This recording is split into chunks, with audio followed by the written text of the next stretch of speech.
Частка 17. Раніцай сонца прабівалася праз плюш на вялізную верхнюю тэрасу, што з фасаднага боку. У вальерах сварыліся і шалёна крычалі папугаі. Дзед сядзеў у крэсле. Перад ім дымела філіжанка шакаладу і стаяла бутэлька белага віна. У баку сядзела за каклюшкамі Глебавічна. А перад Алесем, акрамя шакаладу, ляжалі лісты жоўтай слановай паперы. Стаяла ў чарнільніцы кітайская туш. Дзед у гэтых адносінах быў вялікі сноб. Пісаць, дык пісаць так, каб была асалода. І льсняным чорным, пагладкім, жаўтаватым. Тады пішацца нешта талковае.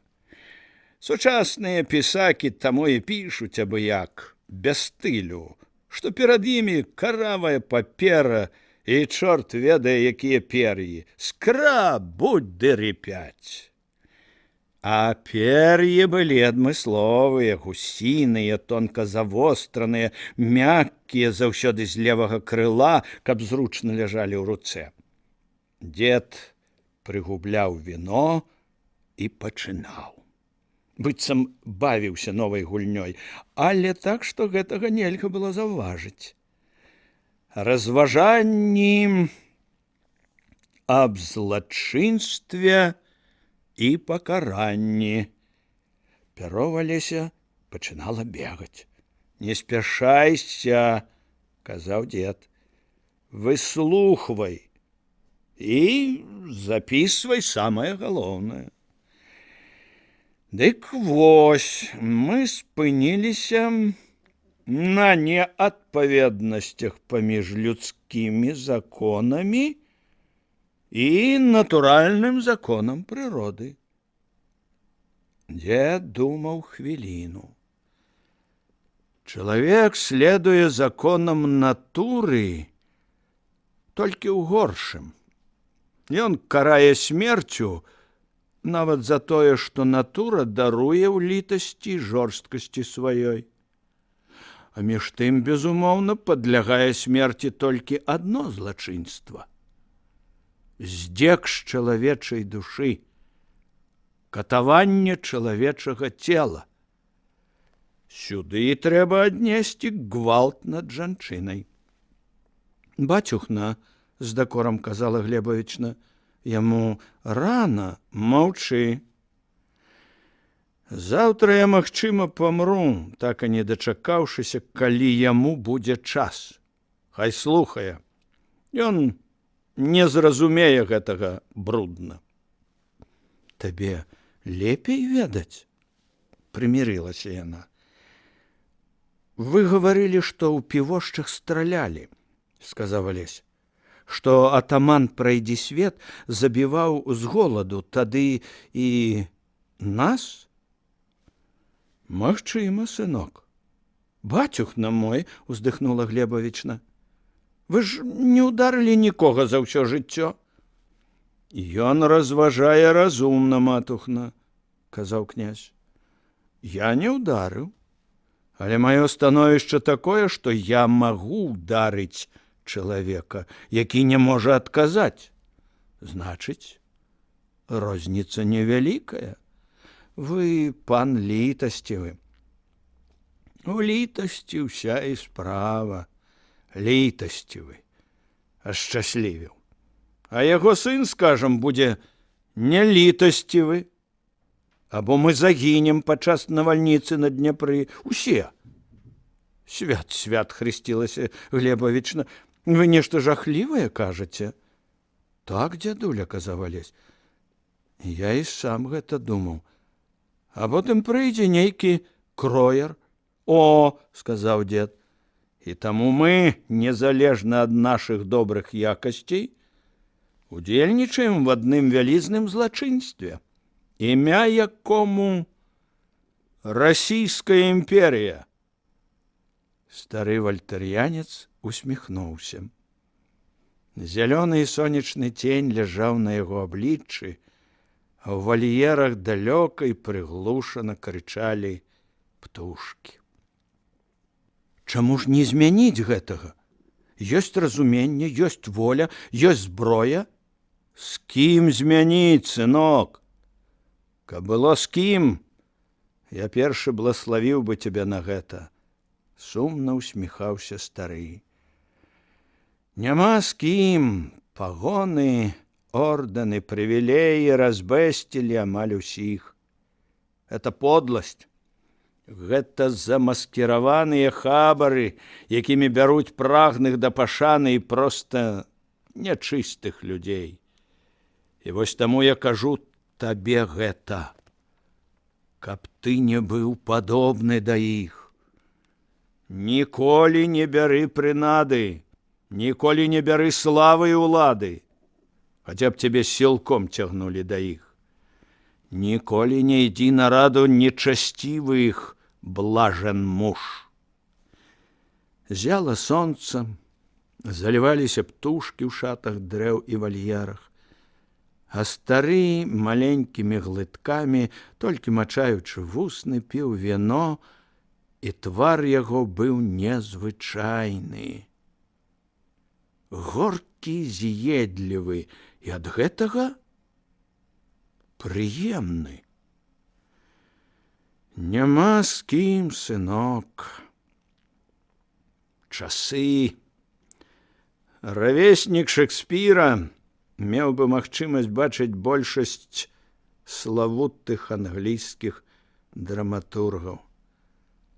Равеснік Фельдфебеля ледь не ўсіх славутых мярзотнікаў паганцаў свету, бо і ў тым і ў другім выпадку існавалі ўмовы, якія спрыялі іх з'яўленню і развіццю.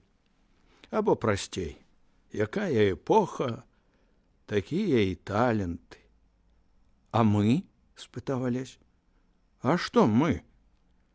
Гісторыю Прыдняпроўя павінен быў пісаць Кат. Ён меў магчымасць назіраць за канцом усіх колькі-небудзь значных людзей, твае і мае радзімы. І ён быў бы самы дасведчаны, бо толькі ён адзін мог ведаць, колькі патаемных запаветаў перадалі яны пласе сваімі абяскроўленымі вуснамі. Больш ніхто не зведаў. Больш ніхто не чуў. Алесь даўно пакінуў запісваць, але стары не заўважаў гэтага. Вось, скажам, славутыя цар гарматы і цар звон. Это пагарда да законаў прыроды і механікі, пагарда свядомая, пагарда ў імя царскага дурнога гонару, у імя варварскага імкнення здзіўляць усіх памерамі, велічынёй, вагою. Сотні людзей пакутуюць, здабываючы жалеза і медзь, задыхаючыся дымам ля формаў. І ўсё дзеля таго, каб гармата не страляла, а звон ляжаў на зямлі, не вытрымліваючы сваёй вагі, і не званіў. Алесь, трошкі зачараваны гэтай жоўчнай логікай, пакрысе пачынаў супраціўляцца. Ёсць жа зброя, каб ваяваць. Можна пераконваць, спрачацца, збіраць сяброў. Это значыць палітыка, бязлітасна пытаў стары. Як бы не звалася, палітыка брудная справа. Ты ведаеш, у чым яна, палітыка? Напэўна, ёсць і добрая палітыка. Хто табе гэта сказаў? Тыя, што ўбіраюць свае справункі ў павіннае пер'я? Іменна ў павіннае пер'я, а? А самі яны, кажучы прыгожыя словы, што робяць? Ты на іхнія справы глядзі, ваўкі! Мой сын, існуе толькі адна палітыка. Трымаць начны гаршчок перад чалавекам, які знаходзіцца пры ўладзе, і выліць гэты гаршчок на ягоную галаву, калі ён пазбаўляецца гэтай улады. І князь адсоўваў келіх. уставаў. Потым разам ішлі гуляць. Аглядалі пакоі, залы для баляў, малых прыёмаў, грэчаскую залу для антычных статуй, егіпецкую для манет, затым самую вялікую версальскую для фарфору і новых карцін. Версальская зала здавалася бясконцай. Верхняе святло халаднавата лілося сюды, адбіваючыся ў люстрах. Мармур высачэзных калон з канелюрамі трошкі пажаўцеў, нагадваючы слановую косць.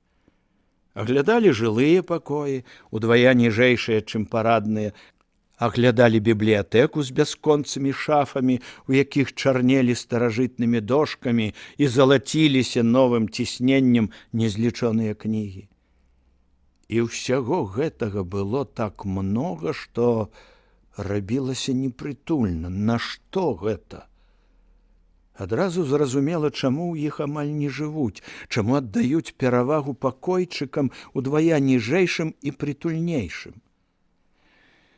Увечары Алесь ішоў у тэатр і там смяяўся і абліваўся слязьмі над гаротным лёсам Аглаі з палескага разбойніка. Дрыжаў ад шкадобы і тугі, калі ў Рычардзе III пачвара-кароль, забіўшы яе мужа, з дыябальскай хітрасцю ашукваў яе.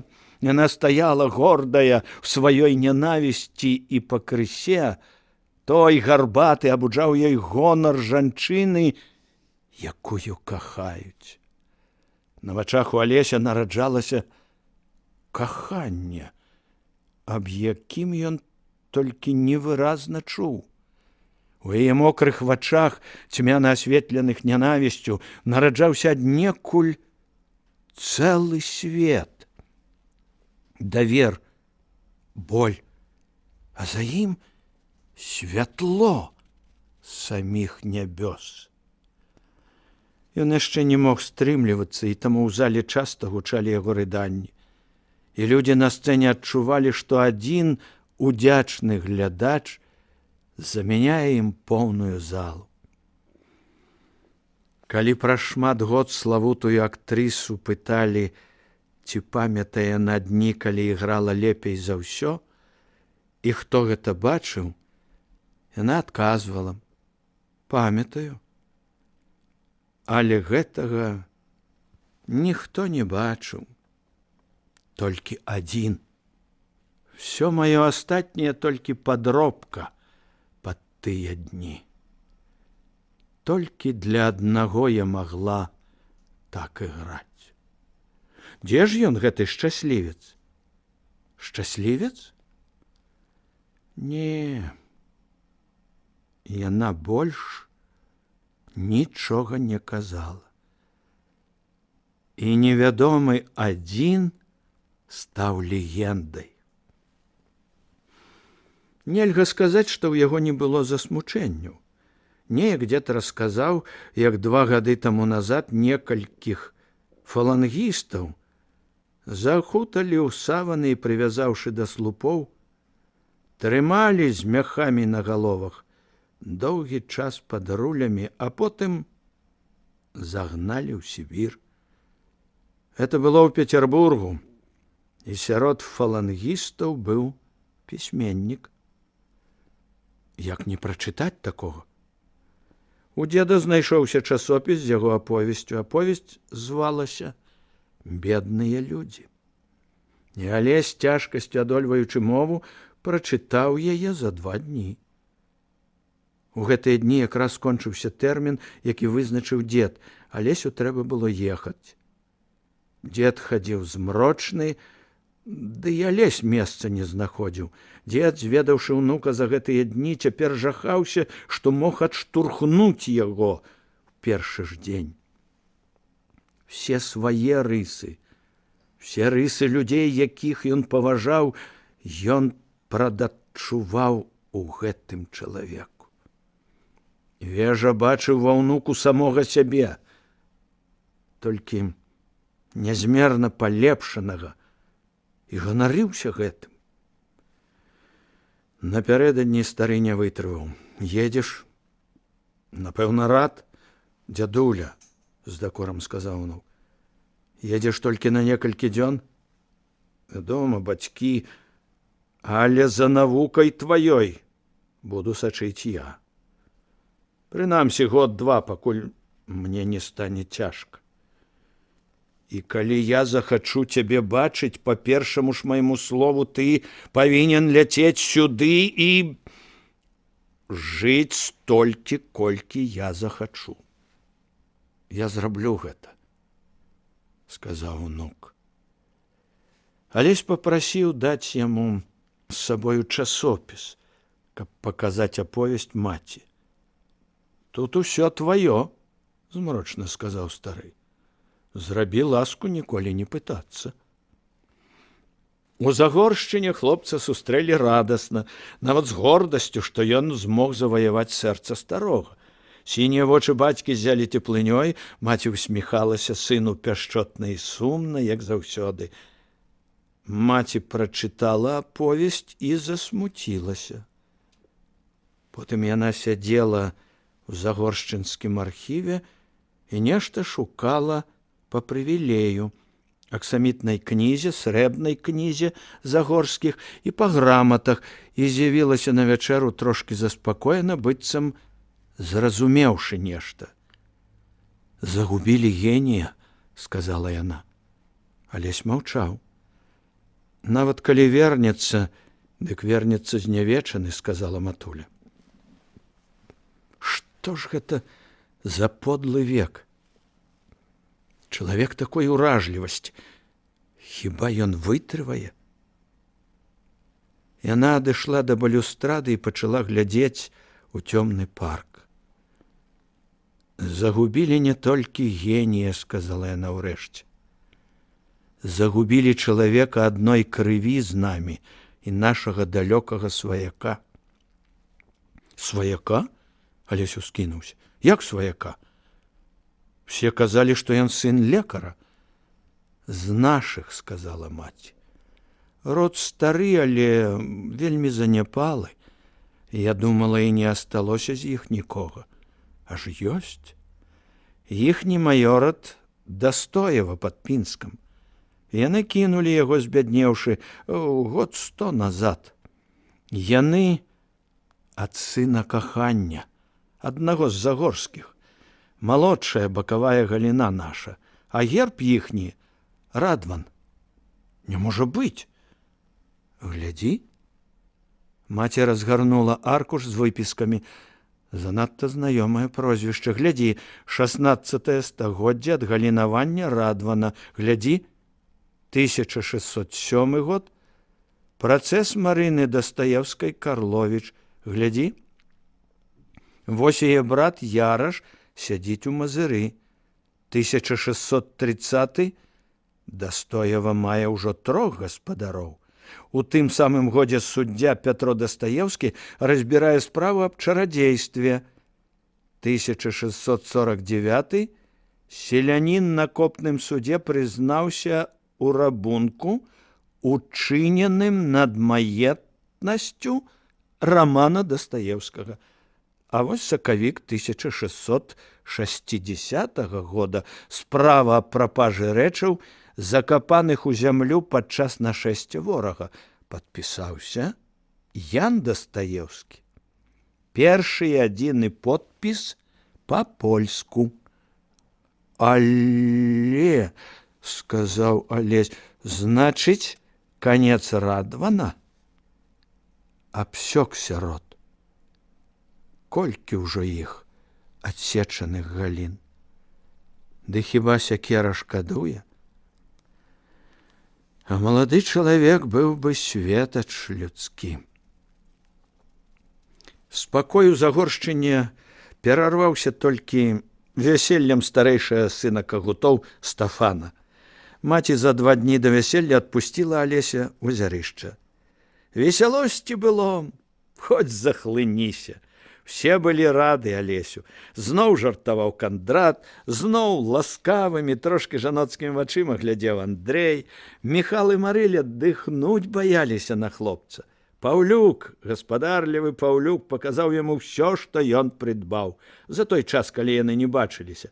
сапраўдную скураную прашчу, ласіны чэрап з рагамі і пячору, якую ён адшукаў у яры на беразе Дняпра. Я не хацела сядзець толькі на ягоных каленях. Юрась паказваў яму дзве найлепшыя грыбныя мясціны. Это была простая, непатрабавальная любоў. І ён акунуўся ў яе, сам плацячы тым самым, як акунуўся з удзячнасцю ў песні, якім яго пачаў вучыць дзед Даніла Кагут. Таксама Даніла, як і той, да і ў чым урэшце розніца. Гэты дзед не родны, але блізкі і просты, а песні ягоныя, дзіва і мова ягоная лёгкая, звыклая. Стары вяжа часам гаварыў па-мужыцку, але як складана гэта было, а тут было проста, як дымная асеть, проста, як зоркі праз дзіравую страху ад рыны. Гналі і настойвалі тройчы 9, варылі піва, збіралі грыбы на вясельны квасны боршч. Янька хадзіла ўся ў муцэ і папраўляла хустачку тыльным бокам далоні, як маці. Кандрат лізнуў яшчэ цёплага піва і рабіў выгляд, што ён такі п'яны, проста жах. Не ведае, дзе ў яго што, і ўсё хацеў сесці на галаву, як гэта робяць зусім дурныя шчанюкі. Напярэдадні вяселля вырашылі паехаць на рыбу, каб і рыба была на вясельным стале. Юрась і Паўлюк павінны былі лавіць вудамі, блізнюкі пазычанай у лапатаў таптухай, а Лесь і Стафан крыгай. Душагубак напазычалі ў суседзяў аж 5 штук. Паўлюк і Юрась павінны былі ехаць у адной і адправіліся лавіць у зарожак ля Лысай гары. Гэта была воля. І хіба ён сам, Алесь, не быў усе гэтыя дні вольны сярод вольных? Хіба не мог ён адказаць такой самай песняй на песню, якую спяваў нехта ў лугах на беразе Старыцы? Хіба не было і ў ім нечага ад гэтай ракі, ад палёту буслоў? Думка была такая нечаканая, і ён як вырас, нарадзіўшы яе. Чаўны плылі пад самым берагам, а на беразе стаялі дзяўчаты. Не ўсе дзяўчаты. У адной на галаве паверх хусткі быў жаночы белы нагалоўнік, што ляжыць тюрбанам і спускаецца на плечы і шыю, пакідаючы вольным толькі аблічча. Алесь нечакана здзівіўся. Такія яны ўсе былі гожыя і чамусьці не такія, як заўсёды. Сёння ён не мог бы запхнуць камусьці з іх хрушча за каўнер, каб паслухаць, як вішчыць. Ён бачыў іх нейкімі новымі вачыма. Усе ў стракатых андараках з хвандамі, у разнакаляровых кабатах, якія так ёмка і зусім па-новаму сцягвалі іхнія тулавы. Паўлюк, які веславаў за Лесем, сказаў ціха: «А Зярышчынская толькі адна, а то Віттахмоўскія. Відаць, на фэс ідуць умілыя, а то з імі Уладзька, салдацкая ўдава. Пэўна, да парома не хочуць ісці». Дзяўчаты сапраўды махалі рукамі: «Дзядзечкі, перавязіце!» Кандрат, які веславаў першы, пачаў аграбацца, прапускаючы наперад Стафана. Зубы ў вясёлага блізнюка ззялі, прадчуваў жарты. «Нельга, дзеўкі!» – сказаў Стафан. «Бачыце, душагубкі!» Салдацкая ўдава хмыкнула. «А можа, я і хацела б з табою душу загубіць, саколік?» «Раней бы!» – сказаў Стафан. «Цяпер позна! Ну і сокал ты, позна яму гаротнаму. А дзядзечкі, перавязіце! Ну, ці ж нам пад кручай начаваць?» «Утопімся, дзеўкі!» – разважліва сказаў Стафан. «Не ўтопіцца! Хто вісець, маець!» – сказала ўдава. Няспрытны на язык Стафан толькі галавою пакруціў. «А то перавёз бы!» – сказала Уладзька. «Пад дубам пасядзелі б, жолуд адшукалі». «Што я, свіння?» – знайшоўся Стафан. «Свіння, не свіння, а так, пад свінак», – сказала ўдава. «На свінак сунуў свае 3 грошы Кандрат. Ты ўжо маўчы, адказала ўладзька. Варушыцца там у сваёй таптусе, як верабейка ў веніках. На Кандрата пасыпаўся град нязлосных здзекаў. А якія ж усе ўдалыя хлопцы, бацькавічы, асабліва гэты з падковай на лобе. Гэта, дзеўкі, каб ведалі, за каго ў цемры б'ецеся, скаліў зубы Кандрат. Дужа ты, каму патрэбен копша. А ад копшы яшчэ ніхто не ўцёк, ні каралева, ні святая дзева. Не, дзеўкі, вы на яго дарэмна, сказала ўладзька. Глядзіце, які гожанькі, галоўка як макаўка. Праўду кажуць, на дурня і Бог ласкавы. Ласкавы Бог, ды табе не памог, са мною звёў. Добрая пара, ён гол як біч, ды васцёр як меч, а ў яе вочы па яблыку, а галава за рэх. Дзяўчаты ўбачылі, што хлопцы зацяліся. Кінь ты, ўладзька, няма чаго таму Богу кланяцца, які на нас не глядзіць. Ды пайшлі на ўзгорак. Іхнія каляровыя цені гайдаліся ў вадзе ля самых чаўноў. Дык не перавязеце, мужыкі? Спытала ўладзька. Не, сама бачыш, сказаў ужо здалёк Стафан. Уладзька раззлавалася. Эх вы! Дык спаймаць вам таго язя, што кудысь лазя. Ніхто нічога не зразумеў, акрамя старэйшых. Затое Кандрат зарагатаў так, што адкінуўся ў бок. І тут душагубка вільнула і стала дагары дном, а Кандрат юкнуў пад яе проста галавою ў ваду. Хлопцы рагаталі цяпер усе. Рагатаў і Кандрат, вынырнуўшы. Рагаталі дзеўкі на адхоне.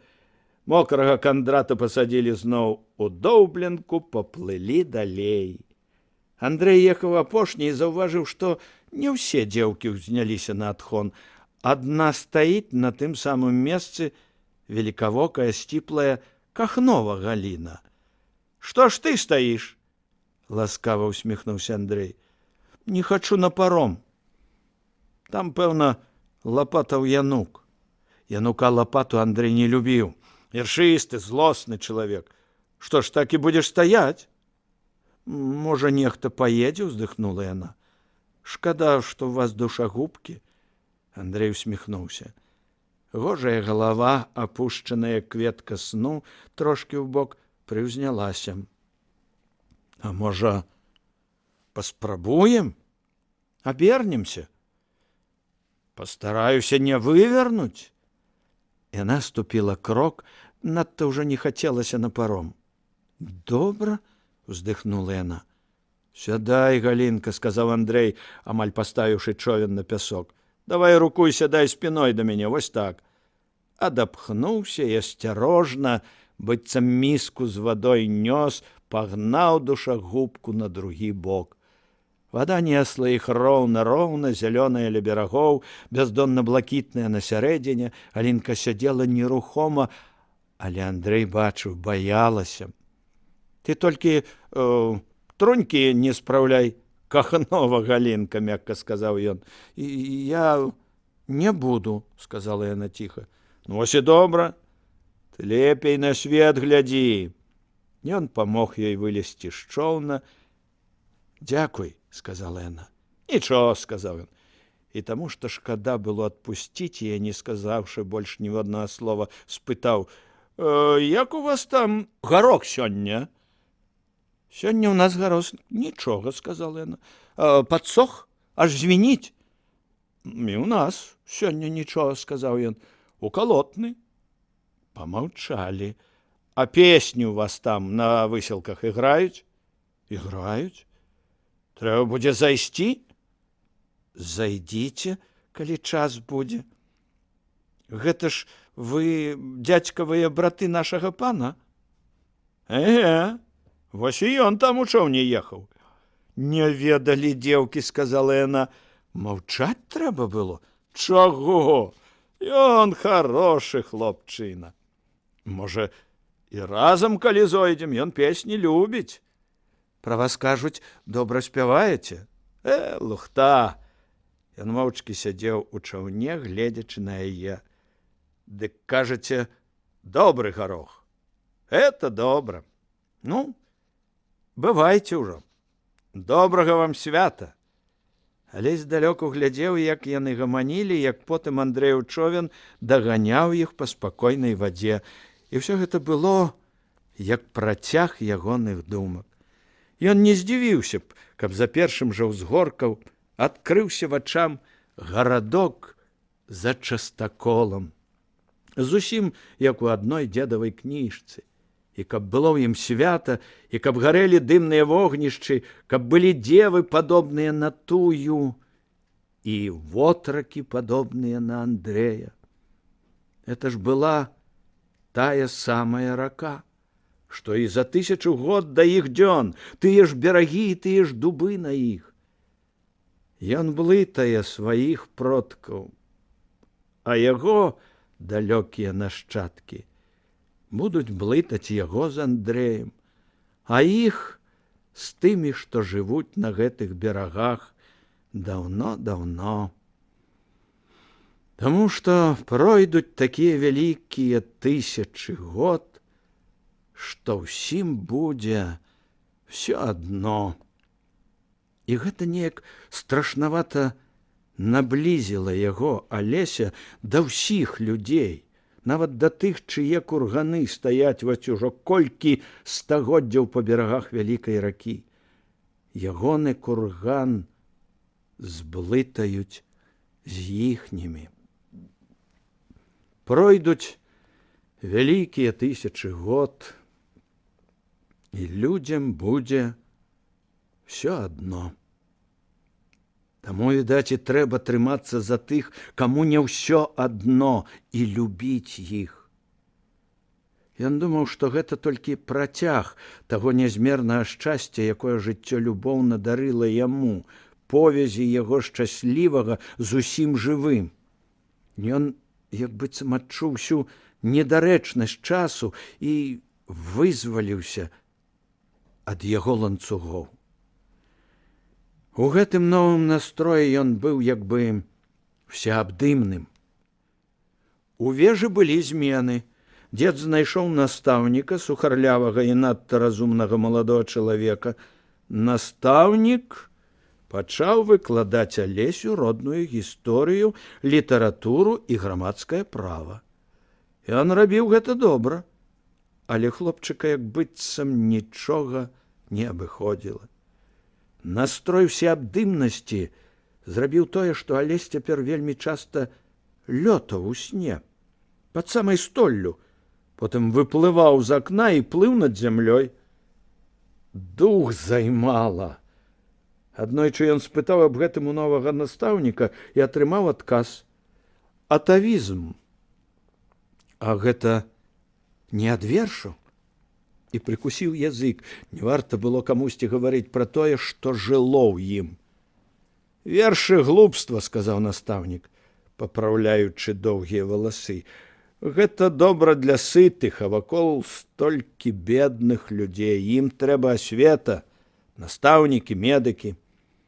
Бедных людзей было сапраўды шмат, і вершы ім былі непатрэбны. Але ж ён пытаў не аб тых вершах, якія ў кнігах. Ён пытаў аб тых, якія носяць чалавека над зямлёй і дазваляюць адначасова быць з усімі.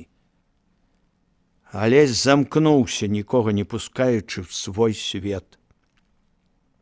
Ён слухаў спрэчкі новага настаўніка з вежам і адчуваў сябе ў нечым вышэй за іх. Яны не ведалі яго таямніцы, якая давала змогу яму, Алесю, любіць усіх людзей, як самога сябе, бо ўсе былі адно, і над гэтым адным не было ўлады часу. Настаўнік і дзед не разумелі гэтага. Яны спрачаліся. Нашчадкі славянафіла, увераваў настаўнік, захад для іх распуста, злосць, крамола, а вось мы, непарушнае адзінства праваслаўнага блажэнненькага народа з праваслаўным белым царом. Носьбіты велічы, Трэці Рым, сила, якая ўратуе гнілы свет, Крышна Софии, государ Батюхна, славяне богобоязные, душа смиренно мудрая, свет величи и правды, не тое, что безбожныя заходнія аспиды. А за іхнімі гэтымі ідэямі бруд. Мы, нашчадкі іншых людзей, мы несем радзіме адмаўленне, свежы струмень вады ў яе дрыгву. Дед велічна усміхнуўся. Я паважаю ваши думкі, сказаў ён. Але не вы, да і не ваши апосталы першыя сказалі пра гэта. Яшчэ нейкі баярын бубнеў аб богамерзкіх немцах з іхняй геаметрыяй, а другі рэзаў яму бараду. Это было, і гэта будзе праз 10 і праз 50 год. Паўторыцца старая казка аб заходніках і славянафілах. І толькі падставы будуць іншыя. А вонкавыя праявы падобныя і страшэнна смешныя. Што ж, вы адмаўляеце погляды рыцараў духу? Аж бляднеў настаўнік. Тых, што ў Петрапаўлаўку ледь не трапілі. Я таксама ледь не трапіў Петрапаўлаўку, казаў дед. Што ж я, па-вашаму, чалавек поступу і святла? Я не бэшчу заходнікаў. Яны былі патрэбны і неабходны. А нашчадкі, узяўшы ад іх усё горшае, ператварыліся ў карыкатуру на іх. Славяна-шфілы, якія былі, такія і засталіся, толькі што не выціраюць масляных рук аб валасы, расчасаныя страхой, і не смаркаюцца ў руку, хаця схільны ўхваляць і тое, і другое. А вы што ж? Я лічу, што людзям патрэбна новая вопратка. Але сам неяк дахаджу старой, калі, вядома, не траплю у вашу разню. Хто каго будзе рэзаць? Адны адных? Вялікая вайна за шкарлупіну выедзенага яйка. Княства, як цяпер мудрагелістыя гегелісты кажуць, ідэалагічных лапцей супраць герцагства тэоретычных манішак. Абсалют дурасці. Будзе рэзаць тупаканечнікаў. Не спадзявайцеся на мяне. Нават немагчымае належала Алесю. Ён быў гаспадаром часу, вякоў, абшараў, бо ўсе людзі вялікай ракі і ўсе людзі, увесь род, гэта ён, а ён, яны. Канчаткова ён зразумеў бязмернае і бяздоннае шчасце, разлітае для яго, в адзін з вечароў, калі забрыў заглохлы куток саду непадалёку ад урвішча кахання. Там расла маленькая яшчэ груша, а вакол было залаціста асмужанае паветра канца жніўня. Ён сеў на камень, узняў вочы і застыў. Груша цвіла вялізнымі залатымі кветкамі. Клубень залатога шара невядомым чынам трапіў пад грушу і, дасягнуўшы дакуль мог, выкінуў пышны букет жоўтых кветак, сярод якіх віселі сакавітыя румяныя плады. Здалёк здавалася, што гэта груша расквітнела казачнымі залатымі агнямі. І ён не здзівіўся, бо ўсё гэта было для яго. І было гэта толькі першым здзяйсненнем немагчымага. Грушы цвілі для яго залатымі агнямі. Частка 18. Восень была гожая і памяркоўна-туманная. Быццам пад цёплай шэрай коўдрай ляжала кожную раніцу стомленая ласкавая зямля. І толькі гадзіны за дзве да поўдня першы прамень белага неяркага сонца прабіваў покрыва і радасна падаў у пажоўклую траву. Тады паўсюль пачыналася панаванне вясёлак.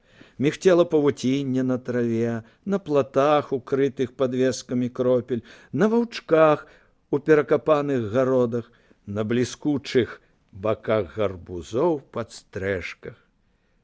Гэта былі маленькія вясёлкі, а вялікія ззялі вышэй, між хмызоў, між прыдарожных вербаў, між самых высокіх дрэў над ляснымі сцежкамі. І кожная красавалася з трохі сумнай радасцю, паказваючы, як яна падобна на маленькае сонечнае гало. А гаспадары вясёлак лавілі ў іх апошніх асенніх мушак на радасць сабе і залацістыя вузкія лісцікі вербаў на радасць кожнаму, хто меў ахвоту спыніцца і паглядзець на радасць усім добрым людзям. Пазней сонца разганяла туман, і свет тады ляжаў перад вачыма далёкі, пакорлівы, няяркі, таксама паказваючы, якая ў ім можа быць далячынь, які абшар. Паглядзі, чалавек, бачыш, сухі палын над дальняй мяжы. Дык да яго роўна 1,5 вярсты. А тое шэранькае, бач, там, дзе яшчэ рыжыя коні на ржышчы. Такія рыжыя на жоўтым. Ды гэта вітахмо. Ніколі ты яго не ўбачыш, акрамя гэтага дня, які я шчодра даў табе. Глядзі, дыхай. В адзін з такіх дзён Алесь прачнуўся, убачыў цёплы туман за акном, парадзелую лістоту італьянскай таполі і зразумеў, што сёння паляванне будзе абавязкова. Хто будзе сядзець у такі дзень дома? І праўда, не паспеў ён апрануцца, як бацька прайшоў калідорам да паляўнічага пакоя, грукнуў Алесевы дзверы і пайшоў далей, спяваючы свежым пасля сну голасам. То-та-ті, рох спявае на пуці, раным рана збор ля ракіты, сак вызваляны, карбачы падвіты. Гэта было сапраўды так падобна на спеў рога, дураслівы спеў бадзёрага рога ў тумане, што Алесь засмяяўся. У кожнага паляўнічага былі такія прыпеўкі пад спеў рога, і на кожны выпадак паляўнічага шчасця. Хто век цэлы вершаў не бачыў, і той павінен быў прыдумваць такое для сябе, блага ці добра. А астатняе залежала ўжо ад здольнасці і страсці. У бацькі прыпеўкі былі добрыя. Трэба было яшчэ і сабе прыдумаць. Значыць, мяркуючы па песні, сёння заўзятую стрэльбу будуць біць, а то яшчэ і зламаюць зброю, каб не ўчыняў ганьбы і не ламаў звычаю. Толькі псы і карбачы, падвітыя на канцы свінцом. Добра! Божа! Які доўгі і шчаслівы чакае дзень! Яшчэ толькі 5 гадзін раніцы. Выехалі з двара малым паляваннем, толькі бацька Алесь непарушны, даўгазубы крэпс, а са слух спакойны логвін, змрачнаваты старэйшы даязджачы карп, карычневы і абкураны, як пенкавая люлька, 5 псароў ды халімон кірдун. Алесь быў на урдзе, крэпс на б'янцы, выехаў выганяць яе. Пан Юры на грудастым і лёгкім вогняным дубе, псары на розных конях. З сабою ўзялі 2 хартоў, якіх моцна трымалі на шворцы, пакуль не выедуць на вялікія роўныя палі. Звер зацяты, можа і разбіцца, ды 5 ганчакоў. Знайду сціная анчара, стрэлку і змейку. На 3 астатніх псароў былі 3 сабакі. п'яўкі, калі можа выганяць з бандыковых крыніц адзінца. Кірдуну не далі нічога, абы толькі з каня не ўпаў. Ехалі ў ранішнім тумане, маўчалі. Не бразгала падагнаная збруя, толькі конь часам трапляў капытом у вымачыну, і тады аддавалася адразу глохнучы ў тумане гучнае чвяканне. Коннікі здаваліся ў тумане велізарнымі, кожны ледзь не з дрэва ростам. Алесь ехаў побач з Логвінам, амаль стрэмя ў стрэмя, бачыў спіну карпа, абцягнутую зялёнай бляклай ад імглы венгеркай, бачыў рулю стрэльбы, зброю ўсё ж узялі, меліся заўтра. Пасля начлегу ў нейкага суседа паспрабаваць абкласці аленя, а падчас сённяшняга палявання пакінуць яе недзе пад стогам і пад доглядам кірдуна. Бацька азірнуўся, Алесь убачыў ягоныя вочы вельмі сінія і прастадушна хітрыя. Крэпс замест карбача лёсачку ўзяў, шапнуў ён. Толькі воўк на яго, а ён яго лёсачкай па зяпе. Плясь, плясь. О, но, містер воўк, но, англічанін нельга, но, зусім нечакана сказаў Крэпс. А ехаў жа, здаецца, далёка. Англічанін можна, нельга глупых і злых жартаўнікоў, якія лічаць англічан дурнымі. Ад іх у ваўка брум-брум у жываце. Бацька жартам уцягнуў галаву ў плечы. Заспелі, брат, нас з табою ў гароху, сказаў ён. Алесь засмяяўся. Зноў цішыня, глухія крокі, ды зрэдку бадзёрае ў свежым тумане пырханне коня. Ехалі садам, наплывалі нечакана, знікалі за спіной вільготныя яблыні, але заўважыў у парадзелай бурай лістоце два забытыя яблыкі. Абарваў, разламаў, надзяліў Крэпса бацьку. Заўважыў суровы позірк карпа, працягнуў палавінку яму. Не трэба, паніч, сказаў карп сваім звонкім і трошкі сіпаватым даязджачым голасам. Ешце ўжо. На здароўечка, это не бульба. Яблык быў сцюдзёны у халодных дажджавых кроплях, і ён адкусіў з хрумстам і праглынуў, як самое здароўе праглынуў. Вёска адкрылася за садам верхавінамі вочапаў, якія плавалі над туманам і часам знікалі ў ім, каб зноў вынырнуць з глухім бразганнем нябачнага ў тумане вядра. «Панскае паляванне», — сказаў нечы нереальны бы праз дрымоту голас. «Вала з'ядуць, а зайцам закусяць». Потым нешта насунулася з абодвух бакоў. Па грыбным водары прэлай лістоты можна было здагадацца — лес. Вільготным, здаровым холадам прабірала да касцей. Над сцежкай віселі чырвоныя плахты рабін, лес стаў радзець. Травы, галіны, свежыя распасцёртыя хмызы плакалі чыстай росіцай, і колеры ўсяго вакол мухамораў, пунцовых клёнаў і барвяных маладых асін былі няяркія ў тумане, але затое больш глыбокія ад вільгаці.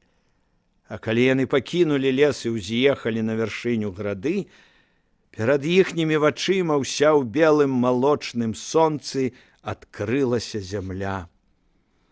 Яна ляжала, як сцягнуць вокам, яшчэ не яркая, але пакрысе быццам набіралася ад сонца фарбаў, колераў, адценняў. Ружовай рабілася раса, вясёлкавым верас, і ў небе яшчэ бялёсым, як сабранае малако, усё яснеў празрысты блакітны колер. І тут нечакана заспяваў карпаў рог. Солнце, солнце, вставай, вставай, с донца, с донца, с донца, туман выливай, звероў, звероў давай, ваўкоў, дзікоў давай. Гэта быў сігнал пераставіць карабін і шворак на рыўца. Калі зграя вызваляецца адным рухам рукі, звер мог ускінуцца ледзь не з-пад самых капытоў. Рушылі далей па шорсткім ржышчы.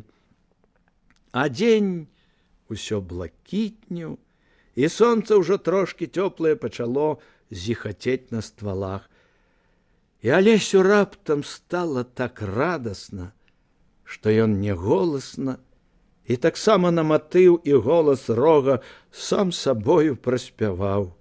Гуськом яны едуць у ранняй імгле, і сонца гуляе на кожным ствале.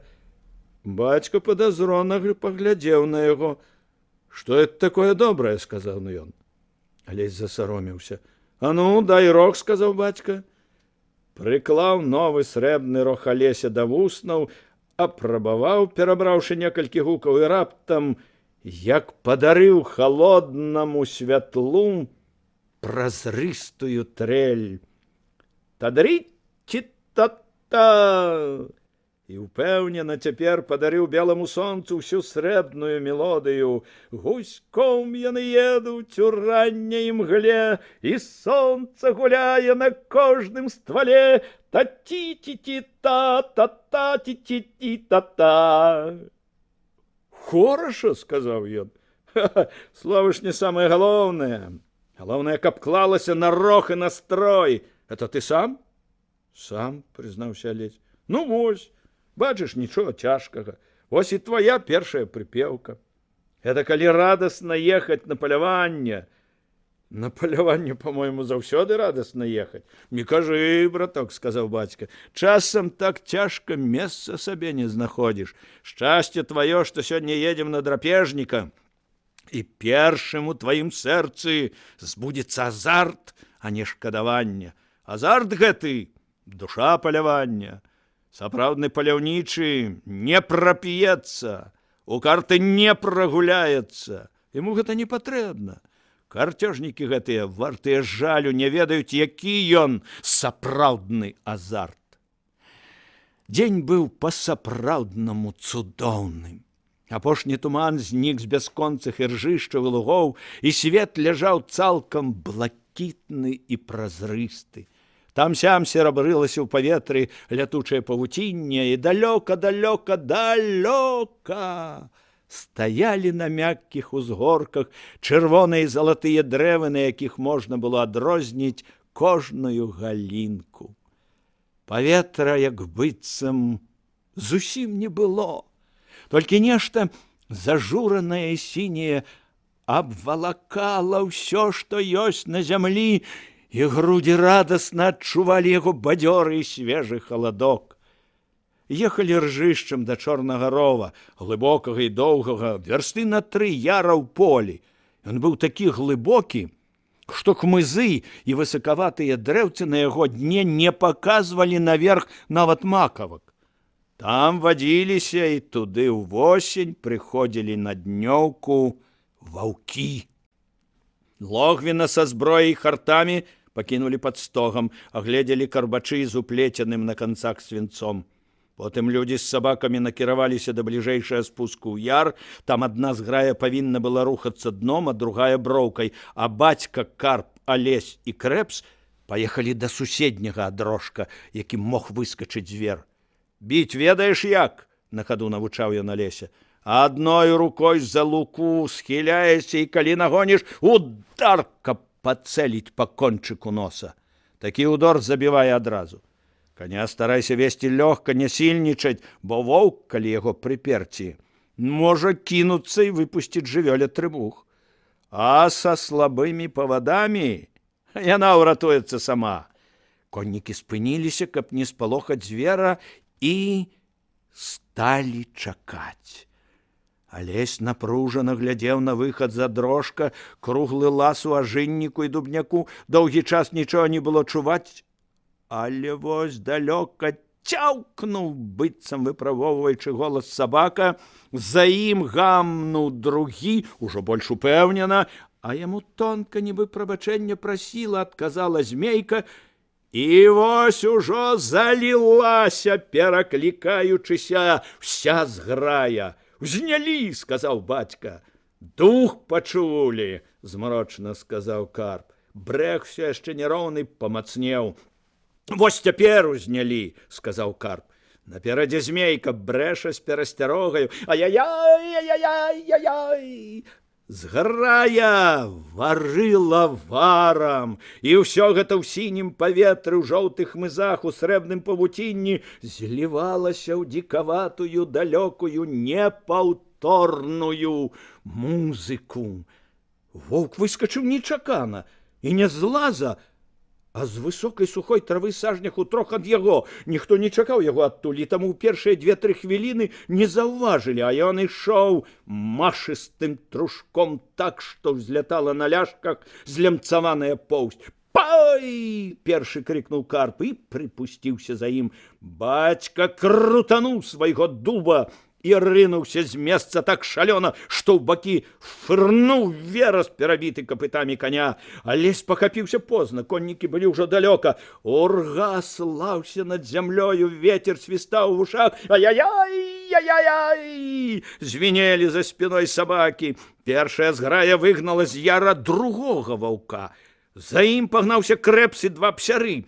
Але Карпу, бацьку і Алесю не было да гэтага ніякай справы. Нават калі б зараз выскачыла з ажынніку цэлая зграя ваўкоў, яны не звярнулі б на яе ўвагі. Яны гналіся толькі за тым адным. Ай-яй-яй, ай-яй-яй! Аддаляючыся звіняла за спіной. Гам-гам-гам, гам-гам-гам! З перападамі таксама далёка гудзела, разлягалася на дне яра, а яны ляцелі шалёна, і белы конь всё даганяў і не мог дагнаць вогненнага ідэраша. Адлегласць паміж імі скарачалася, але Алесь з адчаем бачыў, што яны дагоняць ваўка раней, чым ён, Алесь, даскача да іх. Бацька скакаў лявей, Карп правей. Яны няўхільна набліжаліся, і карбачы луналі ў іхніх узнятых руках.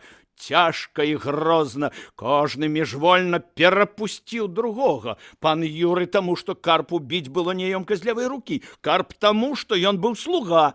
Коні амаль сутыкнуліся, і ў гэты момант здарылася нечаканае. Звер адсеў. Ён проста нечакана взрыў 7-4 лапамі зямлю і паваліўся назад і трошкі набок. Імгненне ён сядзеў так, адкінуўшы палена і натапырыўшы хіп, а потым ад Алеся да яго было не больш 3 сажняў, мільгануў ад рожак яра, маленькі, зусім непрыкметны, які Карп бачыў, але лічыў, што павінен не дапусціць туды ваўка бацька, бо ён скакаў з таго боку, а бацька лічыў, што не пусціць павінен быў даязджачы. Алесь страха не рваў на сабе валасы, а коннікі сходу праляцелі над зверам, што адсеў, і іхнія цяжкія карбачы скрыжаваліся там, дзе павінен быў быць воўк. Скрыжаваліся, звіліся, таргануліся і пачалі раскручвацца. Нарэшце коннікі агледзеліся. Ваўка не было. На абліччах іхніх былі адчай і ярасць. Хто саступаў? Хто не заступіў адрожка? Хто затрымаў карбач? Ох! Прастагнаў бацька і нечакана з усёй сілы аперазаў Карпа карбачом па спіне. А той, падумаўшы бацьку, а той яго, некалькі хвілін яны саплі варочалі адзін перад адным вачыма. Першы апамятаўся бацька. «Добра!» – сказаў ён і неякавата агледзеўся. Ніхто не бачыў, акрамя сына, і пан раптам наліўся чырванню. «Да другога адрожка! Карп, ходу! Алесь, за мной! Не шкадуй галавы!» Гэта ўжо было не да месца. Алесь пусціў ужо ўргу наўскач. Роўна корпус да корпуса глыталі абшар дуб і ўрга. Потым Алесь пачаў наддаваць, абганяючы бацьку, праз вадаёміны, ямы, калоды. Не тут, не тут. Всё яшчэ наперадзе. Над байракамі Алесь толькі прыўставаў яшчэ вышэй на страмёнах, быццам зусім адрываючыся, калі конь пралятаў над канавай. Дрэвы скончыліся, зноў бясконцая броўка яра, зноў адрожкі і сівы малады палын між сухімі сцяблінамі старога.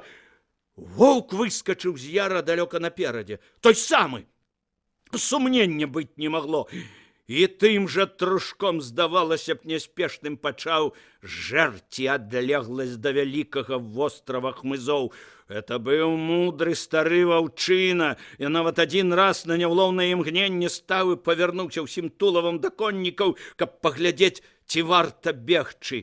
Бегчы было варта, яны набліжаліся, асабліва той на белым, і звер зноў рынуў свой адвечны ганарлівы бег са звярыным імпэтам, ратуючы гэты сіні дзень, павуцінкі, якія ён ірваў грудзьмі, і апошнія лямцы, якія ён сёння меўся аддзерці у ціхім гушчары на лежцы. Урга ляцеў так, што ветрам забівала рот, і звер набліжаўся. Алесь адчуў гэта з шалёнай радасцю. Бліжэй, бліжэй, вось-вось амаль ля самых капытоў, і ён адкінуў сваё палягчэлае цела і са свістам апусціў карбач. Удар прыйшоўся не па скураной цюбцы, а па галаве. Звер капануў рэпу, але, ускінуўшыся, скокнуў бок. І тут паўз Алеся на апошніх дубавых жылах вырваўся бацька. Ён мільгануў на пярэймы маруднаму цяпер ваўку. Два целы, вялікае шэрае і доўгае вогненнае, наўкасы набліжаліся, зліліся. Чалавечая постаць схілілася. Воўк упаў. Ён ляжаў у нейкіх 2 сажнях ад хмызоў, і вочы ягоныя цьмяна адбівалі неба і ржышчы, і срэбнае павуцінне, што там-сям трапятала на іх. І пан Юры ўзняў рог і прыклаў яго да вуснаў, прыкрыўшы павекамі вочы. Рог заспяваў так нечакана, так лікуюча сумна, што нават чырвоныя і жоўтыя хмызы сіняй зямлі пакінулі шоргаць лістотай. І гэта было б у песні аб ваўкалаку, які забіў белага ваўка верасовых пустак. Я не бярог сваёй галавы, я не заспеў цябе ў лежным сне. Досыць неба і досыць травы. Сёння цябе, заўтра мяне. А воўк таксама ляжаў спакойна і нібы слухаў. Доўгі, ненатуральна выцягнуты, з сівізной, што пракінулася ў шчэць карка, з рассечанымі ў баях маладосці вушамі і ганарліва са шчэпленай зяпай.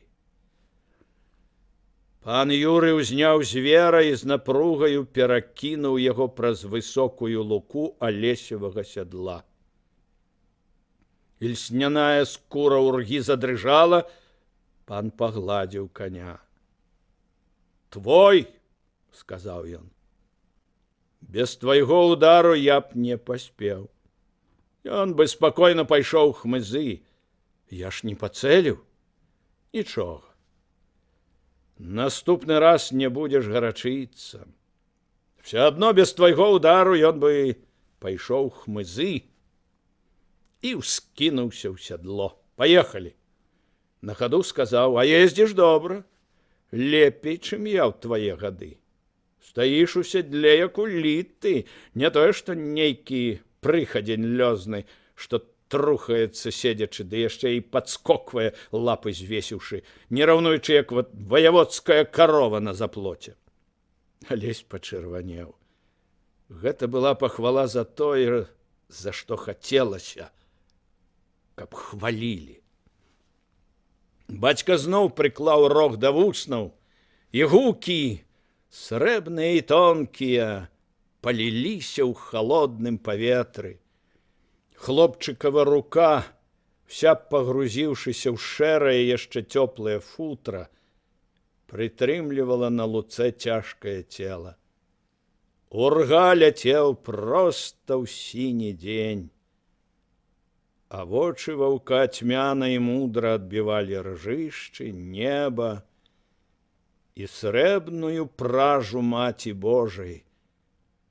Всё тое, што ён сёння не збярог. Закусвалі пад стогам. Два ваўкі ляжалі на зжаўцелай траве, і сабакі сядзелі вакол нерухома, як статуі, і пільна глядзелі на іх. Даставалі з сакваў і елі барвяную ад салетры хатнюю вяндліну, шэры наздраваты хлеб і вэнджаныя каўбаскі. Статут палявання патрабаваў, каб людзі былі сытыя, а сабакі галодныя аж да самага позняга вечара, калі раскінуць ім палатняныя кармушкі. Пан узяў вялізную на цэлую кварту пляшку, наліў з яе срэбную дарожную шкляначку на донца і падаў сыну. З полем, сынок, з першым тваім ваўком.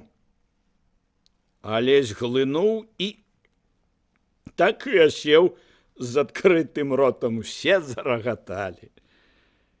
Почерк, брат, у цябе хорошы, сказаў бацька, перакульваючы пустую шкляначку. Ну вось, цяпер да 17 год, а ні. І, удаючы старога Данілу Кагута, проста не адрозніш, разважліва замармытаў. Гэта ж мы, ці ведаеце вы, з дзядзькаваным пляменнічкам юшку варылі? Ці ведаеце вы ўжо? Плямкнуў ротам і па-старэчаму пахітаў галавой. Юшка ружовая, добрая. Кабелю на хвост плюхні, неадменна ён ашалее. А перцу сослепу столькі насыпаў, што пляменнічак глынуў і да 3 злічыць не паспелі, а ён ад турэйкі ўжо ў Радзькаве быў. І там ужо выў. Все смяяліся. Бацька выпіў чарку і падаў пляшку даязджачаму. Сказаў з гонарам, праз які праглядалася вінаватасць і сорам перад сынам за тое, што адбылося. Пі, дзякуем, сказаў Карп і крактануў таксама даволі вінавата. Урэшце першым кінуў слова пан Юрый. Ты, брат, таго не вельмі. Ды я, пане, не таго, апусціў галаву Карп. Не гэтага, значыць. Ніхто нічога так і не зразумеў. Зразумелі толькі, што Карп нечым правініўся. І зноў мякка ступалі па ржышчы коні, а вакол ляжала блякла-жоўтая зямля. Гадзіны ў 4 папаўдні заўважылі на ўзгорку 2 коннікаў, якія павольна ехалі насустрач. Хто такія? Спытаў Крэпс. Раўбіч, адказаў Карп. Раўбіч і яшчэ нехта. Глядзіце вы, чаго гэта той другім марудзіць? О, назад скача. Другі коннік на вараным кані сапраўды знік, а Раўбіч павольна ехаў да іх. Яго мне і трэба, сказаў бацька. Коннік наблізіўся, і Алесь зноў з цікаўнасцю убачыў чорныя, як смоль, валасы, пагардлівы рот і цёмныя, як правалы, вочы пад густымі вейкамі.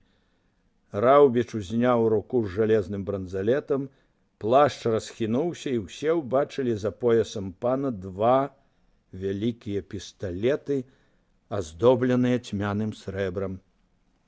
Няўдалага вам палявання, сказаў Раўбіч. Ваўкі ў ляскі? Дзякуй, адказаў пан Юрый. І зноў Алесь сустрэў позірк пана. Вочы без райка глядзелі ў вочы хлопцу, быццам выпрабоўваючы. І зноў Алесь не апусціў вачэй, хаця яму было амаль фізічна цяжка. Не сапсуўся твой сынок, сказаў Раўбіч. Што ж, дзеля добрага, дзеля вольнага жыцця жыве. Дзякуй табе, малады князь, за Міхаліну. Толькі пра цябе і размова, як ты ўсё добра зрабіў для гасцей. А чаму не прыязджаеш? Алесь адчуў, што з жалезны медальён на ягоных грудях стаў гарачы. Яраш, сказаў бацька, а ну ад'едзем на хвілінку. Давай, сказаў Раўбіч. Яны ад'ехалі сажняў на 50 да падножжа высокага кургана. Ну, сказаў Раўбіч. Бацька марудзіў. Ты прабач, не мая гэта справа, сказаў ён нарэшце. Але наваколле распусціла языкі, што цыганскія пугі ўсё пра Раўбічава чарадзейства. Ты ж ведаеш, я выпісаў аж са сталіцы чалавека, каб аднавіць мазаікі ў маёй царкве. У вачах Раўбіча нічога нельга было пазнаць. Ён варыць смальту, выпрабоўвае саставы, падганяе іх па колеры пад тыя кавалкі, што не асыпаліся яшчэ. Вось і ўсё. Бацька разглядаў плецяны карбач. Вядома, я ж кажу, што табе няма чаго палохацца, але зацікавіліся блакітныя. Паручнік, прабач, які там вышэйшы чын, не памятаю, Мусатаў прасіў дваранскага маршалка Загорскага, каб той не падымаў залішняга шуму, калі сутарэннямі пана Раўбіча зацікавіцца жандармерія. І што зрабіў маршалак Загорскі? З усмешкай спытаў Раўбіч. Маршалак Загорскі не абяцаў яму задаволіць просьбу, бо гэта абразіць пачуцці дваран. Хіба пачуцці нашых дваран яшчэ можа нешта абразіць? Так. Псам няма чаго рабіць у нашых дамах. Іхняе месца на псярні ля начовак з аўсянкай. Але ты сцеражыся, бо на маршалка таксама могуць не звярнуць увагі і абысціся без яго. Хай абыходзяцца, больш цёпла сказаў Раўбіч. Мне няма чаго баяцца. Але за высакароднасць, ва ўсякім разе, дзякуй маршалку Загорскаму, двараніну Загорскаму.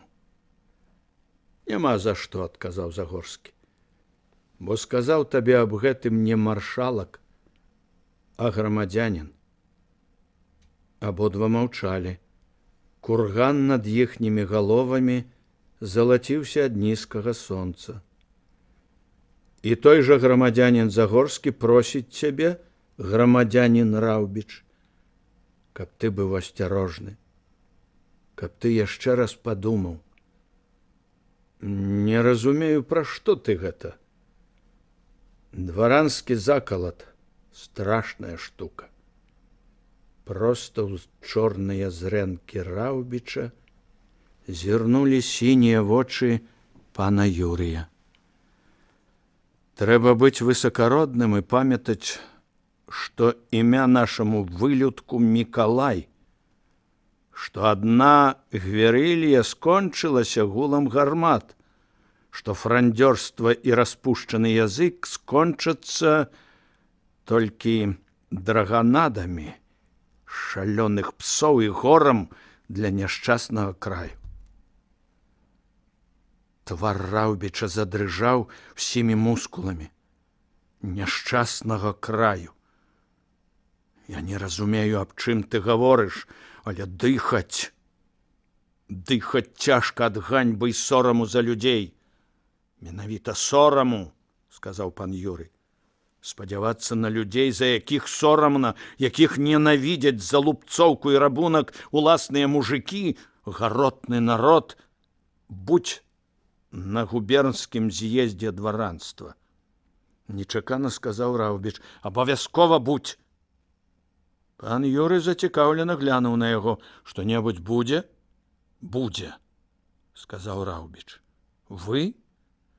Не мы. Але нам на руку. Буду, сказаў пан Юрый.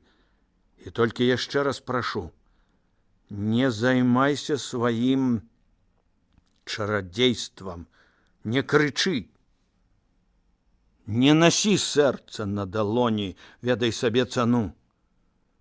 Нядаўна з Петербурга выслалі чалавека толькі за фразу, кінутую ў тэатры. Якую? Было жыццё за цара, хор спяваў: «После битвы молодецкой получили мы царя». И молодой человек кинул голос: «Говорил же я вам, что драка до добра не доводит». «Малайчына», — сказал Раубіч. Великосны маўклівы курган узвышаўся над імі. Шызы ад палыну, ліловы ад верасу, сівы ад павуціння, спакойна ганарлівы і высокі, узянне вольнага сіняга дня. Вольны капец над вольнай смерцю. І мускулістая безвалосая рука Раубіча, упрыгожаная жалезным бранзалетам, павольна паказала на яго. «Гэтаму лягчэй», — сказаў Раубіч. «Шчаслівец». Частка 19. Зала губернскіх дваранскіх збораў нагадвала мора ў непагоду. Вся гэтая паўкруглая зала, ўсе месцы за калонамі, подыум і амфітэатр хораў — усё было напхана людзьмі. Старшыня Басак Яроцкі в сваім каўказскім афіцэрскім мундзіры і пры ўсіх рэгаліях стаміўся біць малаточкам у гонг і толькі з дакорам пагойдваў галавою. Чорт ведае што, дваране яшчэ называюцца горш за малых дзяцей. «Дай ім выкрычацца, Пятро», — спакойна сказаў Юрый Загорскі. Ён высеўся ў першым радзе ганаровых крэслаў на подыуме. Побач з ім прыстроіўся стары граф Хаданскі, на сінім ад брытвы абліччы, як заўсёды, гуляла паблажлівая усмешачка. Трохі далей, адсунуўшыся ад Таркайлы, сядзеў і Сленьеў, румяны як яблык, старэчы твар яго быў нездаволены, трошкі нават грэблівы, размовы, абрыдла. У канцы стала ля урны, наводдаль ад усіх, распанела з мяккай старэчай грацыяй, разваліўся ў крэсле стары Вежа. Рукою прыкрыў рот. Людзям у зале відаць было паўзверх рукі хітрае з іскрай вока. Пан Юры, маршалак Юры, бо тут ён быў зусім іншы, невядома адкуль і веліч узялася, абводзіў вачыма залу. Все знаёмыя, кожны твар, кожная постаць. Вон сядзіць адзіная сярод усіх жанчына Надзея Клейна. У яе ў доме няма дарослых мужчын, і ездзіць яна ў зборню прынцыпова. А вось там хвалюецца пан Мнішак з яго замучаным тварам і стрыманым гонарам у вачах. Лего Радкевіч Юлян, галава малодшага роду Загорскіх, чалавек з нервовым жаўтаватым абліччам. Ён гаворыць аб нечым з Мнішкам. Часам да іх схіляецца з задняга рада галава Міколы Браніборскага, таксама сваяка з малодшага роду. Непрыемная галава, сквапная, з хваткім, як у галаўня, ротам. Гэты відавочна запраўляе справамі ў сваім кутку і зараз нешта рыхтуе. У першым радзе жоўчнае, знясіленае нейкай неадчэпнай думай аблічча Яраша Раубіча. На падлакотніку крэсла цяжка ляжыць безвалосая рука з жалезным бранзалетам. Вочы правалы часам сустракаюцца з вачыма пана Юрія і змяжаюцца, як у стомленай птушкі. Пан Іван Таркайла з братам. Гэтыя, відаць, нешта прачулі, бо сядзяць насцярожана. Абодва пышнавусы, абодва у дыхтоўных на 100 год сурдутах. Ох, нешта будзе. Даль Бог будзе, думае пан Юры. Тым больш, што ў заднім радзе сядзіць далёкі брацік жонкі, любенькі пан Кастусь Кроер, распатланы, як заўжды, на падпітку зашалелымі шэрымі вачыма, такімі вар'яцкімі, што хоць ты перахрысціся, зазірнуўшы ў іх выпадкам. Кажуць, пасля бунту ў Півошчах Брацік зусім распіразаўся. П'е, як апантаны, распуснічае, марнатравіць набытак. Па вёсках стаіць лаянка, плач, мардабой. Пасябраваў сволач з Мусатавым, даў яму, кажуць, куку ў руку. Толькі каб той памог яму спаймаць таго збеглага мужика, што кінуў вілы. Як бо яго? Кошык? А, Корчык. І вось загонавыя разам з блакітнымі гойсаюць па лясах. Ловяць? Ды толькі трасцу вы яго без драды зловіць. Колькі год гуляюць славутыя бандыты. А колькі пашанцуе? Прайздзі свет гуляў некалькі год. Чортаў бацька 16 і яшчэ одно лета, пакуль сабутэльнікі па п'янцы не далі доўбней, ды трапілі, відаць, па голым месцы. А чорны война гуляе ўжо 20 год.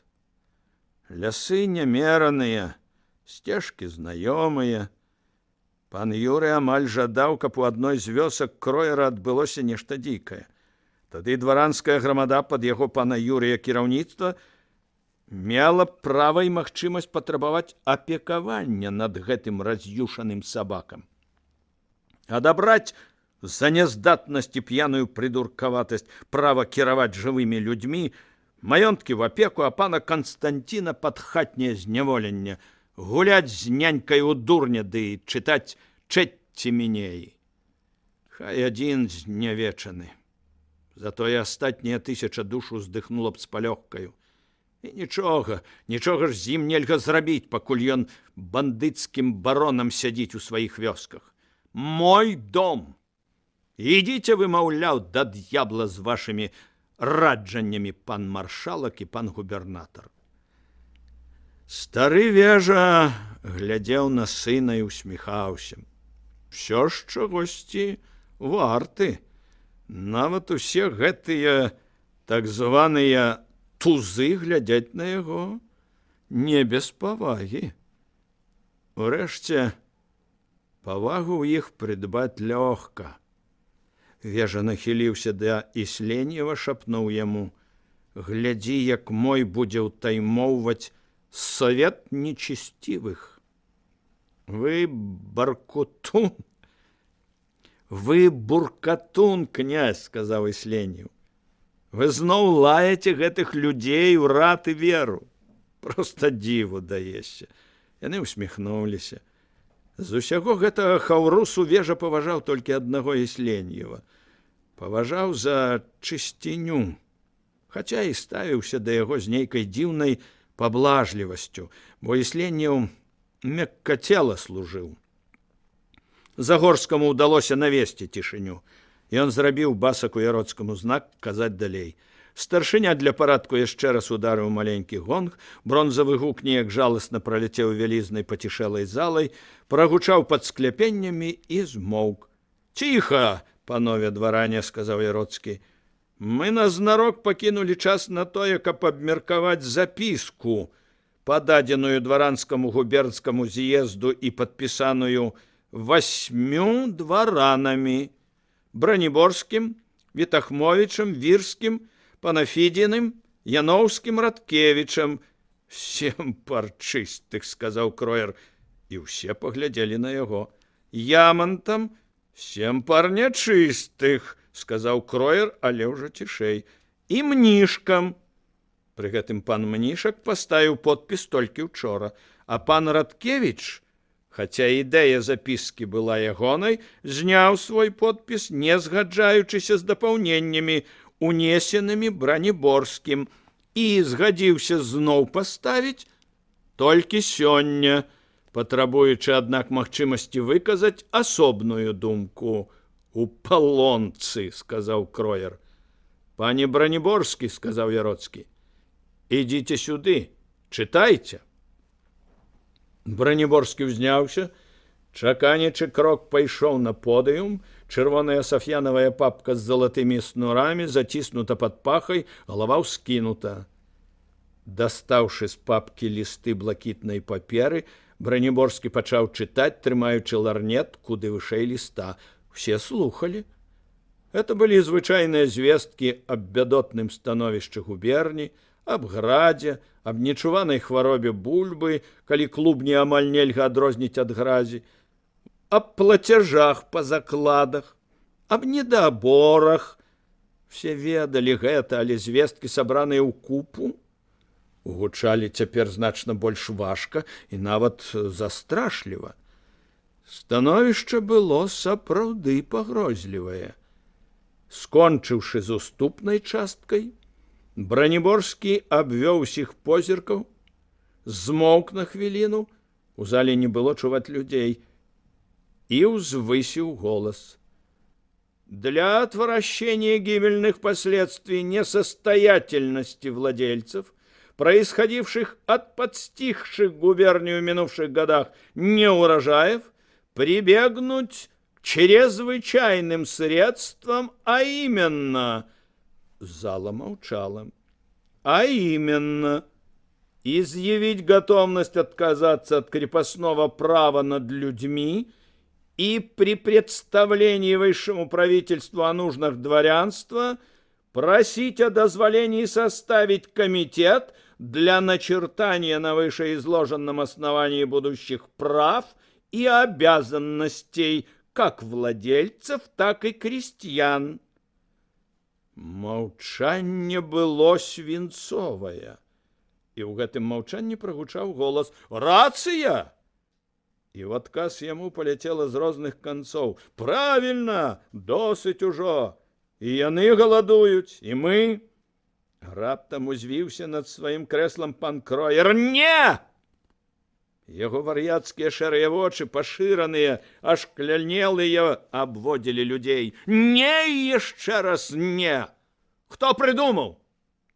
Галадранцы придумали, у якіх сваіх душ няма, зайздрасць іх бярэ. Мнішкі придумали, вірскія, люди з 2 дворовыми, жабраки. Я не жабрак и не галадранец, сказаў даўжэзны, як калядная свяча, Юлян Радкевич. Жаўтаватае аблічча яго было нервова злоснае. Я не галадранец, а моя асобная думка, вось яна. Браніборскі прапануе адступіць ад мясцовага прынцыпу «сяляне не нашы, а зямля наша» і ад прынцыпу цэнтральных губерняў «сяляне нашы, а зямля іхняя». У імя прынцыпу мужыкі не належаць нам, зямля не належыць ім. Гэта, я лічу, несумленна. Гэта пазбаўляе мужикоў набытку, робіць іх жабракамі. А мне... да і усім тут не патрэбны работнікі-жабракі, памагатыя жабракі. Я шкадую, што пусціў Браніборскага і дазволіў яму дапаўняць маю запіску. Шкадую, што цяпер застаўся ў меншасці з панам Мнішкам. Я лічу правільным прынцып. Яны не нашы, а зямля напалову. А то атрымалася, што я пачаў гэтую справу, бо мне асабіста прыгон невыгадны. А гэта не так. Усё. Ты пачаў гэтую справу, бо ты якабінец. Кроер крычаў з круглымі ад гневу вачыма. Бо ад цябе смярдзіць французяцінай. Глядзіце, дваране. Гэта пачатак вашага канца. Шум выбухнуў вакол яго. Сабутэльнікі цягнулі пана на месца. Радкевіч ірваўся да Кроера. «Мужыцкія дабрадзеі!» — крычаў Кроер. «Якабінцы! Князства ім валодаць абрыдла! Яны ў басякі захацелі, ў рымары!» І Сленіў схіліўся да вежы і ціха спытаў яго: «Ну, чакалі вы гэтага?» «Даўно чакаў». Вежа глядзеў на вераванне натоўпу. «Толькі трошкі не так чакаў». «Чым вы гэта ўсё тлумачыце?» «Подласцю», — спакойна сказаў Вежа. «Чаму?» «Дурань Кроер не мае рацыі», — сказаў Вежа. «Яны не ў якабінцы захацелі і не ў рымары. Такіх сярод іх Мнішак ды Радкевіч. Гэта святыя ёлупы. Як быццам нехта ім дазволіць быць святымі ў гэтым прытоне. А астатнія? Чуеце, як на Кроера крычаць? Хіба толькі тыя, што падпісалі? Не, большасць супраць прыгону. І яны не ў рымары захацелі, а ў багатыя людзі. І вось таму я не за тое, каб адмянілі прыгон у іхніх маёнтках. Не разумею вас, сказаў Ісленьеў. Адкараскацца, адкруціцца захацелі ад сваіх мужикоў, сказаў Вежа. У голад кінуць. Мне, граф, вядома, не хочацца дзеля ўнука, каб прыгон адмянілі. Але каб вырашылі сумленна адмяніць, я першы аформіў бы. Грэшная, злая справа, састарэлая, непатрэбная. Вусны ягоныя былі горкія.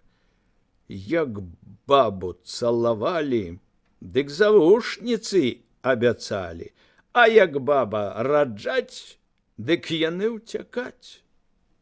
Было, яны нашы, таму што зямля наша. А тут выходзіць усё наша. І грошы за заклад, і зямля, толькі яны не нашы. Нашто яны нам з голым пузам? Хай у старцы ідуць. Хай самі за сябе плацяць нядоімкі, якія дагэтуль за іх плацілі мы. А нядоімак у гэтых вось гаспадароў набралася летне ад часоў цара Гароха. Людзі галодныя, дзе ім плаціць? Урад ішоў на некаторыя адтэрміноўку, каб апошняй шкуры з мужика не злупіць. А вы спытайцеся ў гаспадароў. Ці забылі яны хаця адзін год мужика пастрыгчы? Вось яно і ёсць. Што б вы прапанавалі? Пачуеце, сказаў Вежа. Яны ў мяне павінны спытаць. І я адкажу. Галас усё нарастаў. «Вырадкі!» – крычаў Кроер. «Сацыялісты!» «Кроер, я абарву вам вушы!» – сказаў Радкевіч.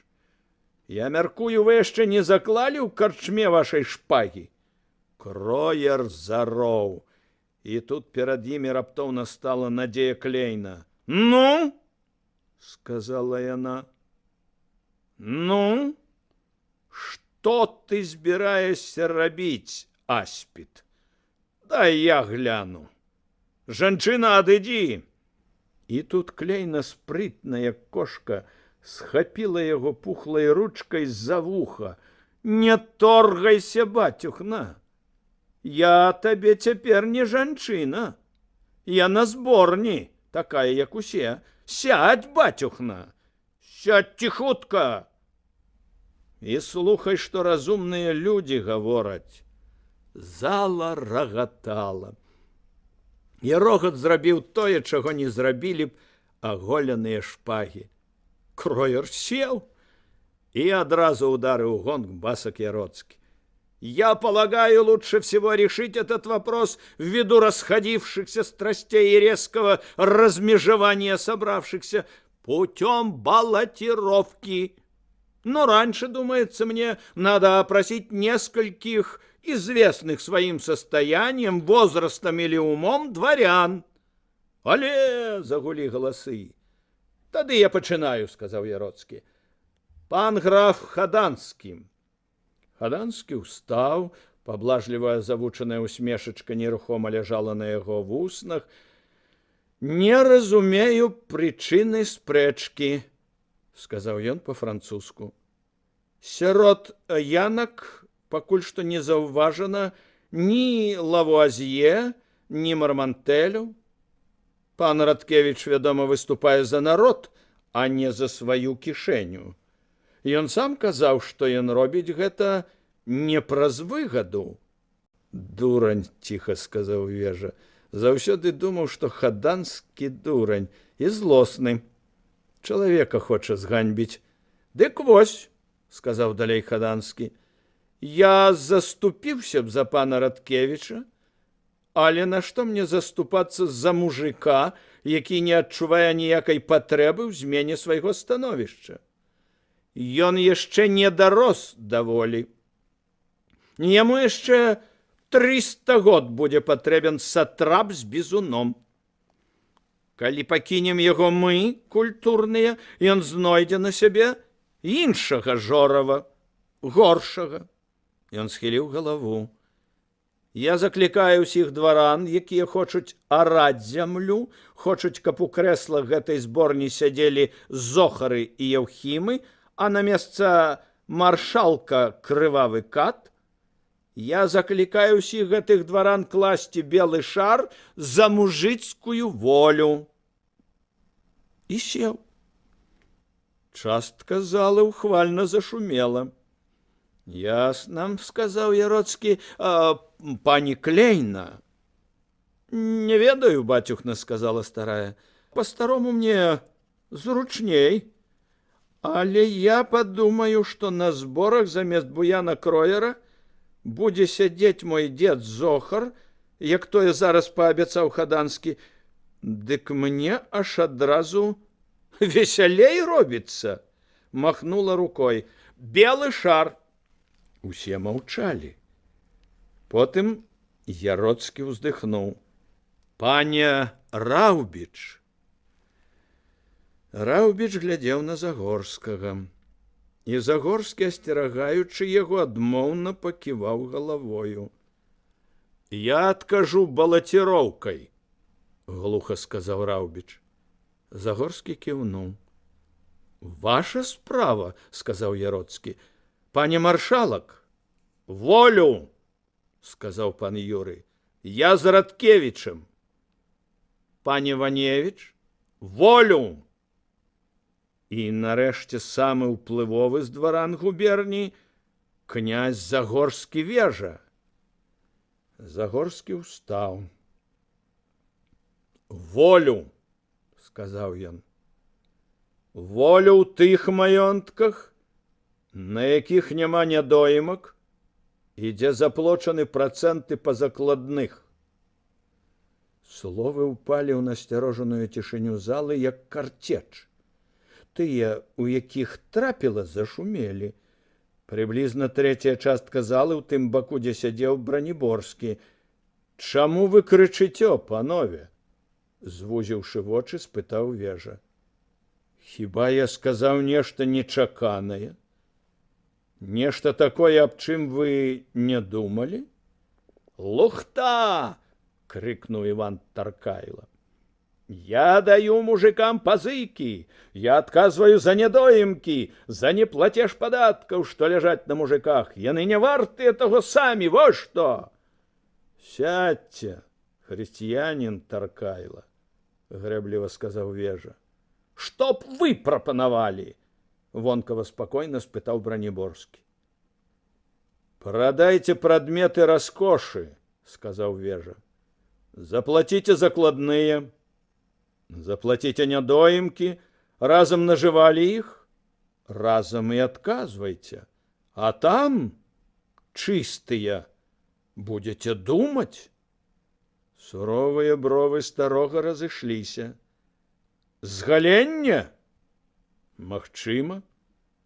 Але ж вы жылі з іхняй працы на вашай зямлі.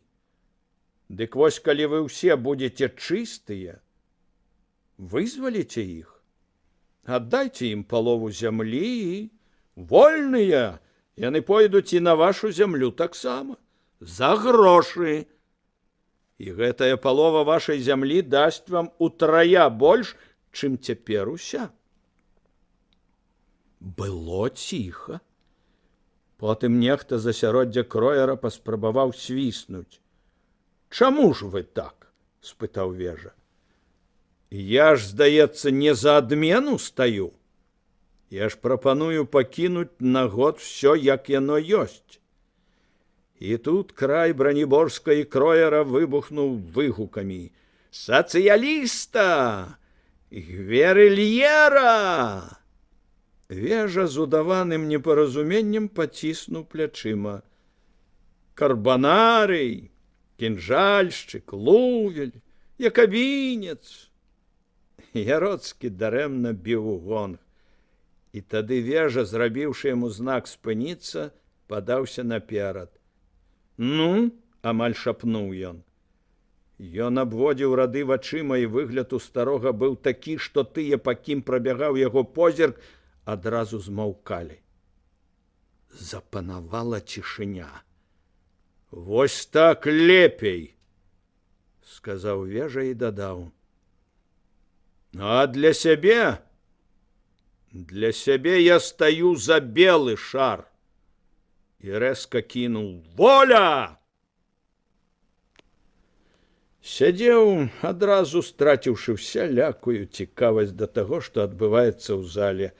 Ён разлічыў правільна. Ён зразумеў іх і таму здолеў сутыкнуць ілбамі. Адна сволач. Што ж, цяпер асталося толькі апусціць свой белы шар і ехаць дадому, да ўнука. Добра, што хлопчык не сярод гэтых пачвар, што ён не бачыць разгулу нізкіх чалавечых страсцей. «На основании 110 статьи Устава о службе по выборам, — читал Петро Яроцкий, — 3 том и 128 статьи 9 тома свода законов Российской империи, издание 42 года, постановления дворянства производятся посредством баллотировки и признаются обязательными, если они приняты единогласно или не менее как 2/3 голосов всех присутствующих дворян». І он кашлянуў. Цяпер, пасля таго, як я нагадаў вам гэта, мы можам пачаць балаціроўку, панове. Прашу браць шары. Вежа ўзяў шар першы, памарудзіў і, схіліўшы сівую галаву, апусціў яго у белую палову урны. Шар гучна ударыўся аб чыстае дно. А потым шары пачалі падаць часцей і часцей, і ўдары рабіліся ўсё больш і больш глухія. Падлічылі шары позна ўвечары, калі за вокнамі ўжо даўно гарэлі гарадскія агні. Маршалак Юры падышоў да бацькі.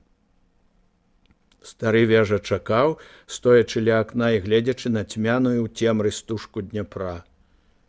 Пан Юры ўспёрся на падваконне побач з ім. «Гэтыя шары грукалі страшна, — сказаў вежа, — як камяні па труне». «Сапраўды, бацька, — адказаў пан Юры. Пахавалі мы гэтымі шарамі запіску Радкевіча». «Всё? А што, хіба пахавалі?» «Пахавалі, бацька. У зборні было 428 дваран. Каб запіска аб адмаўленні прайшла, трэба было не менш за 262 галасы. І вось колькі? За адмену 206, супраць 187. Вежа рушыў быў да выхаду, але потым спыніўся.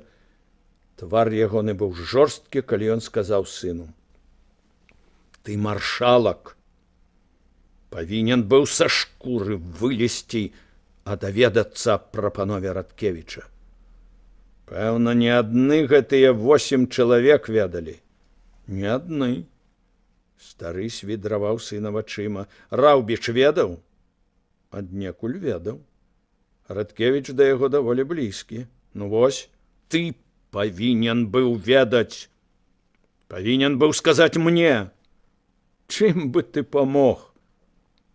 «Грашыма.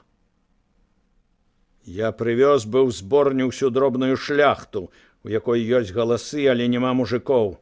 Няма нават грошай, каб паехаць у губерню, дзе ўрэшце ім пакрыўджаным няма чаго рабіць. А яны б галасавалі, як ты, як я прывёз бы толькі 100 чалавек. І кроер паляцеў бы рылам. Нашто табе гэта рабіць?» Вежа усміхнуўся. «Так проста.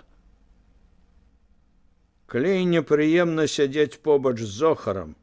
Мне сутыкнуць гэтую сволач, прымусіць іх біцца. Урэшце мне проста забаўна было б паглядзець, а што з гэтага будзе. І я не люблю Кроера. Частка 20. Я пішу гэтыя радкі на паперы салёнай ад марскога ветру. Мора, цёмна-сіняе ў рэдкіх белых карунках, разбіваецца аб вялікі камень, на якім я ляжу, сплёсквае пенай і трапляе мне на ногі, а калі пашанцуе, толькі аднымі пырскамі падае мне на спіну. Холодныя, як апёк, пацалункі салонай марской вады. А зямля вакол сухая, парэпаная, як далонь малпы, попельна-шэрая або блакітная. І сярод гэтай сухмені вялізны аж да Турцыі і глыбокі аж да апошняга дна наскрозь сіні празрысты крышталь найчысцейшай вады. Мора пахне йодам і водарасцямі, зямля пылам, сухой калючкай, нагрэтым мармурам, курыцай і перцам, сухім авечым памётам. Іліядай. Я прыкрываю паперу сваім целам, а вада імчыцца справа і злева ад мяне і рвецца ў бухту, разбіваецца аб скалы, нясе з сабою, як тысячы год, дымныя агаты. Зеленаватыя халцедоны і вінна-празрысты, як маладое тутэйшае віно, сердалік. Часам у глыбінях мільгане сінія вераценца скумбрыі, па распаленых пахучых баках каменя бегаюць цікаўныя крабы, а мора наступае і адступае, і мой камень, здаецца, гайдаецца ў вадзе, то вырастаючы, то апускаючыся, звонкі, як бронзавы карабель арганаўтаў. Неўміручы арго. Падымаю вочы і заўважаю далёка празрыстае дрэўца гледычыі. Вялізныя сухія струкі на ім, як вязкі скручаных цёмных змей. Уздымаю вочы яшчэ вышэй, і тады бачу, як на вяршыні Карадага, на вяршыні святой гары, спакойна спачываюць два маленькія празрыстыя воблачкі. Уначы над Карадагам узыдзе месяц, асвеціць іх, і кожнае зазяе празрыстым, слаба-ружовым і вінным жамчужным святлом, як сердалік. Але галоўнае — мора. Гэта тое самае мора, у якое ўпадае мой Дняпро. І ён, і яшчэ тысячы рэк, ручаін і проста струменьчыкаў аддаюць мору ваду, адбіткі берагоў, якія яны бачылі на сваім шляху, каламуць, колер вод, галіны, лісце сваіх лясоў і траў, і нарэшце саміх сябе, сваё жыццё. Мы несём у гэта мора всё добрае і злое, што мы бачылі. Мы несём у яго сваё жыццё, нават больш, сваю душу. І кожны ўпадае па-свойму. Адна рака здаўна давён ведае, у якое море яна плыве. Другая з цяжкасцю прабівае сабе шлях. Адна бачыць мора з самых сваіх вытокаў, другая пакутліва і доўга, вельмі доўга шукае яго. Трэцяя губляецца ў пясках, перасыхае і гіне, так і не заўважаючы марскіх хваль. А чацвёртая, нечакана яшчэ за хвіліну, не ведаючы нічога, падае ў яго, як струменьчык вады, в сердаліктавую бухту. Я ляжу на гарачым змаршчакаватым камені і думаю, ці не досыць мне вадзіць без дарогі тонкі дзіцячы струменьчык жыцця майго дарагога хлопца. Наперадзе, вядома, яшчэ скалы, у якіх трэба пратачыць сабе дарогу, пяскі, у якіх трэба не высахнуць, зграбныя, як дзяўчаты, вербы, карані якіх трэба напаіць, і палі, сеч, з якіх трэба літасціва змыць кроў. Але няхай ён хаця б здалёк, хаця б дажджавой кропляй на лісціку дняпроўскага явара, кропля, якая праз хвіліну упадзе ў крыніцу, убачыць далёкае мора, да якога ляжыць ягоны шлях. Яму так будзе лягчэй і нястерпна больш цяжка, бо, пабачыўшы мора, чалавек перастае быць дзіцем, чалавек робіцца чалавекам. Не трэба адгаворваць. Час, хай шпарчэй пабяжыць вада. Досыць маруднасці, іначай доўга, занадта доўга давядзецца бегчы. А мора чакае, і няхай ручаінка ўбачыць яго нечакана, бо так было тады з кожнай ручаінкай, бо яны не ведалі, якое мора чакае іх, і падалі туды, яшчэ не ведаючы аб існаванні мора, кожная паасобку, зарываючыся з замшэлых скал, як звонкі струменьчык у сердалікавую бухту. Часам так бывае і цяпер. Тады гэта здаралася толькі так.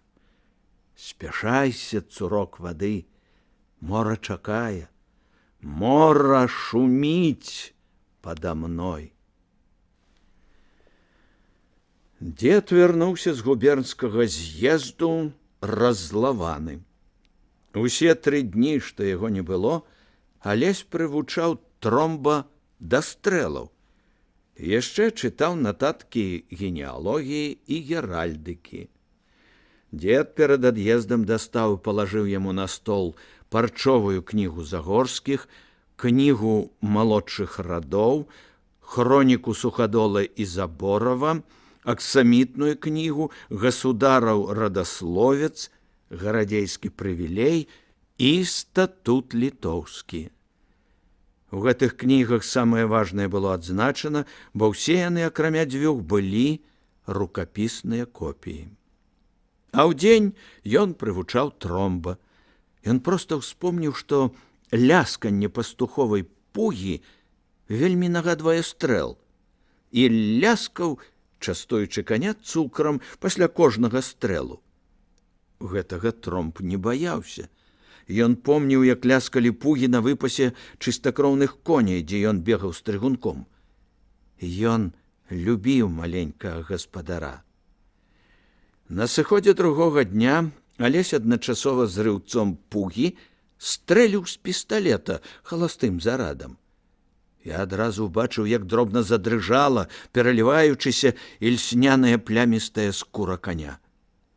Перазараджаючы пісталет, Алесь гаварыў з Тромбам ласкавым, журлівым голасам.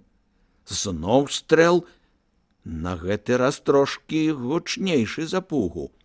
Конь не вытрымаў і ўзяў у наўскапыт. Але ніхто яго не трымаў. Не было страшных вяровак. Адбегшы, конь глянуў здалёк на гаспадара і ўбачыў, што ён нават не глядзіць у ягоны бок, што ў яго нічога няма ў руках, акрамя кавалка цукру. І ён здалёк лёгенька загігатаў. Алесь зрабіў некалькі крокаў насустрач, даў каню цукар, сеў на яго і, супакойваючы, аб'ехаў вялікі круг па жоўтай лугавіне. І зноў стрэл. І зноў тое самае. Дзед, пад'язджаючы вечарам да парку, яшчэ здалёк заўважыў дзікага маленькага кентаўра, Кентаўр наўзават ляцеў яму насустрач і яшчэ здалёк стрэліў з пісталета ў паветра, а потым яшчэ і яшчэ, пераможна і горда. І конь нават не здрыгануўся, толькі касавурыў шалёным вокам. Увечары яны сядзелі ў бібліятэцы. Святло месяца прабівалася праз каляровыя шыбы, падала на бясконцыя карэнчыкі кніг. Сядзелі ўтраіх. Ефрасіння Глебавічна пляла карункі, дзед сядзеў у крэсле і папіваў. А Алесь сядзеў за сваім сталом, заваленым кнігамі. Было ціха. Толькі гудзеў, ды часам пастрэльваў іскрамі камін. «Што было на выбарах?» – спытаў Алесь. Дзед аж пачырванеў, успомніўшы. «Ат!» – і злосна кінуў. «Дарабковічы, выскачкі!» «Зневажальнік ты, бацюхна», – сказала Глебавічна. «А што ў іх за душою?» – горка сказаў князь. «Расея ў іх за душою, Польшча ў іх за душою, свая зямля». Польшчу яны прапілі, Расея для іх чарналапатніца, свая зямля ім мачыха, сволач пан, ай, кругом сволач. Ваські Вашчылы на іх мала, Ямелькі Пугача, Ромкі Ракутовіча на іхне паскудныя шыі.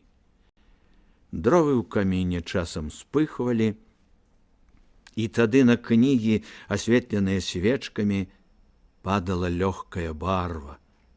«Дзеду», – сказаў Алесь, – «я вось тут хацеў спытаць у цябе аб царскім тытуле». «А на што гэта табе яшчэ?» – іранічна спытаў Вежа. «Плюнь! Чытай тое, што пра нас». Алесь загарнуў вялізны том і пачаў глядзець у агонь. Праз парк, праз голыя шаты, праз непагоду даляцеў бой гадзінніка гатычнай капліцы. 9 гадзін. «Ішоў бы ты спаць, Алесь. Пачакай, дзеду, пагрэюся». Дзед паварушыў дровы і сказаў: «Дык што это ты там хацеў спытаць пра тытул гэтага падонка?» Не кажучы, вядома, у голасы пры чужых. Алесь зноў разгарнуў кнігу. «Разумееш, нашто такі вялізны і незразумелы тытул?» «Для паважнасці, каб ведалі, колькі зямлі государ нарабаваў. А што там табе незразумела? Ну вось, самадержец всерасійскі, царь польскі, великий князь фінляндскі, ну, гэта ўсё зразумела. А чаму ў старым тытуле такія дзівосныя словы? Всея великие і малыя і белыя Русі. Гэта яшчэ што за глупства? Чаму не зялёныя, не шырокія? Это назвы такія. Чаго назвы? Ну, Великая Русь, это зразумела. Імперія сапраўды вялікая. Не туды гнеш, сказаў стары. Великая Русь гэта ўсё, што ад вытокаў Дняпра і Сожа і аж да ўсходняга месца, да пустынь, да гор. А малая гэта яшчэ хто? Жыве на поўдні такі народ. Гэта там, дзе Кіеў і Палтава і Міргарад. Як я ездзіў да Кіева з імператрыцай, то наглядзеўся.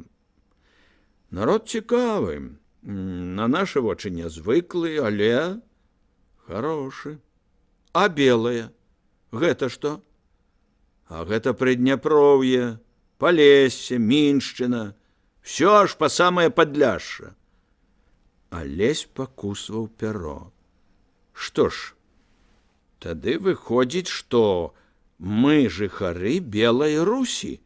Яшчэ чаго? Мы прыдняпроўцы. А слова гэтае Белая Русь канчаткова састарэлае. Вельмі даўняе слова, якога ніхто не помніць. Зараз яно і наогул пад забаронай. Шмат год, нідзе ты яго не сустрэнеш. Ну, а чаму ж так? А таму, што нікому да гэтага клопату няма. Пра іншае трэба думаць. Пра што? Ну, хоць бы пра тое, што прыдняпроўскія дваране сталі халуі, што няма больш у Прыдняпроўі ні сілы, ні розуму, ні гонару, што мы выміраем. Што ты, бацюхна, жахнулася Глебавічна. Есці нам хіба няма чаго? Ды крый Божа, помаўчы хвілінку, мякка сказаў стары князь. Выміраем, Алесь, это правда. Не дай Бог толькі дажыць. Ни табе, майму ўнуку, ни твайму ўнуку. Возьми ты Магілёў. Быў багаты вялікі горад. Возьми Полацк. Загорск стаў вялікай вёскай. Друцк маленькай жабрачай. У Суходоле 2 гады таму назад было мужчын 2000, без 200. Жанчын 1500, ды сотня. Першая адзнака. І ў гэтым годзе нарадзілася 159 чалавек, а памерла 277. На 118 чалавек стала меней. І так амаль кожны год, з году ў год сыне. Паварушыў шчыпцамі, сноп іскраў і рвануўся ўгору. Алесь маўчаў, гледзячы ў зыркае полымя. Ён цяжка, не па-дзіцячаму думаў. Барва трапятала на яго абліччы, і таму твар, здавалася, быў абліты густой крывёй.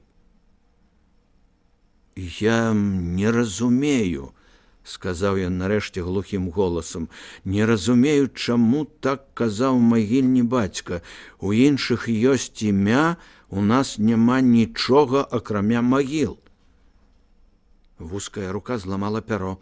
Ды не, ёсць імя. Ні адны магілы. Імя таксама ёсць, забытае, састарэлае, але ж ёсць. Магчыма, сказаў дзед. Толькі ўсё гэта не тое. Ідзі лепей спаць, унучак. Позна табе тут сядзець і думаць. Устаючы, але з нейкім дзіўным пачуццём пагладзіў пальцамі ліст тытула. Гэты сумны, нікому не патрэбны ліст з доўгім надпісам. Я спускаўся з верхавіны Святой гары. Было позна, і сонца даўно села за горы. Ломячы дубняк, ступаючы на жорсткія падушкі каменяломкі, я ішоў ніжэй і ніжэй, туды, дзе над бухтай гарэлі неверагодна сінія агні. Пайшла сухая горная трава. Справа ад мяне на строме взносіўся ў неба чортаў капыт. Я выбраўся на дарогу і шпарка пакрочыў уніз. Паўзлі па схілах шэрыя плямы, і прыглушана далятала адтуль глок-глок званочкаў авечых чарот. Цяпер я спусціўся нізка, і вакол былі адны змаршчакаватыя горы. Нешта цьмянае з'явілася абок мяне. Слабы, яшчэ невыразны на шэрым цень. Мой цень. І я падумаў, якія яны былі бедныя, нягледзячы на багацце, тыя, што аджылі пад маім пяром, якія вартыя жалю, як цень. А цень з'явіўся, і цяпер усё гусцеў і гусцеў, бо месяц, уздымаючыся над светам, ярчэў і наліваўся святлом. У лагчыне пусцелі каменныя коробкі нейкіх нізкіх будынін, што зараслі шыпшынай калючкамі. І гэта было як на Марсе, дзе пяскі заносяць руіны старых гарадоў, а месяц нараджаў у будынінах цені і рабіў з маршчакаватую глебу ўзгор'яў зусім блакітнай. І раптам вялікае шчасце нарадзілася ў сэрцы. Я жыў, і я ішоў паміж руін. Пад гэтым блакітным месяцам я прадзіраўся праз калючкі, што аж парыпвалі пад ветрам ад мёртвай сухасці. І я ішоў насустрач таму, аб чым ведаў у гэтай мясціне адзін я, толькі адзін. Я мінуў цясніну, і пасля водару сухой зямлі, калючак і палыну, цёплы, раскошны, бязмежны водар мора. Яго няспынны шум напоўніў мне вушы і сэрца. Мора гарэла месячным агнём між сухіх скал. І ўсе гэтыя дні і ночы я жыў ім, нават калі не бачыў яго. Жыў у скалах, жыў у стэпах, жыў сярод цяснін. І часам, прачнуўшыся ўначы, бяссонна лежачы з расплюшчанымі вачыма, або познім вечарам, пішучы за сваім сталом, я ўздрыгваў ад нечаканага адчування холаду і дзікай асенняй самоты. Таму што за вокнамі стаяў глухі шум, які бывае ў нас толькі позняй восенню, калі парывы ветру бягуць па голых верхавінах няўтульных дрэў. А потым мне адразу рабілася цёпла. І я ўспамінаў і усміхаўся сам сабе ў цемры, бо гэта было мора. Частка 21. Каляды адзначыў свежы пушысты снег. Снег быў на ўсім. На слупах платоў, на стрэхах, на дрэвах, на футры начнога вартаўніка і ў вёдрах з вадой, толькі пранесеных ад студні да хаты. Зямля памаладзела. Майка Раўбіч, прачнуўшыся перад каляднай раніцай, адразу зразумела, што на дварэ снег, так светла было ў пакоі. Яна выскачыла з ложка, захінула на падушку коўдру, каб не разышлася цеплыня, і босая падбегла да акна. За акном было белае і чорнае, снег і галіны дрэў. Ногі трошкі зябнулі на падлозе, і дзяўчынка кінулася зноў у ложак, які не паспеў, дзякуючы яе хітрасці, астыць, і аж засмяялася ад шчасця, што цёпла, што на дварэ снег. А потым задумалася, не ведаючы, здалося ёй тое, што яна бачыла мінулым вечарам, ці было сапраўды. Напярэдадні нянька Тэкля страшыла яе, што вось падыходзяць каляды, і цяпер якраз прастора для розных нячысцікаў, якія спяшаюцца перад Божым нараджэннем нахапаць сабе як мага больш гарэзлівых і непаслухмяных дзяўчатак. Лазнік вось, як возьмецца за бок, ды як пацягне пад палок, ды як пачне казытаць, тут ужо маліся, як хочаш, не дапаможа, бо не слухалася бацькоў і нянькі Тэклі. А які ён, лазнік? Страшны, адрэзала Тэкля. Адзенне ў яго з венікаў, замест вусоў два лазенныя апарышы, а сам увесь курэе, як пара, і гарачы такі, казытлівы. Не веру я табе, бабуля. Унь казалі на свяце агню, што паляндра страшная. А то быў Тодарка вадавоз і смяшыў дзяцей. І зусім ён не страшны. А вось паглянеш, паглянеш, страшыла старая. І тады Майка вырашыла паглядзець. Пасля вячэры яна замест таго, каб ісці ў бібліятэку, накінула футра і кратком пайшла змрочным паркам да лазні. Яна не баялася, што ёй перашкодзяць. Бацька заўсёды дазваляў ёй рабіць тое, што яна хоча.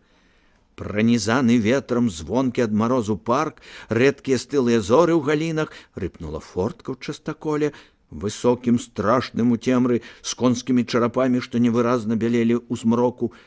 Яна сапраўды ўбачыла лазніка.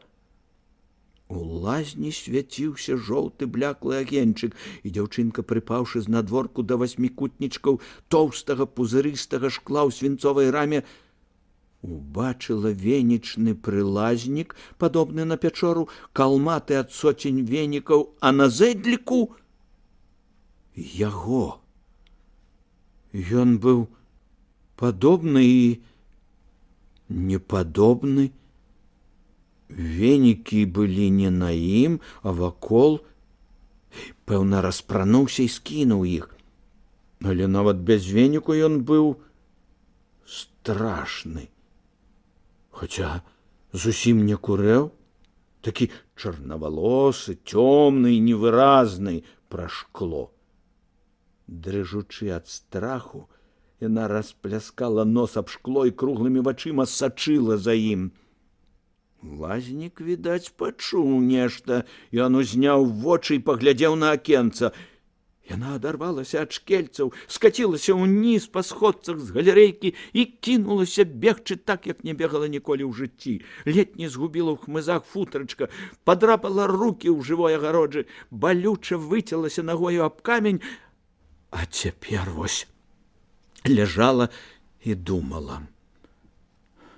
Было гэта ці не?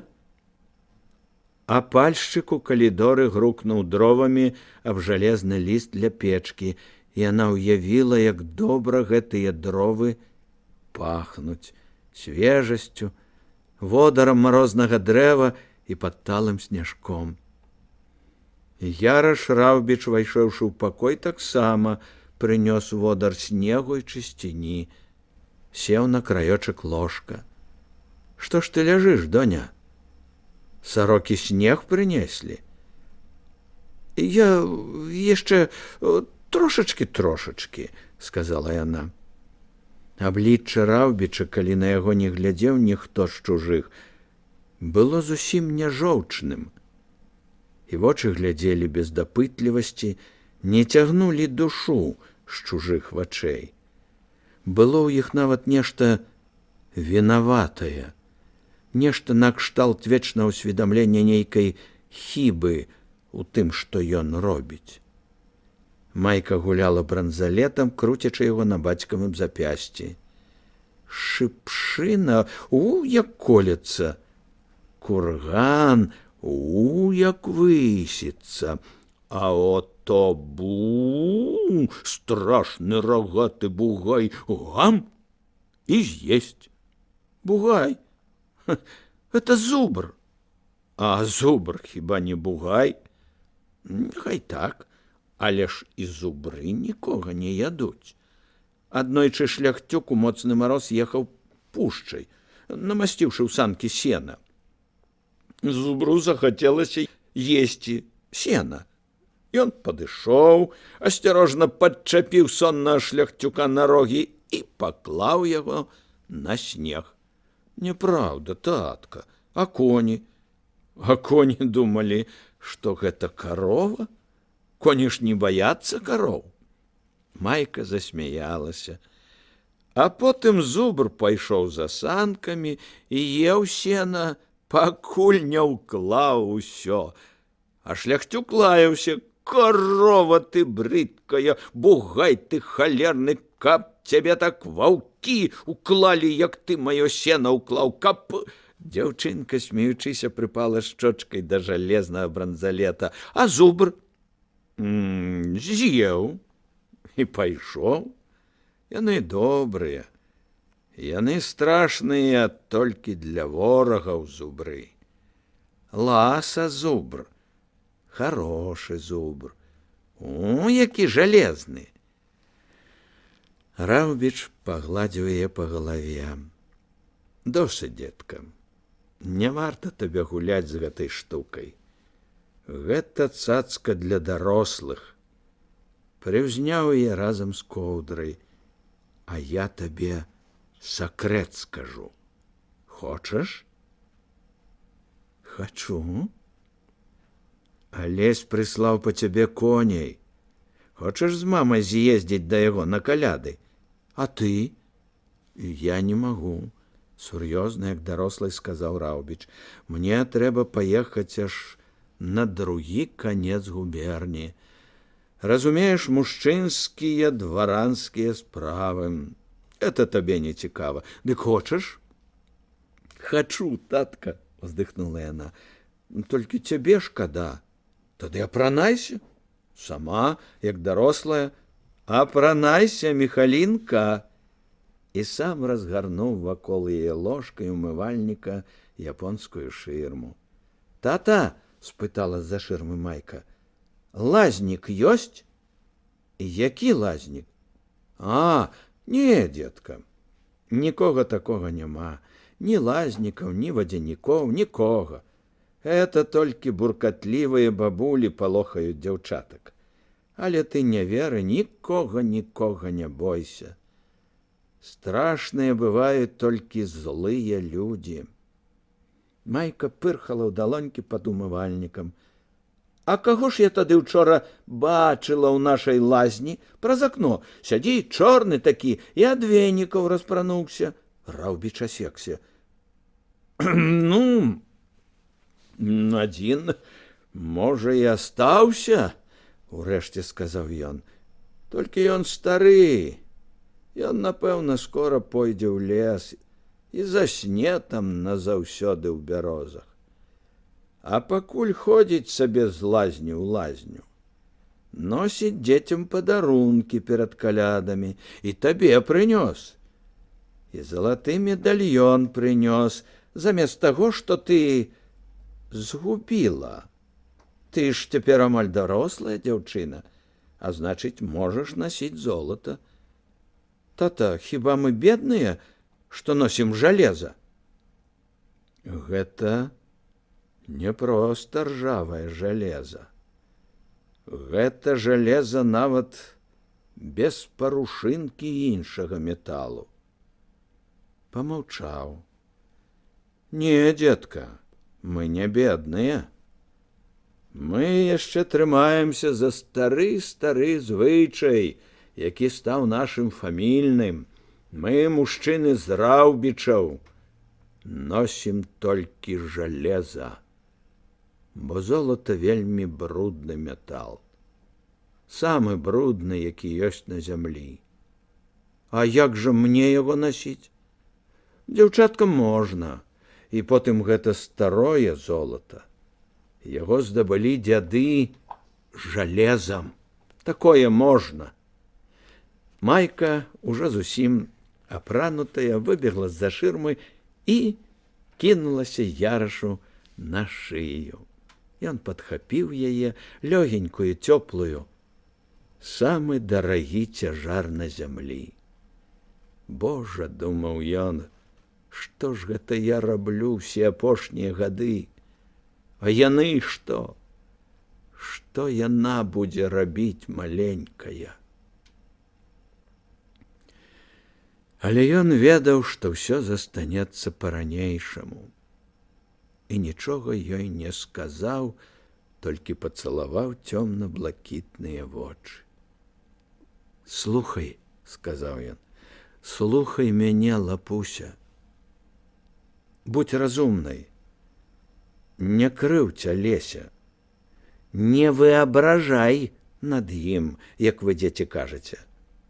Ён, вядома, разумеў гэты смутны цень, гэтае далёкае абяцанне дарослага ва ўлюбёнай дачцэ. Але гаварыць аб гэтым было нельга, рана. Я менш за ўсіх іншых хацела б крыўдзіць яго. уздыхнуўшы, сказала яна. Ды што зробіш, калі ён такое ведзьмедзяня? То спрытны і вясёлы, а то цяльпук цяльпуком. Ты ўсё ж пастарайся, сказаў Раўбіч. Я пастараюся, сказала яна. Выехалі у зімнім вазку пяцёх. Маці, Франц, Майка, малодшая сястра Наталя і Стась, самы малы з усіх. Пра шкельцы вазка былі відаць лагчыны, заснежаныя лясы, птушкі пасмяцюхі, што прылятаюць з далёкай Лапландыі і зімуюць у нас, бо тут для іх цёпла, адхоны над белым Дняпром і ліловыя хмызнякі на грывах. Фурман спяваў нешта сумнае і шырокае, пагойдваў у такт спевам галавою, звонка вішчалі пад палазамі марозныя каляіны, ветер прынёс далёкае выццё і рэдкі гарматны гул лёду на Дняпры. Ад нерухомасці усім у вазку было трошкі халаднавата, а потым з грады заўважылі далёкія агні ў снягах. Коні пабеглі шпарчэй, вазок спыніўся, рэзка завярнуўшыся ля параднага ганка. Сыпанулі насустрач людзі, хутчэй неслі дзяцей у дом, расхутвалі іх, пахучых з марозу, садзілі на доўгую гарачую ляжанку гардэробнай, давалі па глытку гарачага віна з карыцай. Алесь то паціскаў руку Францу, то схіляўся да Майкі, то цалаваў маленькую Наталку. Майку цалаваць ён саромеўся. А потым у дзверы сыпанула сапраўдная дзіцячая калатэча. Мсціслаў, ядзенька клейна, Янка чорны як чобат і неўтаймавана вясёлы. Ногі, рукі, усмешкі, віск, смех. Што ўжо што, а шуму такі будзе. І не кажы, кума, казаў пан Юры. Ён быў шчаслівы. На каляды ў Загоршчыну нечакана прыехаў стары Вежа.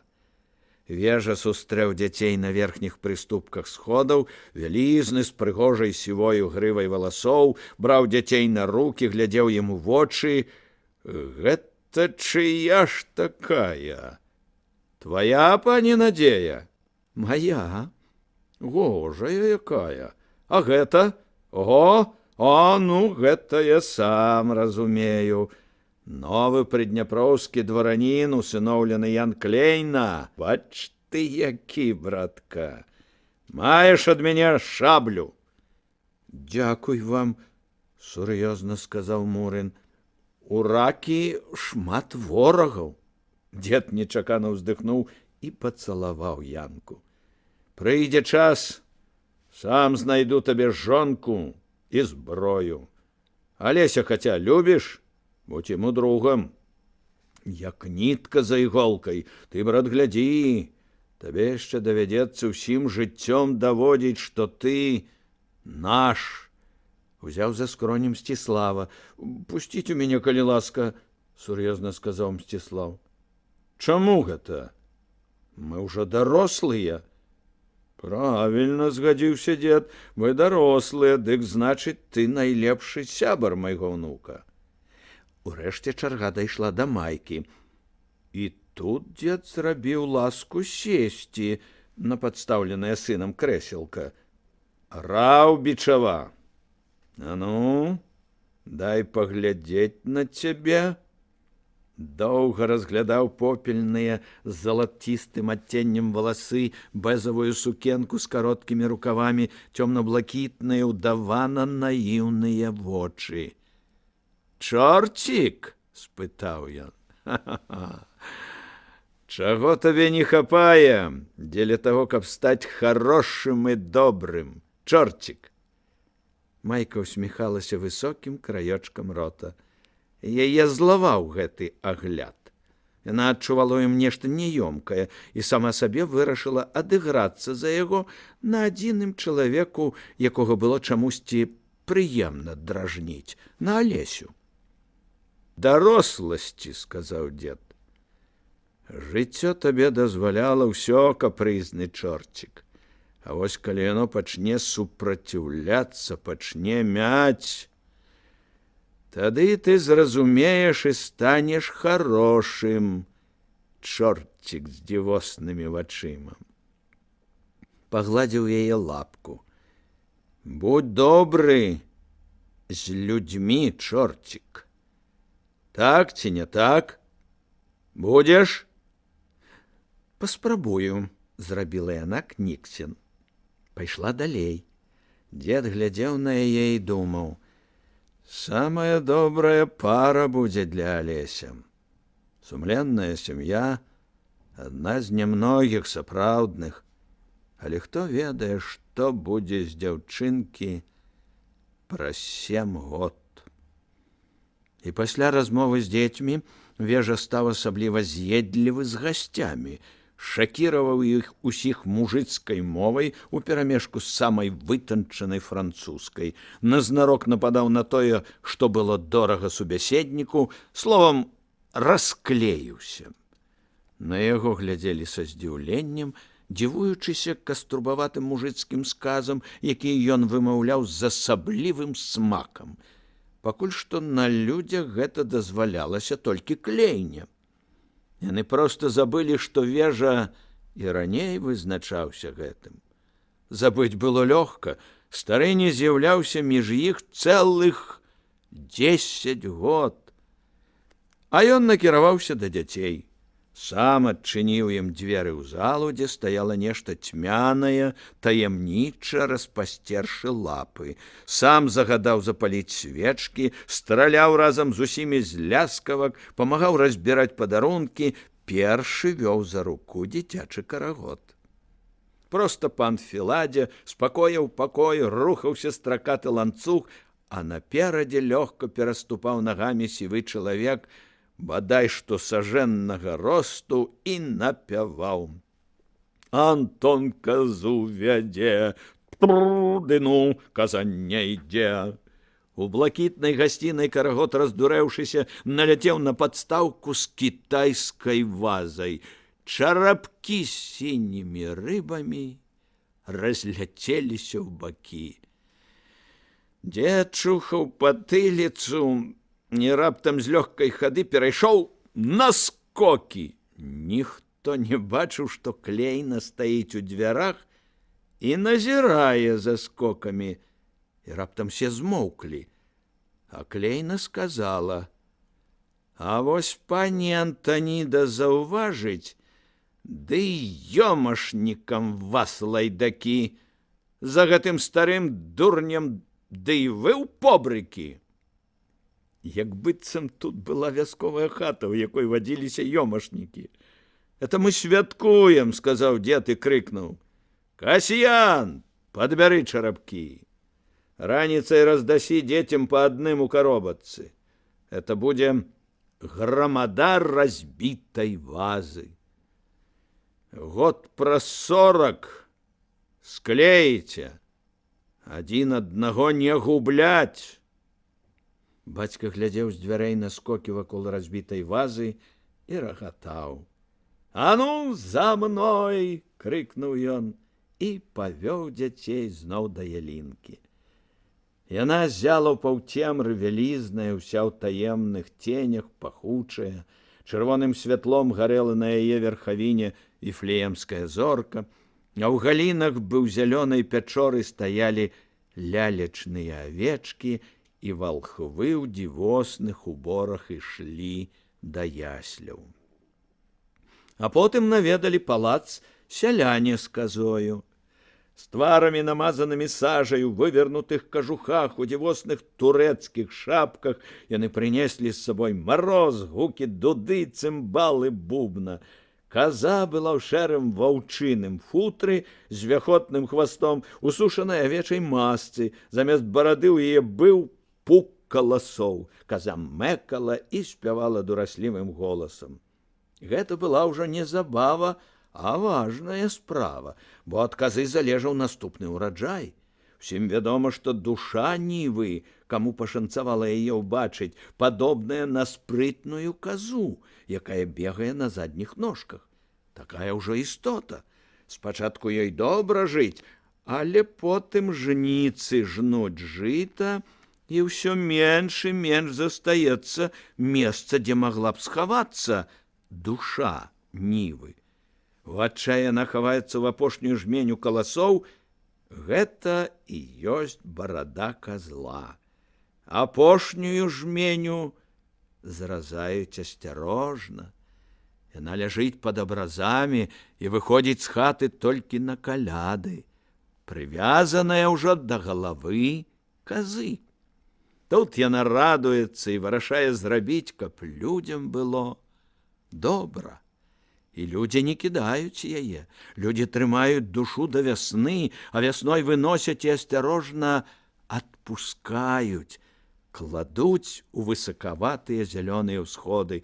І зноў душа насяляе сваё царства, не даючы загінуць ніводнай расліне, а самавольна ходзіць на задніх ножках па ўсіх абшарах прыдняпроўскіх ніў. Перарывіста раўла дуда, спявалі галасы. Дзе коза ходзіць, там жыта родзіць, дзе коза хвастом, там жыта кустом, дзе коза ступою, там жыта капою, дзе коза рогам, там жыта стогам. Разгарачаныя скокамі Алесь і Майка выбеглі з пакояў і спыніліся ў халаднаватай лоджыі. Праз вялікія вокны свяцілі марозныя зоры. Дзве малюсенькія постаці сталі каля акна і прытуліліся адна да адной, бо стала трошкі жудасна. Адчуваючы пад рукой яе плечык, Алесь сказаў: «Зоры. Настаўнік кажа, што на іх таксама ёсць людзі. А мы іх ніколі не ўбачым», — сказала яна. «А што, Алесь, можа там быць, як у нас у Загоршчыне? Ёсць там такія, як мы? На адной няма і на другой няма», — сказаў Алесь. «А на тысячнай, можа, і ёсць. Стаяць недзе, як мы, такія самыя, хлопчык і таечка, і глядзяць на нас і думаюць: а ці ёсць там хто? І таксама не ўбачаць ніколі», — уздыхнула яна. Зоры мігцелі над паркам. «Алесь», — спытала яна, «можа нарадзіцца чалавек з такімі вачыма, што ўбачыць іх?» «Не ведаю», — сказаў Алесь. «Вочы ва ўсіх розныя. Бачыш коўш?» «Бачу. А вунь другая зорка ў ягонай ручцы. Паглядзі, што ты бачыш ля яе?» «Ой», — шапнула Майка, — «яшчэ адна зорачка». «Это Міцар і Алькор», — сказаў Алесь. «У цябе добры зрок. А вунь тую зорку як ты бачыш?» «Ніяк. Зорка як зорка. А я ведаю, што яна падвойная. Гэта Альфа Вагаў. Настаўнік здзіўляецца, якія ў мяне вочы. Ён правяраў, ён бачыць толькі ў трубу тое, што я добра бачу. І так, ведаеш, вечарніца мае сярпы, як месяц. А калі на ёй серп, то часам можна заўважыць, што астатняя яе частка попельная. Я заўважаю нават яшчэ больш. Ля воўчага вока ёсць дзве зусім малюсенькія зорачкі, але я іх бачу толькі ў прыцемку, калі на небе зусім мала зор. Тады ніхто не забівае іх сваім зяннем». Помаўчаў. «Можа, і народзіцца некалі чалавек з такім зрокам, што ўбачыць на зорках людзей». «Слухай», — сказала яна, — «давай зробім, ведаеш што?» «Ведаю», — сказаў ён нейкім шостым пачуццём, адгадаўшы, што яна думае. «Трэба назваць дзве гэтыя зоркі ля воўчага вока. Іх жа ніхто не бачыць. Дык мы дамо адной тваё імя, а другой маё. І гэта будзе наша таямніца. І нашы імёны будуць вечныя, як тыя зоркі, заўсёды. Заўсёды, заўсёды», — сказала яна. Нават калі нас не будзе, праз 1000 год зорка Майка і зорка Алесь. Святкі ішлі далей, у танцах, пераапрананнях, выражэннях, у палёце санак, ахутаных вясёлкавым снежным пылам, а ля воўчага вока жылі, свяціліся нікому невядомыя зорка Майка і зорка Алесь. Ім было добра і весела разам з усімі, але яшчэ лепш адным.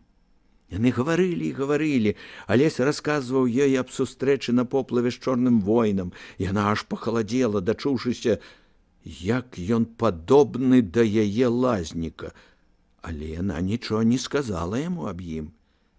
Аднойчы на 4-й дзень каляд яны ўцяклі ад усіх і пайшлі ў далёкія нежылыя пакоі дома шукаць цікавага.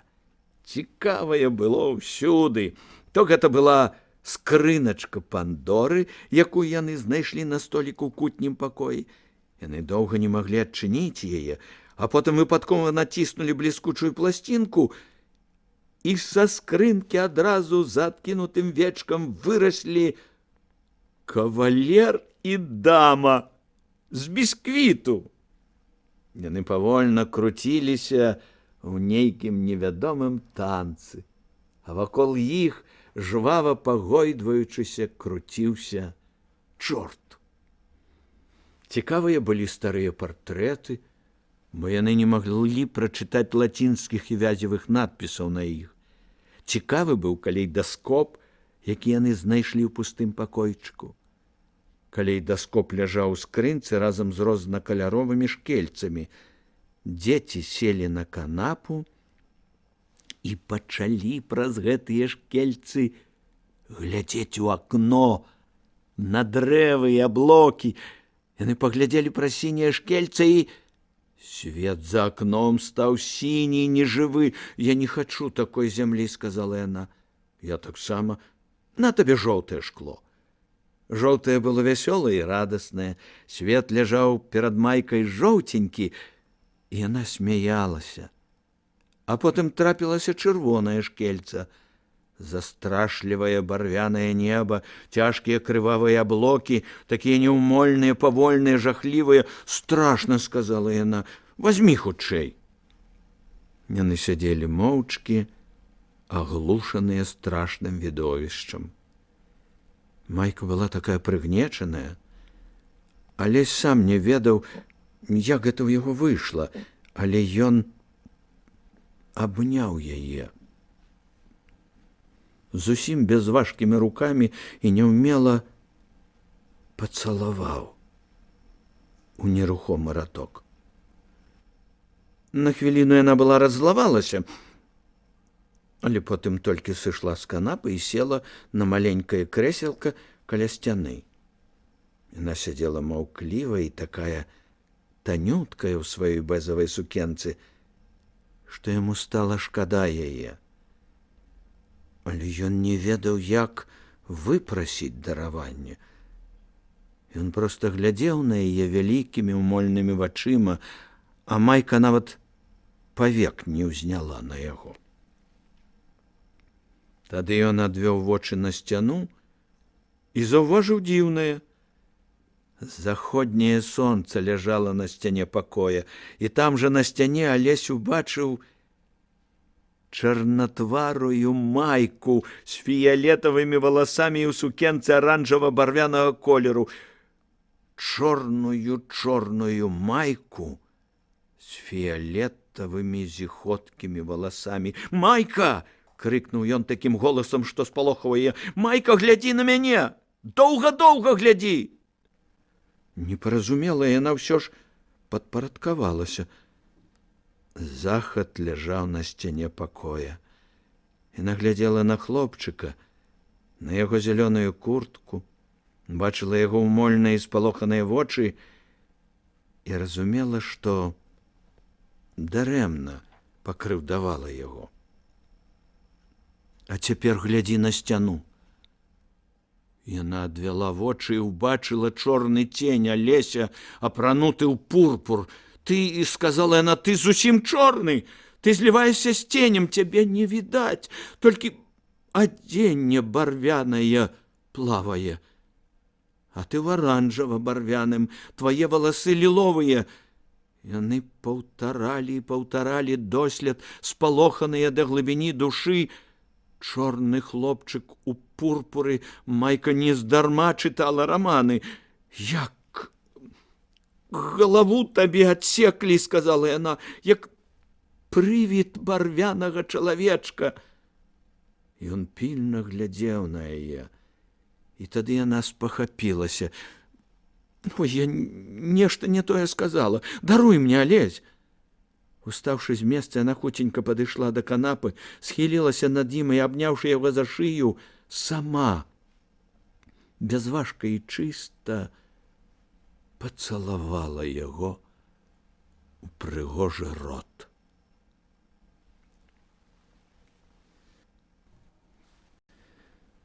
Частка 22. Алесь чытаў, седзячы на зашклёнай тэрасе. Шыбы былі вельмі стары, і таму набывалі лёгкае фіялетавае адценне. За садам плыло сонца, свецячы проста Алесю ў твар, і літары ў кнізе здаваліся чырвонымі. Ён знайшоў у дзедавай бібліятэцы Яна Баршчэўскага. Кніга звалася «Шляхціц завальня або Беларусь у фантастычных апавяданнях». Зараз ён адольваў ужо 4-й том.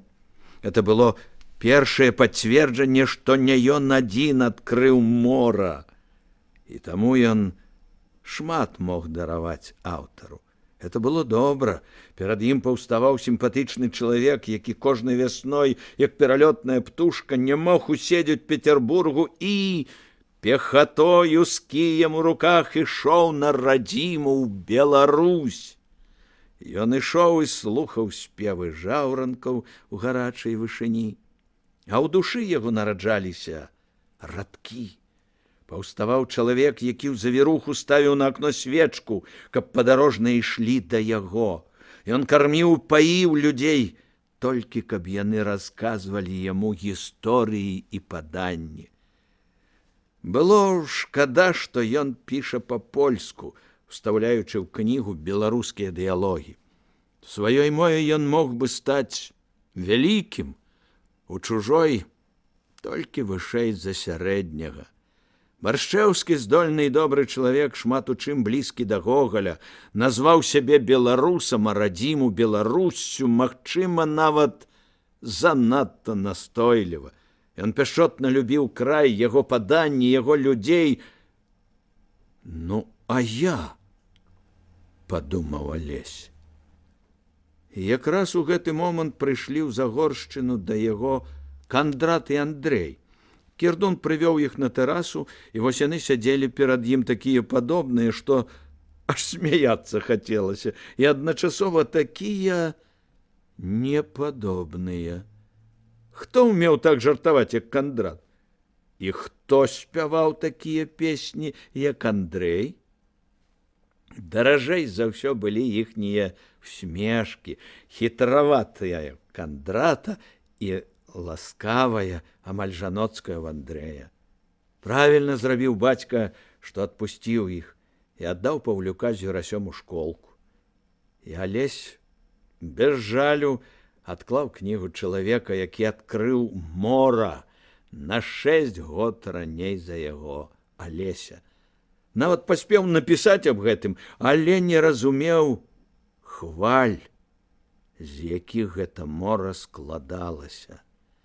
Слухай, Алесь, сказаў рэшце Кандрат, у нас да цябе справа. Ну, сказаў Алесь, але раней ты дасі нам слова, што аб гэтым ніхто не даведаецца, нават бацькі. Мы тут думалі, аж галовы папухлі, сказаў Андрэй. Але цяпер масленіца, все ездзяць у госці. А Кроер, твой далёкі сваяк, Стойте, хлопцы, сказаў Алесь, нічого не разумею. Ды мы не ездзім туды ніколі. Мае не любяць Кроера. Тым лепей, сказаў Кандрат з палёгкай усміхнуўшыся, а мы думалі, значыць, усё добра, і засмяяўся. Юрасю бацька 2 шлапакі адваліў. Прыйшоў хлопец з царквы, ў кішэню ў яго аж 4 грыўні.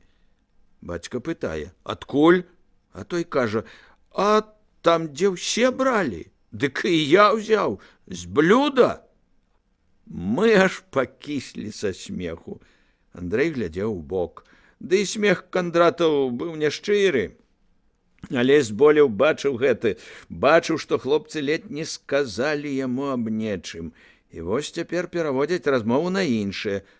Як хочаце, хлопцы, суха сказаў ён. Але я думаў, што вы мне верыце, што я для вас і застаўся братам. Нават цяпер? Што ж, няхай, да мы нічога, сказаў Кандрат, мы толькі хацелі прасіць, каб не ездзіў да Кроера. Не любяць яго. Сам ведаю, суха сказаў Алесь. Маўчалі. Алесь ведаў, дружбе і адкрытасці канец. А тут яшчэ Кандрат нечакана, толькі каб не маўчаць, пачаў расказваць чарговую пабрахеньку. У Лапаты госці былі. Паклалі іх падпітых у чыстай палове, а дзеці ўзялі ды прысунулі да дзвярэй стол. Уначы ўстае чалавек, шукае выйсці, як ні мацае, няма дзвярэй, аж зубамі скрыгалі. Андрэй раптоўна аж крэкнуў з прыкрасці за брата, строга ўскінуліся вейкі. Верзеш, немаведама, што боўдзіла, сказаў ён. А ну давай, кажы ўсё. Алесь наш, мужик, не скажаш, всяму конец. Дзе веры няма, дык якое ўжо сяброўства. Што вы, сказаў Алесь, чаму конец? Да я і не хачу, бачыш, сказаў Андрэй. Кандрат все яшчэ вагаўся, і тады вочы Андрэевы ўспыхнулі. Не хочаш? Тады я сам. Толькі ты, Алесь, ведай, на цябе ўсе спадзяванні. Маўчы ў імя маці і пана Езуса. Гэта ўжо дарэмна, хлопцы. Не дарэмна, сказаў Андрэй. Кожны за сваіх. Дваране за дваран, мужыкі за мужикоў. А калі давядзецца, тады нам конец, бо ведалі, а не сказалі. Деда старога добра, калі адхвочуць. А нам, і Лапатам, і кахновым людзям. Можа, і Сібір. Тады і казаць не трэба, сказаў Алесь ужо сур'ёзна. Трэба, сурова сказаў Андрэй. Мы дзядзькавыя браты. Раз змоўчым, два змоўчым. І канец братэрству. Ён перадыхнуў. Кроера хочуць забіць, а маёнтак ягоны спаліць. Корчак, той самы, што вілы кінуў. У яго кроў з сэрцы запяклася на пана Кастуся. Ягоныя дзеці торбы пашылі і в акрайцы пайшлі. За самім Корчакам ганяюцца, як за зверам, і Корчак рашыў забіць. Той, хто забіў, гэта ўжо не чалавек. Ён горшы за вар'ята. Ён атручаны забойствам. За змею Бог 100 грахоў даруе. І ён заб'е ў адзін дзён з масленіцы, каб не ў пост грашыць. Так што не ездзі і сваіх адгавары. Мы ніколі не ездзім, сказаў Алесь. Мы ворагі, я нікому не скажу, можете мне верыць. Толькі ж яго спаймаюць. Мусатаў за ім паўсюль ганяецца. Шкада смелага чалавека. А хто гэта вам сказаў аб забойстве? Пятрок Кахно чуў ад Лапатаў, а тыя да паківача ездзяць, дзе Корчак хаваўся. Балбатун ваш Пятро, сказаў Алесь. З радасці, што гэтую брудную свінню забіць збіраюцца, распусціў язык. Ён нікому больш не сказаў, пачырванеў Андрэй. Не думаў я, што ты, Алесь, нас папікаць будзеш. Цяпер сорамна стала Алесю. Я не папікаю. Я нікому больш не скажу. Магіла. Гэта была самая страшная клятва аб маўчанні. Хлопцы паверылі і пайшлі супакоеныя. Раніцай наступнага дня ў Загоршчыну прыскакаў з кроераўшчыны ганец, мужык год пад 40. Пан Юрый і Алесь якраз выходзілі з дома, калі мужык цяжка споўз са свайго нехлямяжага коніка. Конік адразу, як заснуў, тупа расставіўшы клышаногія тупалкі. Мужык стаяў ля яго, камячыў у руках брудную прадзёртую магерку і не глядзеў на паноў, толькі на мокры снег, у якім танулі яго раскіслыя поршні. «Накрыйся», — сказаў пан Юрый, — «не люблю». Дзікаватыя светлыя вочы мужика на імгненне прыўзняліся. Высакародны пан Канстантин Кроер памерлі. Яны просяць, каб дваране стаялі каля труны. Як гэта ён просіць? Яшчэ не верачы, спытаў пан Юры. Мёртвы просіць? Яшчэ як жывыя былі. Як здарылася? В адначасе амаль. Кажуць, жыла лопнула. Ужо і ў труну паклалі. Пан Юры перахрысціўся і ўбачыў белую галаву мужика, на якой раставалі мокрыя хлапякі апошняга снегу.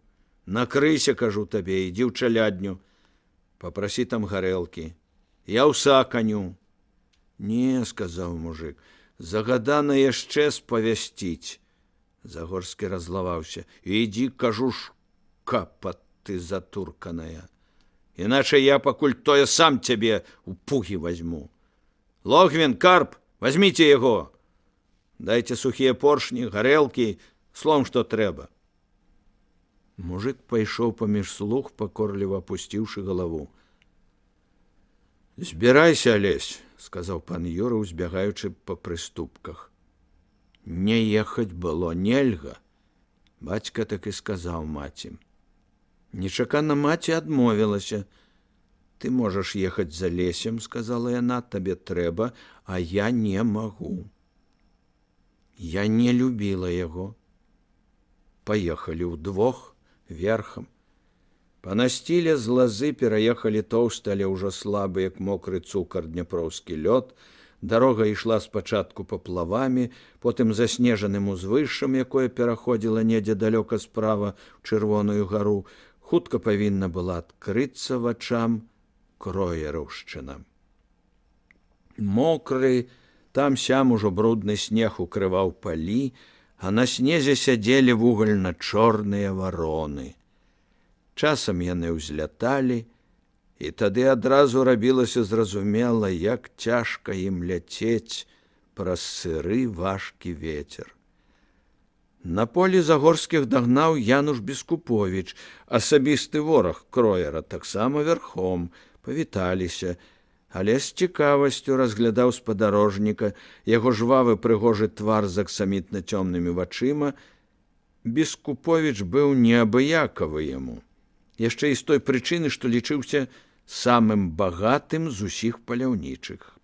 Прыдняпроўя, на песні рога. Ён складаў не толькі іх, але яшчэ і вершы, сур'ёзныя і чулыя па-польску, жартоўныя па-тутэйшаму. Кроер ледь не вызваў яго на дуэль за верш аб півошчынскім бунце. Там, між іншым, былі такія радкі. «Пан жандар яго цалуе, хоць ён кукішам глядзіць».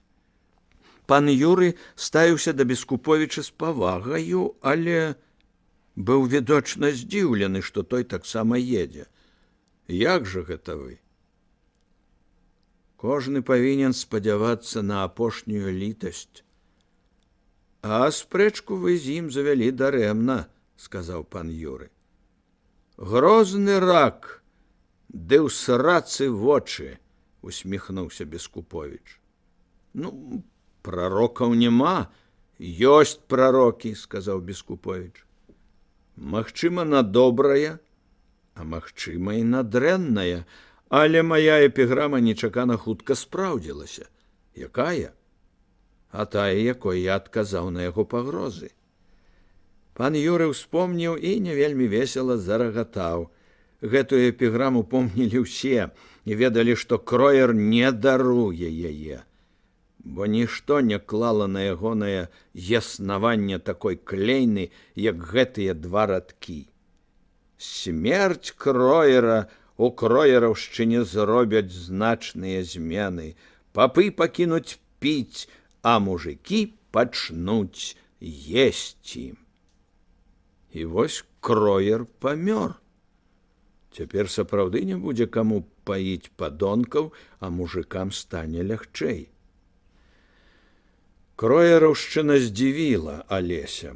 Вялізнае сяло распаўзлося на багатым лесавідным суглінку па броўках яроў, па схілах, па адхоне над рачулкай. Нідзе ані дрэўца, ані кусціка. Абшчынны векавы дуб на плошчы абсечаны ўвесь, акрамя адной толькі разгаліны, і тая тырчыць пад неба, як быццам чалавек, лямантуючы, скінуў адну руку. Мужыкі, што трапляюцца насустрач, зацкавана глядзяць у зямлю. Вялізны панскі дом стаіць таксама на пустым месцы, непрытульны і страшны. Дом быў проста вялікай камяніцай, але страшнае запусценне панавала вакол. Невялічкая паўкруглая брама, глухі ніжні паверх, два крылы ганка. Тое самае было і ў пакоях. Старая занядбаная раскоша, маўклівыя слугі, маўклівыя купкі гасцей, што з'ехаліся аддаць апошні гонар нябожчыку. А быў калісьці багаты дом, нават вельмі багаты. Пан ляжаў у параднай зале, вокны якой пачыналіся на ўзроўні чалавечага росту. У зале стаяў стол, побач з ім пюпітр, за якім чытаў псалтыр чалавек у манашым адзенні.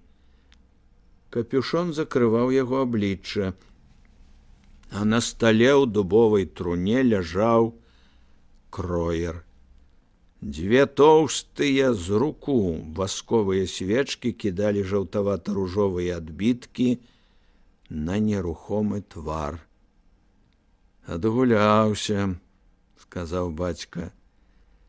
А ў паўцемры залы гучалі страшныя манатонныя словы псалмаў у суцяшэнне сумуючым. Святло дня ледзь прабіваецца ў высокія вокны, пыльная бы ў склепе грыфельна-шэрая. І асветленая пляма — гэта толькі твар Кроера, рукі складзеныя на грудях і чырванаватая парча, што закрывае цела да самых рук. Людзі ішлі паўз труну і жагналіся, некаторыя з відавочнай асалодай і з удавана-журботнай мінай на абліччы. Пан Юры з Алесем спыніліся ў нагах нябожчыка. «Бывай, швагер», — сказаў пан Юры. «Хай Бог будзе літасцівы да цябе, як даруе ён усялякую правіну». Алесевы вочы трохі спалохана аглядалі траюраннага матчынага брата. І раптам хлопчык здрыгнуўся. Праз прыплюшчаныя павекі выглядала жаўтаватая палоска бялка. Кроер глядзеў. «Ідзі», — сказаў пан Юры, — «рана табе, ідзі і не глядзі». Яны прайшлі паўз труну. «Швагер прыйшоў», — пачуў пан Юры ціхі голас. «Дзень добры, швагер». Не разумеючы, адкуль голас, пан Юры азірнуўся, і раптам па зале, як вецер па начных галінах, прабег уздых жаху. Яны азірнуліся. Натоўп адхіснуўся ад труны, як жыта пад ветрам. Мярцвяк сядзеў. Але сціснуў сківіцы, каб не закрычаць. А нябожчык сядзеў і глядзеў на людзей. Потым дастаў з-пад чырвонай парчы вялізную бутэльку шампанскага. Сект стрэліў у столь, па бутэльцы паліліся белыя ручаі.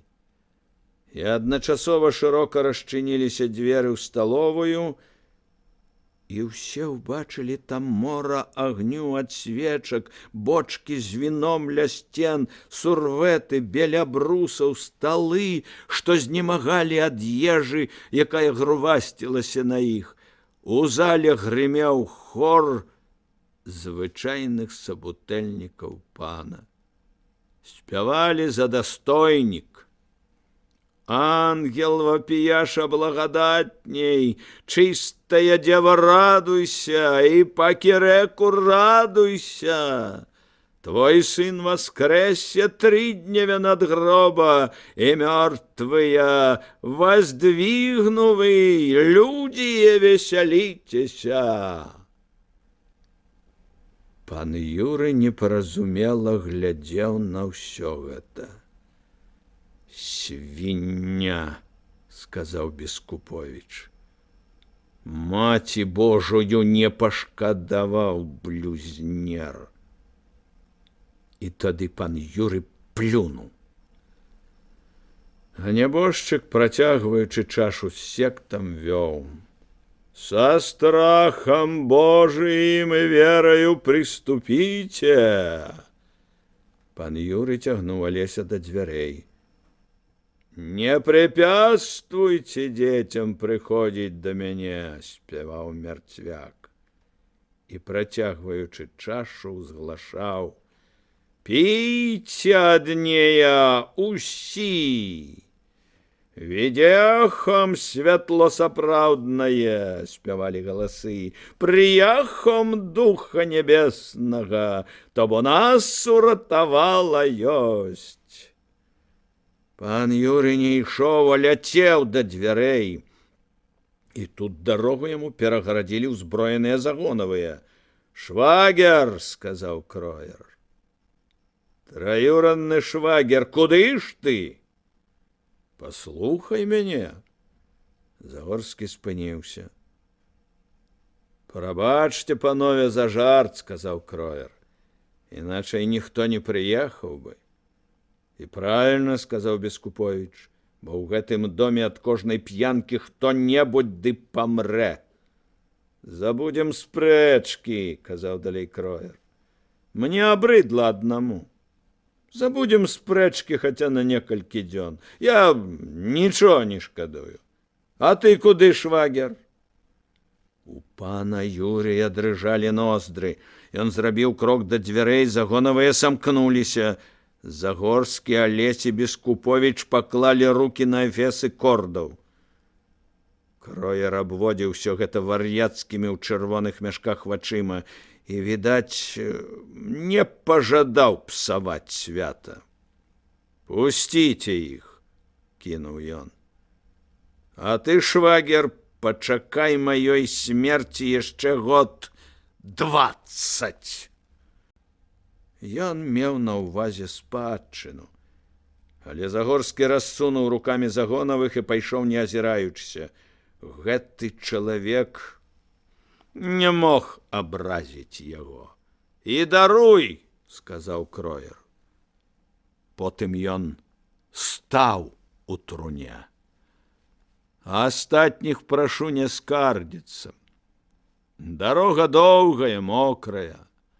Жывіце тут». Людзі аглядаліся. Ва ўсіх вокнах узвышаліся ўжо ўзброеныя загонавыя. Чалавек 30, прапусціўшы Бескуповіча і Загорскіх, самкнуліся і стаялі ў дзвярах. Людзі апусцілі галовы, бо ўсе ведалі, якая цяжкая чаша кроеравай гасціннасці. Але ніхто не пратэставаў. Буйных дваран, з якімі Кроер пабаяўся б сварыцца, у зале не было, і людзі рушылі ў сталовую залу. Цяжка зачыніліся за імі дубовыя дзверы. Кроер кінуў парчу на плячо накшталт плашча і саскочыў на падлогу. Яго трошкі хістала, ён быў знясілены шматдзённай п'янкай, але сіліўся стаяць роўна. Адзін з агонавых падышоў да яго і нешта сказаў, і ў Кроера вышчарыліся зубы. «Дзе?» Страшным ціхім голасам спытаў ён. «Ляганка, паня». Кроер, цягнучы за сабою край парчы, памкнуўся да дзвярэй, на хаду спыніўся. «Все закон!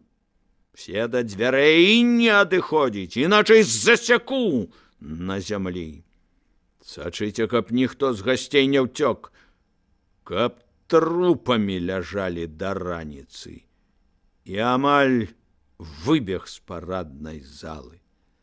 Ён перагнаў Загорскіх з Бескуповічам, калі тыя выходзілі на ганак, і не звярнуў на іх аніякай увагі, кінуўшыся па прыступках уніз. Пан Юры кінуў аднаму з загонавых, які праводзіў іх. «Коней!» «Зараз!» – заспяшаўся той.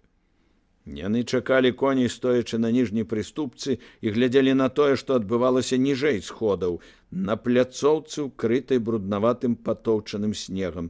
На пляцоўцы стаяў у атачэнні 3 блакітных і 10 земскіх бялявы мужык у расхрыстаным кажуху. Рукаў кажуха быў адарваны, з вялікай дзіркі, як махрыя палета, падалі на плячо касмыкі аўчыны. Звычайны мужык год пад 30, засівералы, дужы. Незвычайныя былі толькі вочы. Чорныя, дрымучыя, яны з непрыхаванай нянавісцю глядзелі на пана Кроера, што набліжаўся да купкі людзей бязгучнымі кашэчымі крокамі. У баку ад гэтай купкі людзей стаяў Мусатаў. Глядзеў, як быццам у другі бок, пагладжваў шчыцістыя бакенбарды, зеленаватыя, як у рысе вочы, прабеглі па абліччах Алеся, пана Юрыя, Бескуповіча і абыякава пачалі разглядаць, бы першы раз бачылі бліскучыя ад вільгаці дзікія камяні будынка, высокія вокны, падушкі зялёнага моху ля вадастокаў. Мусатаў ведаў шалёны нораў Кроера. Ведаў, што той можа з гарачкі ўчыніць такое, чаго потым і рукамі не развядзеш, тым больш, што сведкам будзе сам маршалак. І Мусатаў пайшоў паўз Кроера да сходаў. Праходзячы, зрабіў яму прывітальны жэст. Кроер усміхнуўся. Ён зразумеў гэта так, што Мусатаў развязвае яму рукі. Што ж, добра, якая сапраўды каму можа быць справа да рахункаў гаспадара са сваім рабом. Мусатаў знік у доме. І Кроер, дачакаўшыся гэтага, падышоў і спыніўся крокі на 3 ад мужика. Што, Корчак? Нядоўга давялося хадзіць. Пагуляў? Плаці? Вар'яцкія вочы глядзелі з усмешкай. Корчак маўчаў. 3 чалавекі на ганку скінулі галовы, пачуўшы прозвішча. «Бацька, што гэта ён?» – спытаў Алесь. «Брыда», – сказаў пан Юры. «Ты не слухай, сыне, мы не маем права ўмешвацца». Кроер рабіў то крок управа, то крок улева, разглядаў. Дык пан Корчак ужо і эпалет прыдбаў. У генералы пану Корчаку захацелася. Можа, гаспадар Корчак і ў імператары мерыцца? Корчак маўчаў. «Мерыцца!» – з удаваным шкадаваннем сказаў Кроер. «Непісьменны бедалага, не чытаў, не ведае, чым цар Мурашка скончыў». Чаму не ведаю, сказаў раптам Корчак з нейкім заліхвацкім адчаем. Вельмі нават добра ведаю. Галовачка бедная ад жару трашчыць, ножкі на чырвоным, на жалезным сядле. У адказ пан Кроер ударыў, відаць, не вельмі моцна, бо быў знясілены п'янкай. Алесь глядзеў на гэта разгубленымі вачыма. Ён упершыню бачыў, як б'юць звязанага. Галава ў Корчака не хіснулася ад удару. З нейкай злоснай радасцю ён сказаў: «Дрэнна б'еш! А шкада, паночак, што мяне па дарозе да сваіх схапілі. Ух, як бы з гэтага кубла дымком і рванула!» Корчак глытнуў паветра. «Шкада, аднаго шкада! Разлічыцца не паспеў!» Кроер адпачываў. Вочы яго былі каламутныя ад гневу. «Дык у цябе яшчэ і свае былі?» — ціха спытаў ён. «А як жа? Не святым жа я духам жыў са жніва да масленай. Хавалі, памагалі. Дзе хавалі хто? А гэта ты ўжо сам даведайся». Кроер плюнуў і зноў неяк наўскасы, пасоўваючы сваю доўгую постаць, рушыў па брудным снезе да звязанага. «Дзе?» І ён ударыў зноў, на гэты раз пад ніжнюю сківіцу. Корчак сплюнуў крывёю ў снег. «Уцэліў такі», — сказаў ён. «Вядома, над пешым арлом і варона з калом». Гэта было ўжо занадта. Кроер адчуваў сваю п'яную слабасць і стаў шукаць вачыма чагосьці больш важкага. Якраз у гэты момант конюх прывёў панам коней. Пан Юры разбіраў павады, і тут Кроер заўважыў у руках у конюха карбач. І рвануў яго з рук дваровага і з подбегам сагнуўшыся, ударыў Корчака па твары. Карбач не быў падплецены свінцом, толькі падвіты гнуткім медным дротам, і гэта ўратавала Корчака ад смерці. Твар у Корчака заліўся крывёю, вусны ў пана трэсліся, на шчоках плямамі з'яўляліся і знікаў румянец. 10, 20, 40 удараў. Алесь глядзеў на расправу шалёнымі вачыма. Білі звязанага чалавека, які не мог бараніцца. Корчак не мог ужо стаяць. Ён сеў на снег, заліты крывёй, хапаў паветра. «Дабі!» толькі і здолеў сказаць ён. І паваліўся тварам у снежную кашу. «Азіят!» — вонкава спакойна сказаў пан Юрый і дадаў. «Александр, у сядло!» Алесь не мог адвесці вачэй. Удар, яшчэ удар. Яны падалі, як па сэрцы. Чалавек у снезе выцягнуўся. І тады сам, не разумеючы, што ён робіць, падлетак кінуўся да Кроера і падставіў руку.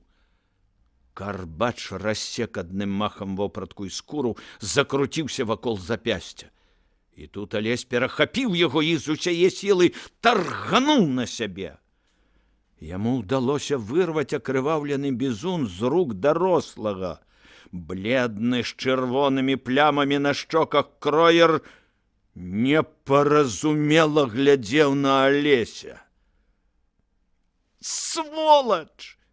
У дзіцячым горле нешта клекатала. «Нізкі! Злы чалавек!» Паразумеўшыся, Кроер пагрозліва пасунуўся на яго. І тады Алесь, калоцячыся ад злосці, ведаючы, што гэтым можа ўдарыць яго, размахнуўся і, як трымаў дзяржальным, з усёй сілы ўпершыню ў жыцці ўляпіў проста ў перакошаны твар. Кроер схапіўся за сківіцу, потым ускінуў кулакі, і тут дужая рука пана Юрія адкінула яго ў бок ад сына. Мільгануў паўз іх Бескуповіч, схапіў карбач і адшпурнуў яго ў снег. «Слухай ты, — сказаў пан Юрый, — дерьмо, гниль, калі ты зачэпіш яго, ты жоўцю рыгаць будзеш». «Чакайце, Загорскі, — спакойна сказаў Бескуповіч, — не пэцкайце рук». «Варта!» ледзь выдушыў сябе Кроер. І гэта прагучала ціха, але гняўна. Рукі пана Юрыя і Бескуповіча леглі на рукаяці кордаў. «Вы пашкадуеце, Кроер!» спакойна сказаў Бескуповіч. «Каб праламаць вам галаву, хопіць хвіліны». Кроер азірнуўся, але жандары відавочна баяліся ўмешвацца ў спрэчку высокіх паноў. Стаялі моўчкі. Пан Юрый спакойна пасадзіў Алеся на ўргу і падвёў Бескуповічу ягонага каня. Ускінуліся ў сёдлы, з месца толькі брудныя снежныя пырскі паляцелі, узялі наўскапыта. Вёрст праз 5, калі стала зразумела, што пагоні не будзе, пусцілі разгарачаных коней рыссю. Алесь загаліў рукаў, разглядаючы крывавы рубец. «Ён мяне ударыў!» — непаразумела сказаў ён. Бацька з жалем глядзеў на сына. «Ты пагарачыўся, — сказаў ён, — таму што 3 чалавекі маглі б налажыць галавою за аднаго, якога ўсё адно чакае Сібір, смерць у рудніках. А як бы тужыла твая маці? Або пана Бескуповіча жонка? Абяцай мне, што ты, — Алесь не вельмі ветліва сказаў, — гэтага я не магу абяцаць». «Правільна, — сказаў Бескуповіч». Корчака сапраўды чакала Сібір. Калі Мусатаў, пачуўшы Кроераў крык да варты, выбег з дому, заліты крывёю, але ўсё яшчэ жывы Корчак непрытомна ляжаў у снезе. Мусатаву ўдалося адгаварыць раз'юшанага пана ад пагоні. Корчака ён аддаў жандарам і загадаў весці яго ў Сухадол. А Кроер прыклаў да сківіцы снег і накіраваўся ў дом. «Гарэлкі!» толькі і здолеў сказаць ён Загонавым. Пачаўся неўтаймаваны страшны разгул. 3 дні кроераўшчына захлыналася ў віне. Галас стаяў над тымі, хто апіўся, песні, лаянка. На 5-й дзень на нагах засталіся толькі Кроер да Іван Таркайла. Сядзелі пры святле адной свечкі ў хатняй малельні, чокаліся адзін з аднымі і ашалелымі вачыма сачылі, каб другі выпіў да кроплі. Кроер пачаў быў ужо працэджваць віно з бутэлькі праз пальцы, бо ў кожнай бутэльцы сядзеў чорт, вельмі падобны на марскога канька. Але ўсё неяк абышлося. Каб не лаяцца, вырашылі ўвесь вечар гаварыць па-французску. Іван гэтай мовы не ведаў, а п'яны язык Кроера і на сваёй з цяжкасцю сплятаў 2-3 словы. «Ішлі б спаць, чэрці!» — грубіяніў Пятро лёкай Таркайлы.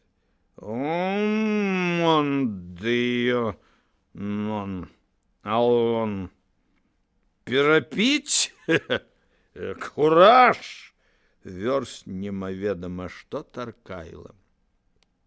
Пятро смяяўся. Кроер глядзеў на яго цьмянымі вачыма. А ты чаго рагочаш, Пятро? Понимаешь нас? Ён ведае, казаў Таркайла. Знаешь французскі язык? Пятро пакрыўдзіўся. А няго ж? Ну то які ён? Чырвоны, сказаў Пятро. Як сабачы, правильно, сказаў Таркайла. Златавуст. Пакінуўшы адурэлых паноў за віном, Пятро зачыніў іх у пакоі. Магло быць дрэнна, калі задумаюць асвяжацца ў палонцы ці скакаць на конях. А сам прыйшоў у людскую і сказаў кухарцы: апошнія часы жывуць не па-людску і п'юць, як перад загібеллю. Дзіва, што сказала кухарка. Цяпер яшчэ кажуць, у Петербургу змея пусцілі па жалезных каляінах. Змей, разумееш, бяжыць па дарогах. Это ўжо конец свету. Але, згадзіўся Пятро, гэты не пашкадуе. Гэты ж жарэ ўсіх. Частка 23. Спачатку выпусцілі свае коцікі вербы. Потым, перад Вялікаднем, пачалі сачыцца празрыстым сокам пні сечаных бяроз. Пасля пупышкі сталі зялёныя, а лясы цёмныя. Пазней заплакалі перад купальнем травы, меліся назаўтра загінуць. А затым прыйшла чарга палегчы каласам. Год не парадаваў. Ён шмат абяцаў дружнай добрай вясной і спорнымі цёплымі і буйнымі дажджамі, а потым нічога не даў. Зноў не даў, каторы ўжо раз. Дажджы пайшлі бесперапынна. Парасткі захлыналіся ў глыбокай халоднай гразі, жоўклі і гнілі. А з канца красавіка наваліліся халады і ўчэпіста трымалі нівы аж да сярэдзіны чэрвеня. Зямля, калі засунуць яе руку, была не цёплая, а сцюдзёная і ліпучая, як глей, выкінуты з самага дна магілы. Дні і ночы сталі цёплыя толькі ў канцы чэрвеня. Голад, як быццам, падрыхтаваў глебу пад сваё зімняе жніво і шчодра кінуў людзям непатрэбную цяпер цеплыню. На азіміне не вярнулі насеннем, тым больш, што давялося ратавацца, пераворваць палі і засейваць іх пад ярыну. І гэтую познюю сяўбу ледзь скончылі на купалле, а гэта азначала, што восенню рунь амаль напэўна паб'юць ранішнікі. І ўсё яшчэ трэці год хварэла бульба, і клубні яе былі, як гразь, не адрозніш ад зямлі. Пан Юрый і стары Вежа ў канцы ліпеня напалову спустошылі свірны, даючы пазыкі, разумеючы, што спадзявацца няма на што, адпусцілі мужикоў на гадавы аброк.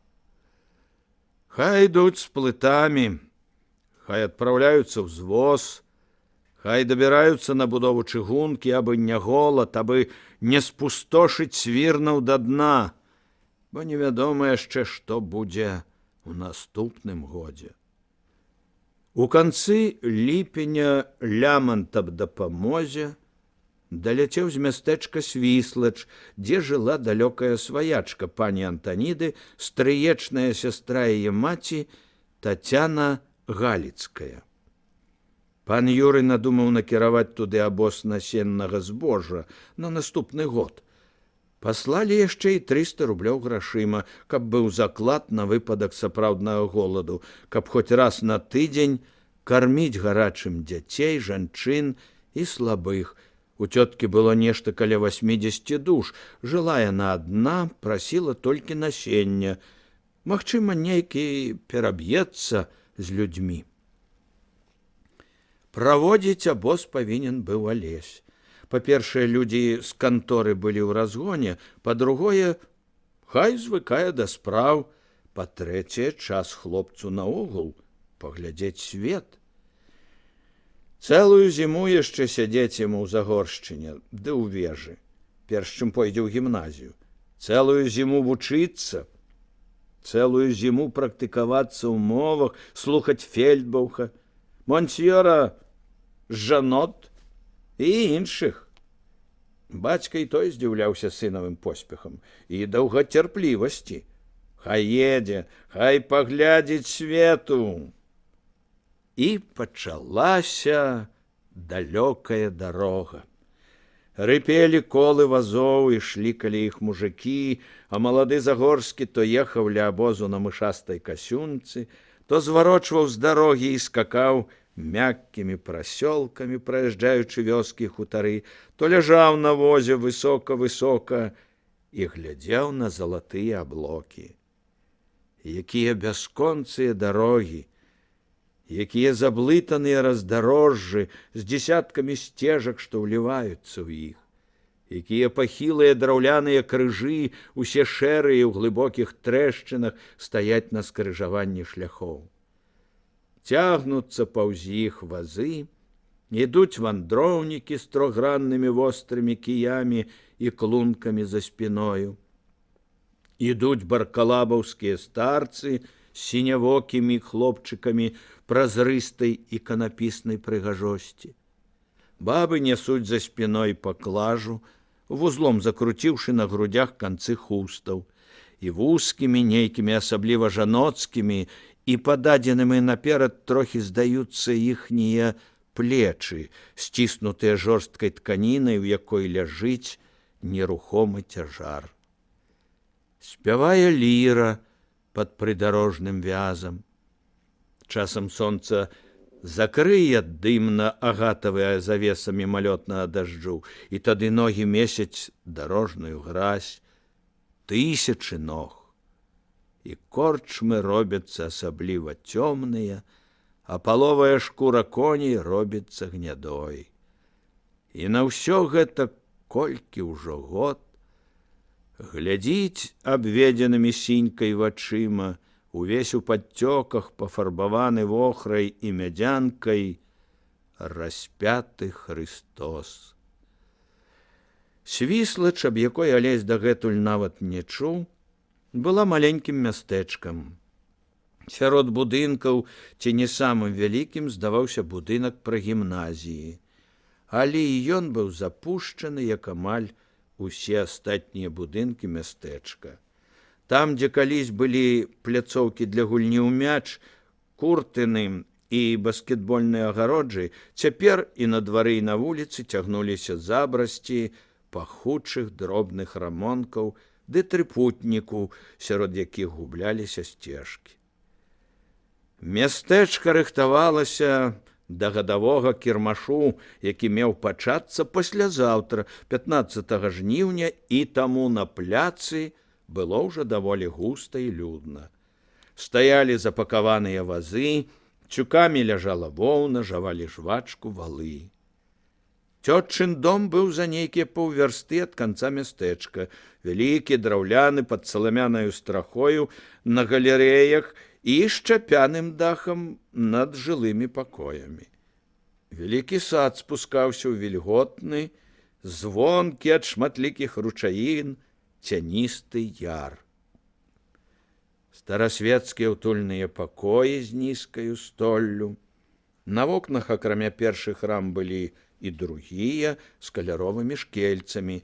Яны замянілі аканіцы, а ў саміх пакоях стаяла даўняя мэбля. Пузатыя арэхавыя сакратэры, дубовыя разьбленыя скрыні ля сцен і кутнія 1 на 4 пакоі, вельмі цёплыя печкі, выкладзеныя галандскімі кафлямі. На белых плітках плылі пад усімі ветразямі сінія караблі. Цётка, маленькая рухавая жанчына в акулярах, сустрэла Алеся абдымкамі. «Прыехаў, сынок! Ну, вось і добра ўжо, што прыехаў. Кірмаш пачнецца, наедуць навакольныя з хлопцамі і дзеўкамі. Будзе і ў нас весела». Насенне загадала перамераць і пассыпаць у свірны, але ад грошай адмовілася. «Дзякуй Богу, галадаць не давядзецца. Абнасенімся вашым збожам, а астатняе можна пусціць на хлеб. Мне што? Ежа свая, наліўкі свае, вопраткі поўныя скрыні, і нічога мне не трэба. Хіба што калода карт 1 на 3 месяцы, у хобаля згуляць, ды часам пасіянец». Яна так і сказала: «Пасіянец раскласці». Мітусілася, збіраючы на стол разам з дзеўкай. «Дзякую пану Юрыю, такое ўжо няшчасце. Проста хоць сядай на зямлю ды спявай: ой, вы гробы, гробы, сусветныя домы». Пасур'ёзніла. «Хай пан Юрый не думае, насенне на тую восень аддам дзеля спакойнага сну. Не хачу, каб мне ўначы д'яблы сніліся, ды яшчэ, крый Божа, язычнікі-салдаты». «Злітуйцеся, цётухна», – засмяяўся Алесь. «Якія ж салдаты-язычнікі?» «Язычнікі?» – упэўнена сказала Тацяна Галіцкая. «Хто ж гэта, акрамя язычніка, будзе страляць у людзей? Толькі з-за гэтага зброю насіць, ды яшчэ і клясціся нячыстай клятвай, што будзе страляць і не будзе пручацца, калі загадаюць. Язычнікі ёсць. Ну, а каб Христос другі раз прыйшоў, то ж бо, так бы яны і стаялі са сваёй клятвай другі раз каля крыжа, як не раўнуючы рымскія галаногія бандюкі». Цётка Алесю спадабалася. Паказвала гаспадарку. 4 коней, 2 з якіх былі на падвыезд, 3 галандскіх кароў, пекінскіх качак і курэй лягорнаў. Паказвала кветнік з разбітым сэрцам і пантофелькамі Маці Божай з мацыёлай залатым царскім бэрлам. У самым глухім кутку саду, каб, крый Божа, не наелася хатняя птушка, ляжалі на траве выкінутыя з наліўкі баравяныя вішні. Гожы махаон сядзеў на іх і дыхаў апалава-сінімі крыламі. Піў. П'яны, такі шчаслівы махаон. А вечарам сядзелі на тэрасе, пілі каву з масляністымі халоднымі пірожнымі і гаманілі аб сім тым. «Дык вы так і жывяце адна, цётухна?» «Зусім адна. Ды мне ніхто і не патрэбен пасля смерці нябожчыка Яўгена». «Ён хто быў?» «Ён у 12-тым годзе набраў купку людзей, 10 шляхцюкоў, ды 3 дзесяткі сваіх мужикоў, ну і пайшоў. Спалілі яны аднойчы вісячы мост, папалілі французскае сена. Потым лавілі ды білі гэтых, як бы іх, марадзёраў, фуражыраў, ну, ўсё адно. А потым уланы прыйшлі іх лавіць, дык яны і уланаў пабілі. І сваякоў другіх не было? Зусім? Цяпер няма. Толькі твая маці. А яшчэ раней да смерці мужа быў яго стрыечны брат Богдан, але той яшчэ, дай Бог памяці, 18, не, 20 год назад знік». «Як знік?» А так, звязаўся з мяцежнікамі, калі тут у нас дваране бунтавалі. А калі яны не бунтуюць, заўсёды грызуцца, як сабакі нейкія, а жонкам тачы слёзы. Вось і ён пайшоў са зброяй, ды так і знік. Нічога пасля таго пра яго не чулі. Косці, напэўна, дожджык мочыць, вецер сушыць. Так што ты цяпер мой наследнік. Няхай будзе так. Тут паляванне добрае. Выдры гэтай самай, дык раніцай па берагах, як гусі хадзілі. Лапы вялікія, з перапонкамі. Пайшла і прынесла пажаўцелы касцяны куфэрачак. Седзячы ў крэсле, разбірала яго. «О!» — сказала нарэшце, — «гэта адзінае, што ад Яўгенавага брата засталося. Мужикоў у доме няма. Сабе вазьмі». Гэта быў амулет старога дзьмутага золата.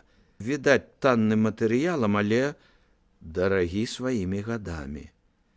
Памерам з далонь немаўляці ён таемна і цьмяна ззяў на руцэ Валеся.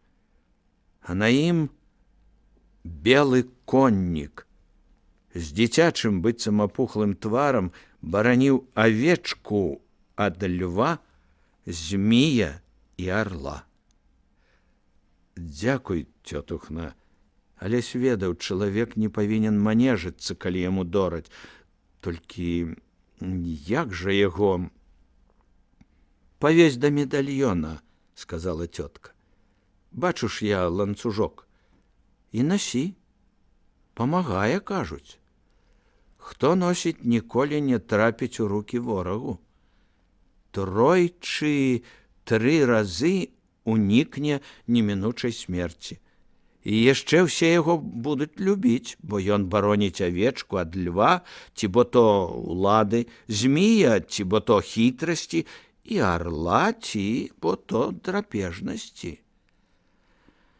Можа, і Богдан уратаваўся б, ды вось, ідучы ў лес, забыў». Алесь прывязаў залаты ланцужок медальёна да стальнога майчынага ланцужка. Сам сабе ён пасмейваўся. Ну, якая немінучая смерць можа яму пагражаць? Якія такія ў яго могуць быць ворагі? Праз дзень пачаўся свіслацкі кірмаш.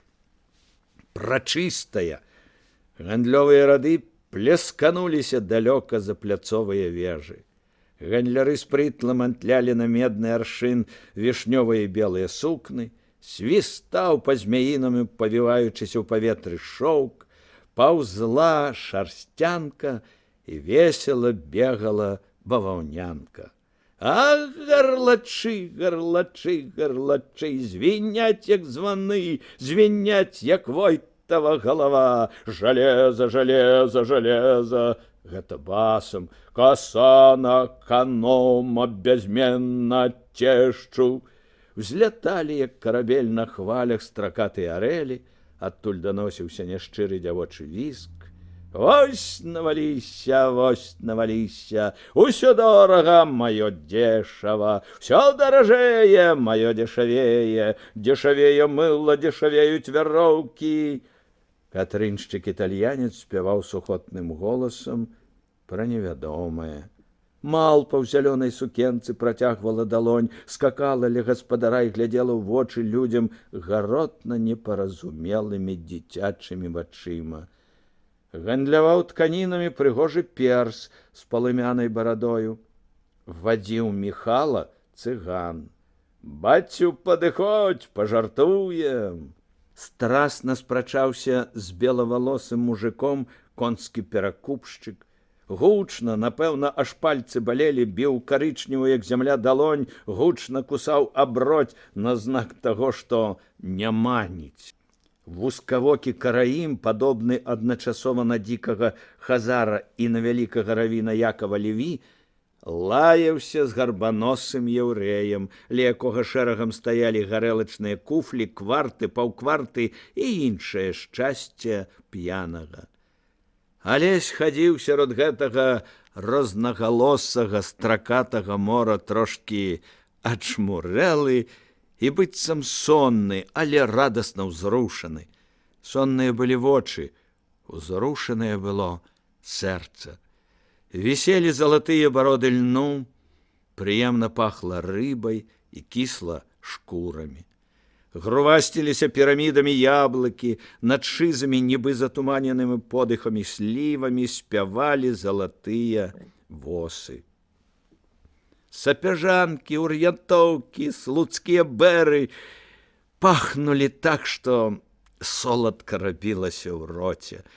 Усюды ляжала гародніна, бітая птушка, мясныя тушы, а побач рабчыкі, кражныя качкі, дупелі для панскага стала, кадоўбцы ляснога мёду і жаўтаватыя колы воску, шкуры дзікіх звяроў. Краіна была багатая, краіну чакаў голад.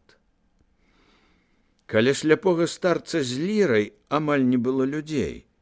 Не даць грэх, а даць не было чаго. Стары спяваў. Цёмны правал рота ў срэбнай барадзе. Лірнік быў такі стары, што барада яму была не ў загану. Але яго, акрамя дзвюх жанчын, якія плакалі, стаяў хлопец, можа, на нейкі год старэйшы за Алеся, невысокі, каржакаваты, з цёмна-русымі прыгожымі валасамі. Рысы ў хлопца былі неправільныя, але буйныя і нават у чымсьці прыгожыя. Цяжкаватае падбароддзе, вялікі цвёрды рот, жорсткаваты неправільны нос. З тысяч людзей па адной толькі форме носа з крутымі ноздрамі, але заўсёды пазнаў бы ў ім мясцовага, тутэйшага. Невялікія, сінія з залатымі іскрынкамі вочы хлопца былі цяпер задумлівыя і мяккія. Пасма валасоў падала на высокі чысты лоб. Ён слухаў. Слухаў, нахмурыўшы тонкія і чорныя, нібы тушу падведзеныя бровы. Алесь побач з ім таксама пачаў слухаць пад тужлівыя ўздыхі баб.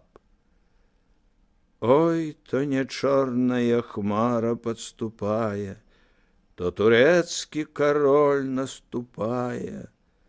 Турэцкі кароль наступаў, каб узяць за сябе Андрэеву дачку, і не толькі яе. Сватаць нівы, бары і разлогі, і лугі, і праўдзівага Бога, сватаць дыму закуранай хаце, всю зямлю нашу бедную сватаць.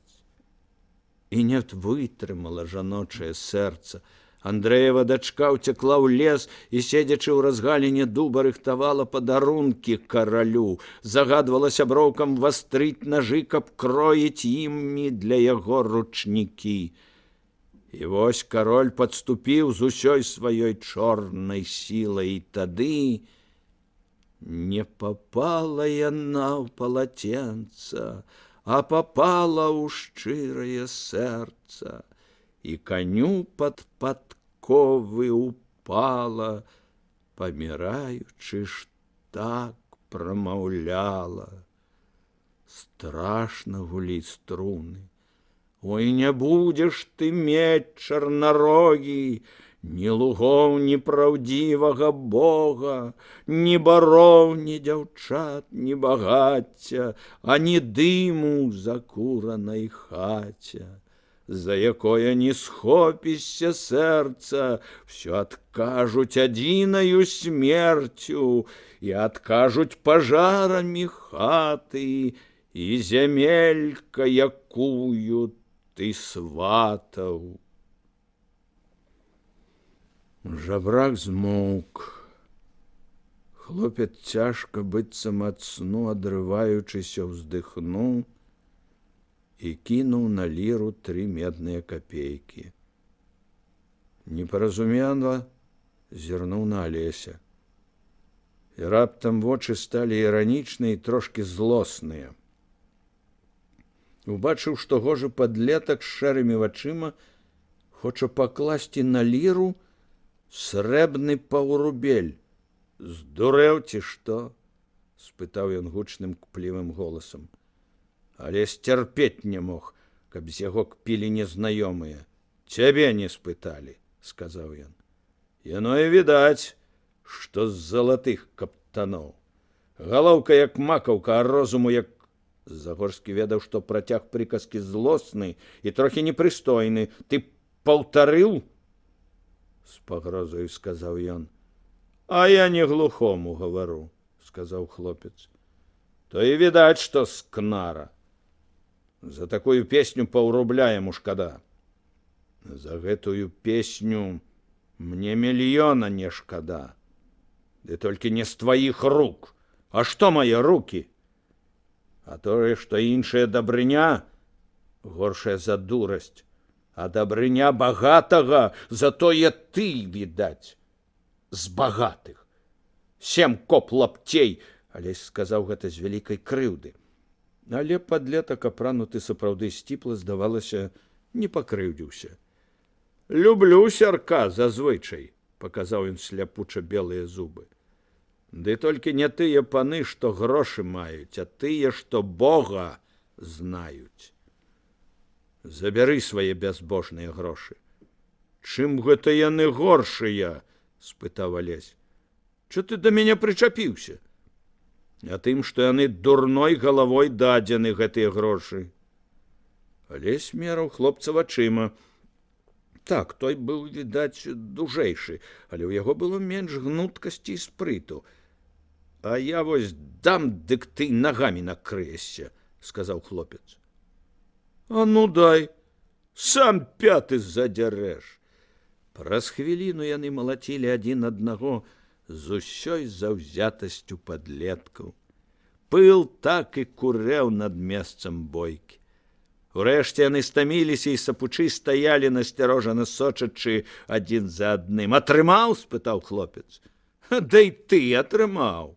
У хлопцаў сапраўды распухла і без таго пухлая ніжняя губа, у Алеся вуха было чырвонае і пякло. «Ну і што?» – спытаў хлопец. «А тое, што дурань!» Уже не так злосна сказаў Алесь. Яны ўсё яшчэ сачылі адзін за адным, але відаць было, што бойка згасне. «Это ты, дурань!» – сказаў хлопец. «Старога за твой паўрубель маглі б у паліцыю павесці. У бедных людзей бываюць толькі медныя грошы». «А паперак няма?» – буркнуў Алесь. «Не ў старцоў, ёлуб хвашчоўскі». Алесь разумеў, што хлопец кажа праўду, але вуха пякло, а незнаёмы яшчэ і лаяўся. Варожасць зноў пачала нарастаць. «Ты хто такі?» – не вельмі ветліва спытаў ён. «А табе што?» «Ну хто? Паляк? Мазур?» І тут ён пачуў такое, што аж вочы сталі круглыя ад здзіўлення. «Беларус», – спакойна сказаў хлопец. «Што?» Алесь не мог зразумець, адкуль гэтаму хлопцу стала вядома яго таямніца, ягонае адкрыццё. Але хлопец, відаць, зразумеў пытанне як выгук пагарды. Алесь не стрымаўся. «Адкуль гэта ты даведаўся?» «Гэта ж я адкрыў, гэта я беларус». «Адзін Гаўрыла ў Полацку», – усміхнуўся хлопец. «Тут усе беларусы. А ён адкрыццё зрабіў першы, знайшоўся мне яшчэ капернік. Але ж я ведаю толькі 3, якія адказалі мне так. У астатніх няма імя».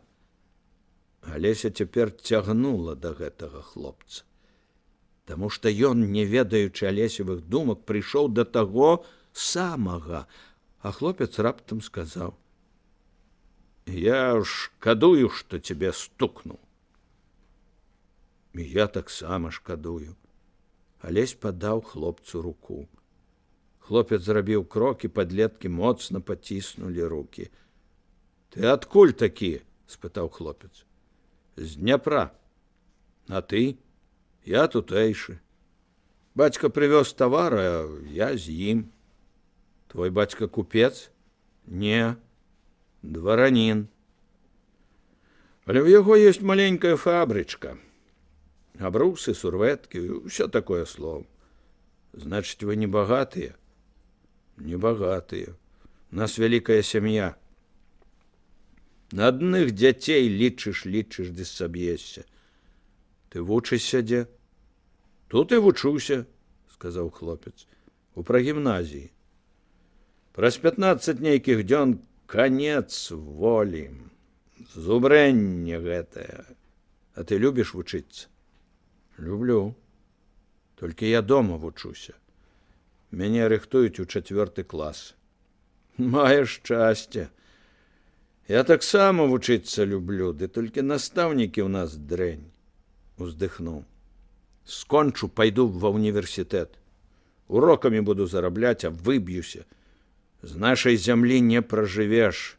Бацька ўсіх не пракорміць. Дакрануўся да распухлай губы. Б'ешся ты здорава, засмяяўся ён. Прыклаў руку, дык не раўнуючы, як станавы прыстаў. Давай знаёміцца, ці што? Алесь падаў яму руку. Давай. Я Алесь Загорскі. Кастусь Каліноўскі, сказаў хлопец. Яны стаялі і разглядалі адзін аднаго.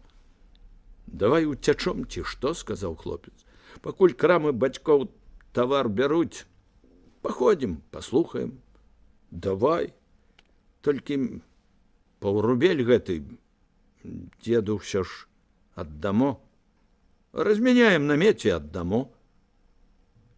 Хай помніць, як мы біліся тут, ды мірыліся. Вядома, сказаў Кастусь. Памянялі грошы, усыпалі старому шапку цэлую жменю медзі і пайшлі ў людскі натоўп. Чаго гэта ты, братка, так на мяне насыпаўся, спытаў Алесь. Ды стаіць, гляджу, такі павіч, толькі што хваста веерам не распускае. Стаіць і цераз грыб плюе, срэбра яму не шкада беднаму чалавеку. Ну і што? Каб ты ведаў, як страшна б'юць гэтых людзей, ты б так лёгка не глядзеў на гэта. Тым больш лірнікаў. Гэтых кожная сытая храпа лічыць за нязлоўленых злодзяяў-злачынцаў. За што? Падазроныя людзі. Прыедзе аднекуль з Пітера мардастая поскудь. Такі ўжо магнат, такі Нобель, хвігаю носа не дастанеш. Дзікуны брудныя, тоўбыльцы, па кірмашы ідзе, як чума. Ты скажы, ідзе безлюдзія кірмаш. А старцы, яны ж сляпыя. Падыдзе, слухае. Гэта што ж ты, падла, спяваеш? Які гэта турэцкі цар? Намёк? На якой гэта сабачай гаворцы?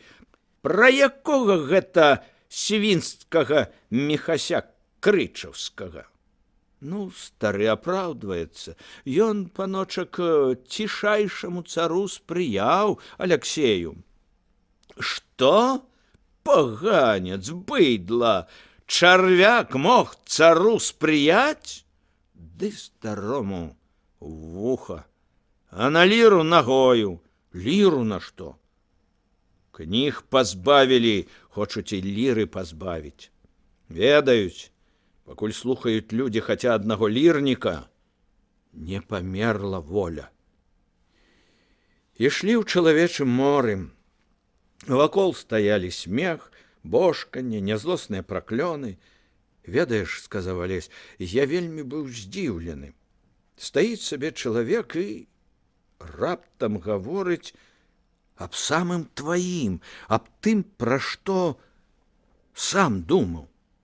Але ж і яны, рука хлопцава зрабіла круг у паветры, таксама такія ж, як ты. Толькі не знайшлі, як сябе называць. І паўтарыў, відаць, чужыя словы. Безгалосае мора. І як гэта яны такія? спытаў Алесь. Мы, вядома, ўсе ад Адама, адзін народ, але ж мы дваране, ну і што? Было ж у нас калісь так, што мужик, калі ён ахвота ішоў на вайну, рабіўся дваранінам. Так, відаць, і ўсе. Твае продкі раней, таму яны арыстакраты, мае пазней, таму я проста з небагатых дваран. А ёсць яшчэ шляхта, што сама зямлю арэ. Тыя зусім учарашнія мужыкі. Дваране нашы цару таксама небяспечныя. Ёсць і такія. Нездарма ж пасля апошняга паўстання многія тысячы з іх, самых небяспечных, у аднадворцы перавялі. Зганьбілі людзей, галадаць прымусілі. Мы таксама з такіх, з нейкім выклікам сказаў Кастусь. То і вы аднадворцы? Але сенат не зацвердзіў. Дзед казаў, гэта яны назнарок, сказаў Алесь. Ну, ва ўладара граматы за стагоддзі згарэць ці струхлець маглі. Дык пашукайце ж у каралеўскіх архівах, у спісах, у кнігах старых. Не, хочуць як мага больш людзей прынізіць. Кастусь кусаў доўгую саломінку, што выскубнуў з воза. Бацька мой ніяк прымірыцца не хоча. Ездзіць стараецца, столькі грошай марнуе. Сказалі, будзем маёнтак, будзем шукаць. То ён прыцэньваецца да якога-кольвек фальварка. Купіць, відаць, сёлета ці трохі потым, а мне дык всё адно. Я ведаю, скуль ідём, і продкаў ведаю. Я не ніжэйшы за хама, што мною кіруе. А прозва гаршком назаві, ды ў печку не стаўляй. Калі захачу, я арапам назавуся. Апошні наш мужик больш сумленны за першага з жандараў. Хлопец гаварыў гэта паважна, але відочна завучана. Скуль гэта ты такога набраўся? Брат казаў. З нейкім адразу прасветлелым тварам сказаў Кастусь. А ты адкуль? А ў мяне дзед. Ясна, сказаў Кастусь. Вось ведаем ужо самы першы запавет. Брата і дзеда не чапаць, і панствам не ганарыцца. І тут твая праўда, сказаў Алесь. А то зусім выйдзе па прыказцы. Шумі, гудзі, дуброва, едзе князь па дрова. Кастусь хораша смяяўся. Белыя зубы вельмі ўпрыгожвалі аблічча. І усмешка была шчырая, чыстая, і яшчэ Алесю падалося, што вочы ў Кастуся былі не зусім сіметрычныя, адно трохі вышэй за другое. Гэта надавала ягонаму абліччу нейкую незвычайную, уладную і моцную характарнасць. Гамонячы, яны ішлі бясконцым кірмашом, а вакол іх заліваліся гліняныя свісцёлкі, шалёна круціліся напалову пустыя каруселі, заклікаў свой балаган дзед з кужэльнаю барадою. Заходзьце, браты, сястрычкі родныя, заходзьце, мужыжонкі зводныя, дзівосы на калёсах, хлапчук з сажнявым носам, марская царэўна, Янка Волат, жарэ адно толькі сырое мяса па 7 фунтаў на дзень. Узгадавала яго мядведзіха, ёсць яшчэ дзівосныя звяры, марская свінка і кракадзіл, той самы, што праглынуў прарока Іону, па-біблейску кіт, па-нашаму кракадзіл, страшны звер, да нас, да нас. Граў на гарлачах ганчар, і ў адказ яму ляцеў спявучы перазвон крышталю, па якім вадзіў шкляной палачкай гандляр венгр. Кубракі мсціслаўцы совалі пад нос людзям кнігі і малюнкі. Багаты які кірмаш, сказаў Алесь. Багаты, адказаў Кастусь, толькі утратны. Бацька казаў, што летась ледь прадалі 5-ю частку ўсяго завезенага. А сёлета яшчэ горш будзе. Бяднеем. Чаму так? Няма ні грошай, ні хлеба. Зямля збяднела, лясы высеклі. У рэках вывелася рыба, у пушчах звер. Раней, то кажуць, усяго было, і звера, і птушкі, і дзікага мёду. Ідзі сабе, чалавек, у лес, расчышчай ляды. Сам ты сабе гаспадар. А цяпер адзін паратунак — горад. Ды і там, ну каму тут патрэбны свечкі, мыла, вось гэты чай або цукар. Чаю мужик не п'е, мыецца ён венікам, вечарам сядзіць пры лучыне. Алесь прабыў у Свіслачы яшчэ 3 дні, і ўсе гэтыя дні хлопцы не гублялі адзін аднаго з вачэй. Хадзілі па кірмашы, збіраліся ў сутарэнні разбуранага касцёла. Кастусь звадзіў нават свайго новага знаёмага на пасядушкі з песнямі і на гулянку, прысвечаную сярэдзіне кірмашу, пасля якой кірмаш ідзе на спад. А Алесь звадзіў яго у балаганы, бо з грашыма ў новага знаёмага, відаць, было не густа. Хлопец не манежыўся, але, як то належыць сапраўднаму хлопцу, прымаў кожны знак павагі да сябе з пачуццём нязломнай уласнай годнасці. І непрыкметна для саміх сябе яны пасябравалі за гэтыя дні. Пасябравалі той хуткай дружбай падлеткаў, што ўзнікае нечакана, а застаецца надоўга, часам на ўсё жыццё. Перад развітаннем яны вырашылі, што будуць пісаць адзін аднаму. І гэта было цудоўна. Ведаць, што ўпершыню ў жыцці табе ёсць каму пісаць, ёсць для каго заліваць сургучом канверт, ёсць для каго ўзважваць унцыі залатнікі ліста, ёсць для каго нарэшце зусім па-даросламу ставіць у канцы паскрыптум. Так сабе, між іншым, як быццам нешта забыў, ды раптам і ўспомніў. Частка 24. Праз год пасля паездкі ў Свіслач, таксама ў жніўні, Алесь накіраваўся разам з малочным братам старога вежы на апошняе ў гэтым годзе паляванне. Праз тыдзень трэба было ехаць у Віленскую гімназію. Ён здаў экзамены і паступіў адразу ў 4 клас.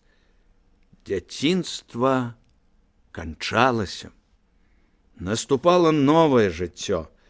Шкада было кідаць вольную загоршчыну, абшары паплавоў і лясоў, свіст качыных крыл.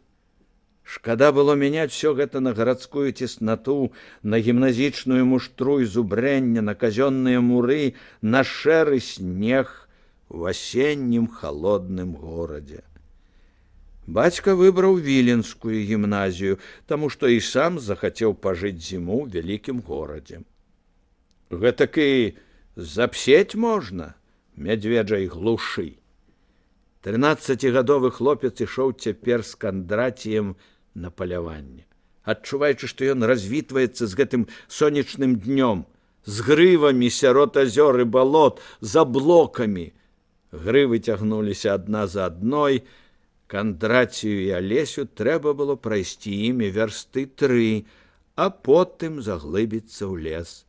З аднаго правага боку да грыў падыходзілі старыкі Дняпра. Злева цягнуліся залітыя вадою балоты, равека выйшла з берагоў, зарослыя шпажнікам або мечнікам, як завуць яго ў Прыдняпроўі, аерам і высокімі сетнягамі. Там у раскошы гадаваліся, пакраквалі і часам цэлымі чародкамі ўзляталі качкі. Паласа грыў сям-там у тых месцах, дзе лішка вады пералівалася ў Дняпро, рассякалася пратокамі з чыстай вадой і пясчаным дном.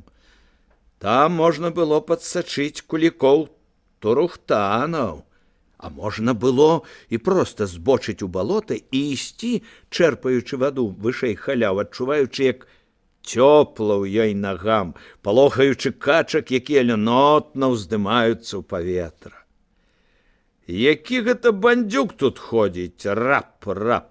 Пасядзець спакойна не даюць, рап.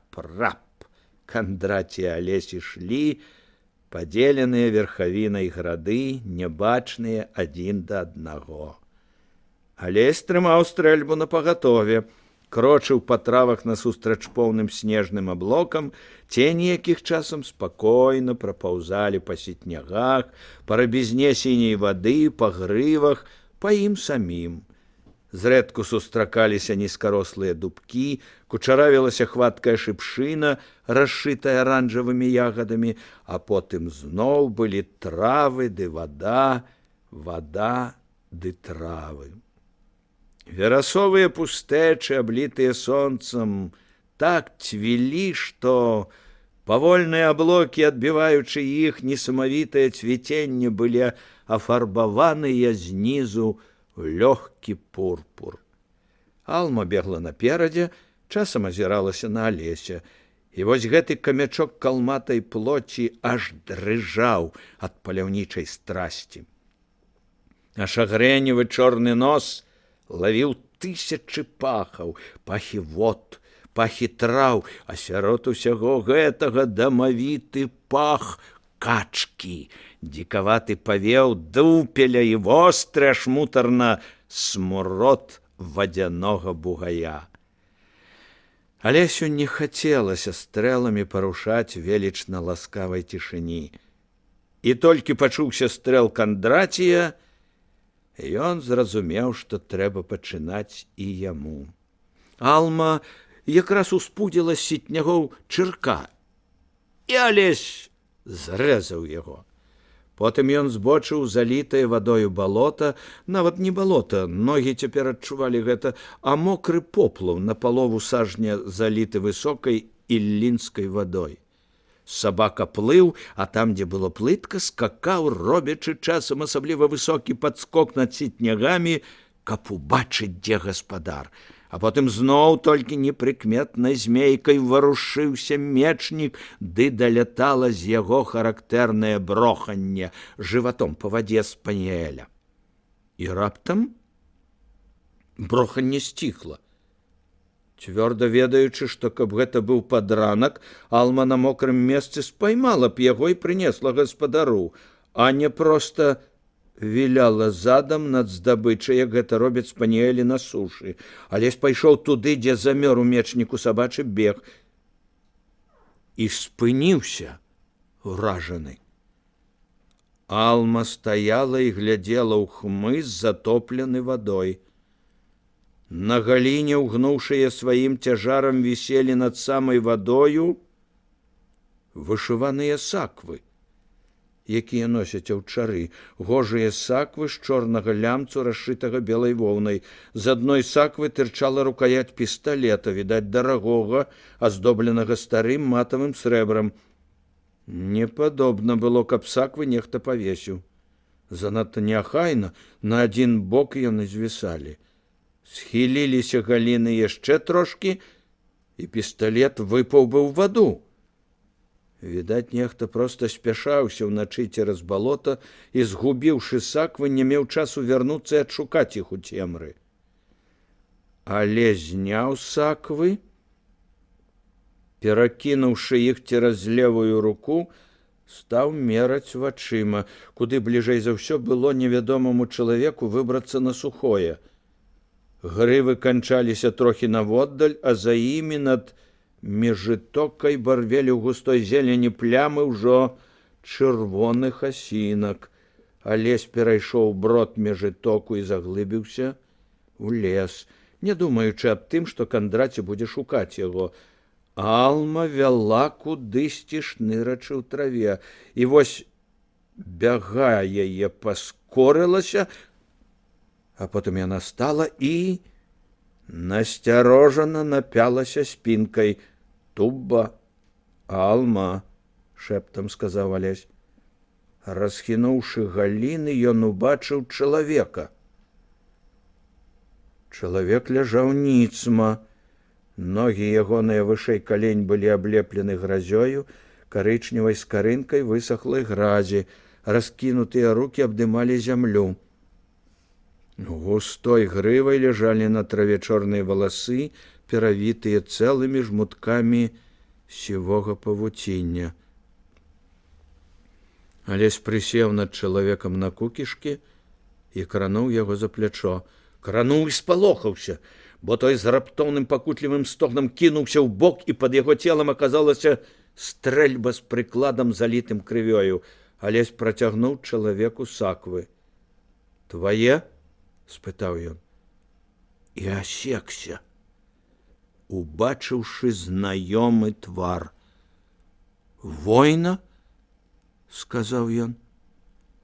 Рука чалавека схапіла саквы і пацягнула іх да сябе. «Чо ты хапаеш?» – сказаў Алесь. «Ты бяры, адбіраць не буду». Вочы войны разглядалі яго з цікавасцю, быццам прыпамінаючы. «А хто ж гэта табе дазволіў быць такім няветлівым са старэйшымі? Ты сам?» «Ого, чаму гэта?» «Зброю згубіў», – з пагардаю сказаў Алесь. «Гэта ты праўду кажаш», – нечакана згадзіўся война. «Мужчына раней губляе галаву, а зброю потым». Са стогнам сеў. «Я паранены. Дрэнна мне давялося. Ніколі так дрэнна не было. Коня я пакінуў. Что это вы мне рассказываете?» «Я вспомнил тебя», — сказал стрымана война. «Хлопчык у зрэб'і. Дзядзькаваны хлопчык з панскага гнязда.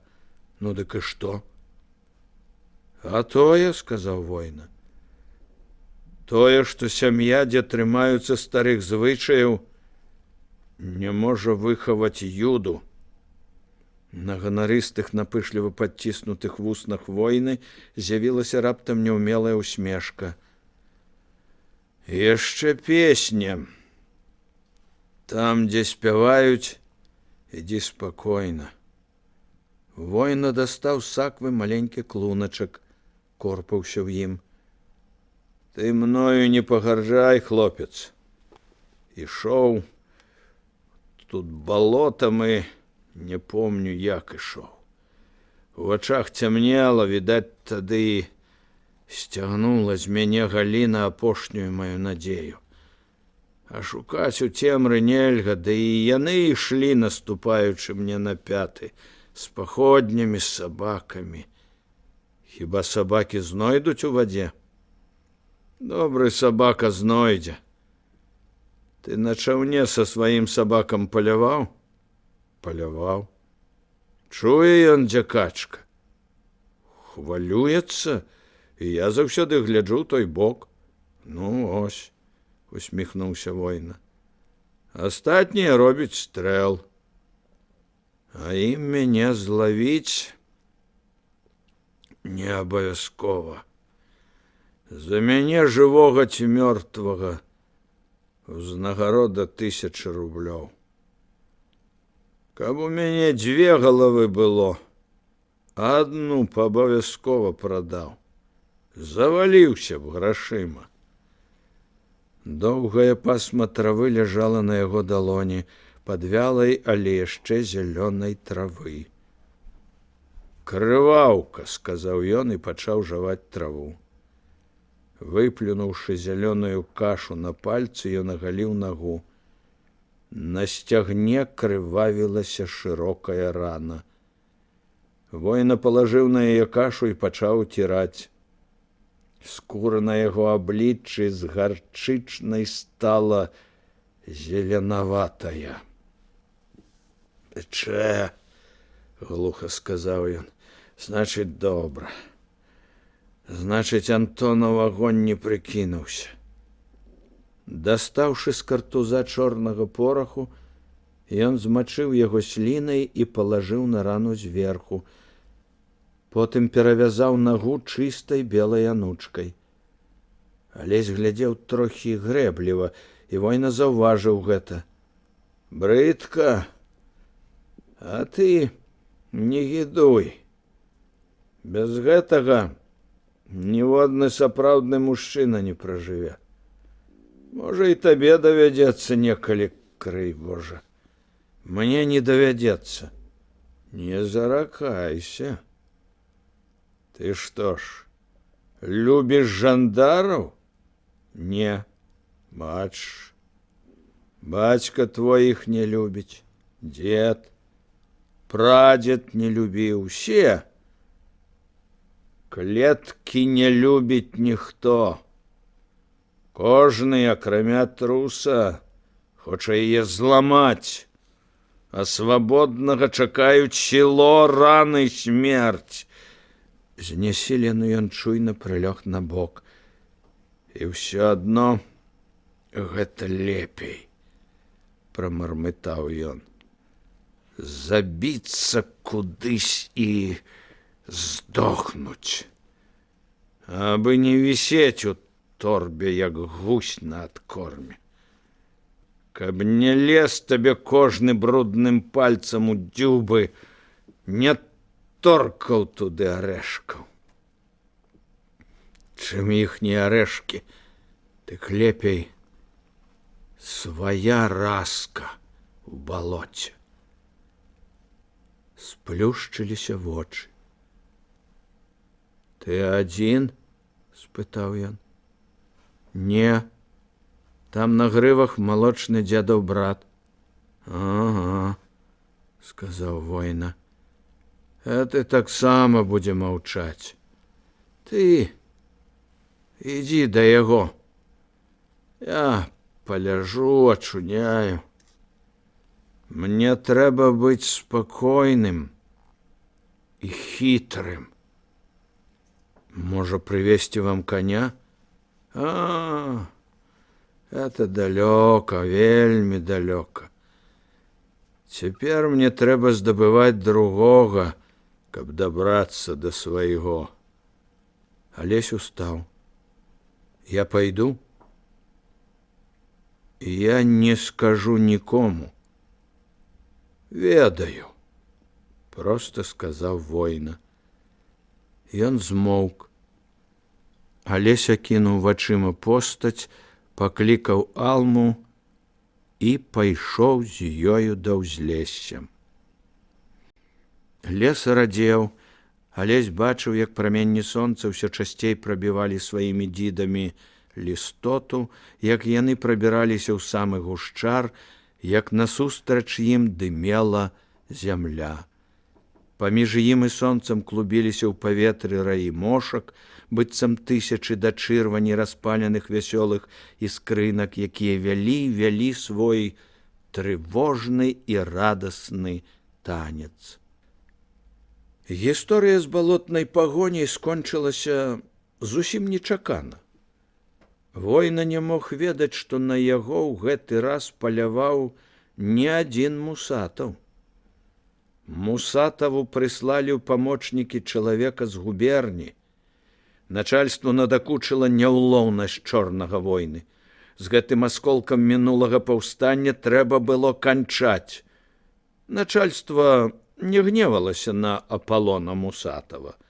Яно ведала, што злачынцу ва ўласным доме памагаюць і сцены, што Мусатаў распарадны і дзейны чалавек, і не яго правіна ў тым, што бандыт гуляе на волі. Збіраць чуткі — гэта была не яго справа. Сачыць, распытваць сялян, лавіць краем вуха іхнія размовы павінен сышчык. Так з'явіўся ў наваколлі Сухадола Мікалай Буланцоў, знаўца сваёй пачэснай патрэбнай дзяржаве прафесіі, спраўны чалавек год 20. Буланцову трэба было узвысіцца яшчэ больш, чым Мусатаву. Апошні ўжо дасягнуў усяго таго, а гэты толькі рабіў першыя крокі. Мусатаў усё ж меў дваранства, няхай жабрачае і заняпалае, а Буланцоў паходзіў з кантаністаў, з парыяў, вучаных на медныя грошы, з тых ніжэй, за каго на ўсіх абшарах расійскай імперыі былі толькі вайсковыя пасяленцы, ды яшчэ паншчынныя мужыкі у вельмі дрэнных паноў.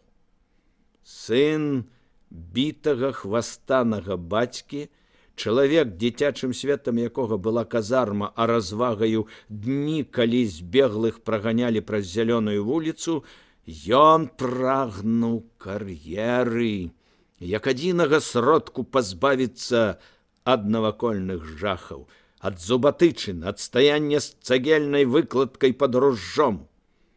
Начальства заўсёды мела рацыю. А калі падначаленым і не вельмі салодка пад ягонай грознаю дланню, тым горш для падначаленых. Значыць, трэба ўзвысіцца. Каб не пакутаваць ад рукапрыкладства, трэба стаць незаменным. І тады сам атрымаеш права біць, сам прымусіш іншых баяцца і цягнуцца струной. Такія былі яго нехітрыя разважанні.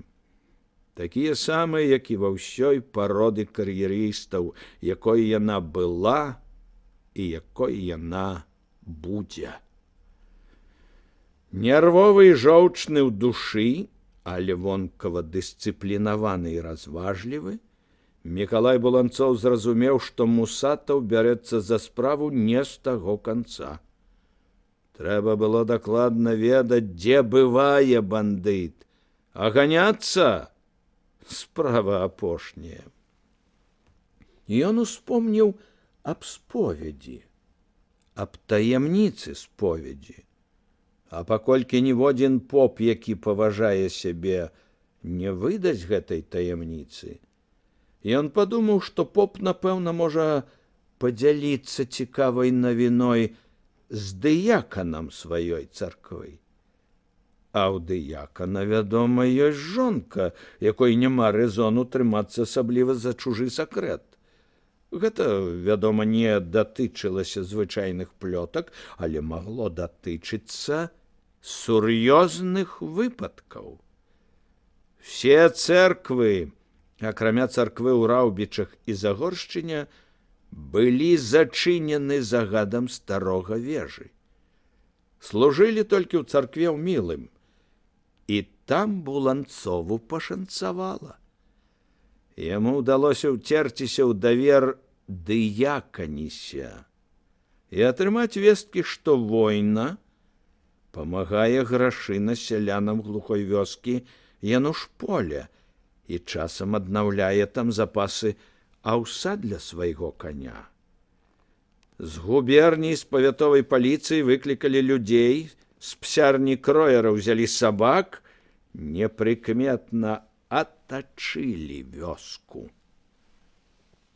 Война нарваўся на 12-тыя суткі. Выйшаў з пушчы проста пад кулі. Тут бы ж чакаць і браць яго, але пагарачыліся земскія, адкрылі страляніну, калі да сцярожкага чалавека было яшчэ сажняў 40, збаяліся падпусціць яго бліжэй. Паранены воіна ўцёк. За ім гналіся 3 гадзіны. Ужо ўначы загналі яго ў балота, залітае вадой. Мокнуць нікому не хацелася, тым больш, што ішлі па крывавых слядах, якія цягнуў воіна парасянцы і сіўцы. Таму рэквізавалі 3 пласкадонкі і з паходнямі рушылі за ім. Верхам паехаў толькі Мусатаў на сваім дэрашы. Прачасалі ўсё. І дарэмна. Ці то не ўбачылі ў цемры, ці то чалавек захлынуўся, ці паспеў вышмыгнуць з балота ў лес. На шчасце, не такі ўжо і вялікі. Буланцоў па загаду Мусатава адчапіў лясны востраў. Сам Мусатаў астаўся ля балота, ведаючы, што воўк заўсёды кідаецца ад загоншчыкаў туды, дзе, як яму здаецца, нікога няма, і дзе яго чакае паляўнічы. Ён думаў, і ўвогуле рэзонна, што война спяшаецца як мага аддаліцца ад балота. Ён не мог уявіць, што рана занадта цяжкая, каб далёка ўцякаць, што яна ў нагу, што толькі апошнімі намаганнямі з апошніх сіл уцякаў ад іх так доўга чалавек, які вышэй за ўсё ставіў волю. І Мусатаў астаўся. Злез з каня і прысеў на купіну, ведаючы, што чакаць яму ніяк не менш за гадзіну. Война бачыў гэта. Ён ляжаў на тым самым месцы, дзе знайшоў яго Алесь, сажняў за 30 ад Мусатава. А паколькі для войны гэта быў адзіны шлях да ўратавання, ён дзейнічаў больш асцярожна і чуйна, чым яго вораг. Ён папоўз.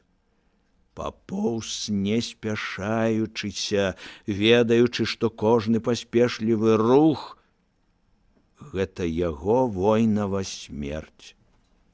Яму пашанцавала. Жандар азірнуўся толькі 2 разы. Ён ведаў, звер ніколі не бяжыць з лежкі, пакуль не пачуе галасу загоншчыкаў. Война не хацеў забіваць. Шум да дабра не вядзе, акрамя таго яму патрэбен быў спакой на тых пару тыдняў, пакуль ён адлежыцца і ачуняе. Ён ведаў, калі заб'е, улады нагоняць у наваколле столькі сышчыкаў, што гэта будзе канец. Ён поўз да каня. І калі да дэраша асталося нейкія 3 крокі, ён рэзка ўстаў і з апошніх сіл абхапіў каня за шыю. Конь пырхнуў і падаўся трохі ў бок. Мусатаў пачуў пырханне і павярнуўся. Заслонены конскім целам стаяў зусім непадалёку ад яго той, за кім яны гналіся. І пісталеты былі в абедзвюх руках войны. Першы стрэл жандара немінуча зваліў бы коня, і першы стрэл мог быць смяротным для яго Мусатава, калі ў адказ грымнуць пісталеты ворага. Гэты не схібіць. Мусатаў, на жаль, занадта добра ведаў ягоны спрыт. «Мусатаў, — сказаў воіна, — покажи свае козыры». Зеленаватыя вочы жандара не бегалі. Яны з поўным сведамленнем смяртэльнай небяспекі глядзелі на войну. Мусатаў у першае ж імгненне цвяроза ацаніў становішча, зразумеў, што война страляць не будзе, калі не стрэліць ён, Мусатаў, і значыць, не давядзецца плаціць за гульню жыццём. Таму што ён адразу зразумеў пройгрыш. І ён цвёрдай усмешкай паклаў руку на рукоять пісталета. «Казырны кароль, — сказаў ён. «У мяне туз і дама, — сказаў воіна. Кідай карты». «Я ведаю, — сказаў Мусатаў, — у цябе 2 біткі, у мяне 1. «На шчасце, — сказаў воіна. «На жаль, — сказаў Мусатаў. «Кідай, — сказаў воіна. «Зараз, — сказаў Мусатаў. «Вывіньце крамень». «Чаму не, калі ласкавы пан просіць?» Рукі Мусатава вывінцілі крамень і адкінулі яго. Воіна ведаў цяпер, каб паставіць новы, трэба 2 хвіліны, і пакуль ён не рушыць, Мусатаў не пачне. Значыць, сама менш 180 сажняў. Скрыгочучы зубамі, ён паспрабаваў сесці, сарваўся, адчуваючы, як са скроняў сцякае халодны пот, і знова амаль аднымі толькі рукамі ўскінуў, скінуў седло сваё збалелае цяжкае цела. і адразу ўзяў шалёны намёт проста па вадзе, што залівала поплаў туды да далёкіх грыў, у пырсках і ўзлётах кропель у пене. Цяпер яму войну аніяк нельга было прайграць. Упадзе ад стрэлу, зваліцца на гэтай роўнядзі, возьмуць голымі рукамі так далёка, так яшчэ далёка да грыў, да выратавальных старыкаў за імі, да плаўняў, зарослых высокімі сетнягамі, да берагоў, зарослых непралазнай крушынай, абвітых хмелем, да Дняпра, за якім яры і лясы. Стрэл грымнуў далёка за спіной. Мусатаў справіўся за нейкія 1,5 хвіліны, нават менш. Все адно, паміж ім і пісталетам добрых 160 сажняў. Ён недасягальны. У душы воін даў сабе слова ніколі больш не жартаваць. Варта было Дэрашу спатыкнуцца, і ў Сухадол прывезлі б на гнойных драбінах труп вядомага бандыта. Але ў душы ён ганарыўся, бо ведаў, з Мусатава будуць рагатаць нават ворагі, таму што ён, слабы і цяжка паранены, абвёў 20 загоншчыкаў і вырваўся з кола на кані іхняга начальніка. Таго, хто яшчэ некалькі хвілін назад быў упэўнены ў перамозе. Дэраш вынес конніка на грэбень грады, і адтуль з вышыні воіна ўбачыў заліты луг, парушынкі людзей на другім яго краі, а перад сабою зарасці і далёкую стужку Дняпра.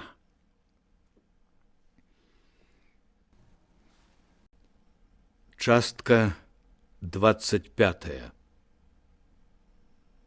Гэта быў страшны і цяжкі час. Вся неабдымная імперыя дранцвела і дубела ад жахлівага палітычнага марозу, які вось ужо 26 год вісеў і кашлата варочаўся над яе абшарамі. Кожны, хто спрабаваў дыхаць на поўныя грудзі, адмарожваў лёгкія. Казаць дазвалялася толькі ману, любіць толькі праваслаўе ды імператара, ненавідзець толькі вальнадумцаў, якіх ніхто не бачыў, так іх было мала. Літаратура трымалася на нейкім дзесятку смельчакоў, які гналі і распіналі ўсе, пачынаючы ад всерасейскага квартальнага і канчаючы квартальным звычайным. Да і смельчакі гаварылі часцей за ўсё прыглушаным голасам, бо на кожнага адносна сумленнага было па 20 ланцужных псоў, здатных на ўсё. Большасць не вытрымлівала, і, сказаўшы смелае слова, адразу пачынала дыгаць нагой і прасіць прабачэння, жахацца са сваіх былых перакананняў. Мёртвыя душы назвалі тройчы маною, паклёпам на расійскую рэчаіснасць і ганьбаваннем асноў. Вялікія заваёвы чалавецтва імперыя аб'явіла лухтой, праўду злосным падкопам, іншамысных злачынцамі, што не хочуць велічы айчыны. Бог быў падобны на будачніка, а будачнікі на разбойнікаў. Шпіцрутаны смугастыя будкі сталі сімвалам. Шчаслівых не было. Всё прыносілася в ахвяру ідалу дзяржаўнай моцы. І таму Алесь, які да гэтага жыў у іншым свеце, асабліва балюча ўспрыняў гімназічныя абставіны. Цесна, задушліва, убогападумцы, абмежаваныя настаўнікі, У будынку доўгія, вельмі змрочныя калідоры са скляпенчатай столлю. Падлогі калідораў і прыступкі сходаў выкладзены чыгуннымі плітамі з візарункам. Пліты адпаліраваныя да бляску пасярэдзіне, але сцен чорныя, з цяжкім, як чыгунны галаўны боль адценнем. Бразгоча званок. Выйдзеш у калідор, а за адзіным акном не Дняпро, а казённыя гарадскія муры, все пафарбаваныя ў аднолькавы і ерусалімскі, а па-простаму па-малярску жоўты колер. Увесь горад нагадвае казарму або бальніцу. І ад гэтай казарменна-бальнічнай дзейнасці хоць ты ваўком вый. Ён хацеў быў папрасіць бацькоў узяць яго адсюль, адправіць у іншае месца або за мяжу. Туды пускалі неахвотна, але Вежа мог дабіцца дазволу. Спачатку гэтаму перашкодзіў гонар, а потым ён нават узрадаваўся, што не ўцёк, таму што Мсціслаў прывёў да яго сяброў Петрака Ясюкевіча, Всеслава Грыму і Мацея Бескуповіча, сына таго пана Януша, з якім Загорскія ездзілі на кроеравы хаўтуры. Мацей падобны на бацьку, як дзве кроплі вады. Ясюкевіч гожы, як дзяўчынка, великавокі, з валасамі, як залатое павуцінне, а Грыма проста цяльпук, але самы разумны з усёй кампаніі. Это было відаць хаця б па тым, што галава ў яго была вялізная і ўся шышкаватая. Розум лез наверх. З месяц яны прыглядаліся да Алеся. А потым Грыма зайшоў да яго і сказаў, што яны складаюць адну грамаду, што гэтая грамада ставіць сваёй мэтай выхаванне карысных людзей і што яны прапануюць Алесю стаць іхнім таварышам, калі ён таго захоча. Алесь згадзіўся. І яны ўрачыста прынялі яго 5-м членам у братэрства чартапалоху і шыпшыны. Члены яго чыталі недазволеныя і спрачаліся да пены на вуснах.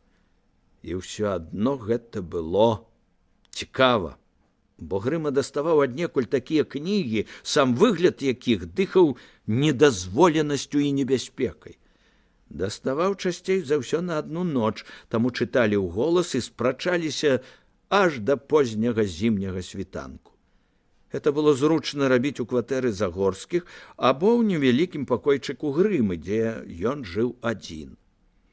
Чыталі польскія падметныя лісты і перапісаныя ад рукі вершы Міцкевіча, чыталі ранняга Пушкіна і ліст да Гогаля, чыталі, амаль не разумеючы, Фур'е, захапляла ў ім смеласць, а не думкі, і кнігі современніка. Аднойчы трапіў у рукі каліграфічна перапісаны рукапіс Тараса. Яго таксама зразумелі як забароненую рэч, і за адну ноч перапісалі, рагочучы да рэзі ў жываце, каб у кожнага было па экземпляры. Але гэта было спачатку. Пытанне, пастаўленае перад кожным, патрабавала адказу. Юнакам, амаль дзецям, неадкладна трэба было ведаць, хто яны такія. І тады сталы заваліліся кнігамі па геаграфіі і гісторыі, але шукаў усё, што толькі было магчыма па гісторыі. На калядныя вакацыі ён спустошыў частку дзедавай бібліятэкі. За месяц да гэтага рускі флот ураганнай бамбардзіроўкай паслаў страшны агонь на турэцкі порт Сіноп. Неба, караблі, самае мора палалі нястрымна і ўтрапёна. Пачалася сапраўдная вайна, якая павінна была прывесці імперыю на грань краху. Але хлопцам амаль не было да яе справы, бо яны адкрывалі сябе, плакалі над лёсам ветра, дубіны і мурашкі, слухалі аб подвігах князя Вячка, Міхала Крычаўскага і князя Давіда з гарадка, сціскалі кулакі, перажываючы бітву на крутагорскіх палях або сечу на іваньскіх грывах. Перад вачыма падлеткаў нібы невядомы ўставаў іх родны край.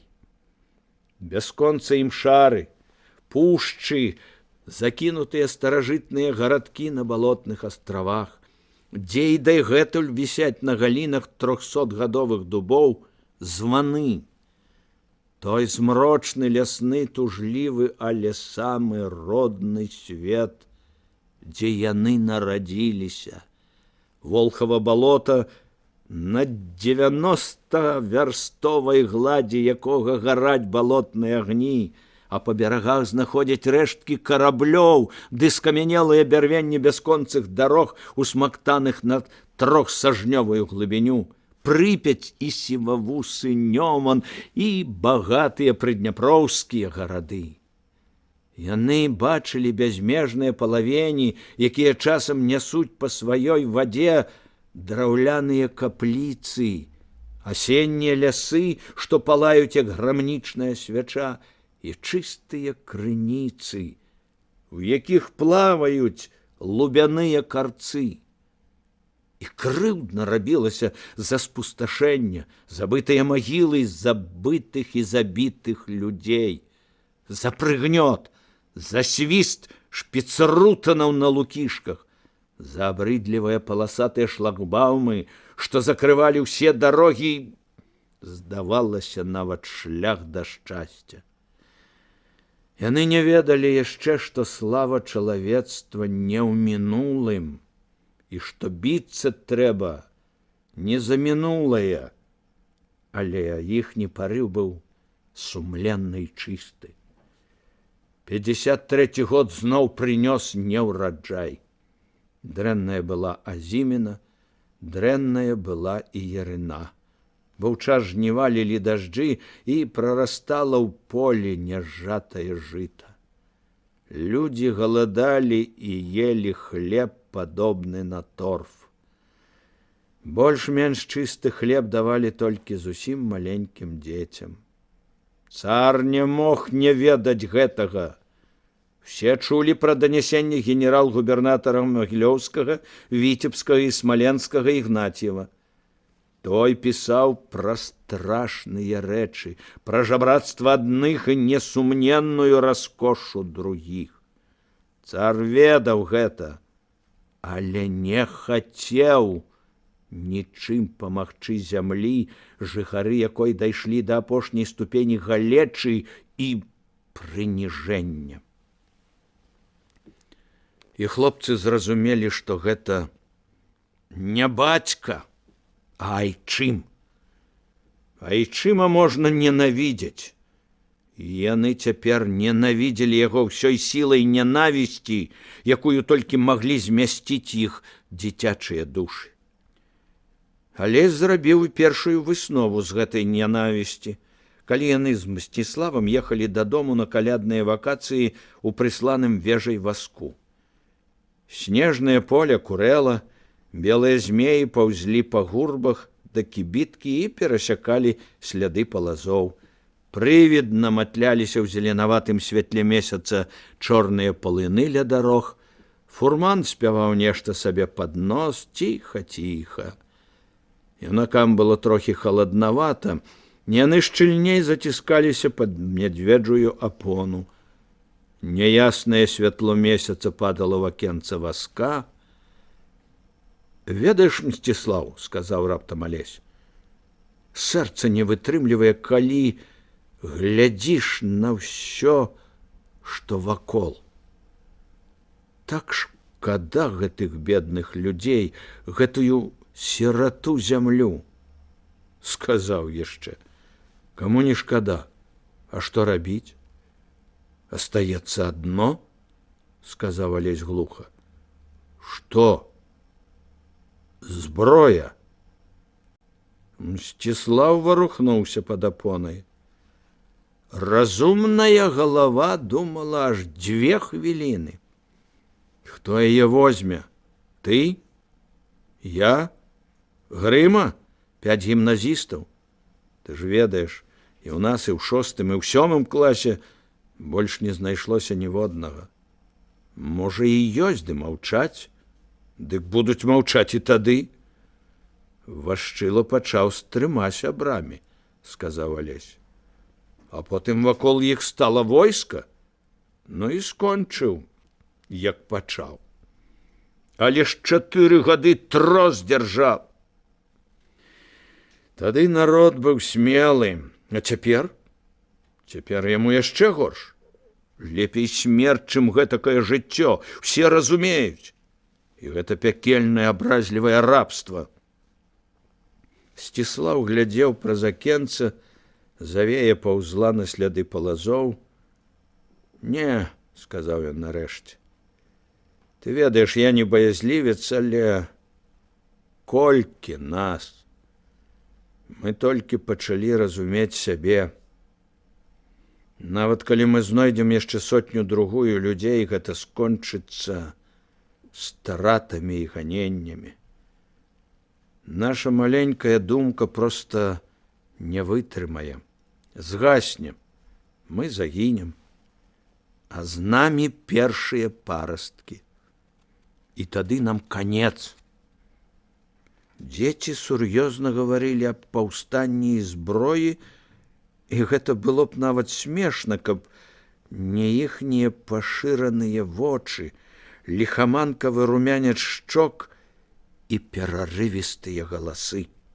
Не, паўтарыў Мсціслаў, мы страцім усё прыдбанае з такой цяжкасці.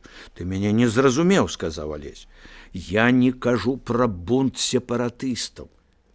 Я кажу пра бунт нездаволеных, хто б яны не былі. Палякі, рускія, літоўцы, людзі інфлянтаў. Тым больш, сказаў Мсціслаў. Астатнім што? У іх шмат астанецца, калі расстраляюць нават 1000. А ў нас не астанецца нікога, нічога, нават калі расстраляюць 100 чалавек. Мы маленькі агеньчык, які ледзь пачаў гарэць. Знойдуцца яшчэ? Праз 100 год? Іранічна спытаў Мсціслаў. Это ты важна прыдумаў. Няхай, упарта сказаў Алесь. А зброю браць все адно давядзецца. Да таго часу знойдзем людзей. Зразумей, трэба. У рабстве гіне дух. Вазок выехаў цяпер зусім на чыстае поле, пакідаючы за сабою самотны звілісты след. І ўсё паўзлі на гэты след белыя змеі.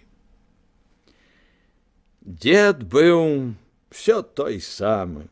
Сустрэў абодвух з лёгкай іроніяй і дрэнна схаванай пяшчотай в старэчых вачах.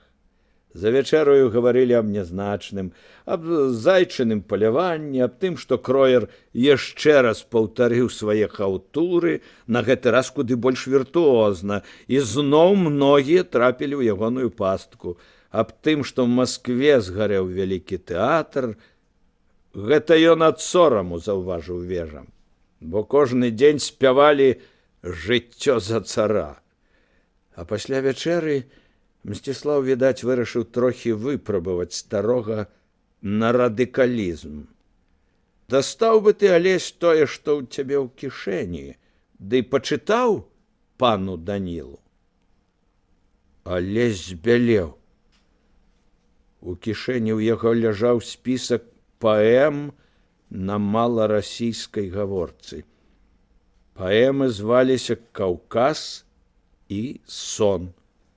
Прозвішча аўтара не было, але яго шэптам перадавалі адзін аднаму – Шаўчэнка. Алесь паглядзеў на сябра з такім дакорам, што той сумеўся. Але дзед зрабіў выгляд, што нічога не разумее. А ну, давай, сказаў ён.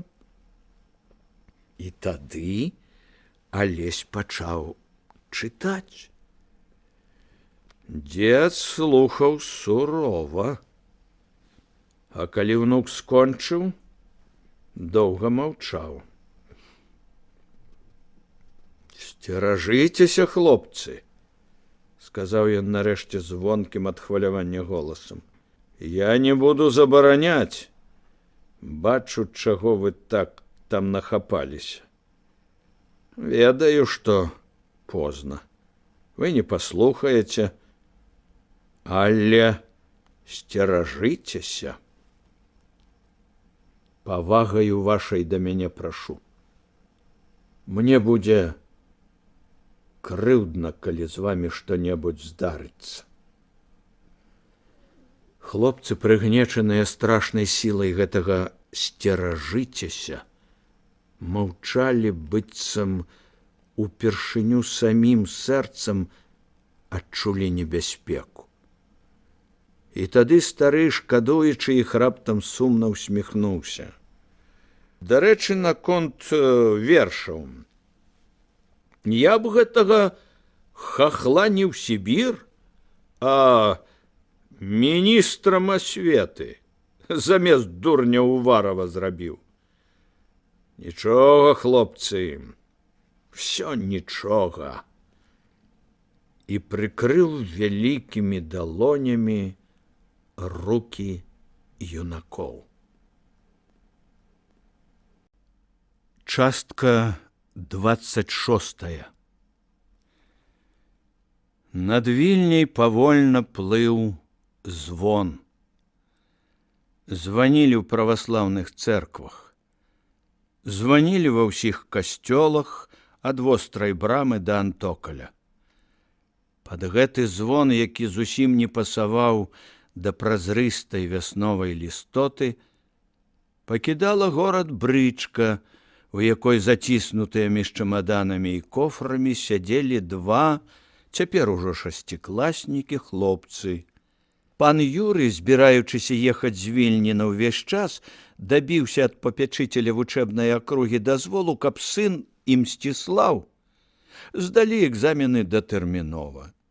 Яны і здалі з вышэйшымі адзнакамі па ўсіх дысцыплінах.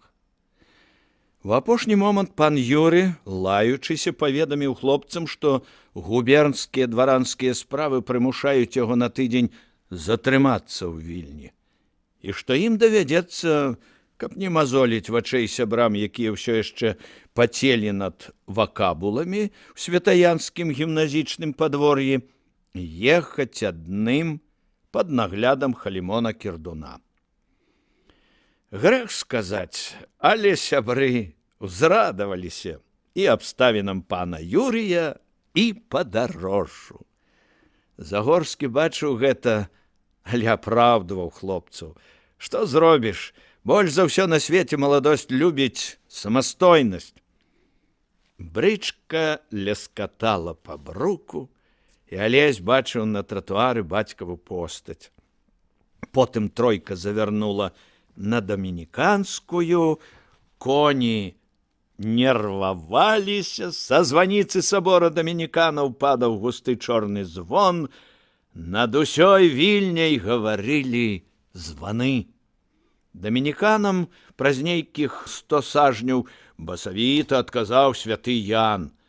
Злева пацягнуліся святаянскія муры, дзе была гімназія, на другім паверсе, пэўна, якраз гадзіну таму назад селі за сачынення. Малодшы Бескуповіч, Ясюкевіч і цельпукаваты Грыма. Звон суправаджаў брычку на ўсім яе шляху праз горад. Званіў Ян, званіў касцёл базыліянаў, плакала святая Тарэса, і нават калі горад знік, вецер яшчэ часамі даносіў да вушэй юнакоў далёкае водгулля званоў. Званы плакалі. Плакаць было чаго, хоць улады ў гэтым і не прызнаваліся, даючы загад аб імшы. Набліжаўся час расплаты за слепату, за 40-гадовую ўпэўненасць сваёй непераможнасці. 1 красавіка саюзнікі засыпалі Адэсу бомбамі, разлілі па яе вуліцах, садах і прычалах мора агню. Чарнаморскі флот амаль адразу страціў ініцыятыву, а потым і зусім засеў в Севастопольскай бухце і быў патоплены. На поўдзень, дзе ваявалі, пайшло з Сухадольскага наваколля зусім няшмат людзей, і ў тым ліку малады граф Ілля Хаданскі.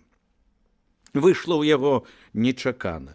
Яшчэ напярэдадні не думаў, але тут прыехаў па дарозе ў Севастополь у свой маёнтак Курылавічы 18гадовы прыгажун гусар Мішка Якубовіч, адзін з спадкаемцаў новага бацькі, што нядаўна адышоў у лона Авраамля. Шчаслівы спадкаемца, не спадзяючыся на лепшае ў той касталомцы, куды меў трапіць, загуляў з усёй самаадданасцю гвардейца і пацягнуў за сабою Іллю. Равеснікі пачалі піць і сваволіць. Магілёўскія камеліі, жанчыны з не зусім прыстойнай вуліцы ў Сухадоля, жанчыны, корчмы, рэстарацыі, гасцяванні ў суседзяў, дзе было шмат моладзі, нічога не прамінулі. Насваволілі яны з Іллём вышэй меры. П'яныя намагаліся патрабаваць сатысфакцыю у губернскага скарбніка. У таго была маладая палюбоўніца, і было вырашана, што няхай нават адзін з сяброў і наложыць галавою, дык затое другому будзе добра. Скарбнік пад маркай перагавораў аб дуэлі ледзь не здзейсніў падступны план завабіць сяброў да сябе ў двор і там сіламі прыгонных адхвастаць абодвых, як марцэліных сабак. Сябры ледзь прабіліся на волю са зброяй у руках, а потым у гневе на хамства і недалікатнасць скарбніка абзывалі яго пашахонскім графам і з кампаніяй сяброў 3 ночы запар ірвалі ля ягонага дома петарды. Потым, якраз на судны дзень, пусцілі ў сінагогу спайманую недзе саву, а дзверы моцна падперлі тоўстым калом. Паліцмайстар спрабаваў быў сунімаць іх. Яны, заплаціўшы задатак, прыслалі да яго на падвор'е труну, абабітую глазетам і магільную пліту з гранітным крыжам, на якім было ўжо высечана ўсё, што трэба, акрамя года смерці. Паліцмайстар з гора запіў, а ўсе прынады склаў пад павець на сваім двары. Всё дзешавей абышліся. У Сухадоле разышліся. Была пільная патрэба выпіць з афіцэрамі на гауптвахце. Взялі бутынак аб вахты, спаліўшы з надветранага боку пут і 4 фунты серы. Калі варта разбеглася, выцягнулі ачмурэлых калег з будыніны і ўмыкнулі іх у Курылавічы, дзе і пілі 3 дні. Там і заспеў іх Ісленію, што прыехаў у госці да вежы і, дачуўшыся пра свавольствы, паехаў сунімаць вісусаў. Прачухана даў надзвычайнага і параіў, калі не хочуць высылкі, кінуць хутчэй ідылічнае развітанне з мілай радзімай і ехаць далей. Ілля Хаданскі, якому ўсё роўна не было куды падзецца, пайшоў з Якубовічам добраахвотна змагацца за айчыну, веру і гасудара. Тым всё і скончылася. А Ісленіў пасля непрыемнай гэтай размовы паехаў зноў у вежу. Стары ўзрадаваўся, але сядзеў трохі у іхняй кампаніі. Толькі тыя сядзелі за сталом, папівалі каву і віно, а ён залез у самы зручны куточак, палажыў сабе на калені Дафніса і Хлою. Такія рэчы за апошні час пачалі цікавіць яго. І то слухаў, а то і чытаў. А на вітражах вакол плылі дзівосныя птушкі, рыбы і крылатыя жанчыны. Яны свяціліся наскрозь так, як ніколі не свецяцца звычайныя фарбы. Свяціліся гранатавым, жоўтым, апельсінавым колерам, як свецяцца на сонцы келіхі з віном. «Пройдзі светы!» — усміхаўся вежа. Ну, што яны, скажыце вы мне, граф, зробяць з тымі французамі ды ангельцамі? А нічога. Румяны, як яблык, твар графа з яснымі вачыма і свежымі зубамі быў грэблівы. Што ў іхняй галаве, акрамя гэтай брыдоты з савою ды п'янкі? Ото і я кажу. Скажыце вы мне, хто тут мае рацыю? Тыя, што ідуць біцца, ці тыя, што чакаюць? І Сленьеў скасіўся на Алеся. Дед зрабіў абуранае аблічча. Тут я і сам не ведаю, сказаў граф, пагладжваючы сівыя бакенбарды. Скажу толькі, што нас паб'юць всё адно. Неадменна. Дрэнны, пусты чалавек добраахвотна пад кулі не пойдзе. Пойдуць лепшыя і загінуць. А іх і без таго не густа. Б'юць, сказаў дед, ой, б'юць.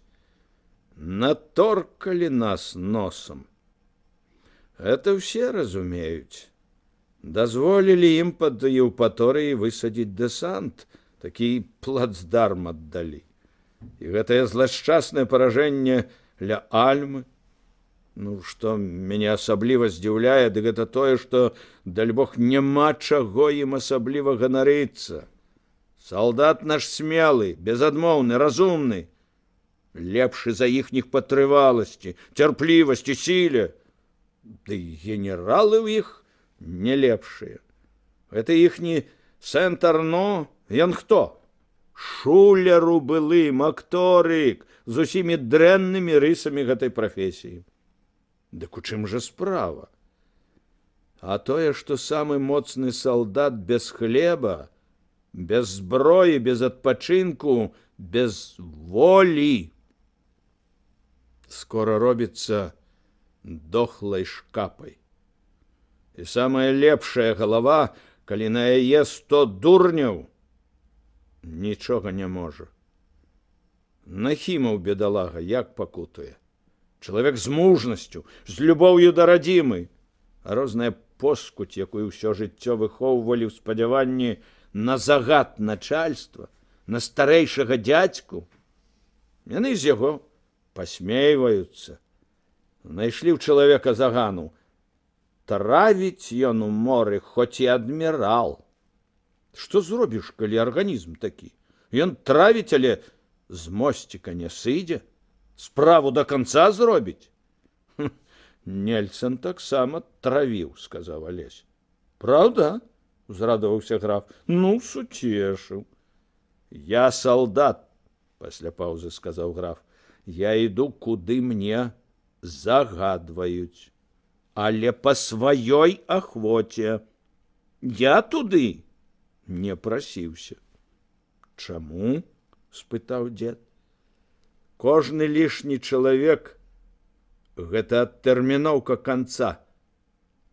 Горай, думаеш, не будзе? Спытаў вежа.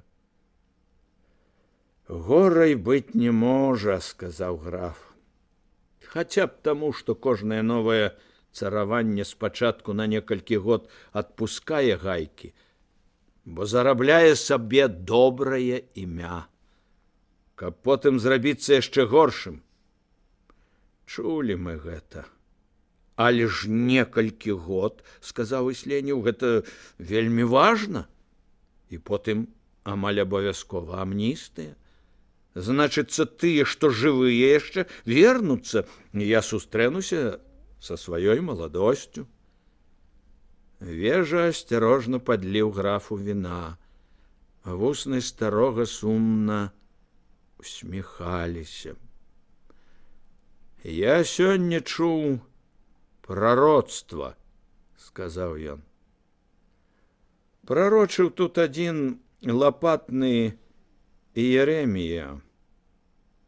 Прасвішчуць яны Свістопаль. Нічога дзіўнага. 40-гадовае дрэннае становішча ў арміі.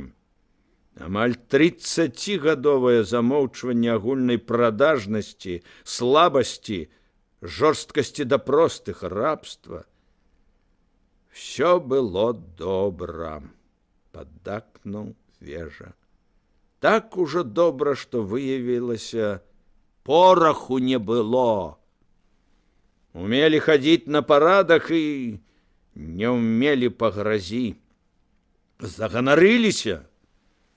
Всю гісторыю думалі напалеонаўскім капіталам жыць.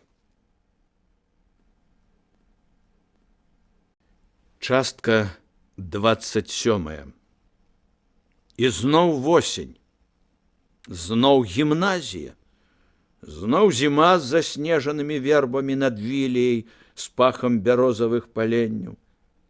Толькі цяпер Алесь жыў з Кірдуном і Логвінам. Было б зусім дрэнна, каб не братэрства чартапалоху і шыпшыны, ды нярэдкія, вельмі рэдкія лісты ад Кастуся. І яшчэ радзейшыя, стрыманыя і сухаватыя цыдулкі ад Майкі. Улетку амаль не бачыліся. Раўбіч павёз дачку на кіслыя воды. А разлука і не ў такіх гадах рэдка вядзе да лепшага. Забываеш голас, жэсты, рысы, і ўрэшце нават тое, што лепш за ўсё кажа аб сяброўстве, непадробленае адчуванне ўсяго чалавека побач з сабою. У яе, вядома, новыя знаёмыя, новыя людзі вакол, новыя думкі. Гэта было балюча. А потым зноў прыйшла вясна. Асеў наздраваты снег, дзівосна сінела над горадам чыстенькае з рэдкімі імклівымі аблокамі неба. Аблокі імчаліся з-за гары, за кароткай, нібы назнарок абсечанай зверху, гедымінавай вежы, два паверхі, на якіх прымасціўся і недарэчна, як жук-плывунец, махаў у паветры лапкамі аптычны тэлеграф. Перадаваў дрэнныя весткі. Увесь сакавік і ўвесь май цягнулася ўраганная бамбардзіроўка Севастополя, не хапала зброі, гарнізон абяссіляў і трымаўся ледзь толькі не на цвёрдых людскіх душах, без дапамогі, без умацаванняў, без правіянту, без абозаў. І яшчэ аб тым, што загінулі Істомін і Нахімаў, што ўлада над людзьмі ў руках тых, якія не здольны кіраваць нават сабой. Всё часцей ля вітрын, дзе вывешвалі лісты паведамленні з тэатра вайны, можна было пачуць хмурнае «начальнічкі трасца ім». Галоўнага, на галаву якога трэба было клікаць трасцу, ужо не было. Бомбы падалі на дамы Севастополя, магілы тысяч простых шчасцяў. Бомбы увесь сакавік і май і рвалі паверхню бухты, магілу флоту. Але нават водгулле іх не даляцела да сабора ў далёкім паўночным горадзе, дзе ляжаў у магіле труп чалавека з грэнадзёрскім ростам і розумам абозніка. Настаўнік Гедымін пасля жалобнага набажэнства сабраў гімназістаў у вялікай халоднай ауле і доўгі час маўчаў, гладзячы свае бакенбарды. З разрэзу фалду форменнага сурдута тырчаў насавічок, які ён палічыў за лепшае выцягнуць загадзя, яшчэ перад пачаткам прамовы. Плакаць будзе зараз. Свідрыгайла, як заўсёды занадта голасна сказаў неўважлівы Грыма. Бліжэйшыя шэрагі грымнулі смехам. І гэта было добра, бо заглушала сэнс грымавых слоў. Гедыміна клікалі Свідрыгайлам за з'едлівасць і дробную зваднасць. Ці не зашмат гонару яму было ў ягоным сапраўдным прозвішчы. Сёй той казаў, што і Свідрыгайлы яму замнога.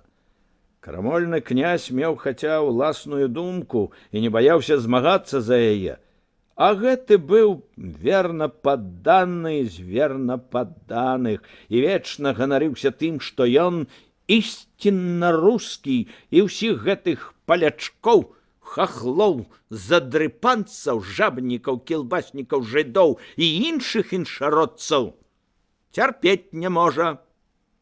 Зноў Грыма? Пагрозліва спытаў Гедымін. І тады, разумеючы, што ў такі момант гнеў гэтай падлы можа каштаваць Сяславу тройкі за паводзіны, Пятрок Ясюкевіч узвысіў свой мілагучны, бы музычная скрынка зайграла голас. «Прабачце, пане настаўнік, гэта я». «Што такое?» Бледна-блакітныя вочы Гедыміна дапытліва глядзелі ў нявінныя, шчырыя вочы Петрака. Вочы ў Ясюкевіча не ўмелі хлусіць. Як бы ён ні сваволіў, яны былі проста і сумленныя, гэтыя вочы. Такому хлопчыку магла б паверыць і пусціць яго ў дом нават самая багатая з касцельных дэвотак. «Ну?» – трохі больш мякка сказаў Гедымін. «Я выпадкова наступіў яму на мазоль», – сказаў Ясюкевіч. «Што ён сказаў?» «Плакаць будзеш зараз, нядбайла», аддана і проста сказаў Пятрок.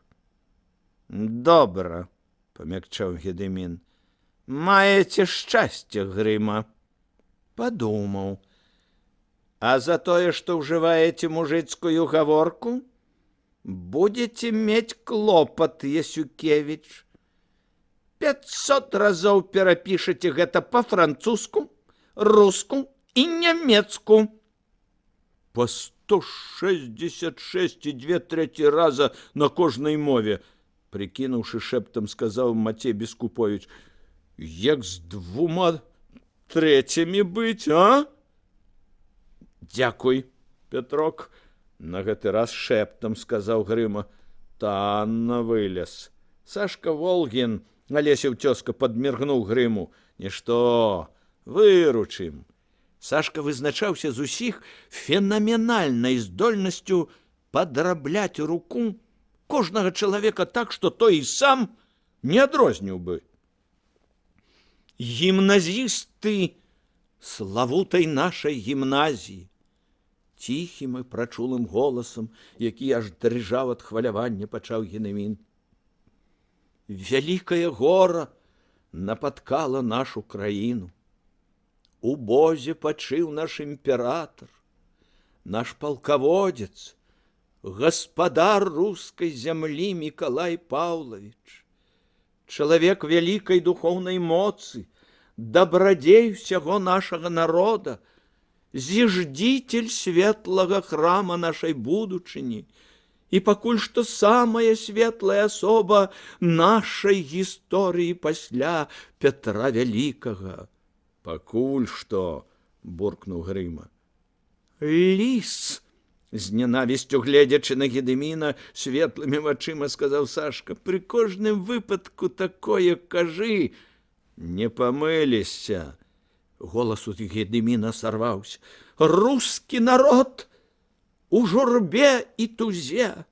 «Сашка», – шапянуў Алесь, – «ты у журбе? Ці, можа, у тузе, а?» «У вялікай», – усхліпнуў Сашка, – «проста рыдаю. Хорошы быў чалавек, хрысціянін. Даўгі за Пушкіна паабяцаў заплаціць, калі той на ложы смерці выспавядаецца і святыя дары прыме. Заплаціў». Гедымін глядзеў некуды ўгору вачыма, у якіх аж трапяталі сардэчнае замілаванне і скруха. «Ён тужыць безмерна, наш рускі народ». «А каб ты спрах», – ціха сказаў Сашка. Грыма штурхнуў яго пад рабрыну. «Пасадзяць у карцэр. Хто тады паможа?» Алесь ціха смяяўся. Ён ведаў, што гэта Волгін быў завадатарам гісторыі з Гедымінавай радаслоўнай. Сабралося некалькі хлопцаў і склалі жартоўнае дрэва годнасці настаўніка, дзе сама менш 7 продкаў былі ўсе, хто хочаш, толькі не рускія. а бацька паляк. Потым Сашка напісаў ліст почеркам Едыміна, а ў лісце было пакаянне у тым, што вось да гэтага часу ён, Едымін, толькі вонкава трымаўся праваслаўнага абраду, а сам лічыў яго за ерасць і схізму і не хоча больш губіць сваю неўміручую душу. Тым больш, што ягоны Едымінаў бацька быў паляк і ўсё жыццё змагаўся з няправеднай справай мітрапаліта літоўскага Йосіпа Сямашкі, які злашкодна і падступна вынішчаў унію, і што ён, Едымін, у гэтым дастойны сын свайго бацькі і просіць лічыць яго надалей католікам. Тым больш, што ў яго, Едымінавым дваранскім гербе, ёсць крыж. А ўсім вядома, калі ў гербе ёсць крыж, гэта азначае, што продак быў выхрыстам. Ліст з радаслоўнай накіравалі віленскаму папячыцелю і сталі чакаць, што з гэтага будзе. Папячыцель паверыў. Яму здалося, што Едымін з'ехаў з глузду. Ён выклікаў рымскага каталіка і нашчадка выхрыстаў да сябе, і там за шчыльна зачыненымі дзвярыма адбылася бурная размова з высвятленнем адносін і тлумачэннямі, спачатку толькі Едымінавымі, а потым узаемнымі. Едыміна ледь не хапіў удар. Завадатараў свавольства шукалі, але не знайшлі. Настаўнік тым часам дабраўся да апошніх хвілін хрысціяніна. Голас дрыжаў, рукі, ўскінутыя на ўзровень твару далонямі да яго, калаціліся, нібы вось-вось маглі ўпасці на вочы, каб ніхто не ўбачыў слёз, ды толькі жахлівае намаганне волі трымала іх. Ён кіраваў, як сапраўдны ўладар. Ён жыў, як чалавек. Ён любіў супругу, як хрысціянін. А адыходзіў да продкаў. Едымін зрабіў разгублены жэст рукамі, як нібыта сумясціўшы ў сваім апошнім слове ўсе свае якасці. Я не пабаюся нават сказаць іпастасі. Слухайце гэтыя словы. На ложы смерти ён сказаў сыну і спадкаемцу свайму: «Служи России, сын мой. Я хотел взять на свои плечи все тяжкости, каб пакінуць табе вялікую дзяржаву, спакойную, парадкаваную, шчаслівую. Але вышэйшая воля меркавала іначай». Едымін паклаў руку на горла. Ён ляжаў на сваім простым ложы, накрыты салдацкім плашчом. Вы ведаеце, ён заўсёды спаў, як просты воін. Ён усё жыццё не накрываўся нічым іншым. І гэты плашч увойдзе ў гісторыю нароўні, не вышэй, з трохвуголкай Наполеона, з ягоным шэрым паходным сурдутам, з простым кіем вялікага Пятра, з сядлом пад галавою Святаслава, плашч простага салдата. Рыданне раздзерла горла настаўніка. І ён сказаў сыну свае апошнія словы: «Вучыся паміраць». Едымін зрабіў доўгую паўзу. Вы чуеце гэтыя словы? Гісторыя запіша іх на свае скрыжалі. Вучыся паміраць.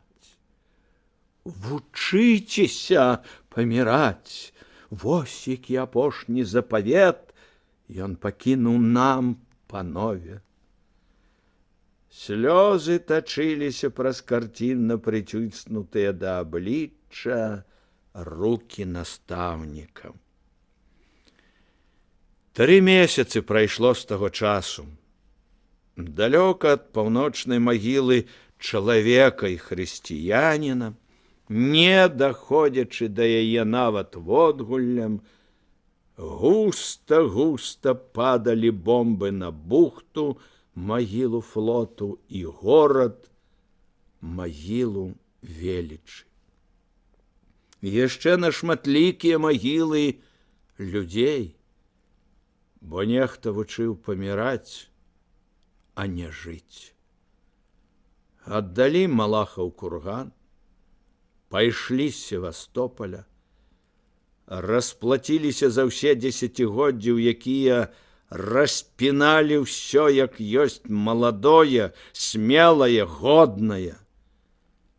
А між тым апошніх слоў імператара, за якія так распіналіся тысячы гедымінаў, зусім не было. Іх прыдумалі потым, каб людзі вучыліся гінуць, не наракаючы.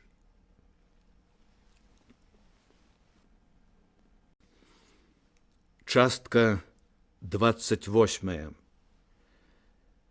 У жніўні 1855 года да Алеся, які ў гэты час жыў у вежы, прыскакаў з Загоршчыны Логвін, прывёз ліст у грубым пакеце з шэрай паперы. «Дружа», – пісаў Каліноўскі, – «я скончыў сваю мачыху пра гімназію. Еду паступаць в Альма-Матэр, у Маскву. Хацелася б убачыцца з табою, ды толькі ведаю, немагчыма. Трохі падзарабіў, атрымаў у начальніка губерні пашпарт і падарожную за нумарам 56, а ў ёй усё.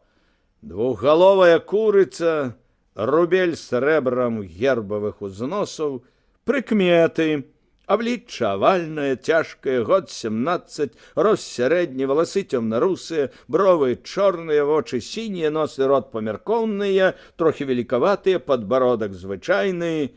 Распісалі, хоць ты на ветку да раскольнікаў уцячы, і то знойдуць. Такая лухта. Пачынаецца падарожная, як выявілася, словамі «Па указу яго велікасці государа імператора Александра Миколаевича». Аж во як! Нібыта кожнага з падарожных хляпае па плячы. «Едь, братка, шчаслівай табе падарожы». Вось я і еду. У Мінску зрабіў прыпынак на 4 дні, адсюль пішу. Горад вялікі і даволі такі гразны. Толькі вельмі ўпадабаў Залатую горку з капліцай старога роха. Дрэвы вакол, і так прыгожа блішчыць наводдаль Свіслач. І дамы за ёй, і цэрквы. Добра сядзець і марыць.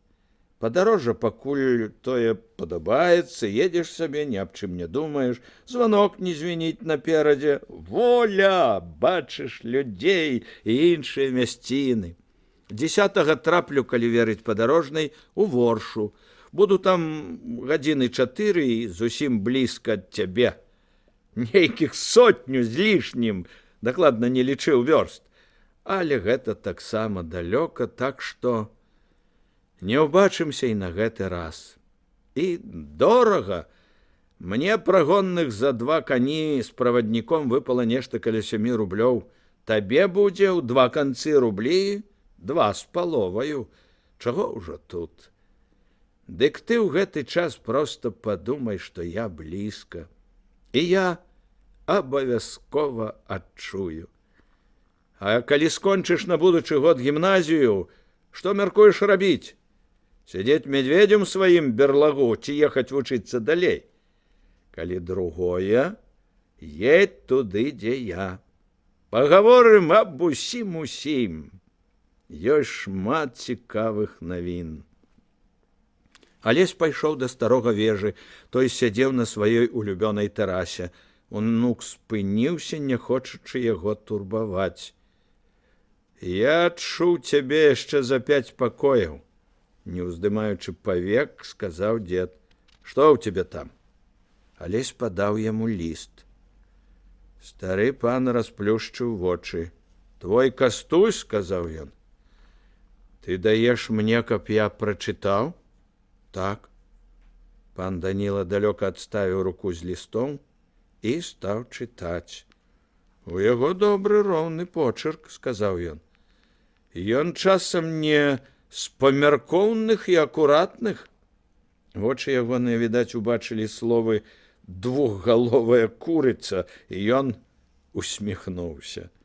Прабач, сам бачу, што гэта не зусім тое. Ну, а што, калі недзе у Бабруйску сядзіць паштмайстра Шпекін? Чырвоны Алесь паціснуў плячыма. Пячаць, сказаў ён. Пячаць, перадражніў дзед. Пячаць можна зняць гарачай брытвай, а потым пасадзіць на месца. Дачытаў да канца. З небагатых, сказаў ён. Я казаў вам гэта, дзядуля. Вы і надалей намераны карыстацца паслугамі дзяржаўнай пошты для перадачы адзін аднаму свежых параўнанняў і шчырых выказванняў пачуццяў, падобных на гэтыя? Мы іначай не можам гаварыць. Мы далёка адзін ад аднаго. Нашто ты паказаў мне гэта?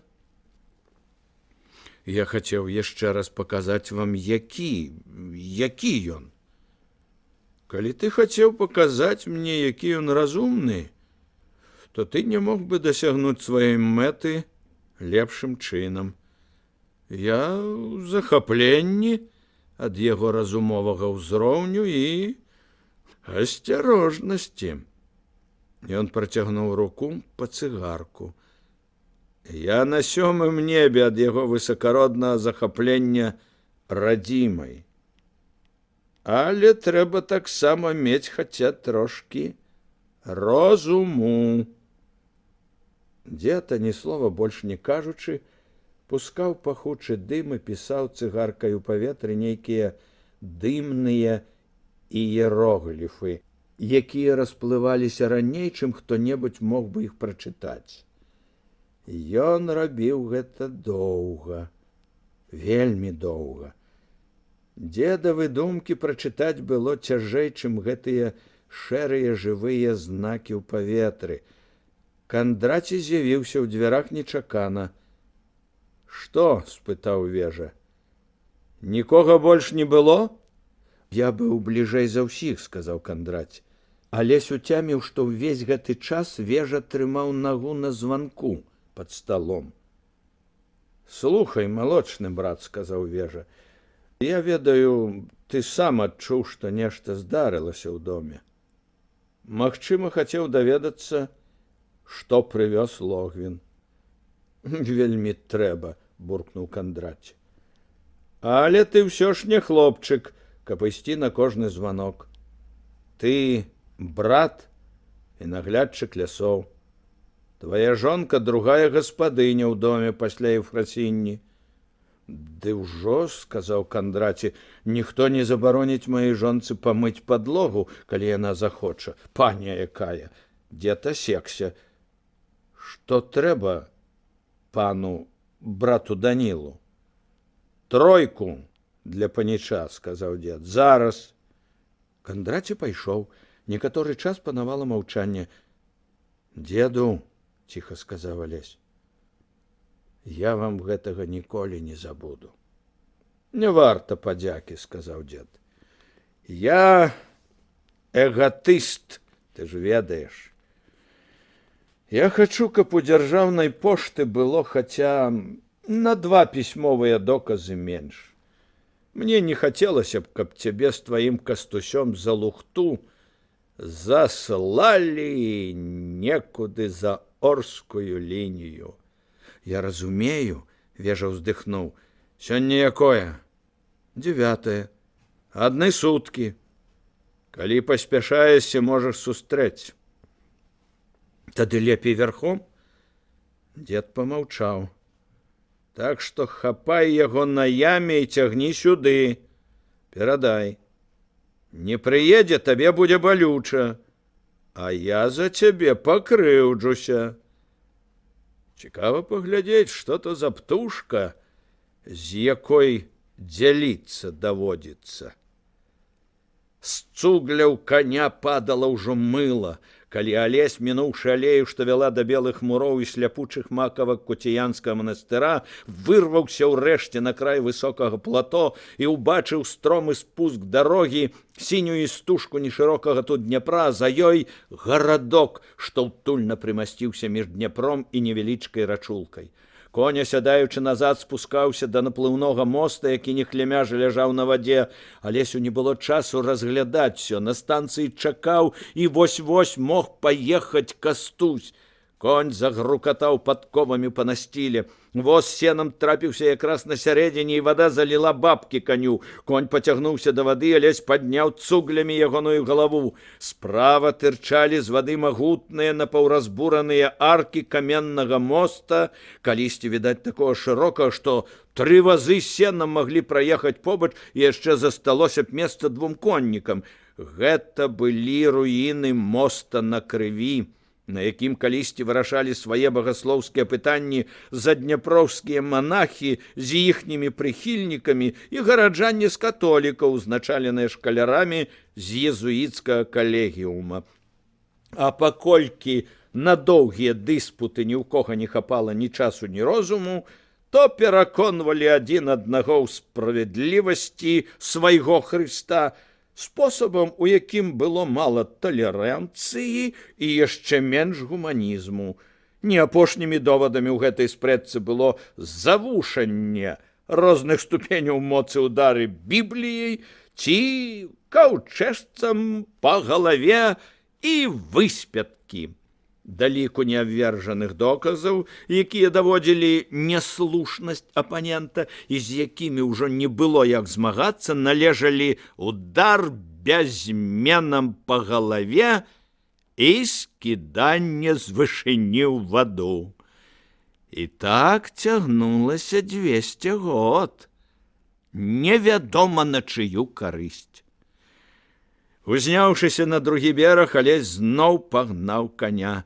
Прамільгнулі з левага боку замчышча, Мікалаеўская царква і 2 касцёлы. Наводдаль лёгка ўзносіліся ў неба 2 званіцы пакрова гумённай царквы. Замкавай вуліцай вырваўся на Петербургскую, высякаючы падковамі іскры з каменных пліт. Каля аднапавярховага каменнага будынка ямской станцыі стаяла запыленая, хоць ты пальцам на ёй пішы, паштовая карета.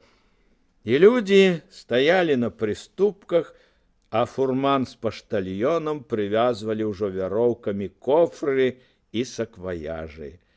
Ён асадзіў коня і скочыў з яго, кінуўшы па вады. Нейкія не тыя людзі. Стары чыноўнік з клуначкам, жанчына ў чапцы, відаць, ягоная жонка, семінарыст, 2 шляхцюкі з сярэдніх. Скажите, дыліжанс па смаленскай лініі рушыў ужо? У той самы момант, як спытаў гэта ў семінарыста, з радасцю убачыў, што не спазніўся. Кастусь сядзеў ля сцяны на лавацы.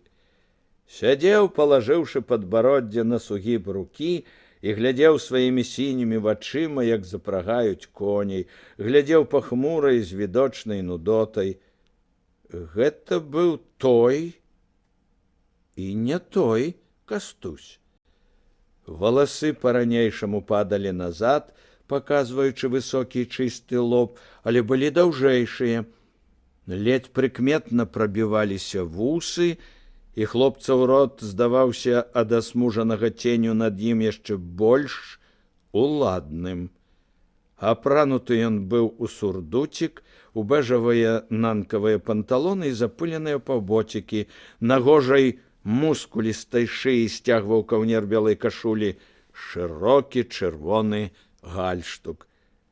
Каліноўскі ўзняў галаву і доўгім непаразумелым позіркам, нібы не пазнаючы, абвёў цёмнага ад загару юнака.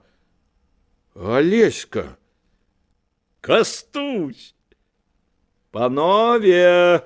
Сказаў гарэлачным голасам станцыйны наглядчык, проша сядаць. Я еду зараз, яшчэ цішэй сказаў Кастусь. Во і дыліжанс. Пайшлі яны са сваім дыліжансам, выгукнуў Загорскім. Кастусь збянтэжана муляўся.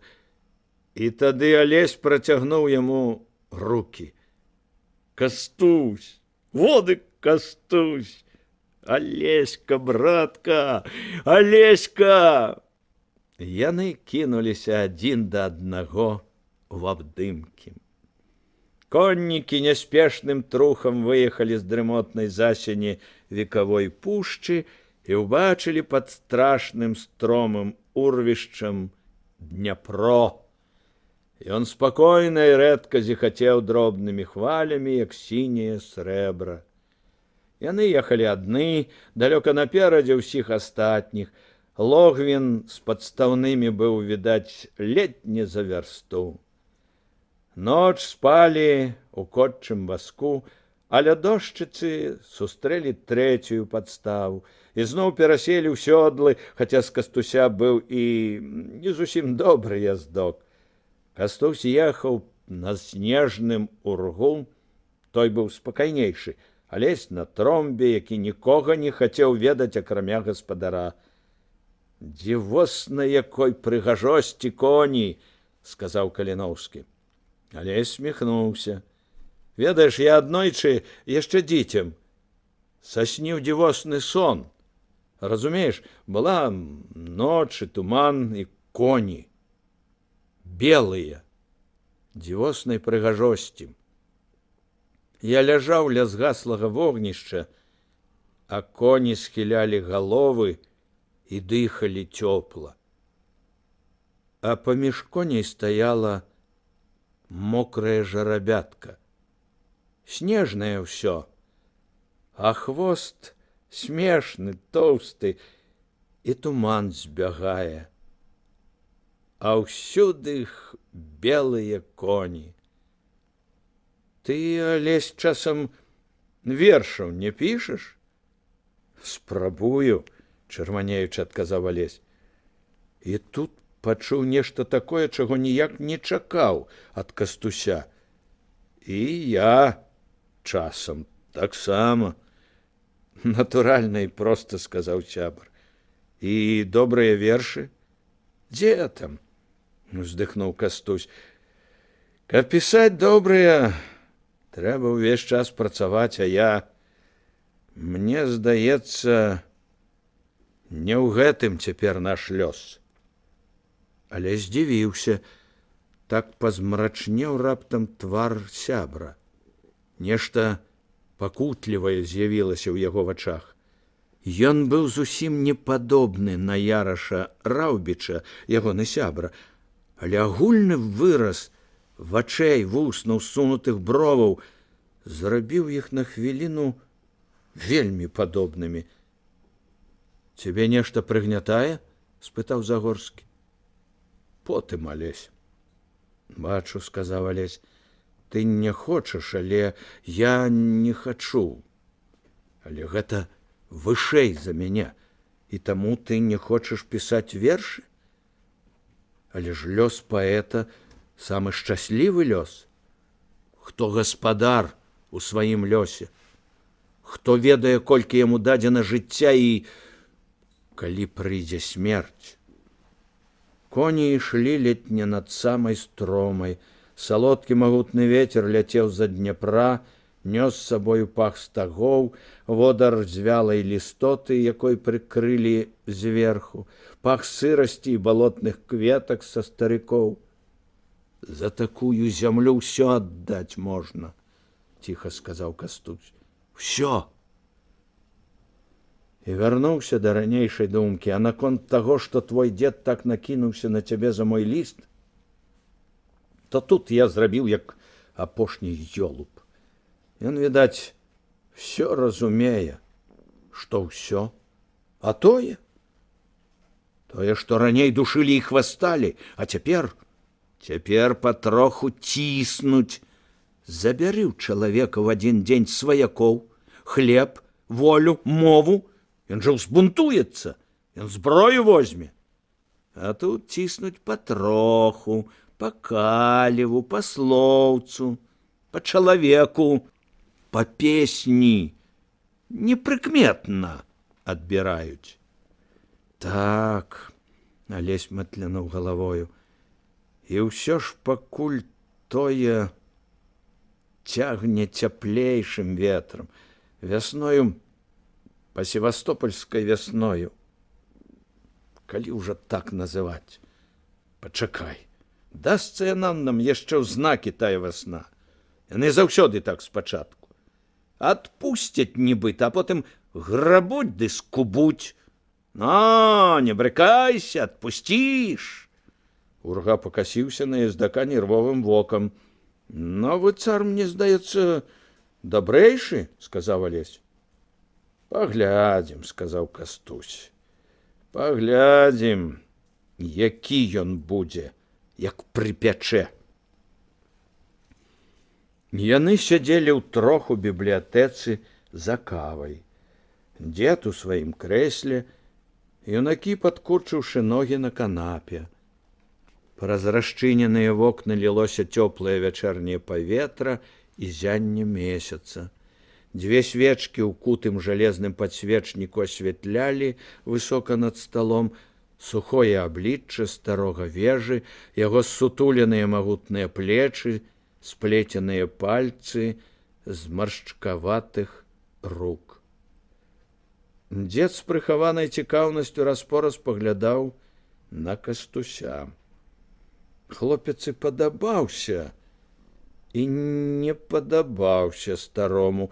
Ён то і разумны, відаць, і шчыры, але адкуль у ім такая самаўпэўненасць? Пачуццё гэткай сваёй рацыо. А Кастусь разглядаў сівую грыву валасоў, хвалю белых карункаў на пукатых яшчэ грудях і думаў: таксама яшчэ выкапень. Просто сей остальной стаи славной екатерининских орлов. Нібы законсервавалі яго тут. І на табе яшчэ разглядае. Пры сустрэчы дзед амаль нічога не сказаў яму, акрамя нязначных слоў прывітання. Потым хлопцы абедалі, і вось сядзелі, мацалі адзін аднаго вачыма. Дык ты, значыць, і ёсць Кастусь. Кастусь, Сымонаў сын, Каліноўскі. Дваранін? Спытаў дзед. Цяпер зноў дваранін, сказаў Кастусь. Як гэта? Хіба можна быць сёння дваранінам, заўтра купцом, а паслязаўтра зноў у дваране пасунуць? Пры такім урадзе, як наш, усё можна. Зрабіў Кастусь першы выпад. Сёння чалавек смецце, заўтра дваранін, паслязаўтра зноў смецце. Алесь усміхнуўся, заўважыўшы, як адно з крылатых броваў вежы прыўзнялося ў непрыкметным для старонняга здзіўленні. Дык як жа это выйшла? Можа, ты раскажаш мне? Магу? Вежа зручней прымасціўся ў крэсле і праз краёчак кубка кінуў на юнака дапытлівым хітрым бокам. В 17 стагоддзі мой продак, Амброзій Самойлаў Каліноўскі, купіў маёнтак у бельскай зямлі. І неблага зрабіў, сказаў Вежа. Мы там не прабылі і сотні год. Роўна праз 90, у 1769 прадзед прадаў маёнтак. Даўгі прыціснулі. Моцныя суседзі памаглі. Як жа клікалі яго высакароднасць? Мацеем. А далей пачалі жыць так, што, праўда, у шляхецтве нам не адмаўлялі. Пацвердзілі яго 33 гады назад на Беластоцкай губернскай зборні. А праз 10 год пасля паўстання пачалі нас усіх гнаць у аднадворцы. Тысячы людзей пайшлі ў падатковы стан. Бацька пабіваўся, як той лін аб лёд. Праз 4 гады пасля паўстання ён, а яму ішоў ужо 41 год, і пазнавата было пачынаць справу, але з голаду здыхаць таксама рана. Пазычыў у фабрыканта застраленкі Ігнацыя Бонды грошай. Ды сам далажыў, ды і адкрыў у мастаўлянах сваю справу. Пан Радавіцкі дазволіў, шкадаваў беззямельных, да і гонар спаспешествавал промыслам в крае. Спачатку было на фабрыцы 4 варштаты. У год майго нараджэння ў 38-м ужо 9, 17 рабочымі, а ў 40-м годзе, калі Бонда паступіўся сваёй доляй, стала ўжо 12 варштатаў і 20 рабочых. Вежа слухаў гэтую сумную гісторыю пакутнай бітвы за дабрабыт, кавалак хлеба і незалежнасць без усмешкі. Вочы яго былі ласкавыя і сумныя. «Пяўся, як вол у баразне», – казаў далей Кастусь. «Дзіва, што такая сям'я. Трэба было ўсё павялічваць колькасць варштатаў. Узбіваўся ўжо на 15, а тут летня крах. Палатніна пачала выходзіць з моды.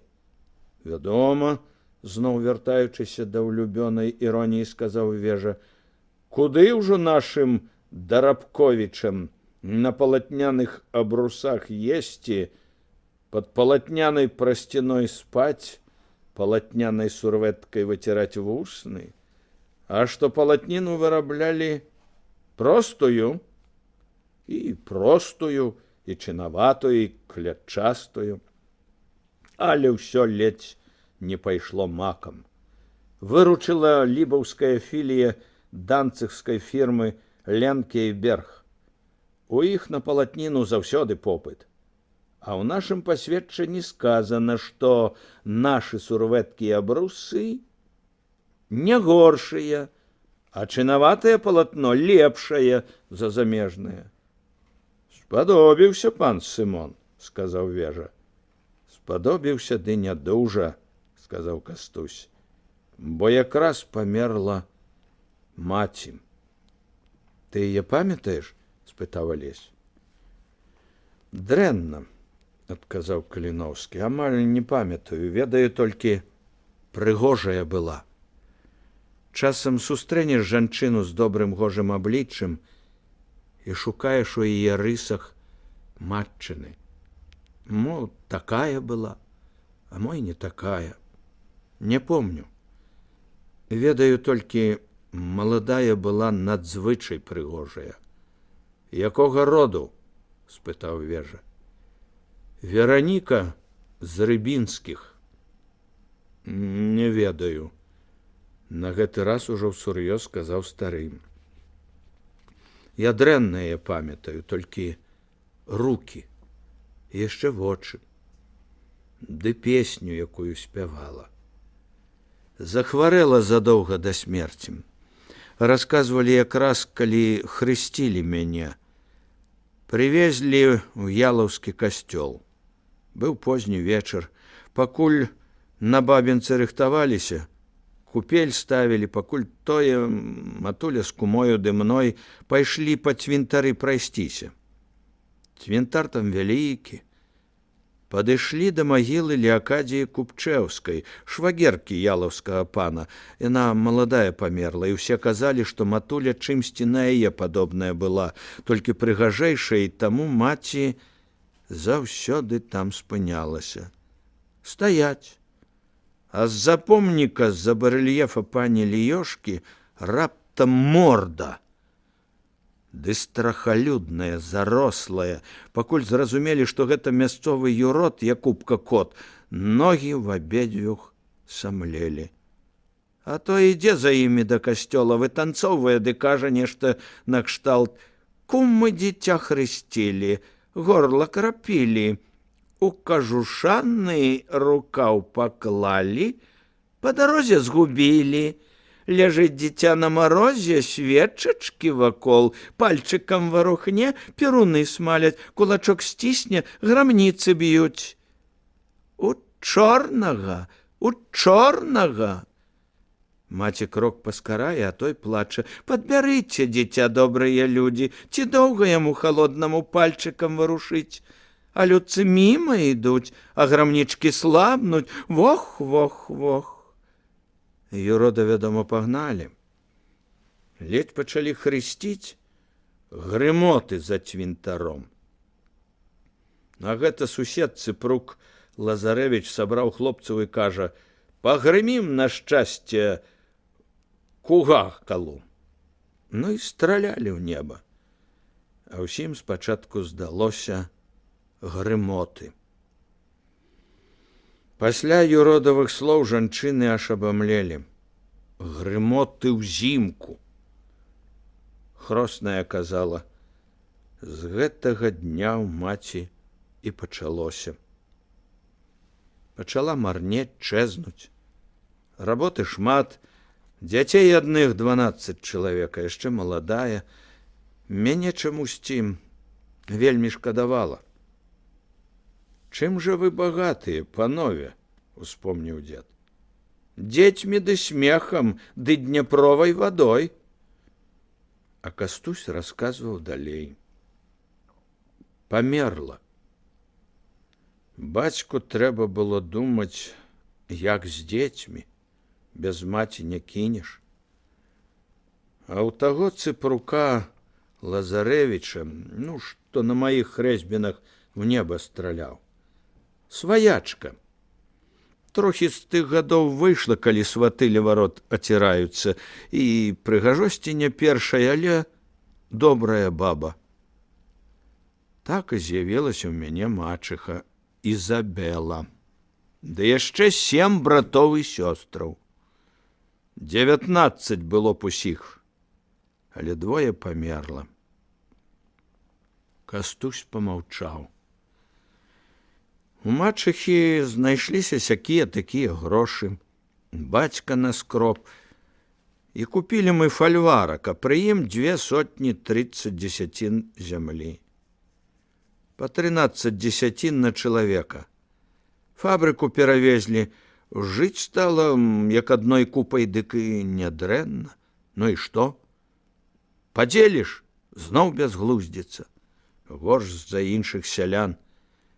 Бацька старэйшых сыноў вучыцца на свой хлеб і, карыстаючыся, што зямля ёсць, парогі абіваць, кукуруку даваць.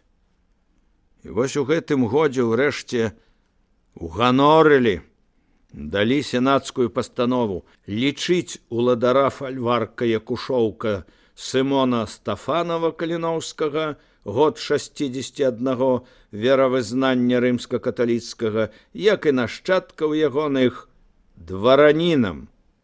24 гады спатрэбілася на прысуд. Пачаў дабівацца малады ў 35 год. Маці была маладая, здаровая, а дабіўся руінай. Ненавіджу я ўсё гэта. На сківіцах у Кастуся хадзілі ўпартыя жаўлакі. Гарэлі на шчоках 2 чырвоныя плямы. «Нішто, брат», — сказаў Вежа. «Вывучыся вось. Галава ў цябе добрая. Дойдзеш да вялікіх начальнікаў. Толькі перайка з меншых ды з малодшых братоў паляціць». «А што?» — усміхнуўся Кастусь. «І тарыф над галавою павешу, як зэльвінскі пісар. За подпіс 3 рублі, ды пірог з вязігай. За пацвярджэнне дваранскай годнасці 1000 рублёў, ды жонцы 7 аршынаў аксаміту. А я сам у сенаце шышка дужа вялікая. Заходзіць государ-імператор выпадкова. Гнаць, кажа, яго за такую таксу. Правильно, буркнуў Вежа, бо ён нам усім цану збівае, скажа імператор. Мне он за канцэсію на пабудову чыгункі колькі плацяць? Ды і то мала, а тут пірог з вязігай. У дурня і песня дурная. Лілося праз вокны ў пакой святло месяца і змешвалася з ружовым святлом свечак. Ты што, Кастусь? Спытаў Вежа. Ты, значыцца, паляк? Не. Я тутэйшы, асцярожна сказаў Каліноўскі. Ён беларус, дзеду, сказаў Алесь. А гэта што такое? Непаразумела спытаў дзед. І толькі тут упершыню заўважыў, як малады чалавек напружыўся, нібы яго ўдарылі, зірнуў на Вежу змрочнымі вачыма. Ён жа вам казаў, пан Вежа, сказаў Каліноўскі. Я казаў табе, сказаў Алесь. Нібыта ўспомніў Вежа, прыпамінаю. І вы верыце ў гэтыя жарты? Тут успыхнуў і Алесь, і Вежа зразумеў, што зайшоў далекавата. Але бес всё яшчэ сядзеў у ім. Як жа не паляк, сказаў ён. Хрысцілі цябе ў касцёле, веравызнанне ты рымскага. Ну і што?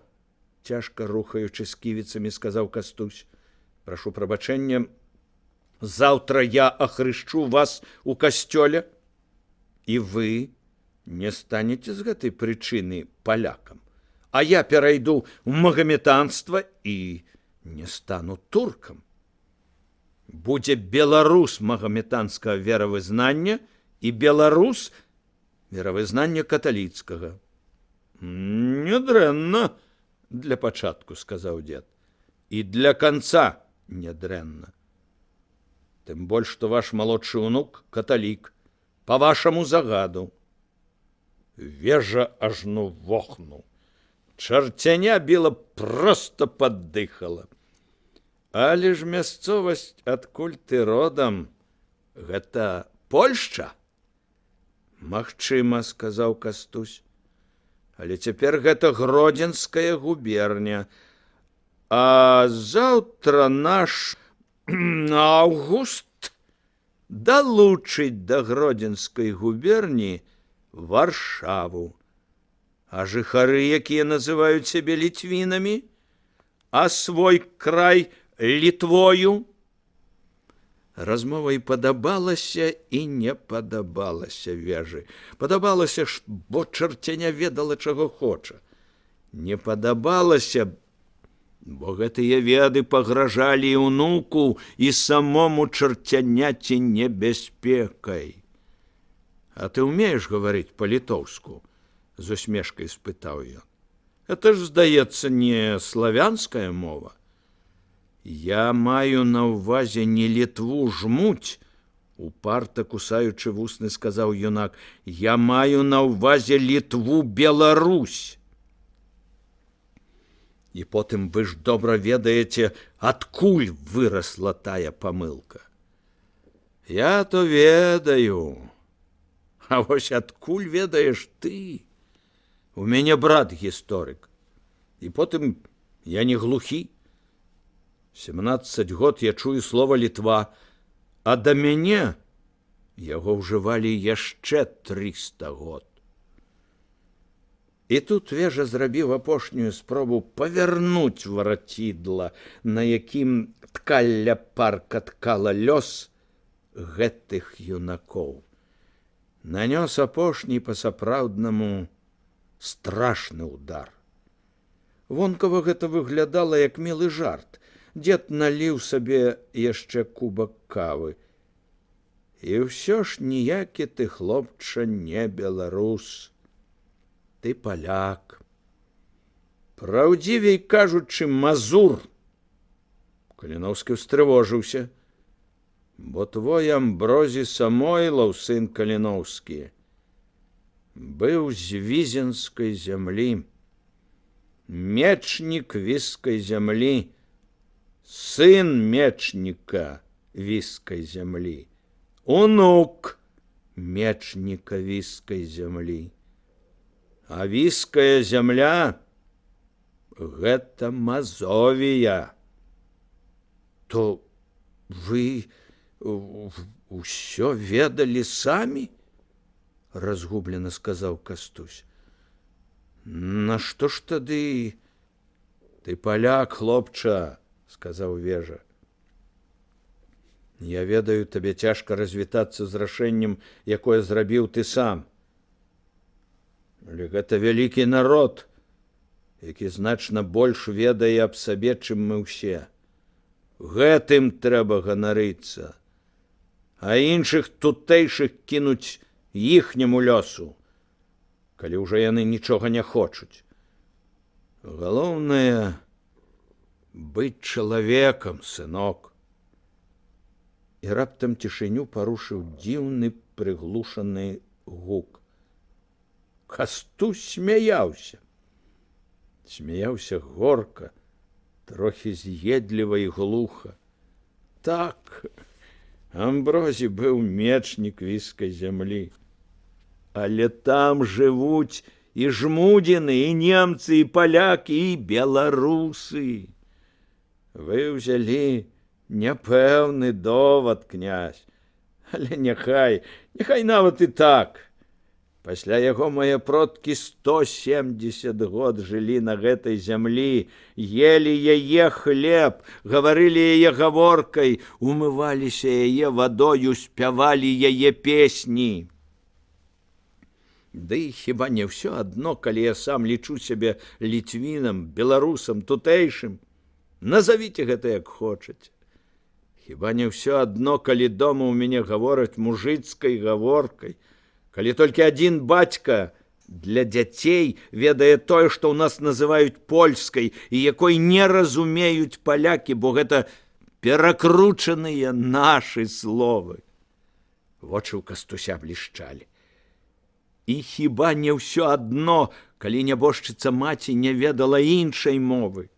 І браты мае, і я сам не ведаў да прагімназіі іншай. Вы чулі, якая там адзіная песня, што я помню ад маці? Плакаў бы я плакаў, ды не маю слёз, белыя бярозы пабяліў мароз. Вежа маўчаў. Беларус, з глухой іроніяй сказаў Вежа, сябра трызненняў майго ўнука. Што ж, Бог з табою, сыне. Хай табе доля дае шчасця. І дадаў: псіхапаты, неразумныя, мамчыны сынкі, што пахнуць малаком. Што ж гэта з вамі будзе, а? У той год зноў спасцігла Прыдняпроўе страшная летняя повень. Як насланнё нейкае. Вада стаяла на ўзроўні сярэдняй вясенняй паводкі. Дняпро заліў паплавы, яругі, вымачаны. Старарэчышчы ператварыліся ў пратокі, ў доўгія азёры. Вада ападала патроху, і відаць было, што Дняпро войдзе ў трубу толькі на пачатку верасня. На ствалах дрэў, якія вызваліліся з-пад вады, быў тонкі пушок карэньчыкаў, так доўга стаяла повень. На ўзгорках карычневая скарынка высахлай твані ляжала, як лямец, і ногі чалавека ламалі яе, пакідаючы дзіркі, у якіх была відаць чэзлая, жаўтавата-зялёная быў склепе трава. Стала ясна. Сенажаці па нізкіх месцах прапалі. Кастусь за лесем трымаючы ў руках крыгу, ішлі поплавам. І крыга, разгорнутая падвойная рама, абцягнутая мярэжкай, нагадвала вялізнага, большага за хлопцаў празрыстага матыля. Ім было цяжка, ішлі па калена ў вадзе, даводзілася грудзьмі пракладаць сабе дарогу ў траве, малінавы скрыпень казытаў разгарачаны твар, павой чапляўся за ногі, ўсё вакол чырванела, бялела, жаўцела, здавалася, зацвіло бязмежнае плыткае мора. Бо травы стаялі ў вадзе, засыпанай каляровым кветкавым пылком. Спыніліся на краечку яругі, доўгай неглыбокай катлавіны. Кветкі нібы спыняліся на яе берагах, адкрываючы люстэрка чыстай бліскучай вады. Кастусь адным вокам глянуў мяшок, пачэплены вяроўкай за шыю. У ім пераліваліся цьмяна-залатыя ліны, халодныя гусцёркі і блакітна-зялёныя малыя шчупачкі. «А нядрэнна мы ўхапілі», — сказаў Кастусь. «Это яшчэ мала, а лесь быў чырвоны і трохі спацелы. Вада высокая шкодзіць. Звычайна па старыках разы за 4 столькі натрасеш, а тут палову дня ходзім. Всё адно цікава. Нават лепей, што шмат ходзім». «Нішто», — сказаў Алесь.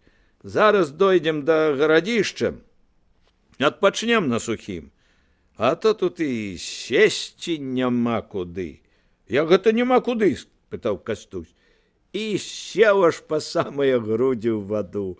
Сядзеў і смяяўся. Торба з рыбай усплыла і пачала барболіцца больш рухава. «Зручна», — сказаў Кастусь, — «нібы ў цёплай ванне сядзіш, толькі каб гэта рак, за якое месца не хапануў». «Тут іх няма», — сказаў Алесь.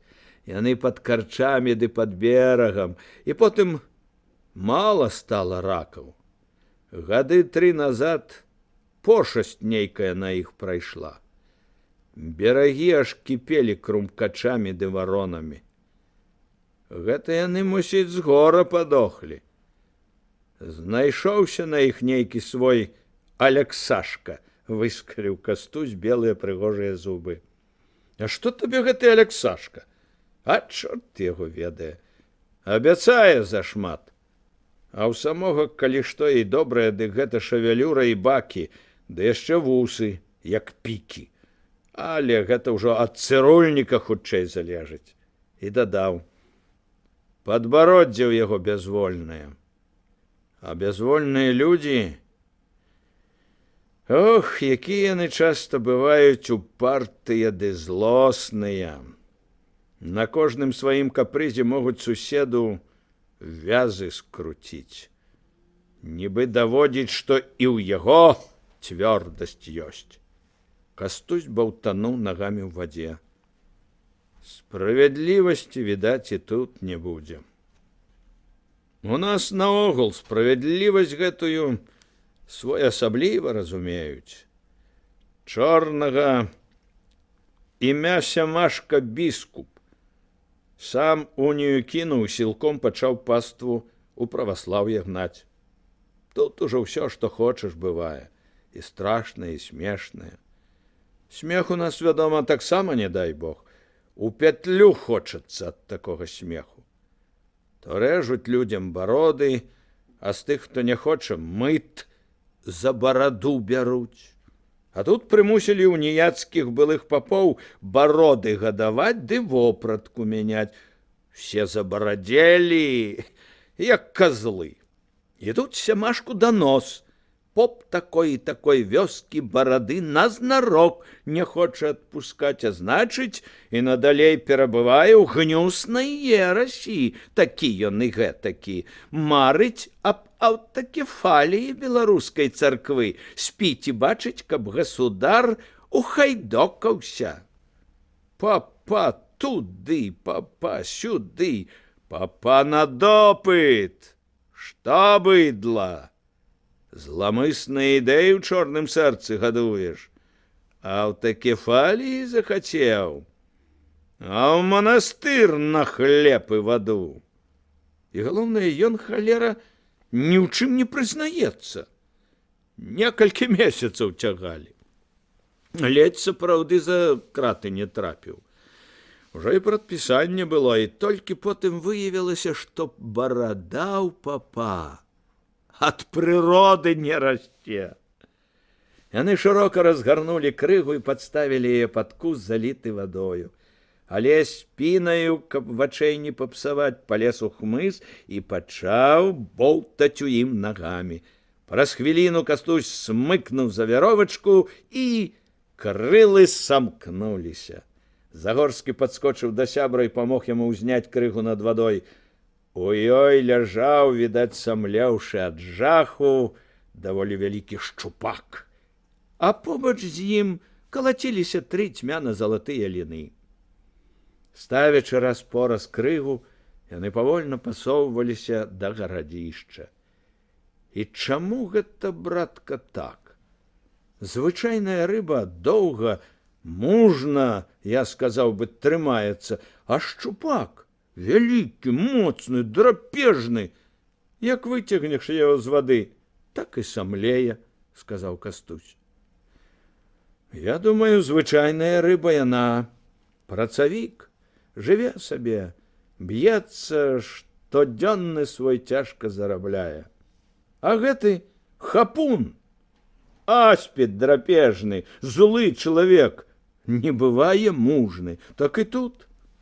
Пострах ракі, а на расплату, як ва ўсіх такіх, кішка тонкая. Кастусь вырваў з вады крыгу, і ў стрыменнях плыўкага срэбра яны ўбачылі яшчэ аднаго нерухомага шчупака і зарагаталі. Калі яны паселілі падножжа вялізнага гарадзішча і расклалі сушыць вопратку, Кастусь, абводзячы шырокімі вачыма мора кветак у вадзе, сказаў: «Ну і зямля, Бог ты мой, якая зямля! Дык хаця б за прыгажосць, няўжо яна кропелькі шчасця не заслужыла? Скубуць і скубуць, душаць і душаць!» «Это правда», — сказаў Алесь. Яліноўскі лёг на жывот і глядзеў цяпер на гіганцкую сечаную піраміду гарадзішча, на сляды равоў, на закляклыя схілы, на якіх шумела трава, на самотны дубок, што неяк прымасціўся на краёчку верхняй пляцоўкі, здабываў карэннямі бедны пакорм з цвёрдай, як камень зямлі. «Трымаемся, як той унь дубок», — сказаў Кастусь, — «на руінах». «Слухай», — сказаў Алесь, — «чаму ты апошнія 2 дні сумны?» «Ты не думай, братка», — пасля паўзы сказаў Каліноўскі, — «мне добра у вас, хаця і нязвыкла, бо танцуюць вакол цябе і Логвін, і Кірдун з жонкай, і Карп з Анешкай, і Кандраці, і іншыя. То што? Скажы, табе ніколі не было дрэнна ад думкі, што на цябе працуюць многія тысячы людзей? Калі пасяліць в адно месца, атрымаўся вялізны горад, а ў вас 6 чалавек. Мне тут пакуль нічога не належыць. А хатнія людзі традыцыі, хаця і разумеюць неабходнасць змен, стрымана сказаў Алесь. На зборні 4, здаецца, гады назад падалі галасы за скасаванне прыгону. Ну, а ты сам, як думаеш? Калі буду гаспадаром, гэтыя людзі атрымаюць волю. У гэтым маё слова. Ведаю, можа, мне іх хрыбціну зломяць, але іначай нельга. Над галовамі ў хлопцаў ляцелі на гарадзішча, нібы штурмуючы яго сонечныя сляпуча-белыя аблокі.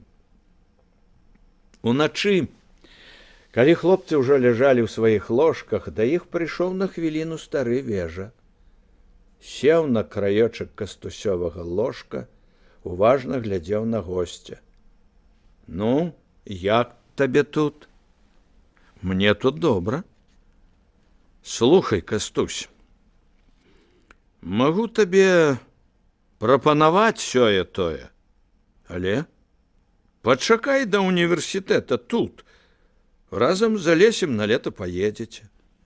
А гэты час будзеш вучыць дзяцей у маёй вясковай школе і падзаробіш за год на 2 гады, каб па уроках не бегаць, а? Кастусь адмоўна пахітаў галавою. Не, я разумею вас, пан Вежа, я вам удзячны, але тут справа больш складаная. Мне трэба потым цягнуць братоў, і да таго ж, ён замяўся, і да таго ж мне трэба хутчэй вывучыцца. Я не маю права рызыкаваць яшчэ адным годам. Я ведаю, ты ніколі не возьмеш ад мяне грошай. Ніколі, сказаў Кастусь. То і дурань. Падзарабіў бы, а то будзеш сядзець на каве з хлебам. Мускулы на шчоках у Кастуся абцягнуліся скурай. Кава і хлеб, сказаў ён. Вада і хлеб. Кроў і хлеб. Ну, гэтай дарогай мала каму дадзена ісці. Кастусь упарта паматаў галавою, а калі дадзена, дык нельга збочваць. Народ наш без багацця, без зямлі, без мовы. І таму варта жыць і сутыкацца з ворагам. Хутчэй. Што ж, сказаў Вежа, бадай, што маеш рацыю. Вежа пайшоў. Хлопцы ляжалі і моўчкі слухалі свежы шолах паркавай лістоты. Спаць не хацелася, быў самы лепшы час для размовы. Кастусь, што ты такімі вачыма сёння на Галінку Кахнову глядзеў? Прыгожая, пасля паўзы адказаў Каліноўскі. Закахаў сябе, так? Кастусь маўчаў. Потым уздыхнуў. Не, я то влюбчывы. Я нават вельмі влюбчывы, але я, відаць, не маю права. Жыццё не маё, як гэта не тваё? А так, звычайна ў людзей так. Першае гэта я, другое сям'я, родны дом, трэцяе родны горад, чацвёртая родная краіна, пятая родная зямля, роднае чалавецтва. І кожны любіць сам сябе. Амаль все. Сям'ю, большасць, родны горад, частка, радзіму. І толькі адзінкі любяць чалавецтва. Па-сапраўднаму, а не на словах. Ён сеў і абхапіў мускулістымі рукамі калені. Мы нават да любові да радзімы у большасці не дараслі. І таму тут больш за ўсё патрэбны людзі, якія прайшлі ўсе ступені. Бываюць такія багатыя любоўю і нянавісцю. У іх увесь свет зарваны і перакулены. Яны любяць чалавецтва больш, чым радзіму. Радзіму больш, чым родны дом, а ўсё гэта разам больш за саміх сябе. Яны, разумееш, свабодна аддаюць жыццё і дом, і ўсё для краіны і чалавецтва. І ты хочаш быць такім? Буду вельмі старацца. Што ж, самога сябе я аддам. А каго я маю права аддаць, акрамя сябе? Жонку? Дзяцей? У цемры блішчалі ягоныя вочы. Не, калі аддаваць, то толькі сябе. Брат Віктор кажа, каханне не павінна вісець у нас на нагах. Наш народ спявучы, таленавіты, горды.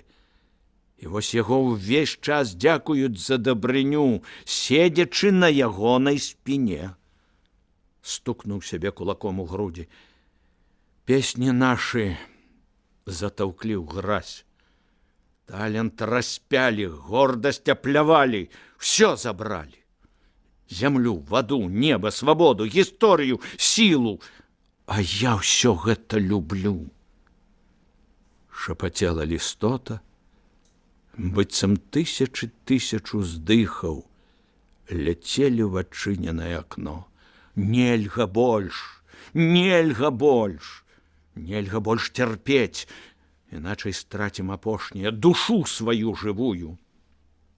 Я таксама даўно пра гэта думаю, сказаў Алесь. Зброяй трэба нарадзіць павагу да сябе і да мужика, і волю нарадзіць таксама зброяй. Я гаварыў пра гэта з сябрамі. З Мсціславам і з ім. Мсціслаў хорошы хлопец. Он мне спадабаўся, і майка твая мне спадабалася. Але як табе з ёю быць, калі справа дойдзе да зброі? Не ведаю. А хто яшчэ? У нас у гімназіі ёсць суполка, братэрства Шыпшына і Чартапалоху.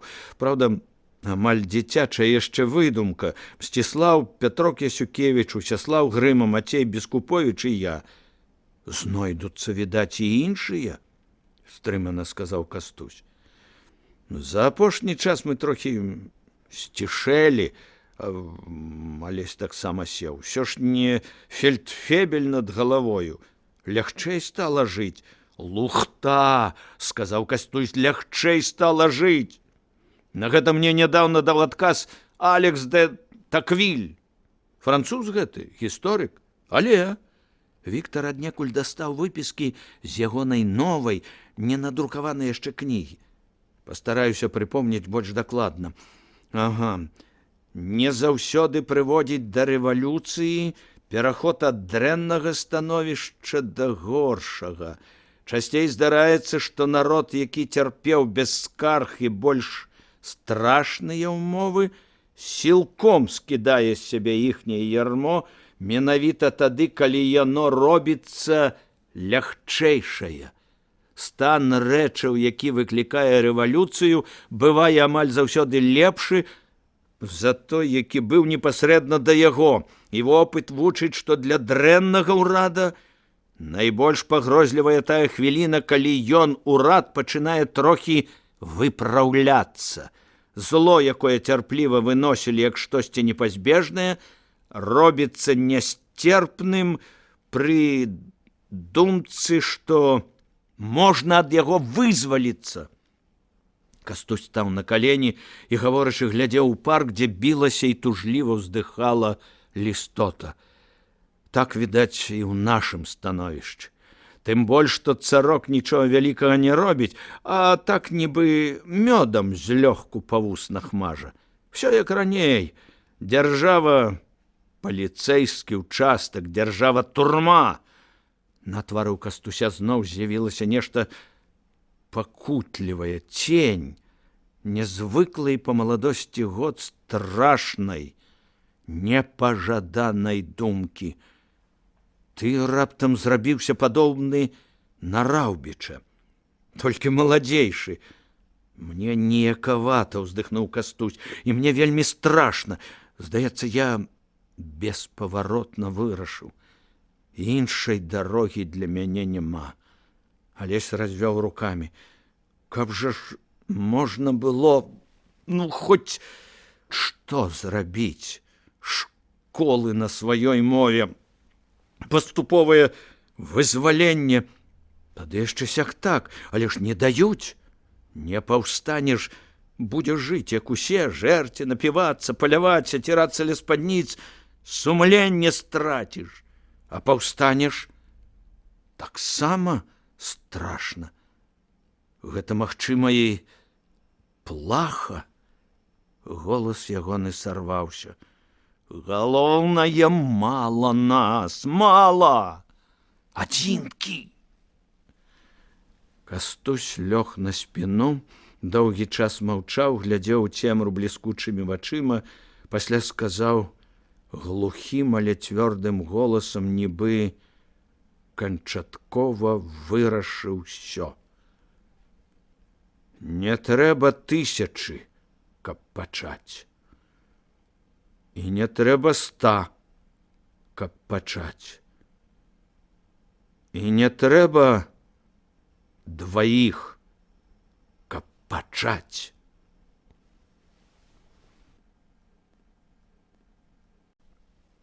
Частка 29. Алесь і Ўсяслаў Грыма ішлі Дамініканскай вуліцай да Святаянскіх муроў.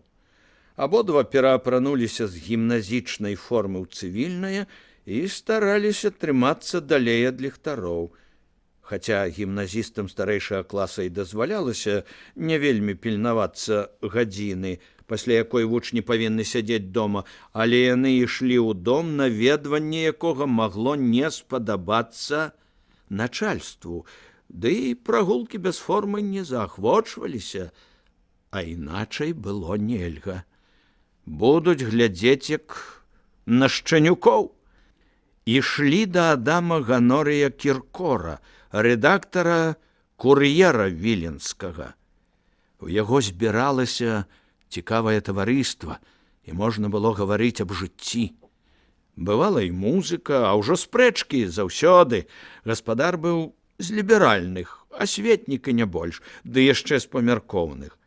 Нехта з дэмакратаў у запале спрэчкі назваў яго аднойчы нават калабарцыяністам, але гэтага не падтрымалі нават злоснікі. Проста жыў па прынцыпу «абы ціха было». Часам запабягаў перад уладамі і імем імператара, але сяды тады яго прарывала злосцю.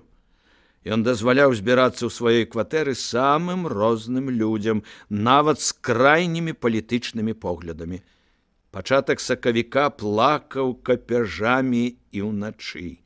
З дахаў раз-пораз паўзаў і ляскаўся цяжкі падталы снег, святло ліхтароў весела гуляла на сотнях ледзякоў. Вёў Алеся знаёміць з людзьмі Ўсяслаў Грыма. «Пакрычаць там сёння», — сказаў Грыма. «Усе крычаць», — сказаў Алесь. Увесь люты ішоў у Парыжы міжнародны кангрэс, які прыляпіў на чало імперыі ярлык слабасці і непатрэбства і завяршыў урэшце ганебную разгромную вайну не менш ганебным мірам. «Набілі морду», — бурчаў тельпукаваты Грыма. «Вось вам, на вазах харч вязуць, гарматы разрываюцца, воевать развучыліся. Шпіцрутаны, это мы умеем». Кіркор жыў у будынку былога універсітэта. Хлопцы азірнуліся, паглядзелі ў бок губернатарскага палаца, цікнулі вокам у цёмную арку двара Сарбевіуса. Наглядчык Цэзар Георгіевіч, па класнай мянушцы Цэрбер Гаргонавіч, мог трапіцца паўсюль. Яны перабеглі вуліцу і нырнулі ў пад'езд. Падняліся па сходах, пастукалі ў дзверы. Сустрэла іх пакаёўка, взяла паліто. Пра шчыліну дзвярэй даляталі галасы. Гаспадар, убачыўшы Грыму, развёў рукі, быццам хацеў абняць. А зызлы, ўсё яшчэ загарэлы, дарма што зіма прайшла, твар яго быў пацяплеў ад усмешкі. «Змена маладая, надзея мілай радзімы. То што, Ўсяслаў, гэта і ёсць твой князь? Але толькі ён не мой, а свой. Ухваляю, ухваляю, князь. Рэферат ваш аб народных песнях упадабаў, выключна. Верце слову бітага этнографа. Прашу, прашу да мяне». У невялічкай гасцёўні з мяккай мэбляю, сінімі сценамі, упрыгожанымі медальёнамі з эмалі і ідылічнымі гравюрамі з народнага побыту было поўна людзей. Курылі, пілі каву ля кутняга століка, спрачаліся, раздаваліся выгукі, смех, воплескі. Відаць, узнагарода камусьці затрапнае слова. Змешваліся польская, французская, беларуская мовы. «Давайте, маладыя людзі, будьце як дома», — гасцінна запрашаў Кіркор, робячы, магчыма, занадта выразныя рухі маленькай зграбнай рукой. Відаць было, што ён не без славалюбства ганарыцца і гэтым зборышчам, і гасцёўняй, і людзьмі, сабранымі ў ёй, і атмасферай дасціпнасці, лёгкай ігры мазгавых звілін, спрэчак і ўсяго іншага. На вялікае сваё засмучэнне хлопцы амаль адразу ўбачылі аднакласніка, графа Ігнацыя Лізагуба. Ён стаяў з нейкім хударлявым, сухотным на выгляд чалавекам і ледзь адказаў на прывітанне. У чорным бездакорным сурдуце, вельмі стрыманы, вельмі выхаваны, ён гаварыў, усміхаўся белымі зубамі, а ўсмешка была холодная, абыякавая. Валасы бліскучыя ад брыльянціну, нібы карова ягоную галаву лізала, вочы тытунёвага колеру абыякава уважныя. Нібы не 17 яму, а ўсе 50, такі карэктны. Вам пашанцавала, маладыя людзі, мякка сакатаў Кіркор. Сёння ў мяне якраз найбольш цікавыя госці. Рэдка бывае так, каб у кожнага знайшоўся вольны вечар. Але сёння вы ўбачыце цвет новай віленскай грамады. Прашу быць як дома. І пабег да іншых людскіх колцаў, улагоджваць, змешваць людскія плыні, там кінуць досціп, там іранічны сказ, нібы вядро вады на занадта зыркае полымя. Хлопцы асталіся адны. А ты ведаеш, сказаў Алесь, мне ён не падабаецца. Нешта праўды тут ёсць, пакруціў цяжкай галавою Грыма. Хоча, каб усе былі адзін в адзін, святыя ды божыя. Бач, вунь Ходзька Ігнацый сядзіць. Паэтаў цёзка па прозвішчу Багатыр. З ім ён аб залатым веку пагаворыць. А той граф Тышкевіч, чалавек добры, адукаваны, археалагічныя раскопкі вядзе. З гэтым пагамоніць аб тым, як цяжка было жыць нашым продкам, з Ходзькам, з Тызенгаузам. А што тут Лізагуб робіць? Правае крыло суполкі змену сабе рыхтуе. Каго ты яшчэ ведаеш? Вунь той, бач, з нервовым тонкім абліччам. У кутку асобна ад усіх сядзеў худы высакалобы чалавек у бутэлечнага колеру сурдуце і шырокім белым гальштуку. Рукі з доўгімі пальцамі нервова гулялі брэлокамі гадзінніка, перабіралі іх як ружанец.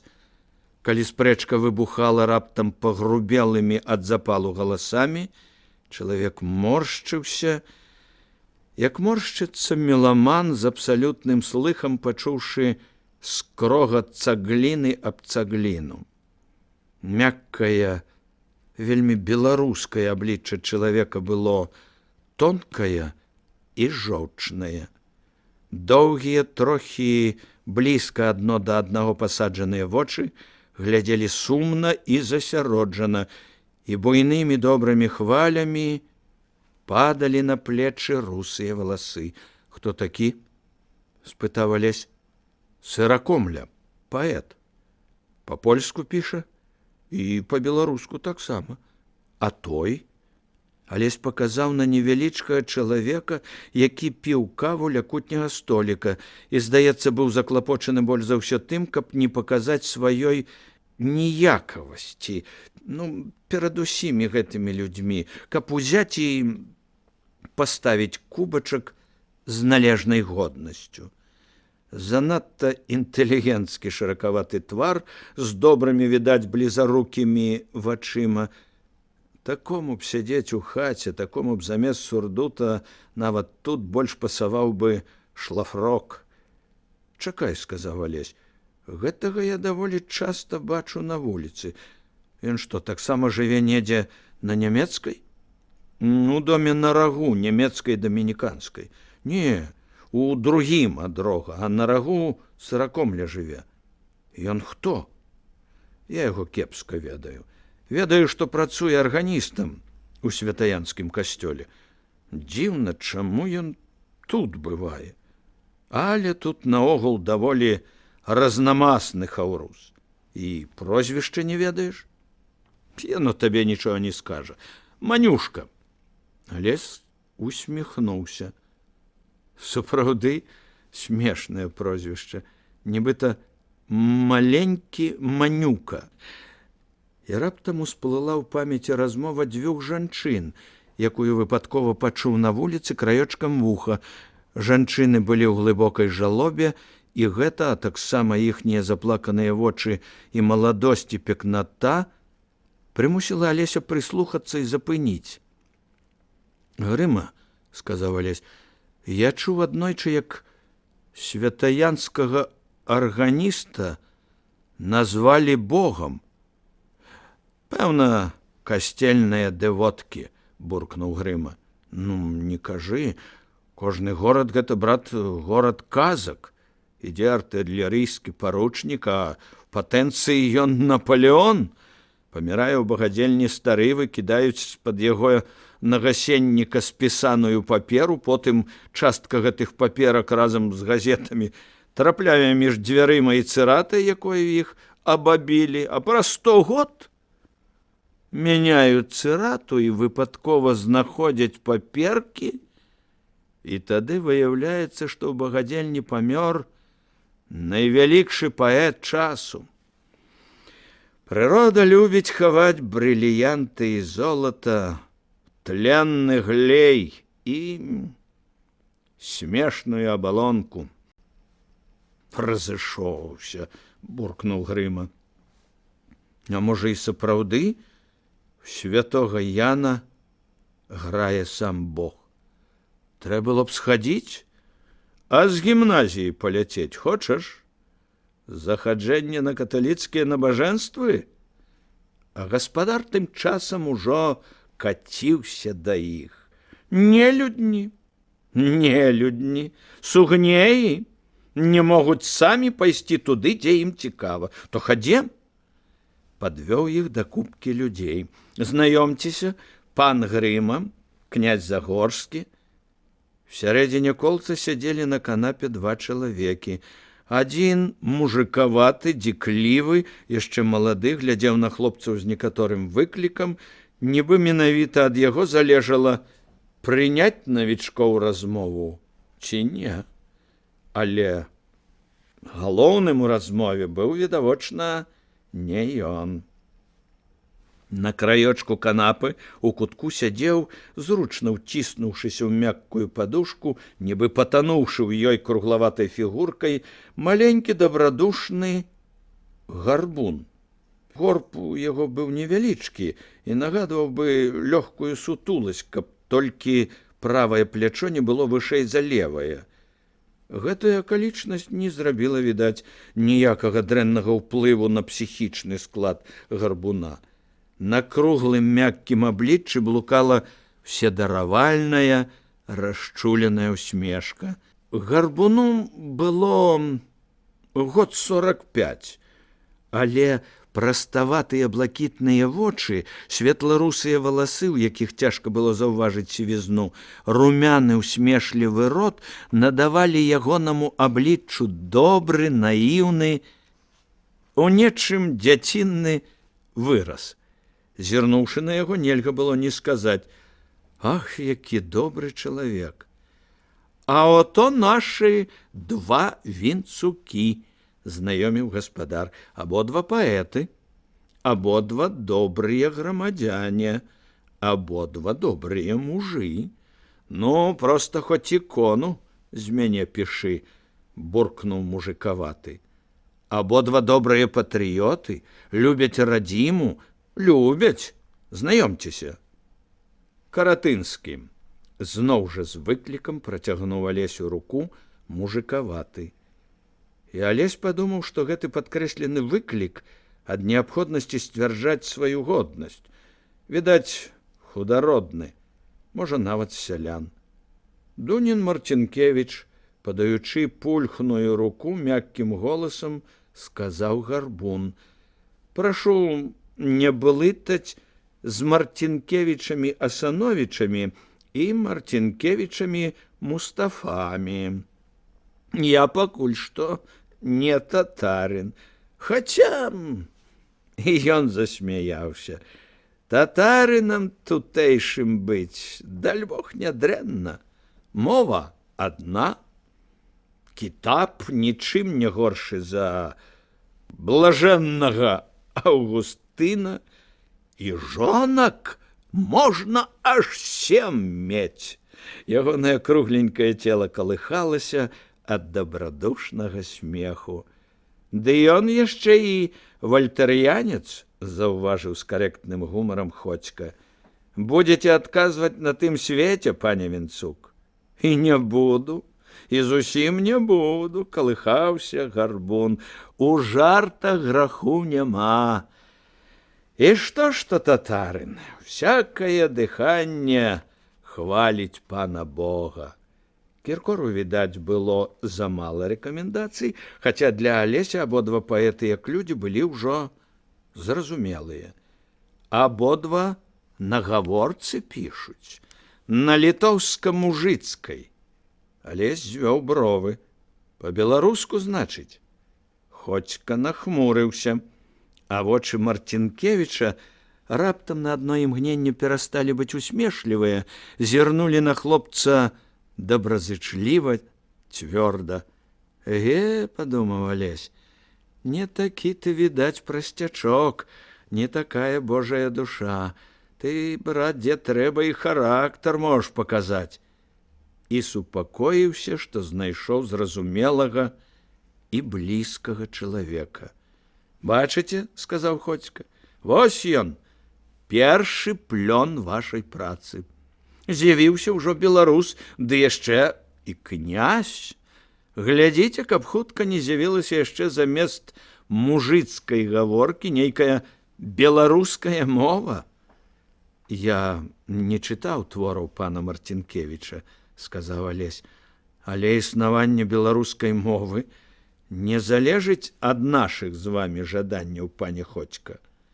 Як я не называю, яна проста існуе. Непачцівы Грыма, як заўсёды, рэзнуў проста ў Ходзькавы вочы.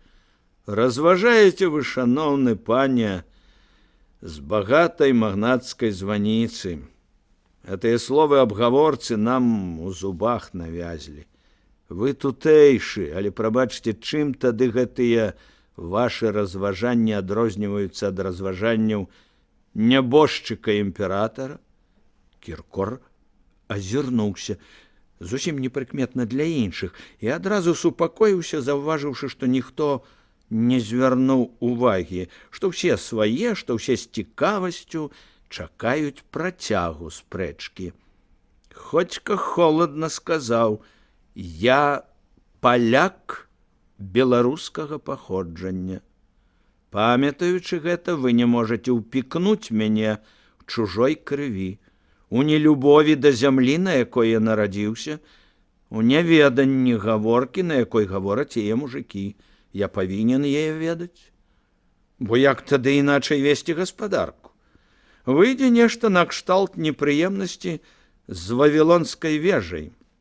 Але я лічу, гэтая гаворка зжыла сябе, як зжыла сябе яшчэ некалькі стагоддзяў назад беларуская ідэя. Нічога не зрабілі, акрамя войнаў і звад. Толькі Біблію адны з першых надрукавалі, сказаў Алесь. Першыя сярод усходніх славян. У вачах Мартынкевіча Алесь заўважыў пільную цікавасць. Можа, вы не будзеце мяне перабіваць, сказаў Ходзька. Калі ласка, сказаў Алесь. Я проста ўдакладніў некаторыя не зусім пэўныя пастулаты пана. Дык вось, сказаў Ходзька, ідэя скампраметавала сябе. Або вы яе скампраметавалі, буркнуў Грыма. Ажыўляць нябожчыкаў — гэта не справа гісторыі. Мы проста адгалінаванне польскага племені, слабое, чэзлае, якое ідзе дарогаю апалячвання. І хоць гэтай гаворкай гавораць 5 мільёнаў, але яна проста рабочая мова, каб работнікі рознага паходжання разумелі адзін аднаго. 5 мільёнаў. Ці не занадта многа для рабочай гаворкі, сказаў Алесь. Я паважаю вашы пачуцці, сказаў Ходзька, але ці не занадта вы малады, каб... Чакайце, сказаў са свайго кута Сыракомля. Гэта забаронены удар. Чаму забаронены? Умяшаўся Лізагуб. Мы сапраўды яшчэ мала ведаем у параўнанні з панам Ходзькам. Малады чалавек, сказаў Сыракомля, веды і вера ў радзіму розныя рэчы. Магчыма, пане Кандратовіч, у голасе Лізагуба прорвалася непрыязная нотка. Я проста кажу, што некарэктна перапыняць старэйшага госця. Ходзька кінуў на яго ўхвальны позірк. Я ўдзячны вам, не турбуйцеся, у мяне яшчэ няма старэчага маразму. Паважаю пана, сказаў Лізагуб, але дадам толькі адно. Брыдка, калі адукаваны чалавек, князь, пачынае насіць лапці праз нейкія там меркаванні. Гаворка гэтая для людзей вашай культуры тое самае, што лапці замест чаравікаў. Глупства, раптам сказаў Марцінкевіч. Выходзіць, я лапцюжны паэт? І пан Кандратовіч таксама? Не звяртайце ўвагі, нервова сказаў Сыракомля. Я не хачу пакрыўдзіць пана Лізагуба, сказаўшы, што яго словы праява злачыннай абыякавасці да перакананняў. І замкнуўся, нервова перабіраючы брэлокі. Лізагуб на знак павагі да слоў паэта схіліў галаву. Усім было трохі неякавата. Алесь бачыў, што ўсе глядзяць на яго. Нават Манюшка кінуў сваю каву і углядаўся, мружачы добрыя вочы. Я адкажу спачатку пану Марцінкевічу, сказаў Ходзька. Не, я не кажу, што ваша паэзія лапцюжная. Я з прыемнасцю слухаю вашай ідыліі. Ваша сялянка. Это добра? Калі-небудзь я напишу такую ідылію, што вы не будете ведаць, куды схавацца ад людскога смеху, буркнуў Гарбун. Не, яна не лапцюжная, яна недарэчная. Пішучы на беларускай гаворцы, вы насаджаеце сярод мясцовага люду, сярод мужикоў і нават сярод некаторых дваран, як мы бачым, правінцыялізм. Дунін Марцінкевіч засмуціўся, развёў рукамі. Я не хачу звадаў, глуха сказаў ён. Я хачу і намагаюся пераканаць у патрэбнасці гэтага ўсіх. Я хачу, каб усім было добра, каб на зямлі панавалі гармонія і радасць. Досыць ужо вытрымаў агню гэты няшчасны край. І што ж, мяне кусаюць адусюль. Няма такога сабакі, які не палічыў бы сваім абавязкам ухапіць мяне за нагу. А я не хачу даваць кухталі людзям, нават дрэнныя яны людзі. Гуманізм, які б'юць і справа, і злева, буркнуў Грыма. Зноў тое самае. Але Гарбун, відаць, не заўсёды трымаўся таго правіла, што людзям трэба дараваць, нават калі яны кусаюць за ногі. На ягоныя вусны ўспаўзла павольная, разумная усмешка. Самае дзіўнае, што ніхто не выступіў супраць маёй паэзіі каралеўстве, у Польшчы. Лаюцца толькі тыя, каму гэтая справа павінна была б стаць блізкай. Нашы паны больш ваююць за Польшчу, чым самі палякі. Відаць таму, што ніколі ім не быць ні беларусамі, ні палякамі, ні немцамі, хоць яны схільны быць і тым, і другім, і трэцім. Зразумейце, пане Мартынкевіч, сказаў Ходзька, я не супраць гэтага як рэдкасці, як своеасаблівага рарытэту. Але ж гэта наследаванне нязграбных тутэйшых песняў. Ці варта паўтараць тое, што памрэ? І тут Алесь убачыў, як гаротна затрэсліся вусны інтэлігентнага каротказорага чалавека, які дарма намагаўся схаваць за кавай сваю разгубленасць і неякаватасць. Я таксама паходжання беларускага, нацыі польскай, сказаў Манюшка. Мяркую, нядрэнны паляк. Мне добра быць палякам. Але я ніколі не дайду да думкі, што быць палякам азначае душыць астатніх. Быць палякам – гэта, хутчэй, змагацца за шчасце астатніх. І вы дрэнна цяміце ў музыцы, пан Ходзька, калі ганіце тутэйшыя песні. Гэта ўжо я магу вам заявіць. На твары чалавечка на хвіліну з'явіліся рысы вышэйшай адухоўленай прыгажосці. А мо сапраўды Бог, падумаў Лесь, яны, песні, не хочуць быць рарытэтамі. Яны звіняць, смяюцца, плачуць. Нават уначы ў сне я чую іхнія галасы. Я ад Польшчы, я і ад іх. І нібыта звяў. Зноўку сеў, не ведаючы, куды падзець рукі. Манюшка і Дунін Мартынкевіч пераглянуліся. Гарбун усміхнуўся, схіляючы галаву. Што ж? Спытаў Ходзька. Замест чымарозы смярдзючы мужик? Я з мужикоў, сказаў Каратынскі. Будзеце злоўжываць гэтым? Скончыцца дрэнна. Што ж, сказаў Ходзька, шлях натуральны. Замест культурнага памяркоўнага гаспадара п'яны кат з бізуном. Мы не хочам ні ката, ні гаспадара, сказаў Грыма. Мы хочам волі. А атрымаеце бізун.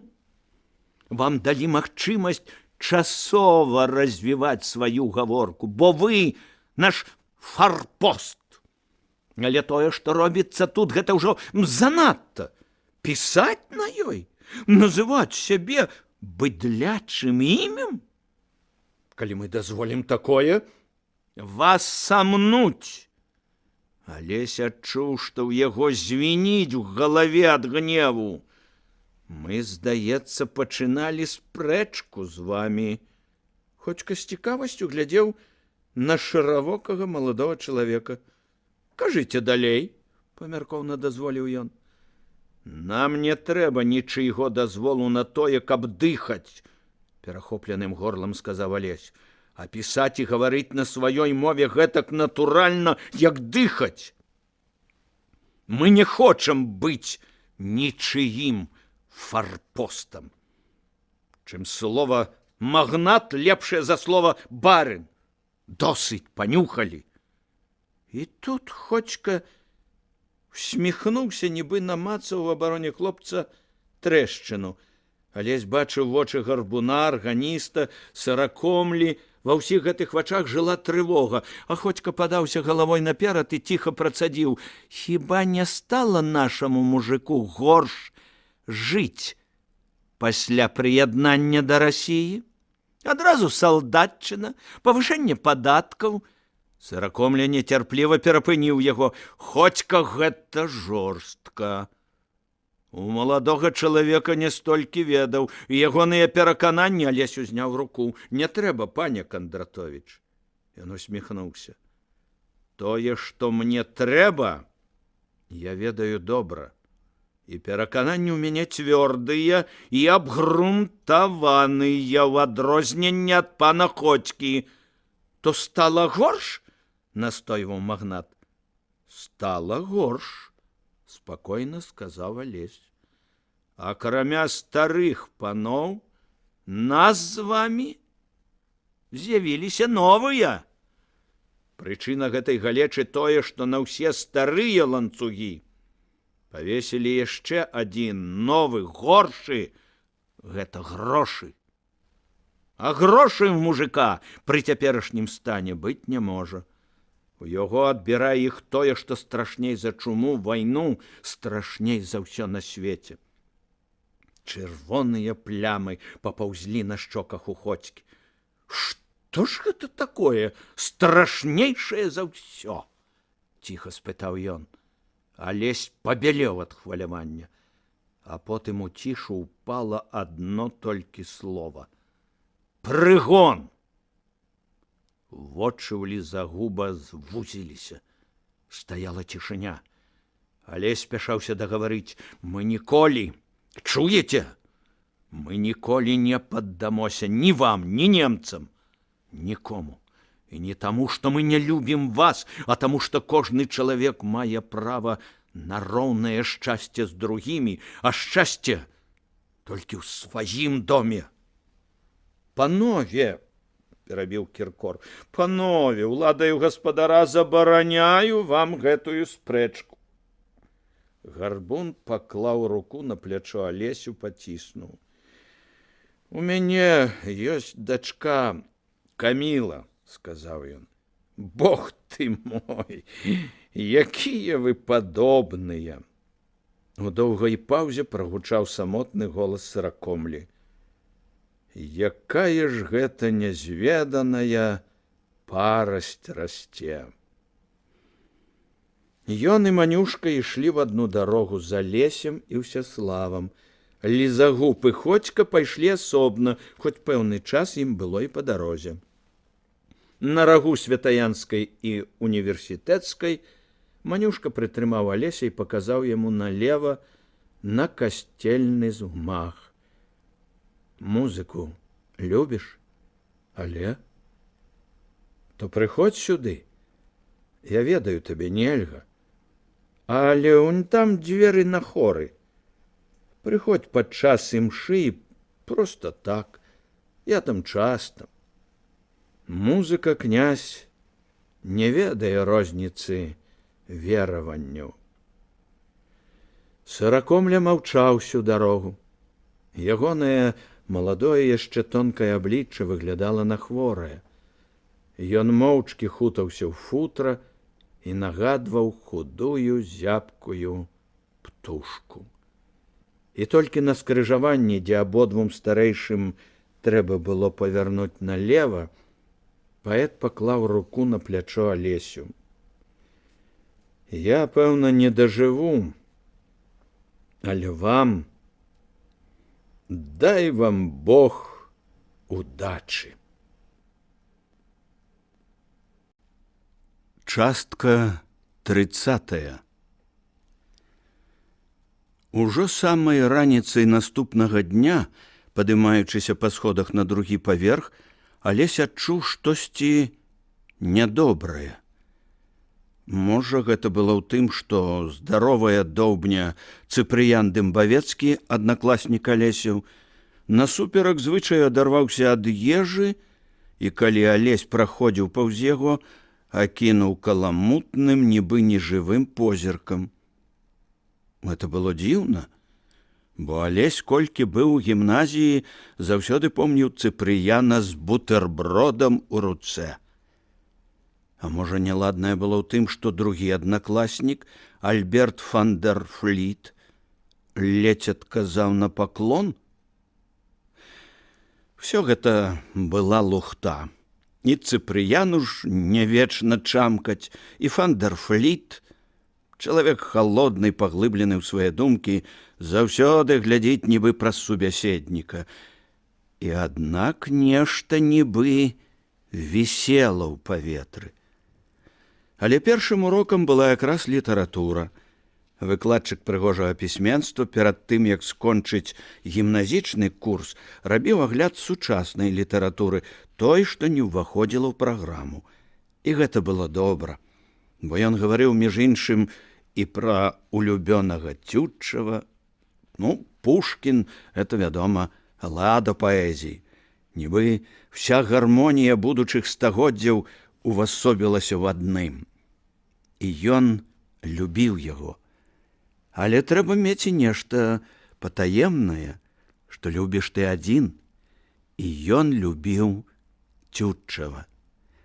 І гэтыя такія розныя імёны сучаснікаў і такое разнастайнае гучанне іхніх радкоў, падобнае то на мёд, то на ярасную пену прыбою, то на атруту, прымусіла Алеся забыцца на тое падсвядомае, што папярэджвала. Ён трымаў для сябе імя Тютчева, доўга трымаў. У старых дзедавых часопісах адшукаў калісьці і адзначыў памяці гэтыя незвычайныя радкі. І вясеннюю навальніцу у Галацеі, і Цыцэрона з апошнім катаклізмам у альманаху «Дзянніца». Часам ён пазнаваў аблічча паэта і ў вершах, змешчаных пад ініцыяламі, і гэта было нібы пазнаць блізкага сябра пад маскай. Дзіўна было, што Алесь яшчэ не нарадзіўся, а паэт ужо адказаў на тыя пытанні, што пачынаюць мучыць яго Загорскага. Толькі цяпер оратор римской говорил средь бурь гражданских и тревоги.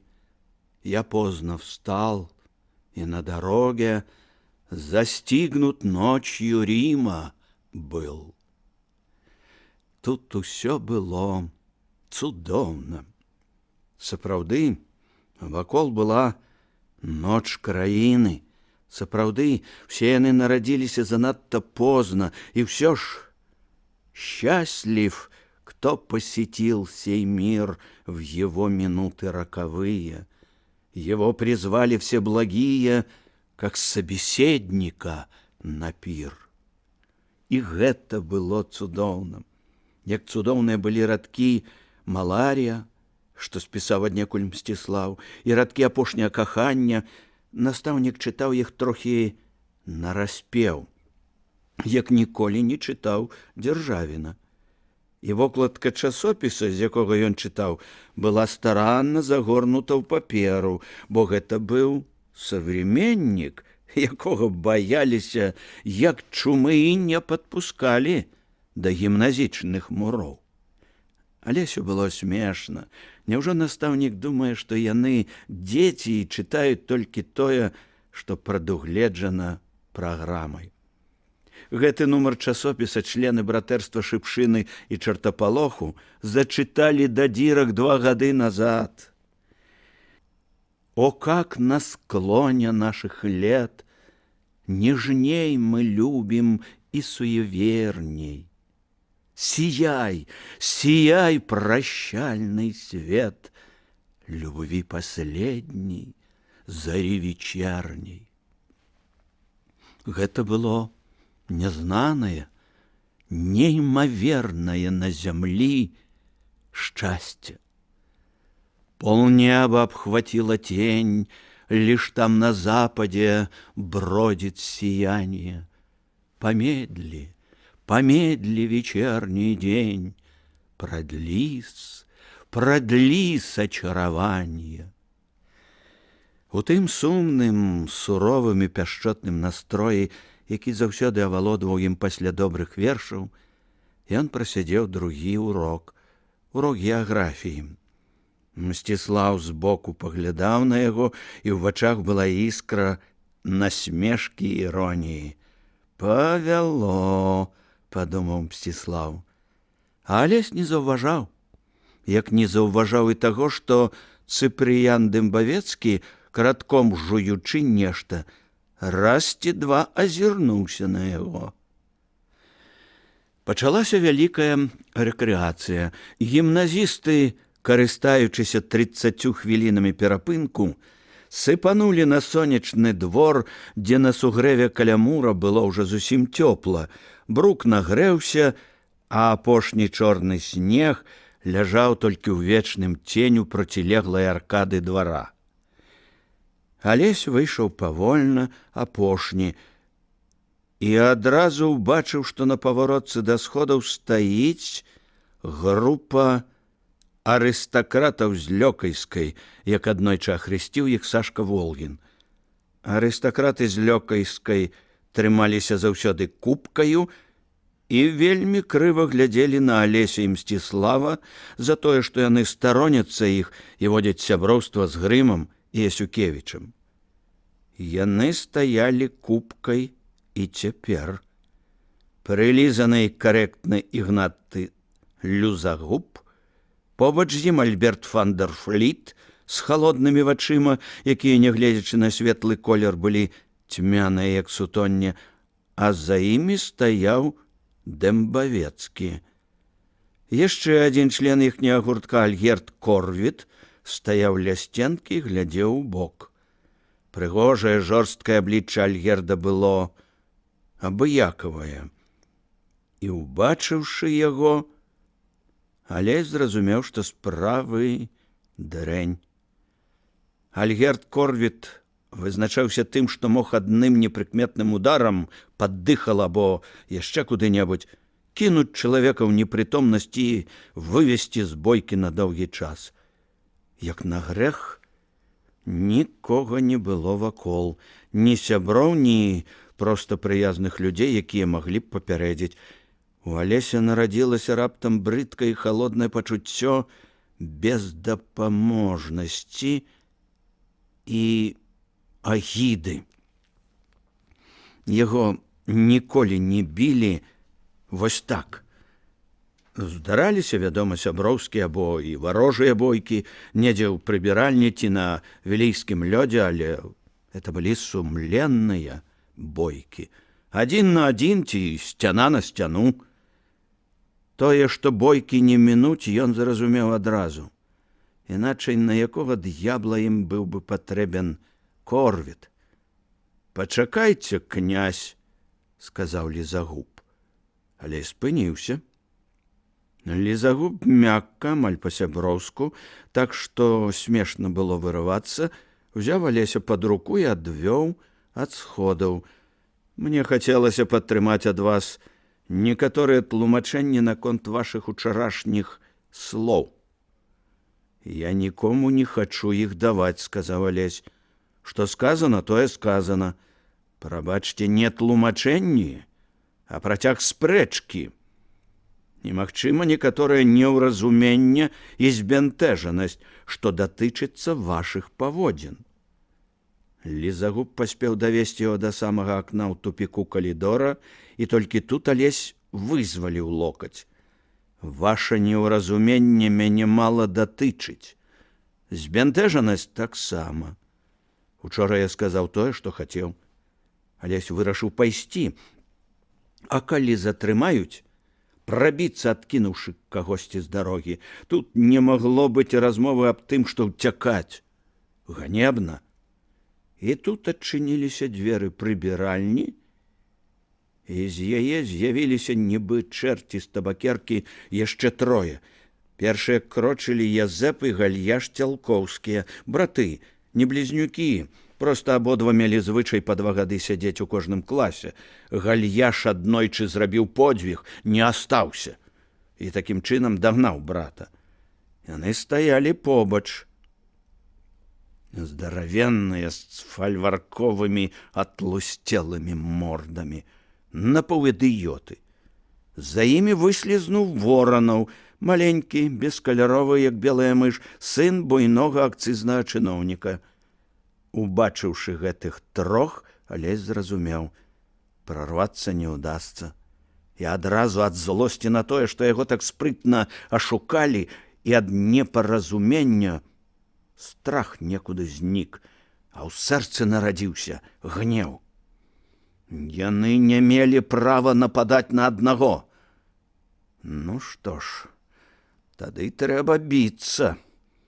Прайшло, відаць, хвілін 10 вялікай рэкрэацыі. Трэба яшчэ хаця б столькі ж заняць размовай аб усім тым, што стаіць паміж імі, а потым яшчэ 10 хвілін пратрымацца аднаму супраць 7, не ўпасці, не даць ім рабіць сабой усё, што яны захочуць.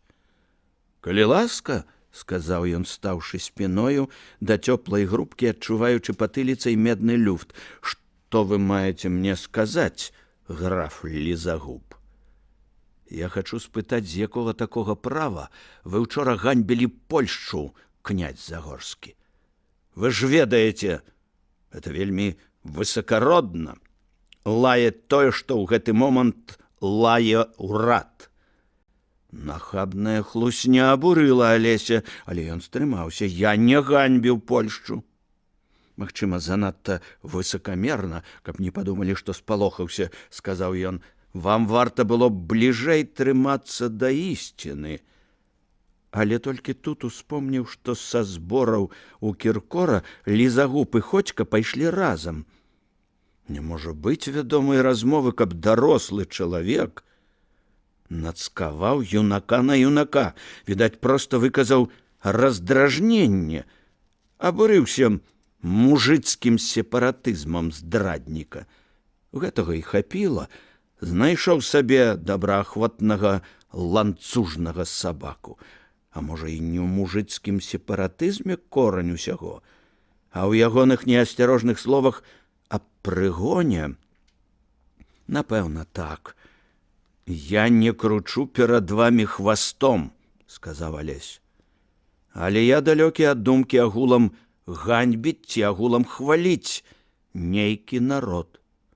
Я, калі вы хочаце тлумачэнняў, скажу, што я люблю і паважаю Польшчу. Спачуваю яе няшчасцем і глыбока шаную палякаў. Закруціўся, як уюн на патэльні, сказаў Дэмбавецкі. Акрамя, вядома, такіх палякаў, як наш Дэмбавецкі. Што зробіш, бываюць сумныя выключэнні, сказаў Алесь. Корвіт пасунуўся бліжэй. Але, сказаў Алесь, я не разумею, якія адносіны да Польшчы мае немец Фандерфліт, рускі Воранаў, літовец Корвіт, беларусы Цялкоўскія і вы, граф Лизагуб. Мне здаецца, гэта справа пана Цыпрыяна Дэмбавецкага. Я гатовы пагаманіць з ім на гэтую тэму, з ім адным. Я паляк, сказаў Лизагуб. За колькі? Спытаў Алесь. І з якога часу? З таго часу, калі мае бацькі зразумелі, што ад двараніна, які называе сябе беларусам, смярдзіць стайняй і дзярмом. Не здрадай, прынамсі, сказаў Алесь. Не сабачым хвастом, гноем, сказаў Лизагуб. І вы, князь, яшчэ асмельваецеся лаяць парадак, заведзены слаўнымі дзядамі, крычаць нешта аб прыгоне? Алесь засмяяўся. Вось яно што, сказаў ён. Я так і думаў, што не ў нацыі тут справа. Што я стукнуў вас не па нацыянальным гонары, а па кішэні. Цяпер яму ўсё было ясна, і ён з невымоўнай пагардаю сказаў: «Прыгоннік, чуеце?» – спытаў Лизагуб. «Чуем», – змрочна сказаў Галіяш Цялкоўскі. «Я думаў, ты хлусіў». «Я таксама думаў аб перабольшванні», – сказаў Фандерфліт. «Прабачце, граф». «Ясна», – змрочна сказаў Корвіт.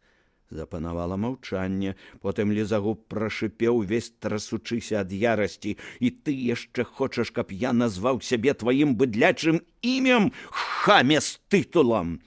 «Не. Для цябе гэта занадта вялікі гонар». «Хто вас прымае ўсур'ёз?» – схіляў галаву Лизагуб. «Хто вас паважае, абыякавыя да сябе людзі?» «Правільна сказаў Ходзька. Мы вас терпім, як фарпост супраць варвараў». Усе вам выказваюць ласку, апякаючы ды прыядноўваючы. Проста шкада, што прападзяце. І дарэмна, бо толькі залішні клопат з вамі. Кіруй, па-бацькоўску апякай, гадуй, сволач! Алесевы вусны збялелі, рабавалі, жэрлі, ды яшчэ, што ў вас рабаваць, кпіў Лізагуб. Алесяў твар быў страшны. Прыступ жахлівага дзедаўскага шаленства падступаў аднекуль знутры. Кінь, спалохаўся Фандерфліт, яны небяспечныя. Але Ігнатцы не зважаў. Ласку! Ласку вам усе робяць, чтоб вы былі без нас. Адчуваючы, што цяпер ён не стрымаецца ад гневу, Алесь размахнуўся і, уклаўшы ўсю сваю сілу, ляснуў па гэтай шчацэ левай рукой, насунуўшы пад сківіцу знізу правай. Лізагуб віскнуў, адлятаючы. Вочы, вусны, увесь Алесяў выгляд былі такія страшныя, што Хаўрус марудзіў кінуцца на яго.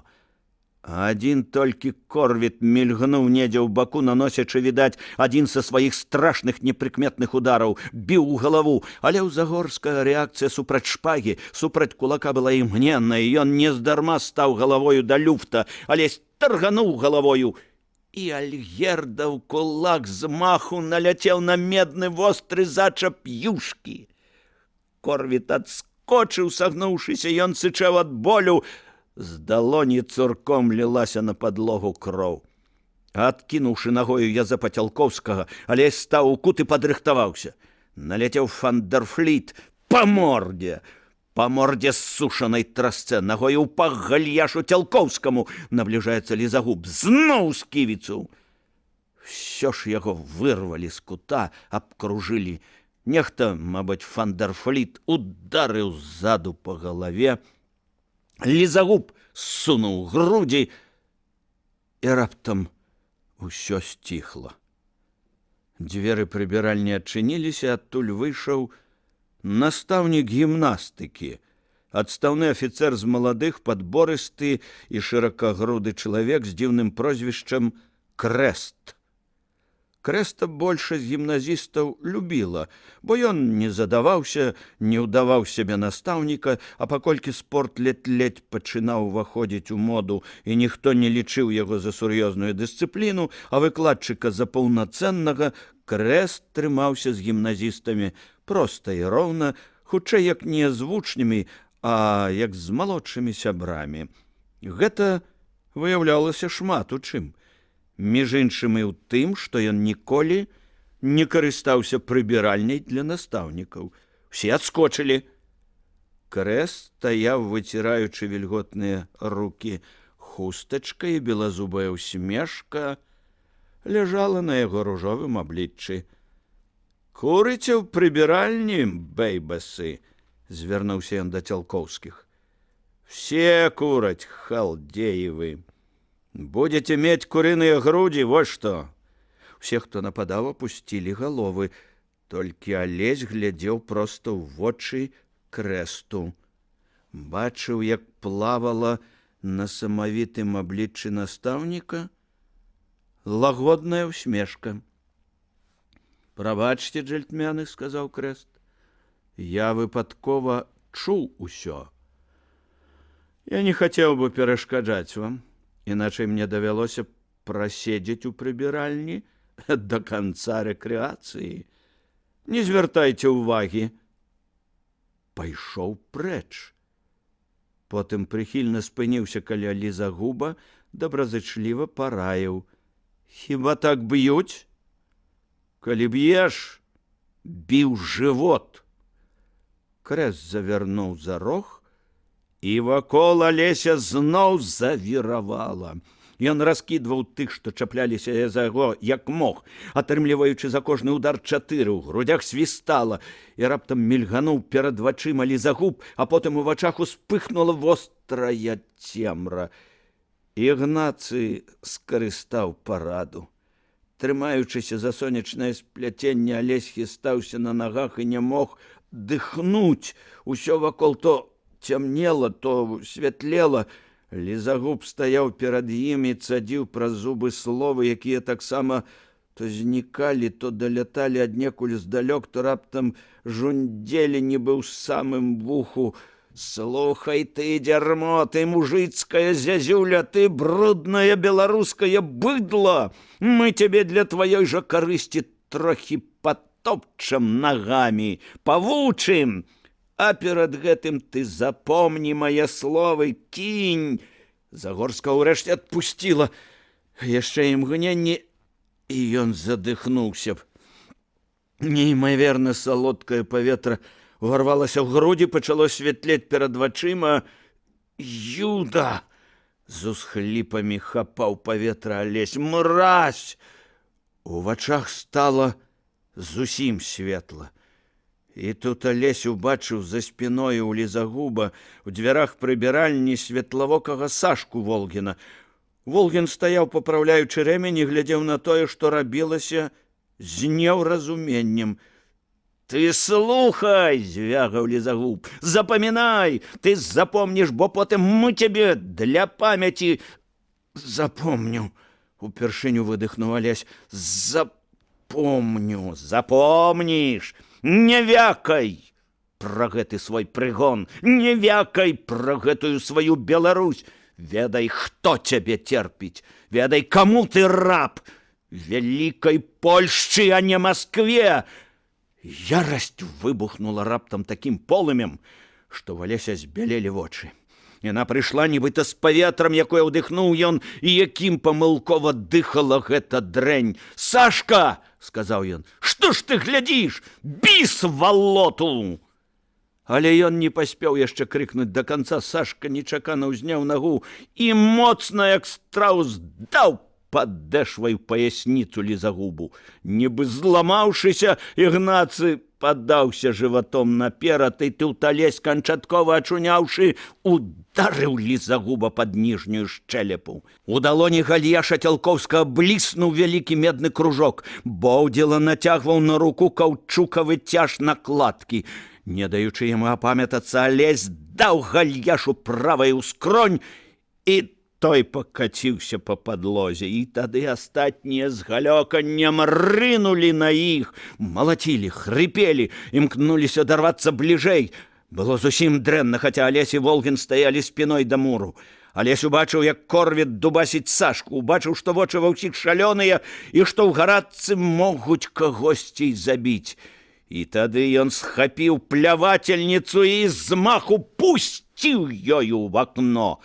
Шкло са звонам пасыпалася на двор. Сашка падскочыў бліжэй да акна і ў два пальцы свіснуў разбойніцкім чацвярным свістам. Над дваром, над пляцоўкай для лапты рэзка, як нож, праляцеў гімназічны кліч аб дапамозе. Унізе на двары, а потым на сходах нарадзіўся і стаў мацнець грукат сотень ног. Бліжэй, бліжэй! Першая ўварвалася ў гулкі калідор, пабегла на гукі бойкі, братэрства шыпшыны і чартапалоху. Ляцеў, як апантаны Мсціслаў. «Алеська, братка! Сашка, трымайцеся!» Лупілі за ім рука да рукі Пятрок Ясюкевіч і Мацей Бескуповіч. Цяжка соваў за імі тельпукаваты Ўсяслаў Грыма. З маху ударылі ззаду. Алесь убачыў побач ясныя вочы Мсціслава. Мсціслаў раскідваў арыстакратаў Лёкайскай. Грыма наскочыў на Дамбавецка, даў па шыі. На аднаго, на двух.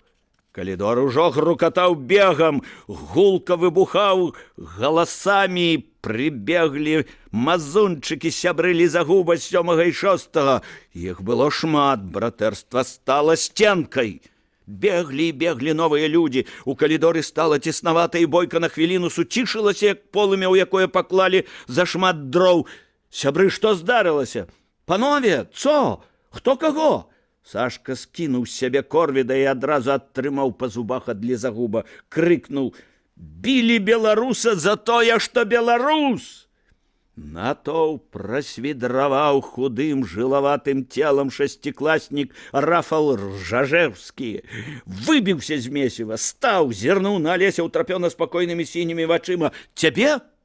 І я таксама, усміхнуўся праз распухлыя вусны Алесь, пацярпеў за ідэю вялікай Польшчы. Шчокі ў Рафала нібы высохлі, ён абвёў вачыма суседніх людзей, сінія вочы стрэліся з тытунёвымі вачыма лізагуба. «Гэты!» – нібы сцвердзіў Рафал. «Вядома, хто ж яшчэ?» І наблізіўся да графа. «Што ж ты нарабіў, смердючка?» – сказаў Рафал. «Халуй, шкоднік!» Бойка выбухнула ў розных канцах калідора, які дрыжаў, нібы ў ім грымела кананада. Настаўнікі і наглядчыкі мітусіліся недзе ў канцы і не маглі прарвацца да тых, што біліся. Крэст спрабаваў нешта рабіць, хутка як гарох раскідаючы задніх, але поток юнакоў са сходу ў верхняя паверха плыў і плыў. Перад вачыма ў Алеся мільгалі твары. Ён быў калейдаскопе, бачыў, як замахнуўся накладкай на яго Алеся Гальяш, як Мсціслаў перахапіў руку Цялкоўскага і ёю з накладкай разам мазануў ворага па носе. Потым дзіўны гук уразіў Алеся. Ён азірнуўся. Плакаў адной глоткай Пятрок Ясюкевіч. Горла юнака сутаргава пашыралася, і Алесь всім сэрцам зразумеў, што яны прысутнічаюць пры найвялікшым дзіве. Калі табе здавалася, што ты друг твой самотны, а выявілася, што ўсе большасць думала так, як вы, але маўчала, бо кожны лічыў, што ён адзін са сваімі смеху вартымі думкамі.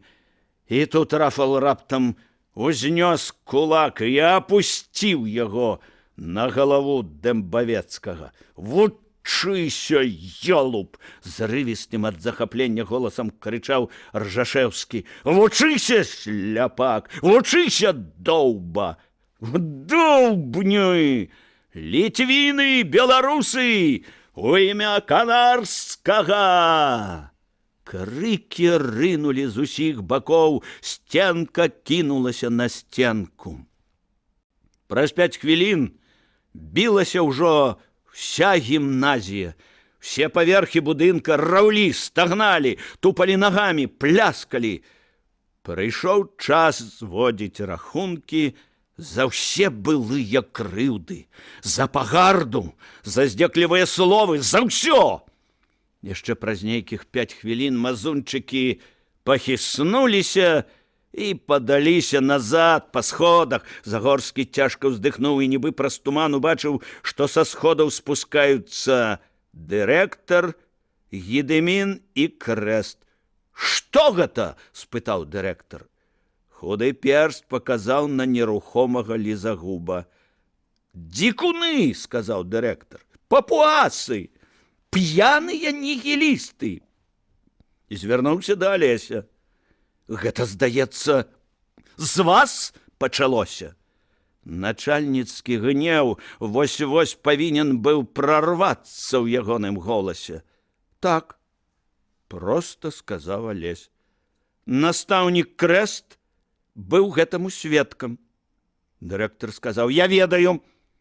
«То вы, напэўна, ведаеце таксама, што бітвы не было б, каб пан Крэст спыніў яе яшчэ тады. Не ваша справа займацца крытыканствам, малады чалавек», – сказаў Гедымін.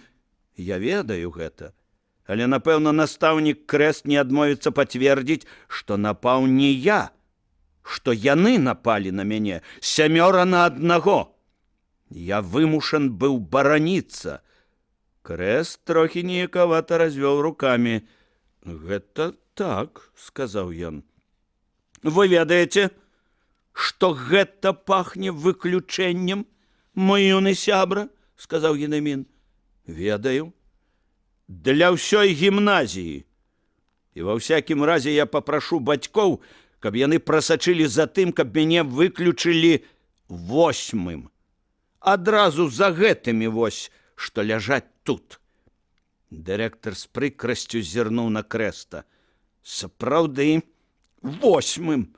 Сапраўды, бацькі з іхнімі сувязямі прасочаць за гэтым. Бойка! Які год праходзіць без бойкі, агульнай бойкі ў гімназіі, а?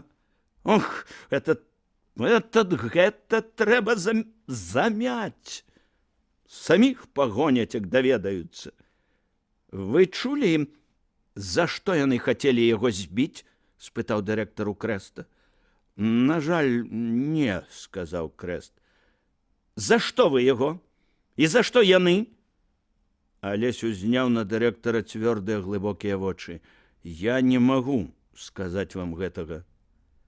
Ён успомніў, што калі за прыгон не пахваляць яго, то за лаянку лізагуба наўрад і іншыя мілыя штучкі не пахваляць не толькі лізагуба. Папячыцель, а за ім і ўсе іншыя, напэўна, прычэпяцца да слоў дурня, каб яшчэ мацней прышчаміць хвост палякам. Я не магу сказаць вам гэтага, — паўтарыў Алесь. Але паверце слову двараніна, варта было. Дырэктар паціснуў плячыма. Хто сапраўды разбярэцца ў рахунках гэтых юных вандалаў? Ён пакасіўся на Крэста. Але Крэст таксама маўчаў. Утапіць Загорскага яму нічога не каштавала, але тады да папячыцеля дайшло б, што ў гімназіі асуджаюць прыгон і ўрад, што сёння змялі і выкінулі з будынка добрую палову тых, што стаялі за ўсё гэта. І першы будзе адказваць ён, Крэст, бо гэта ягоным патураннем выбухнула бойка. Вось табе і даў магчымасць правучыць.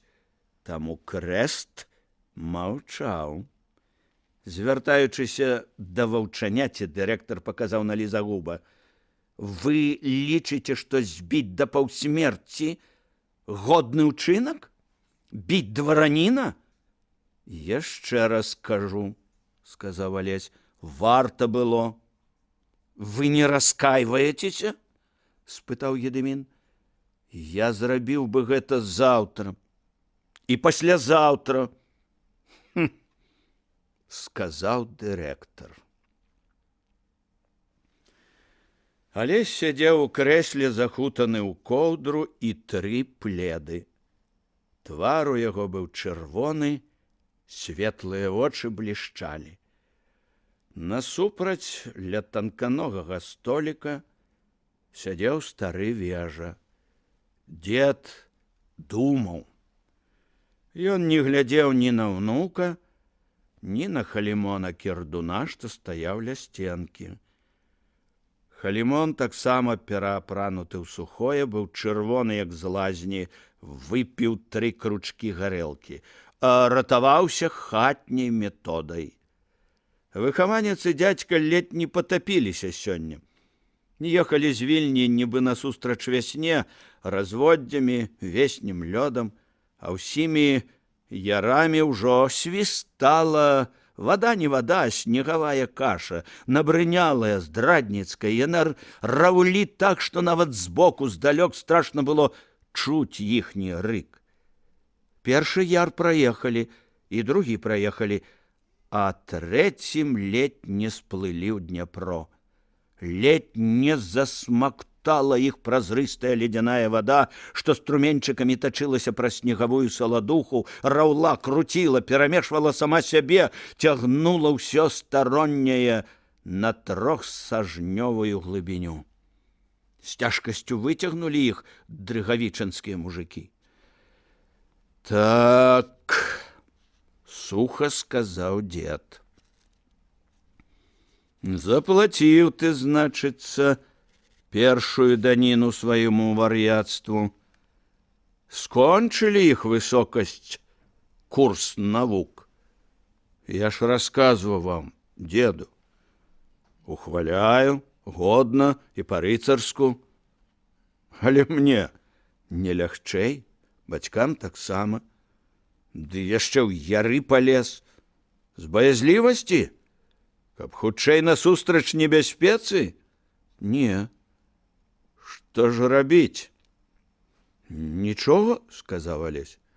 Я не разумею, чого ви напали, деду. Ніхто, акрамя мяне, не пацярпеў. Ну, добра, я тыдзень лічыў, што выключылі. А потым проста, улічваючы небяспечнасць, не далі мне вярнуцца да сяброў. Прымусілі сядзець пад хатнім наглядам. Згодай попячыцеля прымусілі здаць экзамены і выпхнулі з вільні. Далі ж скончыць. Не яны далі, сказаў дед. Імя твоё дало. Не імя, сказаў Алесь. Боязь. Баяліся камісіі. Баяліся, што лізагубавы словы ўсплывуць. На вуснах у вежы з'явілася іранічная ўсмешка. Ну і што? Ну і выпхнулі б лізагуба ў Пензу, а цябе ў Арзамас. Яго за нянавісць да рускіх, цябе за нянавісць да імперыі, да прыгону. Лягчэй бы гэта было. Ну-ка, вы вочы ліхаманкава блішчалі. А вы хацелі б, каб мяне 7 білі за тое, што я гэта я. А я не адбіваўся б, а даў бы сябе біць. Вежа глядзеў на кірдуна. Змрочны добры кірдун стаяў ля сценкі і чырванеў усё больш. Ці ад гарэлкі, ці мо ад сораму. І раптам кірдун, а па мянушцы халява, замест таго, каб апраўдвацца, тлумачыць, словам, рабіць усё тое, што было асвячона традыцыяй, раптам зароў на поўны голас і перайшоў наступ. У гімназію нахцемскую аддалі, а таму 7 паніч абіць хацелі. Дзякуй Богу, не далі добрыя людзі. Дед збіраўся быў прыкрыкнуць, але спыніць Халімона было немагчыма. Карактарыстыку дрэнную далі, роў кірдун. Дзеля чаго? А? Дзеля смярдючкі той? Будучы, бачыце, царскі злачынец знайшоўся. Невядома яшчэ, хто з іх злачынец, паніч ці цар. Ідзі, кірдун, нечакана мякка сказаў вежа. Ідзі, выпі яшчэ. За любоў. Мецьмеш ад мяне. Кірдун, прыхліпаючы, рушыў да дзвярэй. Алесь глядзеў, як вежа невідушчымі вачыма таропаецца на чорны мокры парк, на голыя дрэвы, на лапікі снегу і на сіні ўздзьмуты Дняпро. Трывожна крычалі ў галінах гракі, і раптам дед груба вылаяўся. Упершыню за ўвесь час, што ведаў яго Алесь. Маці іхнюю так! Маці іхнюю гэтак і разгэтак! Не пусцяць ва ўніверсітэт. Оксфорд адвязу. Загорскі, бачыце, патэнцыяльны цароў злачынец. Пляваў я на іх. Частка 31. Майка. Май. Майка. Май. Звенели за вокнамі кроплі. І Майка Раўбіч, рассмяяўшыся ад шчасця і прадчування, прынікла да акна. Зеленаватыя, як марская вада, вочы дзяўчыны прагна глядзелі на мокрыя дрэвы, на бялюткі сад, на чорныя куртыны, ля краёў якіх ужо цвілі аксамітныя браткі. Прыцемак насоўваўся на сад, мяккі, вільготны, майскі. Толькі што адгрымела першая навальніца, не страшная, грамыхліва-радасная, майская навальніца. І цяпер пад вокнамі старога цёплага дома аж шалеў ліловы і сіні бэз. Мокры і салодкі вецер ляцеў у вокны. Увесь гэты дзень вялікі дом у Раўбічах аж віраваў у сумятні і калатэчы. Рыхтаваліся ехаць на баль у Загоршчыну.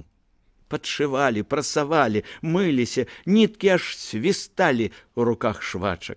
Тлум сціхнуў толькі гадзіну назад.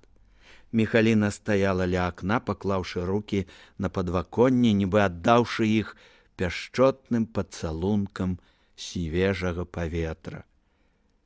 Гэта ўсё ж было шчасце. Шчасце першага дарослага балю, шчасце першай дарослай бальнай сукенкі, белай у амаль белым, толькі трохі блакітным карункавым чахле. І сорамна, і трошкі ганарліва было глядзець на аголеныя плечы і рукі, яшчэ тонкія, але ўжо не дзіцячыя. На беларужовую ружу у попельных з няўлоўным залацістым адценнем валасах. Яна не ведала, ці прыгожае гэта ўсё. Матава-белы з празрыстым глыбінным румянцам твар, рот адным краечкам трохі ўгору, бровы доўгія і вычварна зламаныя, таму трошкі ганарлівыя. Але яна бачыла сябе нібы новай, чужой. І гэтая чужая 16гадовая дзяўчына падабалася ёй. Вялізныя, цёмна-блакітныя, як марская вада, вочы глядзелі на яе з люстэрка насцярожана, дапытліва і шчасна. І гэта было такое шчасце, што яна засмяялася. А ў суседнім пакоі дурная нянька Тэкля раскатурхвала Наталлю. Не магла пачакаць, пакуль паедуць. Уставай, устань, ласачка, заснула, не памаліўшыся.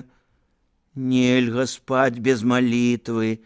Наталя мармытала нешта і адпіхвала рукі старой. Божа мой, ну нашто гэта? От дурная нянька, дзеля малітвы будзіць дзіця, нічого не скажаш, резон. Трэба аці божачку сказаць, іначай ваўчаня за бачок ухопіць. А падай ты, ну, пільная патрэба ўзяла. Да я не хачу, хныкала Наталя, я спаць. Чытай, чытай. Майка прыслухалася, сонны галасок читал в соседнем покое. Среди ужасного тумана скиталась дева по скалам, кляня жестокого тирана, хотела жизнь предать волнам. Так, так, ухваляла ее Тэкля, и зноў шапотел сонный голосок. Теперь куда я покажуся, родные прочь меня бегут. Нет, лучше в море погружуся, пускай оно меня пожрет. Майка прыснула. Все, з уздыхам сказала Наталя. І раптам добры жаль ахапіў майчына сэрца. Яна хутка прайшла ў сястрын пакой. Наталя, заспаная ружовая ад сну, торкала чарнявай галоўкай у падушку. Дзяўчына, адчуваючы нейкую вельмі блізкую, зусім не сястрынскую шкадобу да Наталлі, падышла да яе і ўзяла на рукі, зусім не баючыся, што самне сукенку. Наталка расплюшчыла чорныя вочы, ахапіла майчыну шыю гарачымі танюткімі рукамі. «Майка», — сказала за спиной пані Эвеліна, — «зараз жа пакладзі, самнеш сукенку». Наталя притулілася мацней, як паратунку шукаючы, у майкі сціснула сэрца. «Матулечка, возьмем Наталю, возьмем Стася, Загорскія крыўдуюць, калі не бяром». Цёмна-блакітныя вочы пані Эвеліны глядзелі на сёстраў, потым усмешка кранула яе вусны. «Ну, едем, едем, Наталечка, едем!» і Майка заскакала вакол маці. Выехалі все разам у дзедаўскай карэце-прорве, якую трымалі спецыяльна на такія выпадкі. Майка адчувала сябе дзіўна, сэрца захлыналася ад чакання. Чаго яна чакала? Яна не ведала і сама. Хутчэй за ўсё, беспрычыннага, маладога, такога вялікага, што аж сэрца спыняецца, шчасця. З Залесем яны мала бачыліся ўсе гэтыя гады, разы два, бо яна была ў інстытуце, ён у гімназіі, а ўлетку, калі ён жыў у Загоршчыне, бацька вазіў яе то на воды, то ў госці да цётак. За гады міжволі вырасла нейкая дзіўная адчужанасць. Чужым і чамусьці маладзейшым за яе здаваўся ёй суседскі хлапец, якому яна калісьці падарыла свой жалезны медальён. І ўсё ж яна чакала. У яе быў такі шчасны выгляд, што Яраш Раўбіч схіліўся да яе, вочы без райка вінавата ўсміхнуліся. «Што з табою, доня?» «Нічога», неякавата сказала яна. «Мне, здаецца, павінна нешта здарыцца». «У цябе заўсёды павінна нешта здарыцца», сказаў паважны Франц. А пан Раўбіч глядзеў на дзяцей і думаў, што Франц дарослы хлапец, ды і Майка ўжо амаль дарослая паненка. Ён думаў і з пакутлівай усмешкай, нібы катаржнік свой ланцуг, круціў жалезны бранзалет з трыліснікам, коннікам і шыпшынай на капцы. Круціў вакол запясця рукі. Італьянскія аркады белага палаца, перакрэсленыя чорнымі факаламі таполяў, адкрыліся ў канцы алей. Палалі суцэльныя вокны, па крузе павольна пад'язджалі да сходаў кареты і брычкі, плыў прыступкамі ўгору стракаты натоўп. Майка сышла на зямлю і побач з Францам рушыла насустрач музыцы, святлу, духмянай теплыні. Музыка спявала нешта веснее, такое мяккае і страснае, што слёзы прасіліся на вочы. На верхняй прыступцы стаяў Вежа з панам Юрыем і паняй Антанідай. «Раўбіч», ціха сказаў ён, «радасць, радасць мне. А ты чуў, што царок сказаў на прыёме маскоўскіх дваранскіх маршалкаў?» Подняў палец. «Существующий порядок владения душами не может остаться неизменным». «О! Як думаешь, радасць?» Шыракаватая ў сківіцах аблічча Раўбіча загуляла з жорсткімі мускуламі. Тень лёг у вачніцах. Каб гэта ад шчырага сэрца, радасць была б. А так гэта, па-мойму, нешта накшталт прапановы Браніборскага. Гаворыць аб радасці, а ў самога шчэлепы, як у галаўня, прагныя. І я думаю, іранічна ўсміхнуўся дзед, у лібералізм гуляе, як ягоны дзядзька. Ну і скончыць таксама адпаведна. Гулі ўсё. Дзівосы гімнастыкі. Вузкая да смешная маленькая ручка пані Антаніды кранула дзеда за локаць. Бацька, тут дзеці. Дзед замаўчаў. Потым зірнуў на нявестку і даволі лагодна усміхнуўся. Ён вельмі памякчэў да нявесткі за гэтыя гады. Быў удзячны за ўнука. «Пані Авеліна», — усміхнуўся Юрый, — «радасць райская, што прыехалі. Франц, вы паважны, як магістр масонаў. А Стах, не, глядзіце вы, які наш Стах. А ты, Наталечка, ўсё маладзееш. Што ж з табой далей будзе, алянятка? смяяліся снежныя зубы. І Майка, нечакана сур'ёзна сказаў ён. Вы сёння дзівосная, Майка. Алесь зараз прыйдзе.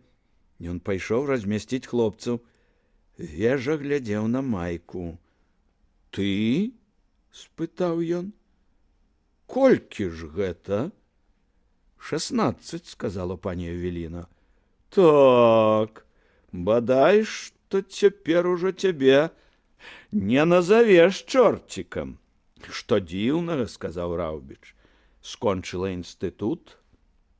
Дзяцей адвялі ў іхнюю залу, у тую самую, дзе калісьці дзеці разбілі вазу.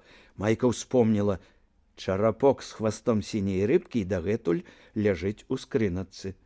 У зале лёка і скрэблі васковыя свечкі на дубовыя цагліны падлогі. Дзеці потым танцуючы разнясуцца нагамі. Будзе лепей, чым назнарок нацерці. Майцы адразу падумалася, а нам цяпер сюды ў гэты пакой ужо нельга. Мы цяпер дарослыя. На хвіліну прыйшоў жаль. А потым зноў вярнулася радасць. Яна ўступала ў залу з тым самым пачуццём, што і раней. Бачыла, як ад дзвярэй глядзяць на яе вочы пана Юрыя і пані Антаніды, глядзяць з нейкім асцярожным чаканнем. І ў сэрцы нарадзіўся неасэнсаваны пратэст. Нашто яны так глядзяць на мяне? Думка адразу ж знікла, бо стракатая чародка людзей абкружыла яе. Гэта хто? О, Бог мой, ядзя! Ядзечка! Ядзечка стаяла, всё такая самая, всё гэтак жа падобная на ляльку. Але яна была? Яна была ледь не з Майку ростам, тоненькая, зграбная. Маенька, маюнька, смеюцца сінія вочы. А потым пайшло. Чорны усмешлівы Янка і ягоныя рукі, што моцна сціскаюць яе далонькі. Майка, Майка, глядзіць у вочы, небы не ведрыць. Ай, ай, як мы рады! Як узрадуецца Алесь. Табе добра, Янка? Мне добра. Я цяпер сын, рачоны Ян Клейна. Куды гэта глядзіць паўз яе доўгі такі састарэлы Янка? Міхаліна паглядзела туды, і ў той самы момант на хорах заспявалі скрыпкі, нібы назнарок, і ад іхняга задуменнага спеву зноў глыбока ўпала сэрца.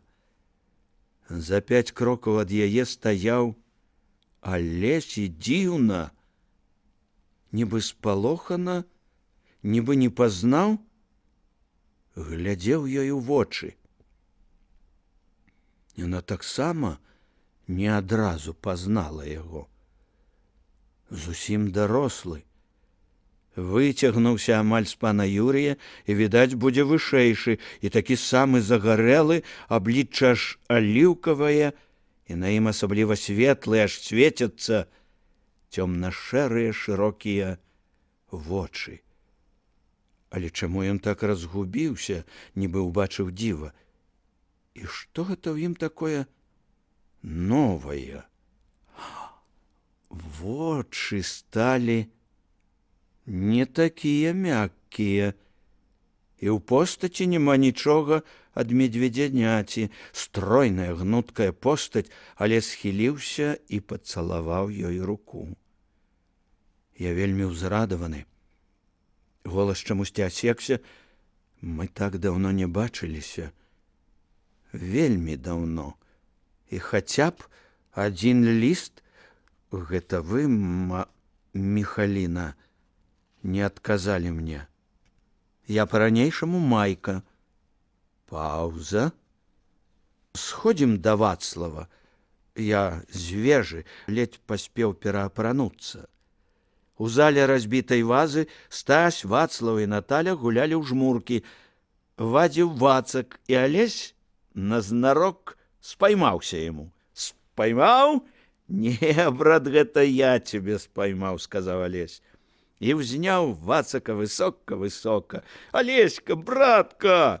— крыкнуў Вацак, болтаючы нагамі ў паветры.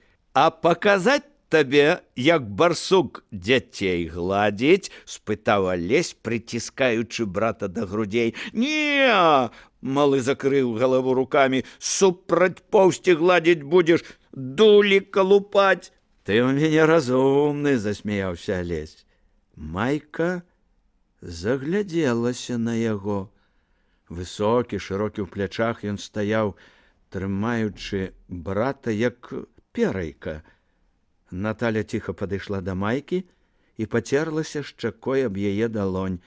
Міхаліна прысела і, расчырванеўшыся, правяла носам па вачах сястры.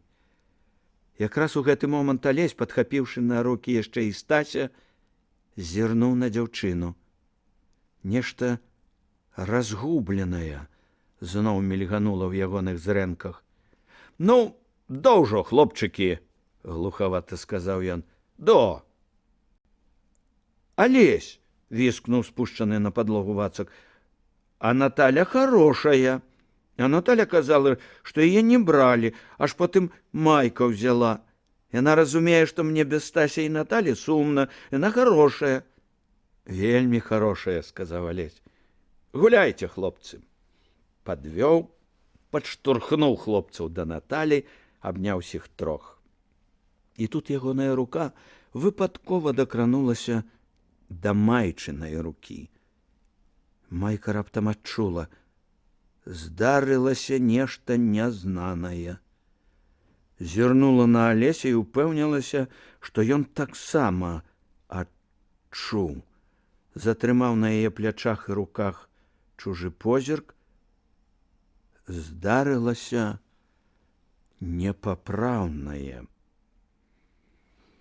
А ў зале пяшчотна звіняла музыка, клічучы іх да сяброў. Яны танцавалі разам вальс, і гэта была пакута.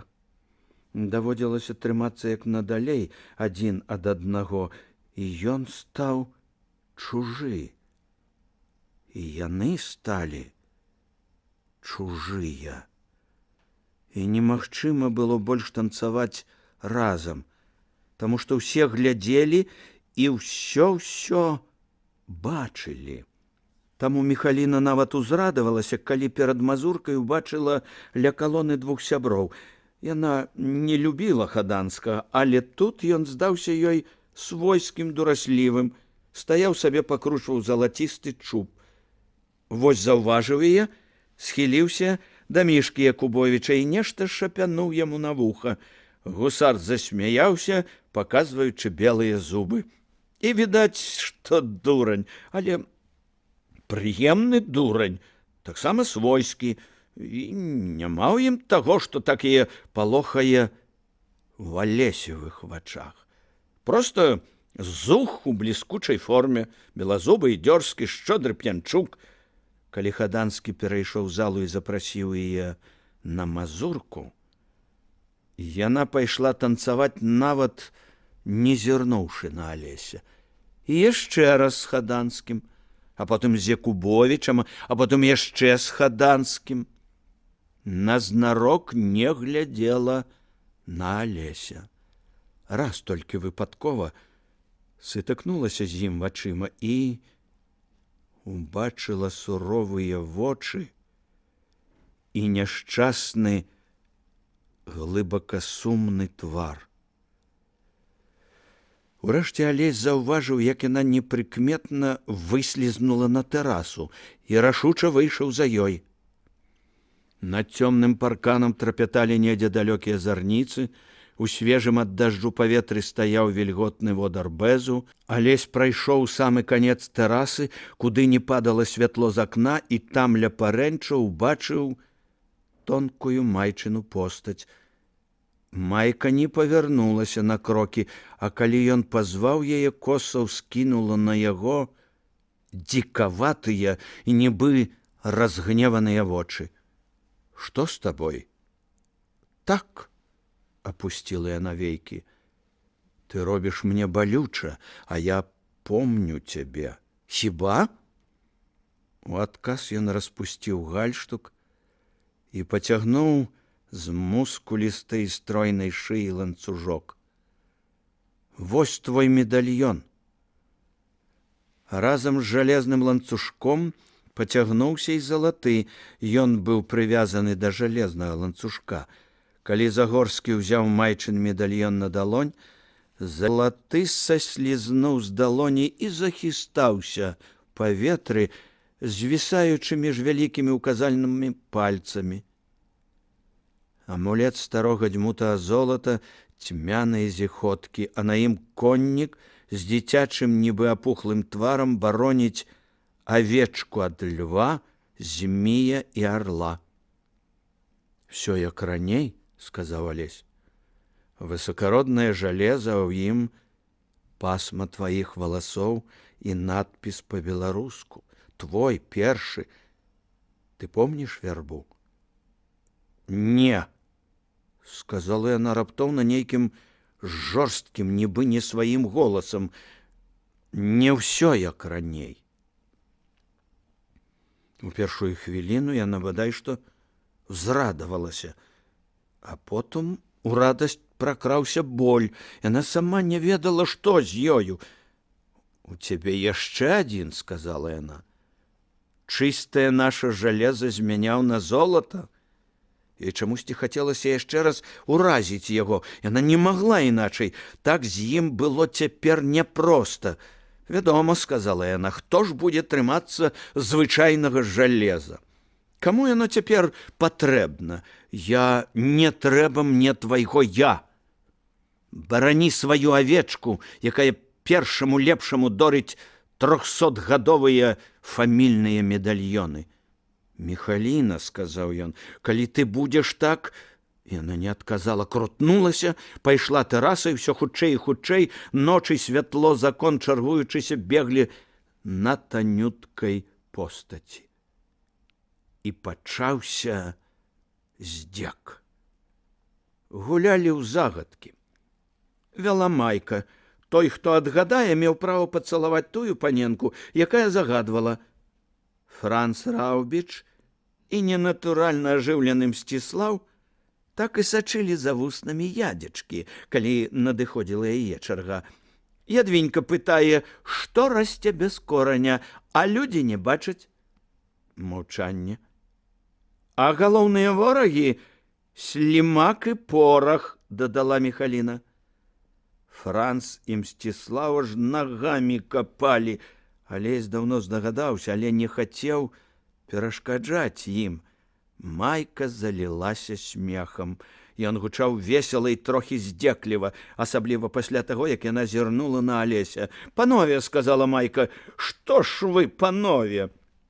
Некаторыя амаль скончылі гімназію». Гледзячы ёй у вочы, Алесь нядбайна кінуў: «Камень. Камень расце без кораня, порах разбівае яго звонку, каменны слімак точыць знутры». Ядзечка працягнула яму вусны. Маладым людзям накрылі галовы вэлюмам.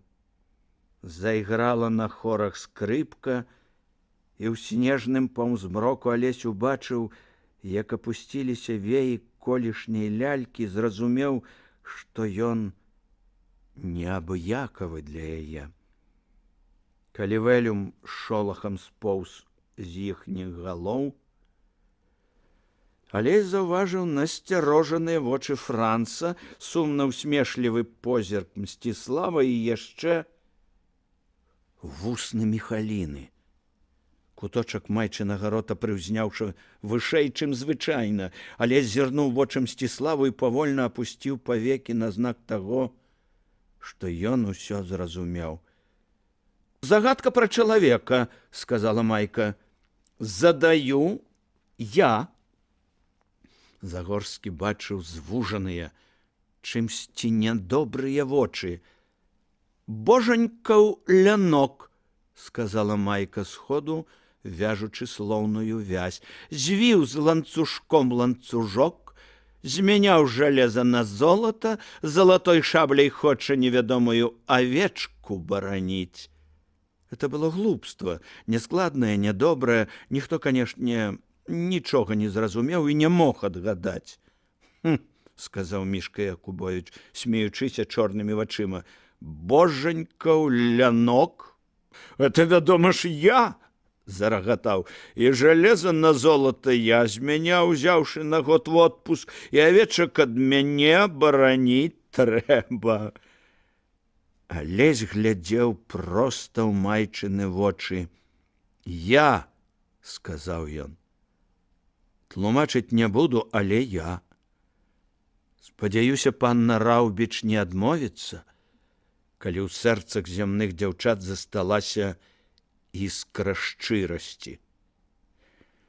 На іхнія галовы накінулі вэлюм, Вежа здалёк глядзеў на ўсю гэтую гісторыю аж вельмі няўхвальна. Алесевы вочы глядзелі ў майчыны вочы. Між імі лёгка мог бы стаць трэці, так далёка стаяў Алесь. Дзякуй вам, Міхаліна Яраслаўна, ціха сказаў Алесь. Не бойцеся. Я проста скарыстаў апошнюю магчымасць застацца ўдвох.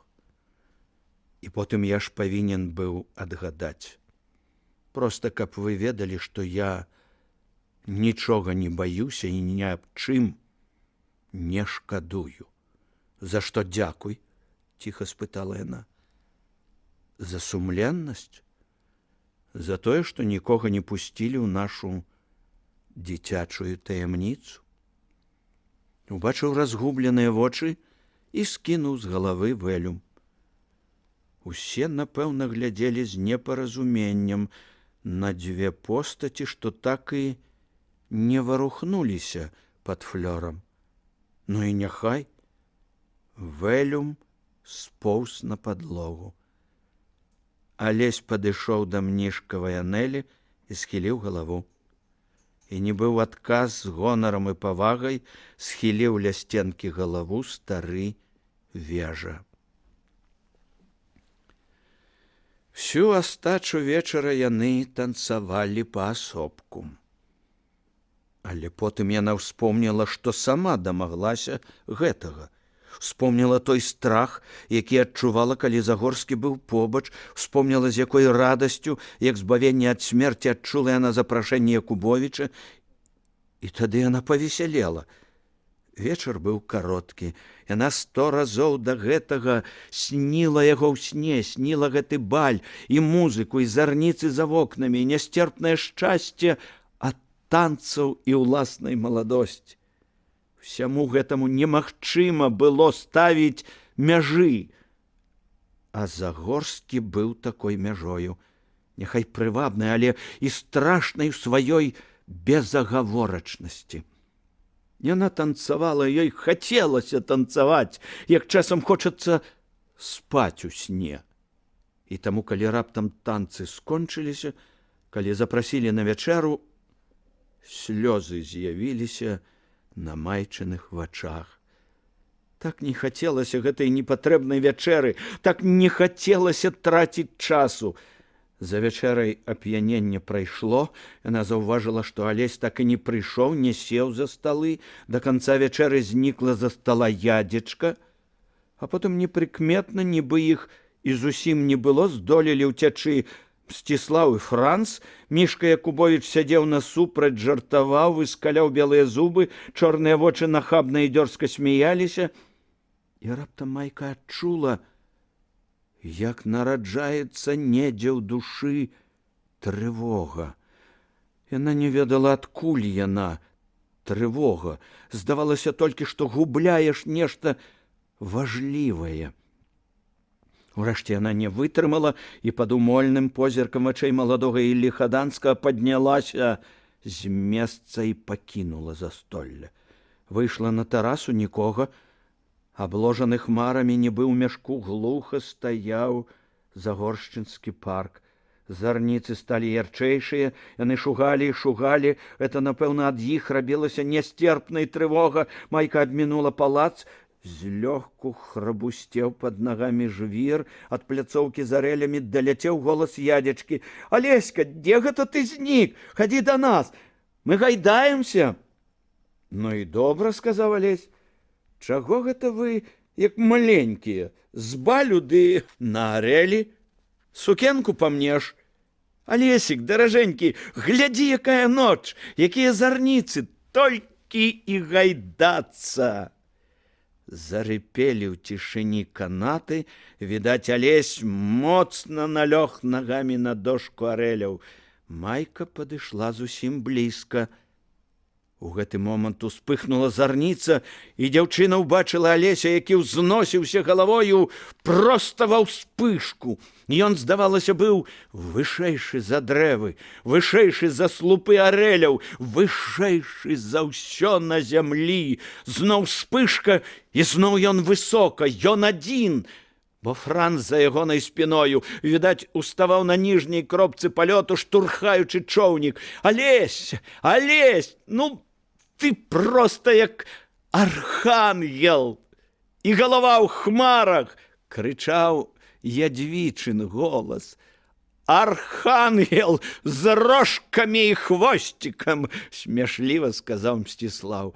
Майка аперлася далонню на ствол ліпы. Сэрца яе падала ад адчування непапраўнасці таго, што сёння здарылася. Зарніца рассекла цемру, і ў палахліва яркім святле Майка ўбачыла, як аднекуль зарыва падаў проста на яе чалавек з распасцёртымі рукамі, пагрозліва цёмнымі вачніцамі і валасамі, што стаялі дыбарам над галавой. «Глядзіце!» — рыпенне ўплялося ў словы Франца. Юнак, відаць, налёг на гальму. «Майка тут! Майка прыйшла! Сядзіш ты тут, ядзенька, як квяціна ў крапіве», — сказала Майка. «Гэта хто крапіва? Мы?» — з пагрозай спытаў Франц. Майка разумела, што ім з Мсціславам дрэнна. З неасэнсаванай варожасцю і за сябе, і за брата, і за Маеўскага яна адчувала, што ядзечка дорага дала б, каб быць на арэлях удваіх з Алесем, што яна цягнецца да яго, а брату дрэнна, і Мсціславу з ягонымі сонечнымі вачыма дрэнна. Ёй здавалася, што яна пакутае галоўным чынам за іх. Яшчэ яна ведала, што Мсціслаў даруе Алесю непаўмысную крыўду. Проста таму, што любіць яго непарушнай братняй любоўю, таму што ім, пастрыжным братам, ніколі нельга сварыцца, а Франц не даруе ніколі. І гэтая насцярожанасць можа пашкодзіць ёй як нішто. «Злазь, Франц», — сказала яна. «Саступі мне, калі ласка». «А я куды?» «Перайдзі да Мсціслава». Чырвоны сполах пракаціўся над пляцоўкай, і яна ўбачыла, што Алесь глядзіць на яе. «Я злезу», — сказаў ён. «Гойдаць будзе Франц». Ад скачка пад яго нагамі рыпнуў жвір. «Вырашылі ўцячы?» — амаль шэптам спытала яна. «Годны ўчынак. Спалохаліся маіх досціпаў?» «Не, Міхаліна», — таксама шэптам адказаў ён, проста і, падсадзіўшы яе, пайшоў прэч.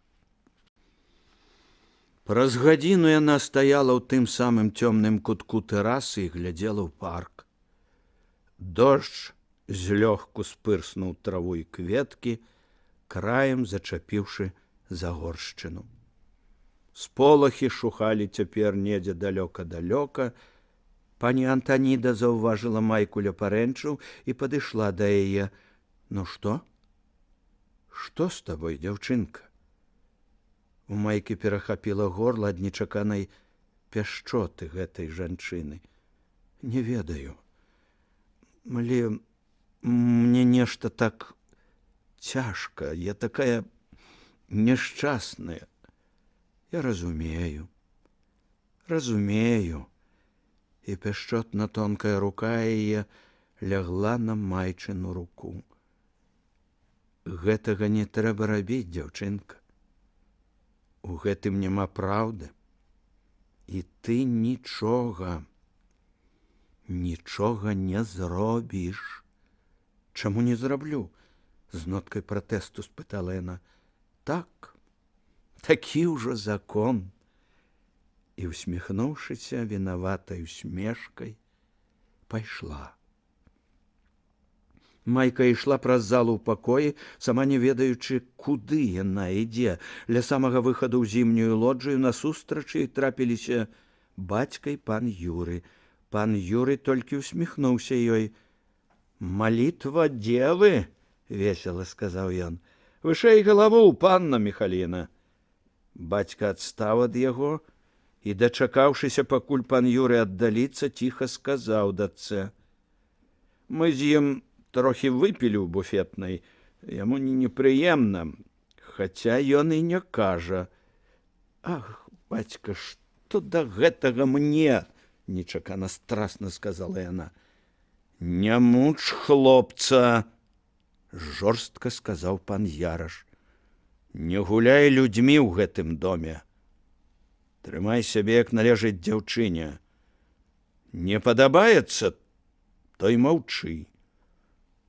Нібы ўзрадавалася, што можаш усё рабіць, а душа чалавека не ў чалавечай, яна у Божай руцэ».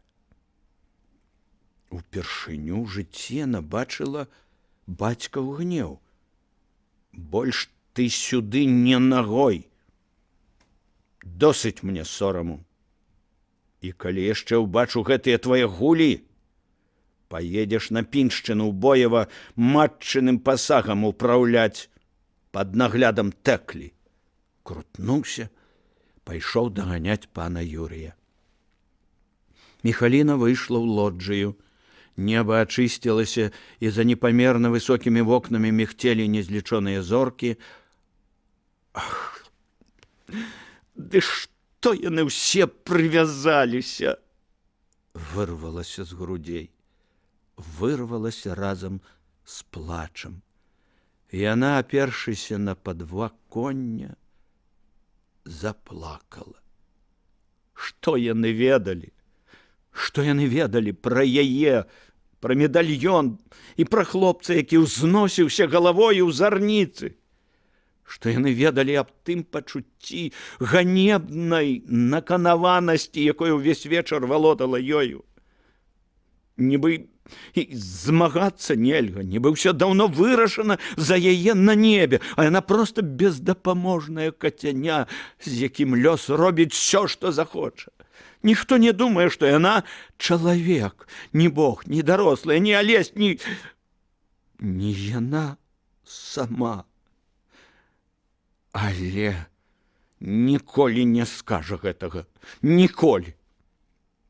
Яна ведала, што яна і надалей будзе з'едлівай і нядобрай.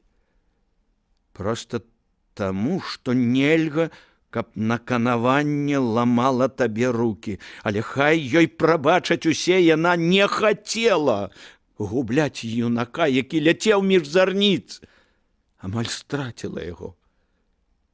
І за хваляй пагарды пойдзе хваля пакорлівасці і, магчыма, прыніжэння. І так будзе заўсёды. Біся ў кіпцюрах лёсу, як спайманая птушка. Я не хачу, Божа! Як я хачу гэтага! Разам са слязьмі нібы знікала нешта. На месца рашучасці прыходзіла безнадзейная пакора. Зоркі за акном вясёлкава расплываліся ў яе вачах. Сярод іх недзе ля воўчага вока былі іхнія зоркі. Дзе яны былі зараз? Зорка Майка і зорка Алесь. І раптам шкадаванне, і няўтольная, вострая, ніколі ў жыцці яшчэ не адчуваная пяшчота авалодалі ёй. Яна ўжо нічога не баялася, ні аб чым не думала, нічога не збіралася сцвярджаць. Яна проста прайшла лоджыі і спусцілася сходамі ў парк. Зоры ззялі над галавою, яна ішла і ішла алеямі, нібы ў сне, не ў змозе даць сабе адказ на пытанне, куды і чаго яна ідзе. Зоры ззялі над галавою, раптам нібы нехта сыпануў іх у траву. Слабыя, зеленаватыя, яны мігцелі ў ёй амаль пад нагамі. Гэта былі светлякі. Цалкам неасэнсавана яна брала халодныя янчыкі ў руку. Урэшце рука зазяла, нібы ў ёй ірдзеў зялёны жар. Вытаргнуўшы з галаўной сеці некалькі срэбных ніцей, яна спрытна пляла іх пальцамі. Яна рабіла гэта, не ведаючы, што сотні пакаленняў жанчын рабілі гэта да яе, рабіла нібы ў сне. Потым яна ўзняла гатовую дыядэму і павязала яе вакол галавы. У змроку над яе чалом успыхнуў німб зеленаватых халодных зорак. Алея за алей Майку чамусьці цягнула да става, дзе стаяла крохкая вярба, але яна не паспела дайсці да яе. Калі да става асталося ўжо зусім немнога, і адтуль дыхнула вільготным павевам, яна ўбачыла цень, што рухаўся ёй насустрач. «Ты?» – спытаў цень. «Я?» Ніколі яшчэ яму не здавалася такім патрэбным быць з ёю. І ніколі яшчэ ён так не гневаўся. «Вазьмі свой медальён», – сказаў ён. Я не думаў, што гэта будзе так. Але, відаць, праўда, што на зямлі няма нічога вечнага. Зоры ззялі над яе галавою. Зоры ззялі ў валасах. І ты можаш? Глуха спытала яна. Нічога. Мяне застанецца яшчэ адзін. Гэта цётчын медальён. Ён, як яна казала, тройчы 3 разы ўратуе мяне.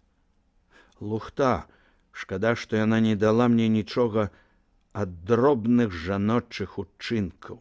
Урэшце нічога, спраўлюся сам. І працягнуў ланцужок. Вазьмі. Яна раптам зрабіла яшчэ адзін крок. Бязвольна і пакорліва пала галавою на ягоныя грудзі. Ён стаяў, працягнуўшы рукі ўздоўж тулава. «Алесь! Алесь!» Была ноч і вярба. Быў сход, а потым было сонца. І калі яно ўзнялося над дрэвамі, ад круглых лістоў вадзяных гарлачыкаў ляглі на дно цені. І цені белых вадзяных лілей на дне става былі, як заўсёды, чамусьці не круглыя, а нагадвалі разарваныя пальмавыя лісты. Частка 32. Лето было летом шчасця. Не разумеючы яшчэ да канца, што такое каханне, Алесь ведаў, што яго кахаюць. І ён сам кахае. Майка часта бывала ў Загоршчыне і была такая ласкавая, такая добрая з ім, як добрае лета, што стаяла вакол. Бываў ён у Раўбічах, і там таксама ўсе любілі яго, нават Франц упакоіўся. Асабліва пасля таго, як упэўніўся, што Алесь ні ў чым яму не пагражае, а ядзечка, хаця і сумуе, ўсё ж мірыцца з новым становішчам і ставіцца да Франца памяркоўна і мякка, бо ён Харошы хлопец, і ёй добра з ім. Мсціслаў месяца паўтара жыў у лесе, таму ўсім было весела. Ездзілі ўсім хаўрусам і да кагутоў, і да клейнаў, і да мнішкаў. Паўсюль было весела. А ў Раўбічах асабліва, таму што Вацлаў і Стась пасябравалі, выкідвалі разам з Наталяй розныя дурыкі. Да таго ўсё было добра, што нават майчына нянька старая Тэкля полюбила Олеся і, калі чула, што ён павінен прыехаць, буркатала: «Во і сонейка маё прыедзе.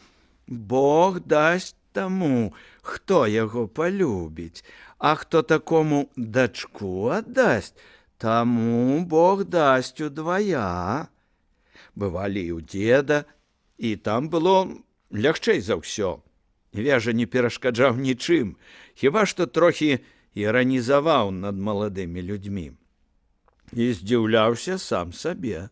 Чаго гэта ён, стары сугней, якому пакутай было бачыць людзей, а ніяк не пакутае з той прычыны, што дом поўны моладзі, што паўсюль гучаць галасы, песні, смех, што нельга сесці ва ўлюбёнае крэсла, не сеўшы пры гэтым на партабак Франца, нельга зайсці ў галерэю, каб не перашкодзіць юнакам, якія наладзілі там танцы. Дзіўна гэта, а ніяк яму не перашкаджала. Наадварот, нават падабалася. Пакутаваў спачатку адзін Мсціслаў. Гэтаму нават пры ягонай легкаважнасці даводзілася дрэнна. Падабаецца табе дзяўчына, а ёй падабаецца твой лепшы сябра. Это яшчэ няхай, сябрам, тым больш пастрыжным братам біцца не палезеш. Але пастрыжны брат адступіўся. Дык што б вы думалі? Найшла другога сябра. Каго хочаце, абы не яго. Ён быў лёгкі чалавек, але такой ганьбы нават для яго было занадта. Таму хлопец крута змяніў сваё жыццё. Замест весялосці і танцаў браў сабаку і ішоў з ім у палі. Блукаў там поўны меланхоліі, вёў размовы з сабакам, чытаў сентыментальныя раманы, якія яму зусім не падабаліся. Паспрабаваў нават пісаць вершы, поўныя тугі і сардэчных уздыханняў. Уздыханняў было шмат, рыфмаў трохі меней, складу і мілагучнасці зусім мала. Плюнуў. Скончылася гэта зусім нечакана.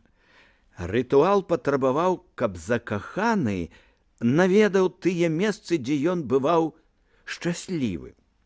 Мсціслаў меў такіх месцаў няшмат, асабліва ў азярышчы, куды сябры прыехалі наведаць кагутоў. Маеўскі пайшоў да вялізнай адрыны, дзе калісьці ён і Алесь лазілі па сене, точачы ў ім хады між стогам і латамі страхі. Прыйшоў туды і убачыў там дзевак, што якраз тапталі сена. Дзеўкі заўважылі хлопца і ўзрадаваліся магчымасці падурэць. Паніч прыйшоў. Ой, ды які ж харошанькі! Дзеўкі спаймалі яго, пакацілі па сене і скончылі тым, што напхалі яму мурагу між целам і вопраткай. Ганьба была страшэнная. Дзеўкі, мужчыну! Ай, калі яны пусцілі яго, Мсціслаў выглядаў так, нібы яго надзьмулі. Бараніла яго толькі 9гадовая янька, кагут. Крычала на дзевак, штурхала іх, як магла, і цягнула за ногі. Гаравала, што напалі на аднаго. Мсціслаў вызваліўся як мог ад сена, а потым стаў нападаць на дзевак па адной.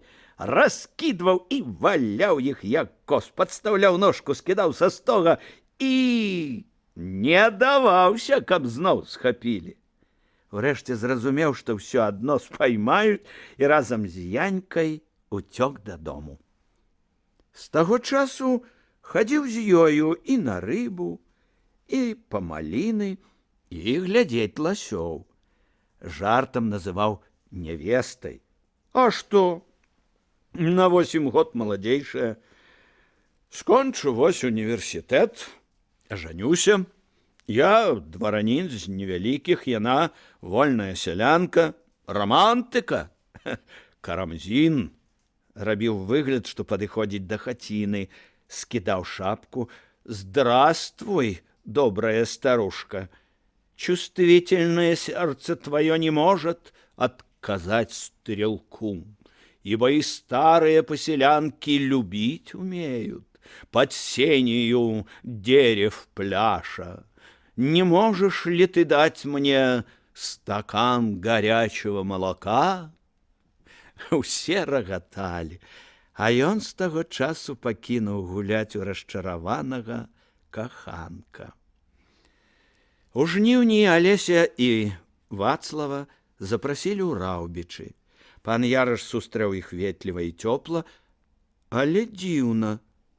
Алесю адразу здалося, што Раўбіч быў бы куды больш узрадаваны, каб яны прыехалі праз дзень або паслязаўтра.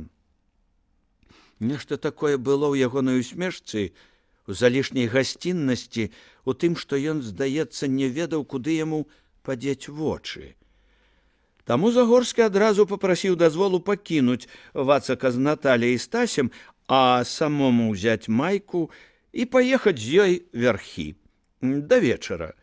Ён казаў гэта, не зводзячы позірку з вачэй пана Яраша, і ён упэўніўся у тым, што яму сапраўды лепей знікнуць адсюль да самай ночы, і майцы таксама, таму што пан Яраш зусім няўлоўна для старонняга вока, але ўзрадаваўся. Магчыма, мы заедзем да Басак Яроцкага, не адводзячы вачэй, сказаў Алесь. Тады ён, вядома, не адпусціць нас. Не, сынок, сказаў пан Яраш, этого не трэба. Вядома, калі вы хочаце астацца ў пана Яроцкага, тады справа іншая. Думаю, у яго можа быць цікава, тым болей, што ні Міхаліна, ні ты там яшчэ не былі, але толькі ў тым выпадку, калі вы сапраўды захочаце там астацца. Добра, сказаў Алесь, мы астанемся толькі, калі заедзем туды. Пан Яраш першы адвёў вочы. Яму на хвіліну стала страшна ад недзіцячай пранікласці хлопца. Добра, сказаў ён, я дам майцы загад збірацца, пачакаем пакуль тое на стайні. У тыя часы на Прыдняпроўі ў багатых дзедзіцаў заўсёды існавалі пры стайні манежы, праварыня і бегавых дарожках. Словом, пры ўсім, што складала конскі завод. Некалькі пакояў, штосьці накшталт мужчынскага клуба. Там заўсёды былі канапы, каб госці маглі адпачыць. Госці ацэньвалі коней, спрачаліся, мянялі і куплялі, заключалі пагадненні, пілі каву, закусвалі. У пакоі, куды Раўбіч прывёў Алеся, стаяла вялізная турэцкая сафа, стол з бутэлькамі і закускай і некалькі крэслаў. Алесь зайшоў і адразу страшэнна здзівіўся. У крэсле за сталом сядзеў чалавек, якога яму менш за ўсё хацелася бачыць і якога ён менш за ўсё спадзяваўся сустрэць тут. Слаба загарэлы, з празрыста-ружовым румянцам на тугіх шчоках, пан Мусатаў сядзеў за сталом і папіваў ледзяную ваду з лімонным сокам. Вузкія, зеленаватыя курысі вочы пільна і весела глядзелі на княжыча. Учэпістыя, прыхавана нервовыя рукі сціскалі сплюшчанымі на канцах, як долата, пальцамі вузкую шклянку, всю запацелую, запацела-дымную пацерачках кропель. «Что такое, пане Александр?» — спытаў Мусатаў. Вы не чакалі бачыць мяне тут? Чаму не, сказаў Алесь. Кожны мужчына можа прыехаць на стайню да пана Раўбіча. Выйшла падобна на поўху, і Алесь пашкадаваў аб гэтым, убачыўшы Раўбічавы вочы. Яны, відаць, таксама не чакалі, усміхнуўся ружовымі вуснамі жандар. Алесь азірнуўся і убачыў пана Мнішака і Юляна Радкевіча, таго самага прадстаўніка малодшага роду, які некалі на дваранскай зборні падаў запіску аб неабходнасці вызвалення сялян. Нервовае жаўтаватае аблічча Радкевіча было стрымана злоснае. «Я прасіў бы вас не жартаваць так», – спакойна сказаў Раўбіч. «Я ўрэшце сам запрасіў вас да сябе». «Прабачце», – сказаў Мусатаў, – «я прыехаў не ўчора і не заўтра, як вы мяне запрашалі, а сёння. Самі ведаеце справы. Але я ад усёй душы ўдзячны вам за лаяльнасць і за пастаянную гатоўнасць памагаць уладам. Не варта падзякі. Урэшце, каму як не нам клапаціцца аб парадку ў наваколлі». Алесь ужо нічога не слухаў. Бо за спінамі Мнішака і Радкевіча ён раптам убачыў маладжавы і наіўны твар пана Выбіцкага, загоршчынскага аконама. Выбіцкі хаваў вінаватыя вочы і выглядаў ніякава, нібы спайманы на чымсьці, і гэта было зразумела, таму што яму не належала тут быць, таму што ніхто ад пана Юрыя і Алеся і да апошняга мужика не думаў, што ён тут. Таму што яшчэ ўчора пан Адам Выбіцкі на дзень адпрасіўся у пана Юрыя, каб з'ездзіць на пакупкі ў Сухадол. Недалёка ж ён ад'ехаў ад Загоршчыны. Варта было б здзівіцца гэтаму, але ўрэшце гэта была ягоная справа. Да таго ж тут сядзеў халуй, сышчык, якога нельга было дапускаць у справы сваіх людзей.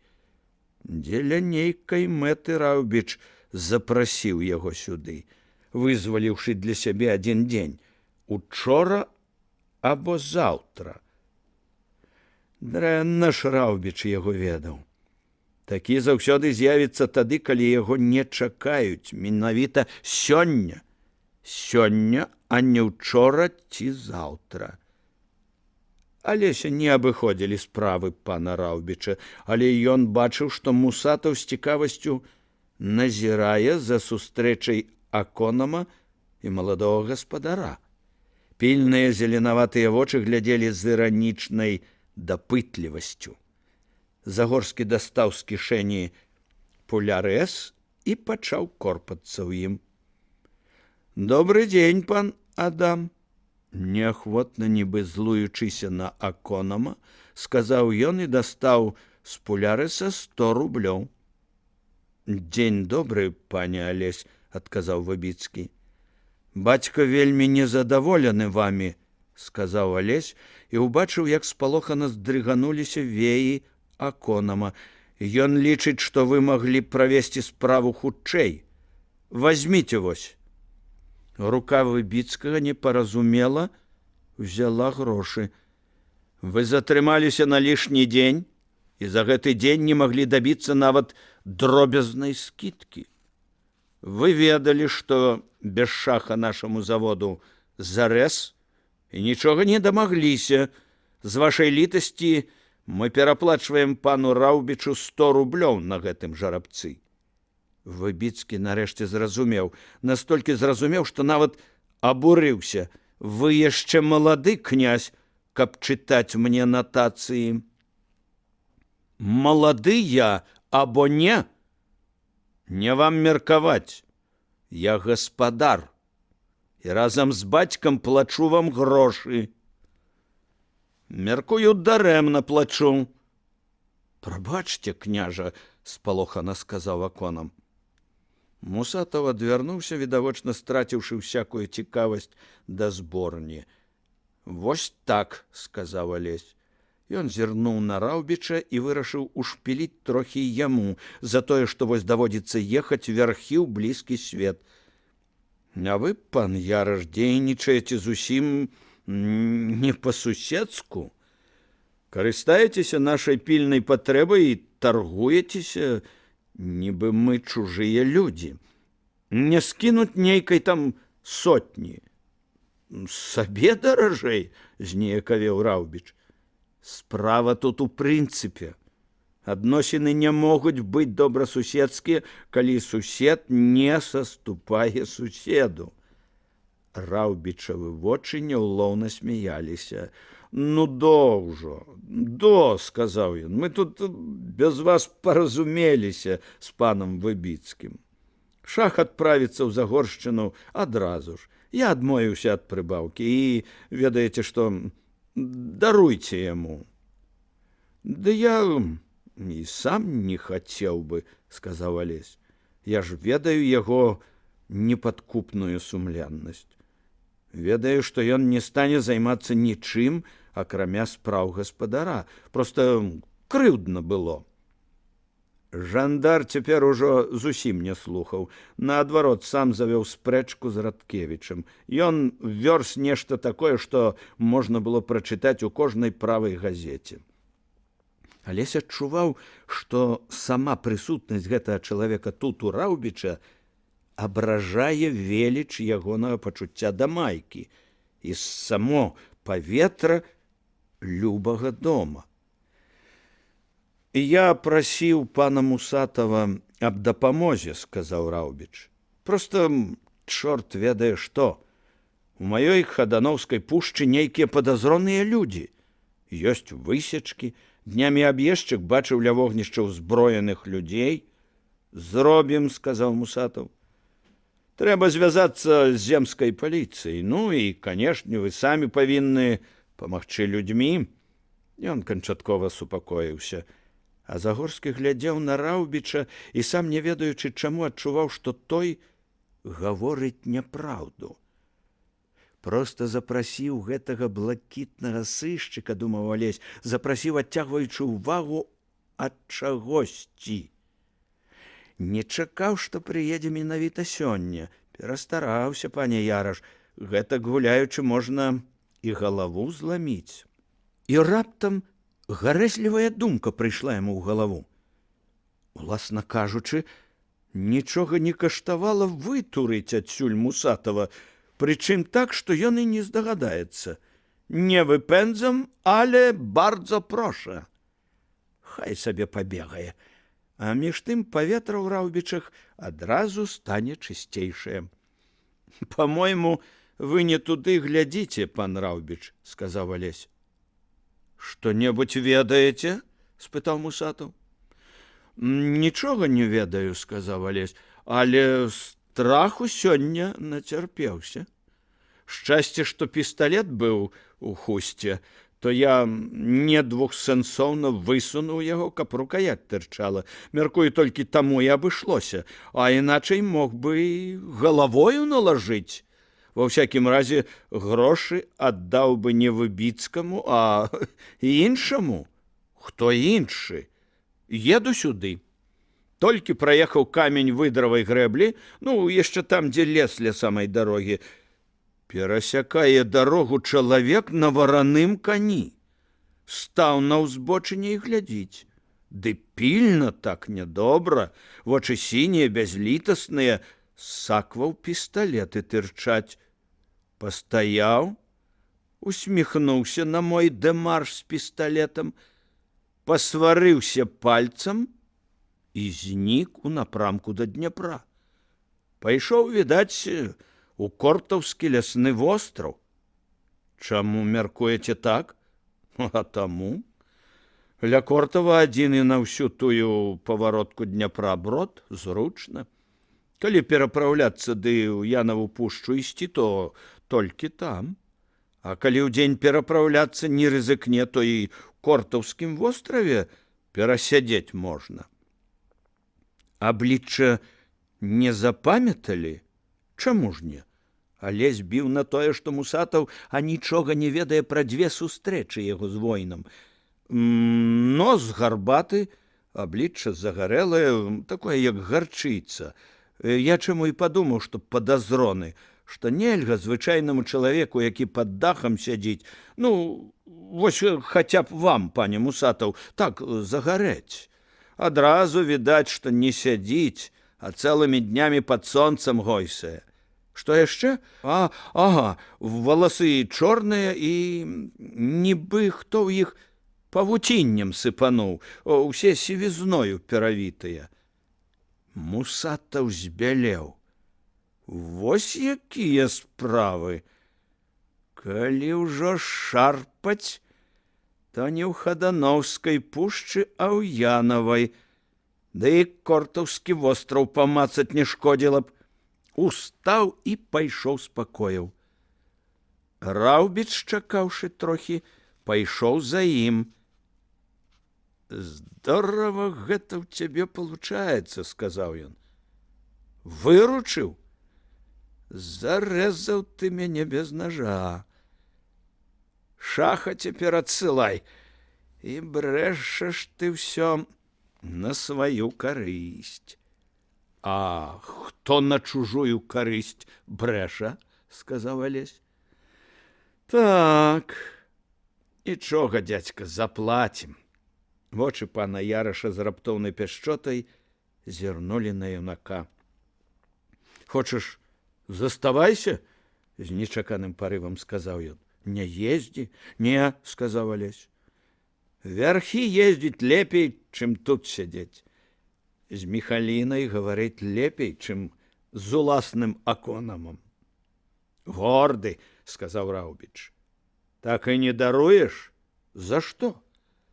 У вас свае справы, у мяне свае.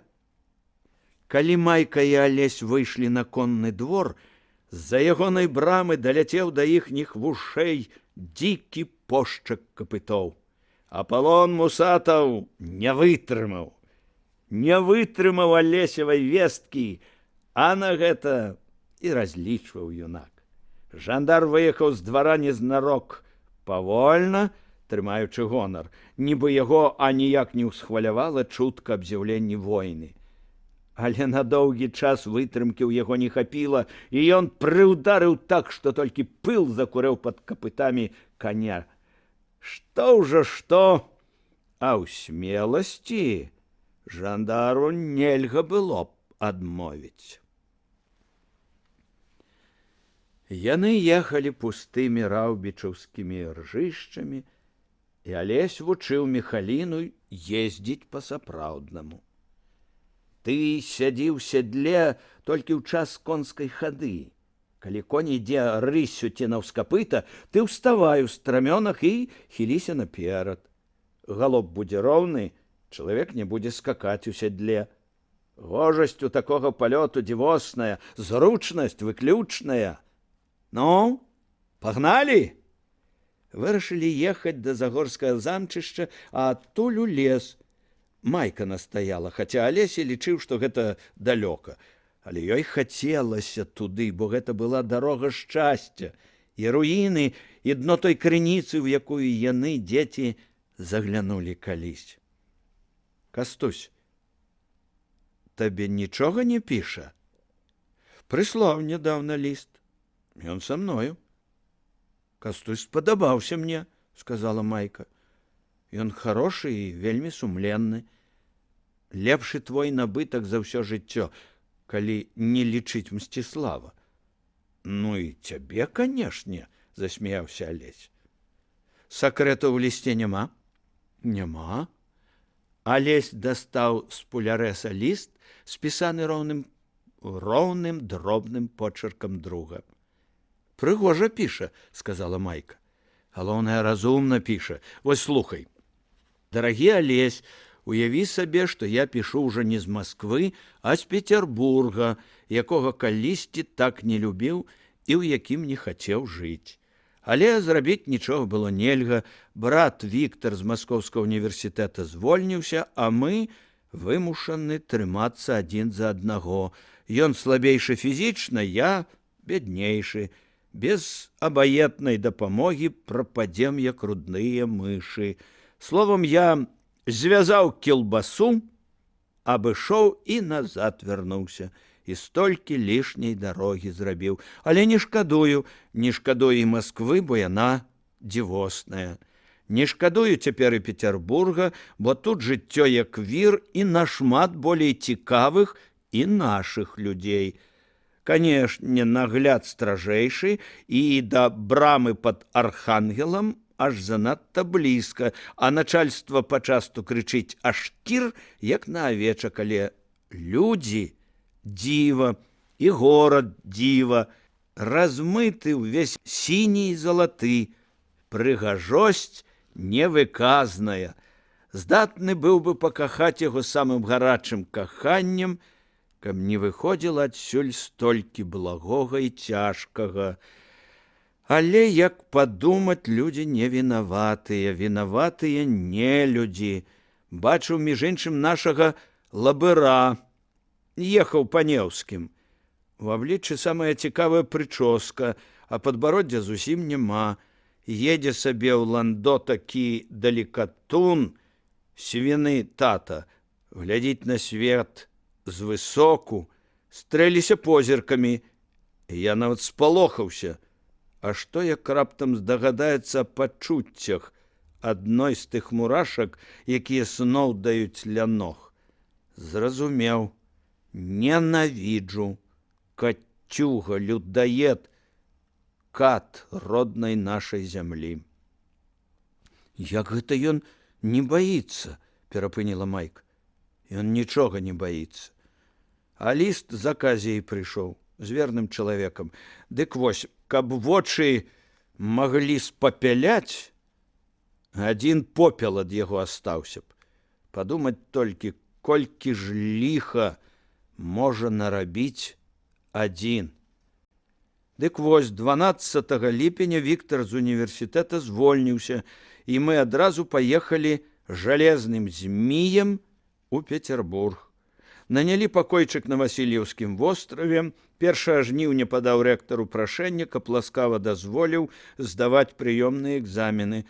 Прозвішча рэктара Плятнёў, друг Пушкіна, але чалавек, здаецца, досыць старамодны і да асаблівых навін не схільны. Прасіцца буду на юрыдычным, па разраду камеральных навук. Спачатку думаў быў медык, як Віктар, але раздумаў.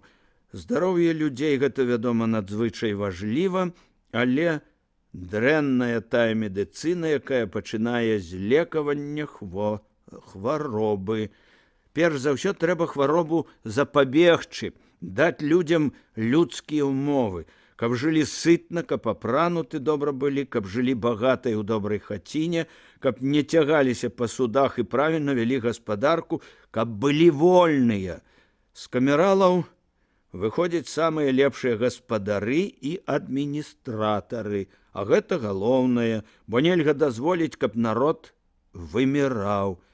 Унь у нас на Гродзеншчыне не ўраджае некалькі год, халера лютуе, тыфус косіць людзей, гарачкі іх кладуць, а яны, сабакі, на нас ціснуць. На ўсю краіну адна навуковая установа, горадская акадэмія, это калі не лічыць Смаргонскай, дзе мядзведзяў вучылі. Вядома, так ім лягчэй нас у кіпцюрах трымаць. Што з беларуса возьмеш? Цёмная бутэлька. Віленскі універсітэт закрылі, гімназію ў Гродна да Беластоку закрылі, з нашай Свіслацкай зрабілі вучылішча на 40 вучняў, а было ж некалі 400. Ну, добра, вучыцца буду як вол, а вывучуся. Не ведаю, як будзе з платай за навучанне. 50 рублёў срэбрам у год, гэта для мяне зашмат. Можа, вызваляць па беднасці, яшчэ каб стыпендыю нейкую атрымаць. Але гэта раней, як на 2-3 курсе не атрымаецца, так што няма чаго і думаць. Буду даваць урокі. Ты прапанаваў яму дапамогу, перапыніла Майка. Не возьмем, да яшчэ і аблае, ён горды. То што рабіць? Папрасіў деда, каб Ісленіў патрос сувязямі. Хіба можа?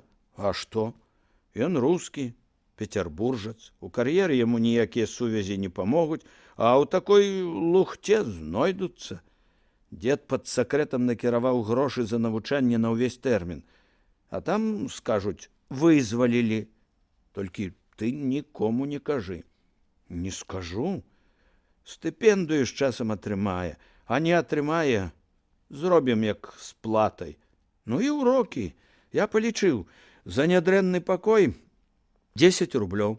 Есці, ну, каб хаця 2 разы, 8, кнігі 15, форма з 2 зменамі 20, значыць, за ежу і дах у год 216, а разам з вопраткай і кнігамі ўсяго 251 рубель. Я не думала, што ты практычны. Я всялякі. То слухай далей. Дуніна Марцінкевіча, аб якім ты пішаш, не ведаць? Сорам. Першы наш сапраўдны паэт. У 46-м годзе надрукаваў у Вільні сваю ідылію, здаецца так. А ў мінулым у Мінску гапона ды вечарніцы. Гапона з вечарніцамі дасылаю, ідылію дастань сам. Трохі, канешне, занадта дабрэчая і на ружовай вадзіцы з панскімі, прабач, Майка, сказаў Алесь, соплямі замешаныя, але ён можа быць і злы. Нічога, што ён пакуль тое кроераў у нашым жыцці не заўважыў. Будзе і гэта. Галоўнае, наш чалавек, таленавіты. Галоўнае, дыхнула наша пісьменства з часоў агульнай панскай здрады, забітае, загнанае. Сіраціна наша з табою першы свой голас падала. А чысты, звонкі, золата на хрусталі, васількі ў жыце, срэбныя кропелькі.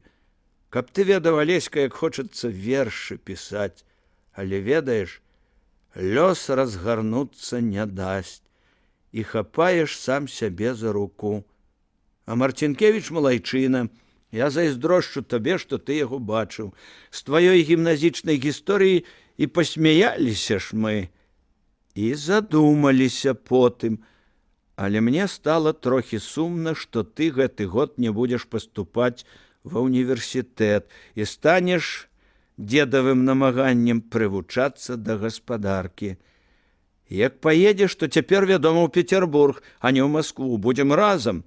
А пакуль тое, я табе падрабязна пра свае справы пісаць не буду. Так, трошкі. Папера, сам ведаеш. Шкада, сказала Майка.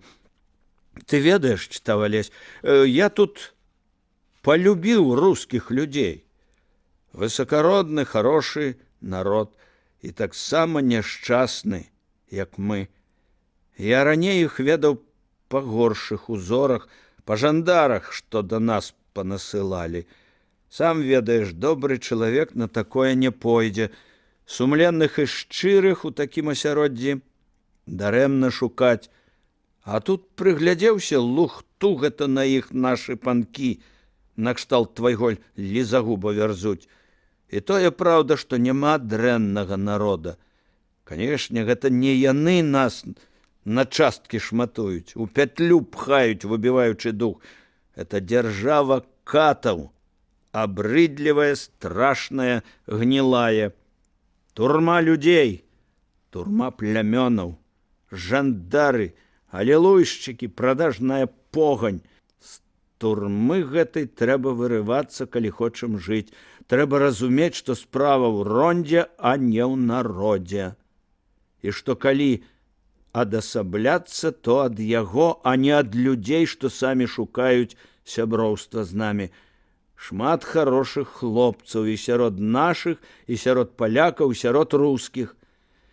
Современнік чытаю даволі рэгулярна. І ведаеш, у жнівенскай кніжцы новае імя. Памяні маё слово, калі мы не дачакаліся новага свяціла. Ён рускі, прозвішча Дабралюбаў. Чалавек па ўсім, відаць, страшэнна памяркоўны, страсны і чыстны. Нашы хлопцы ганарацца. Вучыцца ён у педагагічным. Это ў будыніне універсітэта, пад адным дахам. Памятаеш, у Грибоедова? По твоим списку читаю. Есть в Петербурге институт педагогический, так, кажется, зовут. Там упражняются в расколах и в безверии профессоры. Профессоры, да, упражнялись. Теперь узнялі голос выхаванцы. Вось яно як. Пасля напишу аб усім. Перадавай прывітанне бацькам, деду Мсціславу і, вядома, майцы. Я люблю яе, перадай. Золотые приножки, где стоять яе ножки, где яна сядзела, там лаўка залатела. Майка поружавела, варухнула вуснамі. Во гэта кавалер, не тое, што ты. Алесь, нібы не слухаючы, чытаў далей. Яна сапраўдная беларуская дзяўчына, і таму, прабач, браце, я не хацеў бы для цябе небяспекі. Майчыны шчокі сталі чырвоныя. Што ты напісаў? Напісаў, што мне дарагі свет і ты. Але радзіма мне даражэй за ўсё. І калі радзіме маёй дрэнна, мне таксама не міла нічога, акрамя радзімы. Не баліць нічыя бяда, акрамя яе бяды. Я тут не на тое, каб дыгнуць нагою ды сказаць: я тут праездам, я тут нарадзіўся і тут спадзяюся памерці. Я сапраўды, я тут нарадзіўся і тут спадзяюся памерці. Яна зірнула на яго з павагай. Урга і Касюнька імчалі па свеце. Снежна-белы і мышастая. А свет вакол быў жоўты ад іржышчаў і хрустальна-сіні ад неба. Сям-там на апошніх лапіках поля жанчыны яшчэ ваявалі з каласамі, жоўтыя бароды жменяў здрыгаліся і бязвольна клаліся пад сярпом. І тонка-тонка, высока, далёка дрыжалі, плакалі ў чыстым паветры празрыстыя крынічкі галасоў. Перапёлка, пераляці поле і сіняе мора, перапёлка. Неси звести ад лихой свекроўкі, ды да роднай маткі неси звести. Пра што, за што свякроў мяне біла асінавым кіем, пра што, за што? А ці я ёй пастелькі не слала, ці не разувала, а ці я ёй пастель слала, кулачок пад бачок, камень под галоўку, пастель слала, разувала ў цёмным куточку, ольховым пруточкам разувала. Бедная моя, сказаў Алесь, бедная моя зямля. Жаль ахапіў майчына сэрца. Яна прыстроіла Касюньку да ургавай рысі і пяшчотна пагладзіла каштанавыя валасы хлопца. Яна ніколі не ведала, чаго, калі ад яго чакаць. Нечаканы, як прадзе такім, казаў Вежа. Сапраўды нечаканы, як удар маланкі, і таму страшэнна прывабны. Я цяпер ведаю, сказаў ён. Ты думаеш, ты дарэмна была барвянай у тым белым пакоі? Не, ты такая і ёсць. Ён глядзеў на яе дзіўнымі, зусім новымі вялізнымі шэрымі вачыма і ёй раптоўна стала страшна. І валасы ліловыя. Всё ў свеце такое складанае, а мы нічога не ведаем. У ружы, напрыклад, блакітны вячэрні пах. Ён гучыць, як струна віяланчэлі, калі як ранеш у глухім пакоі. А ў бадзяка, у чартапалоха, пах пярэсты, чмяліны. Ён зусім як басовае до. Незразумелыя вочы, здаецца, бачылі яе да самага дна. А твае валасы пахнуць дурманам. І таму, вядома, ліловыя. Коні глыталі шырокі, добры і страшны абшар. Натоўп дваран ішоў падземным ходам да раўбічавай камяніцы. Пан Яраш крочыў паперадзе з кандэлябрам у руцэ. Крокі глуха гучалі пад шэрымі, нібы запыленымі скляпеннямі, вычварныя чорныя цені кідаліся ва ўсе бакі на кожнай паваротцы. Ішлі ў маўчанні, якое нават прыгнечвала. 15 чалавек не хацелі абмовіцца і словам. Урэшце пан Яраш сказаў глухім голасам: «Прыступкі, панове». Пачалі падымацца. Потым Раўбіч адчыніў жалезныя дзверы, і гурма выйшла на дзённае святло, што падала праз закратаванае акно ў вялізнае сутарэнне з каменнай падлогай і скляпенчатай столлю. Востра шыбнула ў твары саладкаватым серным смуродам. На сталах стаялі колбы, рыторы, палаў у саганах агонь, лёгкі дымок цягнуўся над выцяжным каўпаком. 4 чалавекі ўзняліся са сваіх месцаў, калі натоўп уцягнуўся ў сутарэнне, глядзелі, нібы чакаючы, насцярожана і нядобра. Суконныя плашчы, бледныя, нібы фарфоравыя абліччы людзей, якія рэдка бачаць сонца, бледныя, як парасткі бульбы ў склепе. «Спакойна, панове», — сказаў ім Раўбіч, — «гэта свае».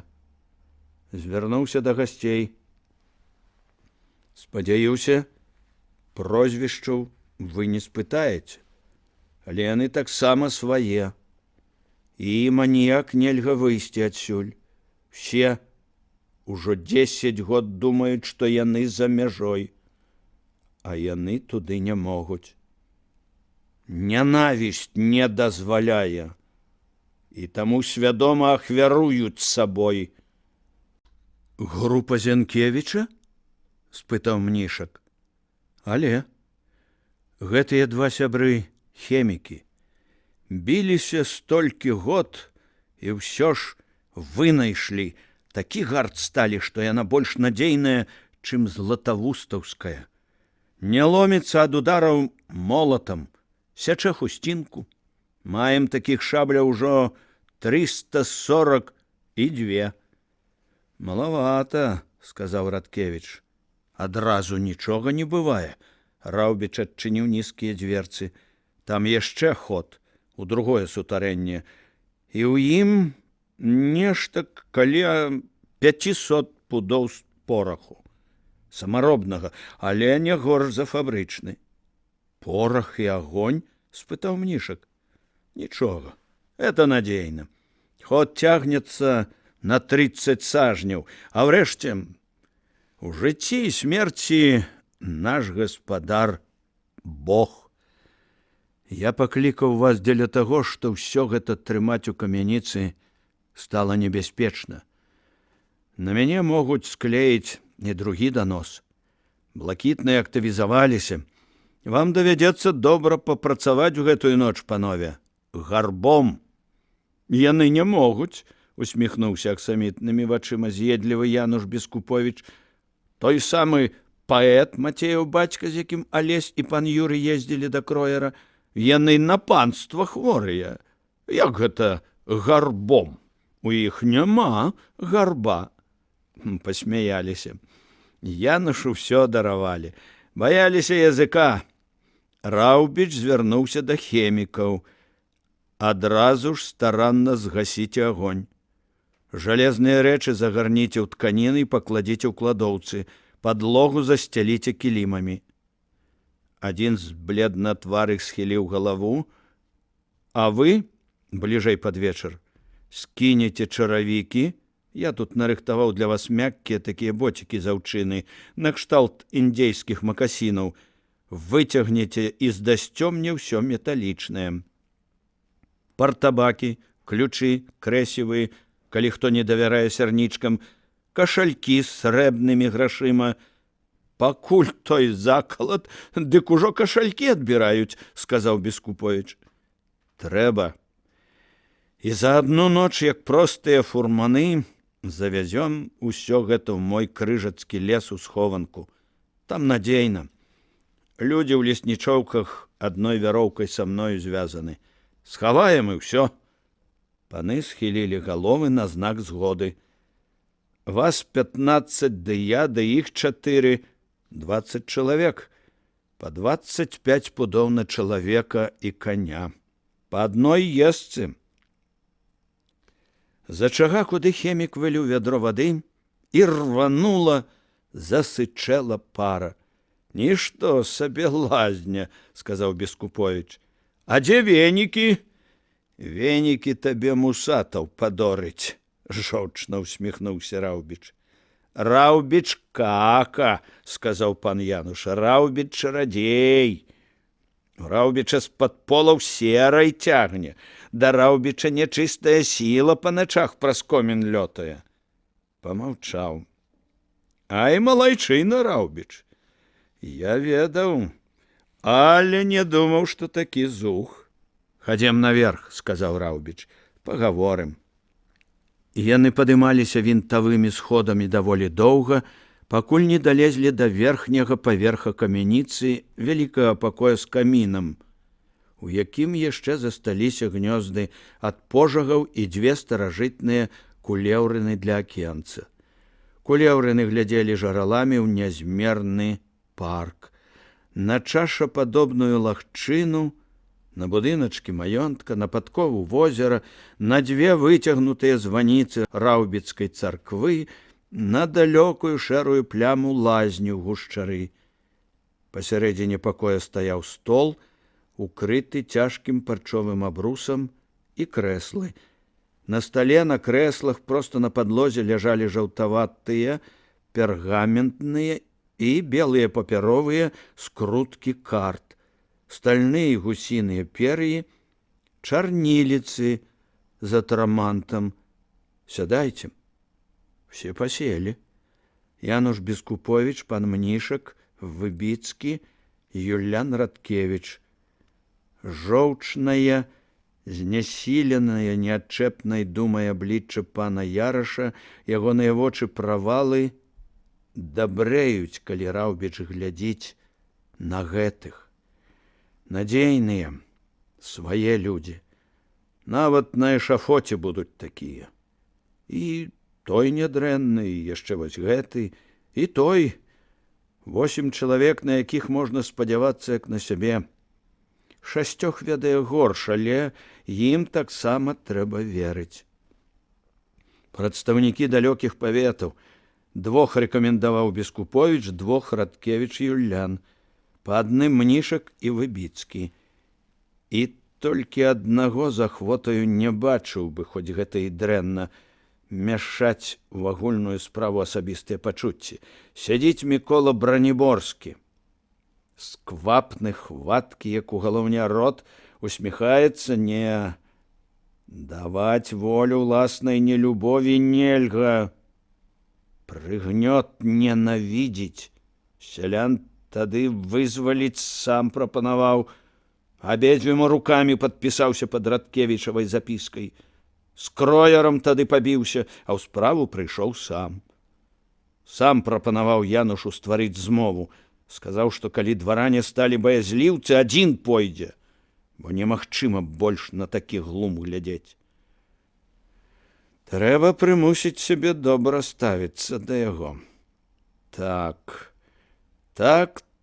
як да даўжэзнага нібы калядная свечка Юляна. Так, як да рэкамендаванага імвірскага, як да малазнаёмага Ваневіча. Трэба верыць. Вось, панове, сказаў Раўбіч, мусатаў шнырыць вакол. Дбаннем маладога Загорскага спіхнулі яго ў Янаву пушчу.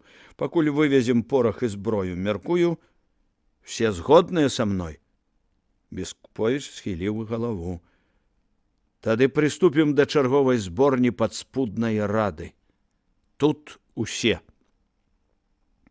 Цяжкія Раўбічавы вочы абвялі прысутных.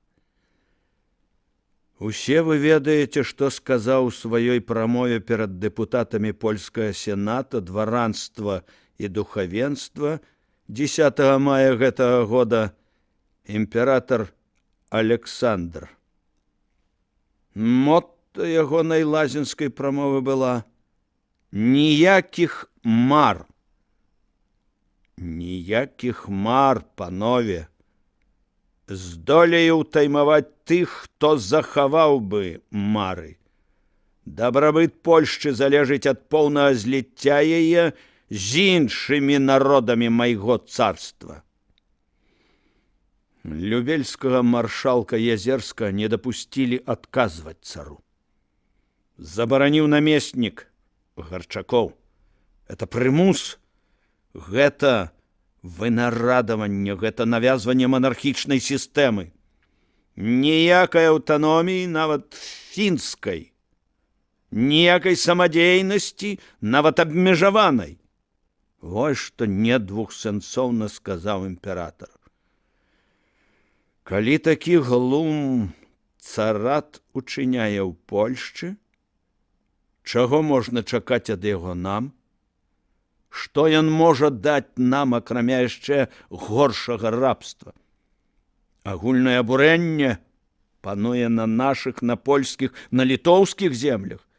Трон Раманавых жыў сябе паўсюль. Яны самі распісаліся ў сваёй неспраможнасці даць шчасце і волю падданым і народам. І таму я пытаю прадстаўнікоў падспуднай рады. Пакладзем мы канец нашым ваганням. Будем цярпець далей, або паставім перад сабой ясную мэту, скажам самім сабе, што мы жывём для паўстання, для вялікай змовы, для людовай вайны, з усім, што крыўдзіць, ганьбіць і зневажае нас. Настала маўчанне. То як? Калі паўставаць? Спытаў Бескуповіч. Паўстаць, каб толькі пусціць кроў? Гэта дурасць, сказаў Раўбіч. Паўставаць трэба з надзеяй на перамогу. Шкада, што ў часе вайны нас было замала, каб ударыць у тыл. Але за 3 гады вайны колькасць нашых паплечнікаў патроілася. Я разлічыў рост нашых арганізацый. Мы будем мець належную колькасць людзей праз 6 год. Значыць, прыблізна 62 год. Браніборскі свіснуў. Мы паўстаём або гуляем у слімакоў? Все маўчалі. Потым Радкевіч Юлян сказаў: доўга, затое верна, сказаў Раўбіч. Ты думаеш, Юлян, мне не баліць кожны дзень няволі? Душа запяклася.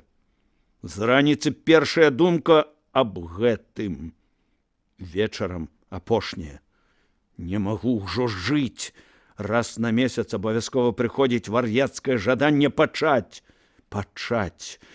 адразу з тымі людзьмі, што ёсць, нічога і нікога не чакаючы, нават не баюся загінуць. Памаўчаў. Але думку тую гоніш. Ну, пачнеш непадрыхтаваным. Ну, загінеш і сяброў загубіш. Зямлю шыбеніцамі заставяць. Мы не маем права рызыкаваць. Загінуць добра. Загінуць трэба, але так, каб ад гэтай загібелі быў нейкі плён. Яны думалі. Потым небывала сур'ёзны Бескуповіч сказаў: рацыя. Пан Яраш падрыхтаваў нейкі план? Спытаў Мнішак. Замест адказу Раўбіч хрумснуў вялікім пергаментам, раскручваючы яго на стале. Паклаў на адзін канец цяжкую шаблю ў похвах, два другія рагі прыціснулі срэбнай чарніліцай і кавалкам губчатай крыцы.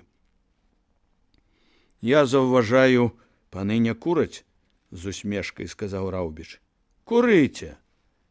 Все разгублена паглядзелі адзін на аднаго. Сапраўды, чаму не кураць?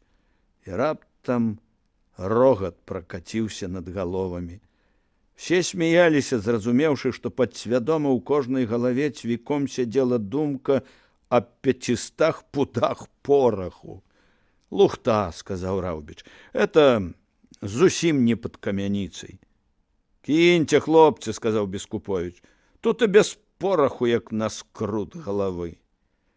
Это яны баяцца, што ад іхніх люлек абурэнне выбухне, сказаў Радкевіч.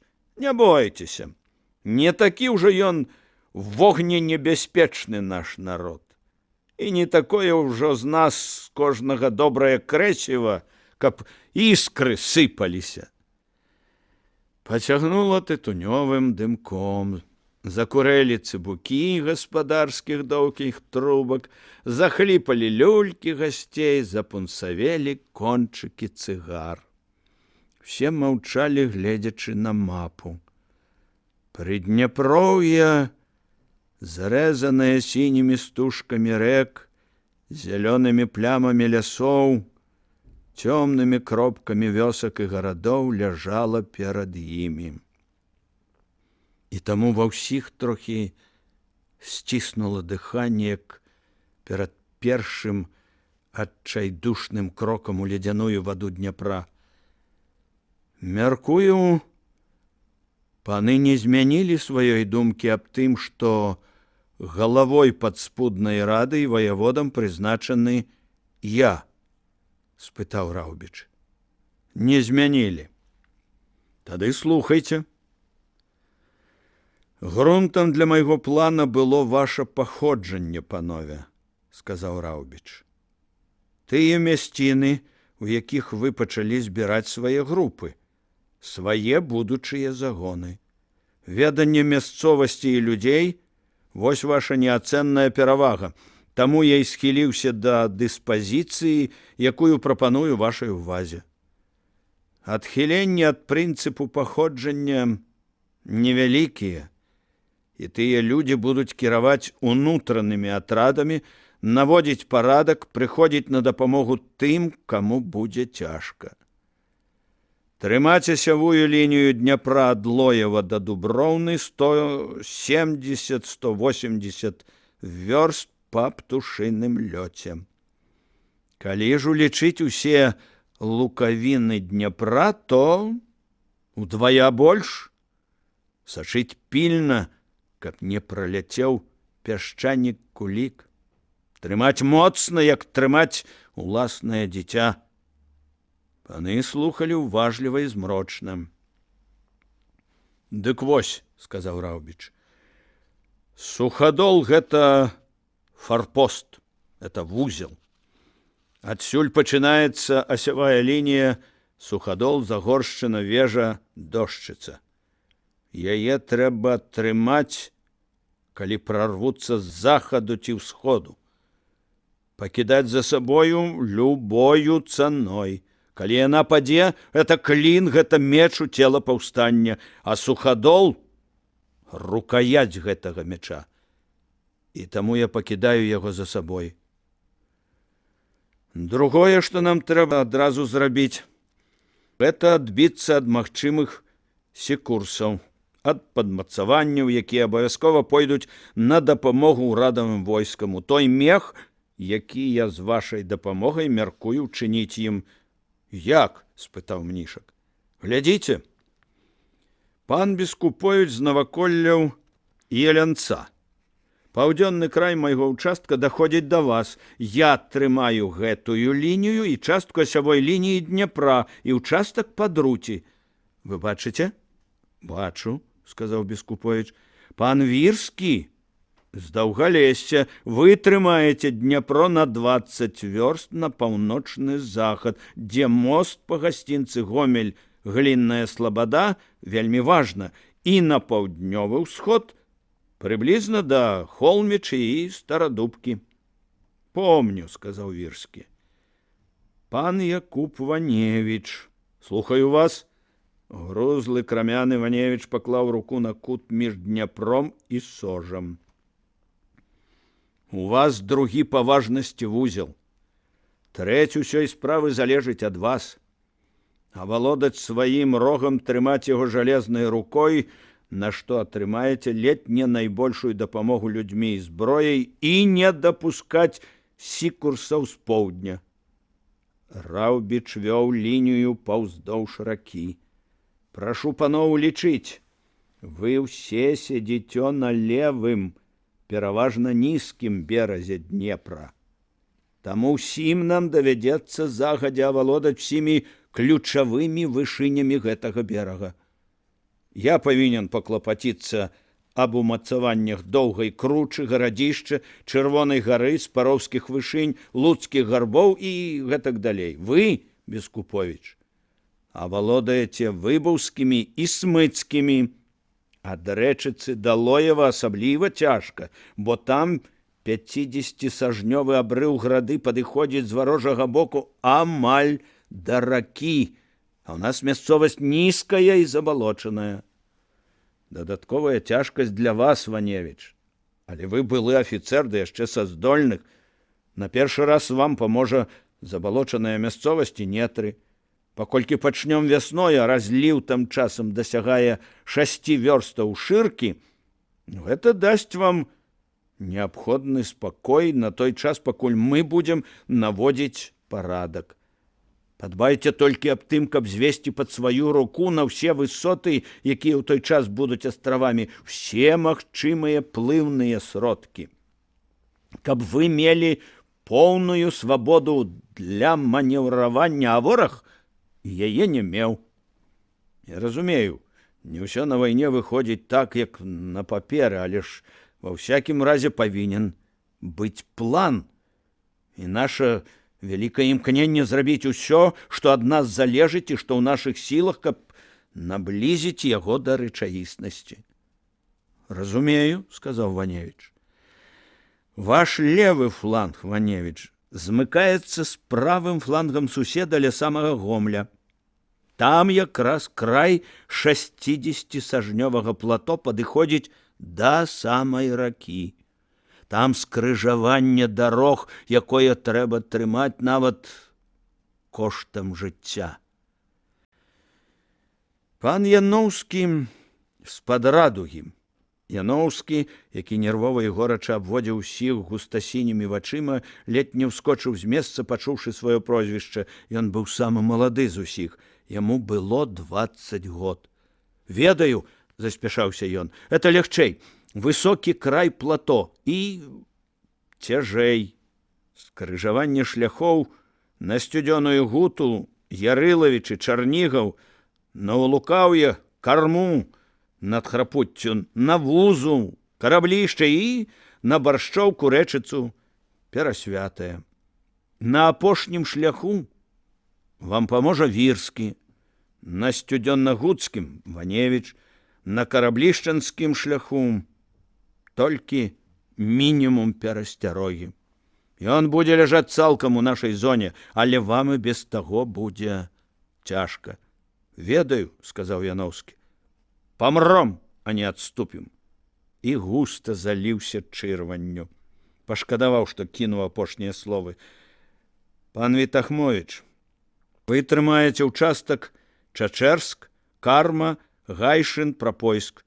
Ён зручны вышынямі, але нязручны лясамі. Спалім, спакойна сказаў Вітахмовіч. Папярэднім летам у засушч пусцім пал. Паны глядзелі на мапу і пачыналі разумець Раўбічава меркаванне. Раўбіч называў і называў участкі і прозвішчы, і ўрэшце пятля замкнулася. Акрэслены чырвоным алоўкам шырэйшы зверху і вузейшы знізу ляжаў на мапе кавалак зямлі. Няроўны крамянёвы нож, накіраваны вастрыём на поўдзень. Все моўчкі глядзелі на з'езджаны, па 100 разоў бачаны, але цяпер такі незвычайны кавалак зямлі. У сініх стужках рэк, у зялёных плямах пушчаў, у кропках вёсак і гарадоў родны край.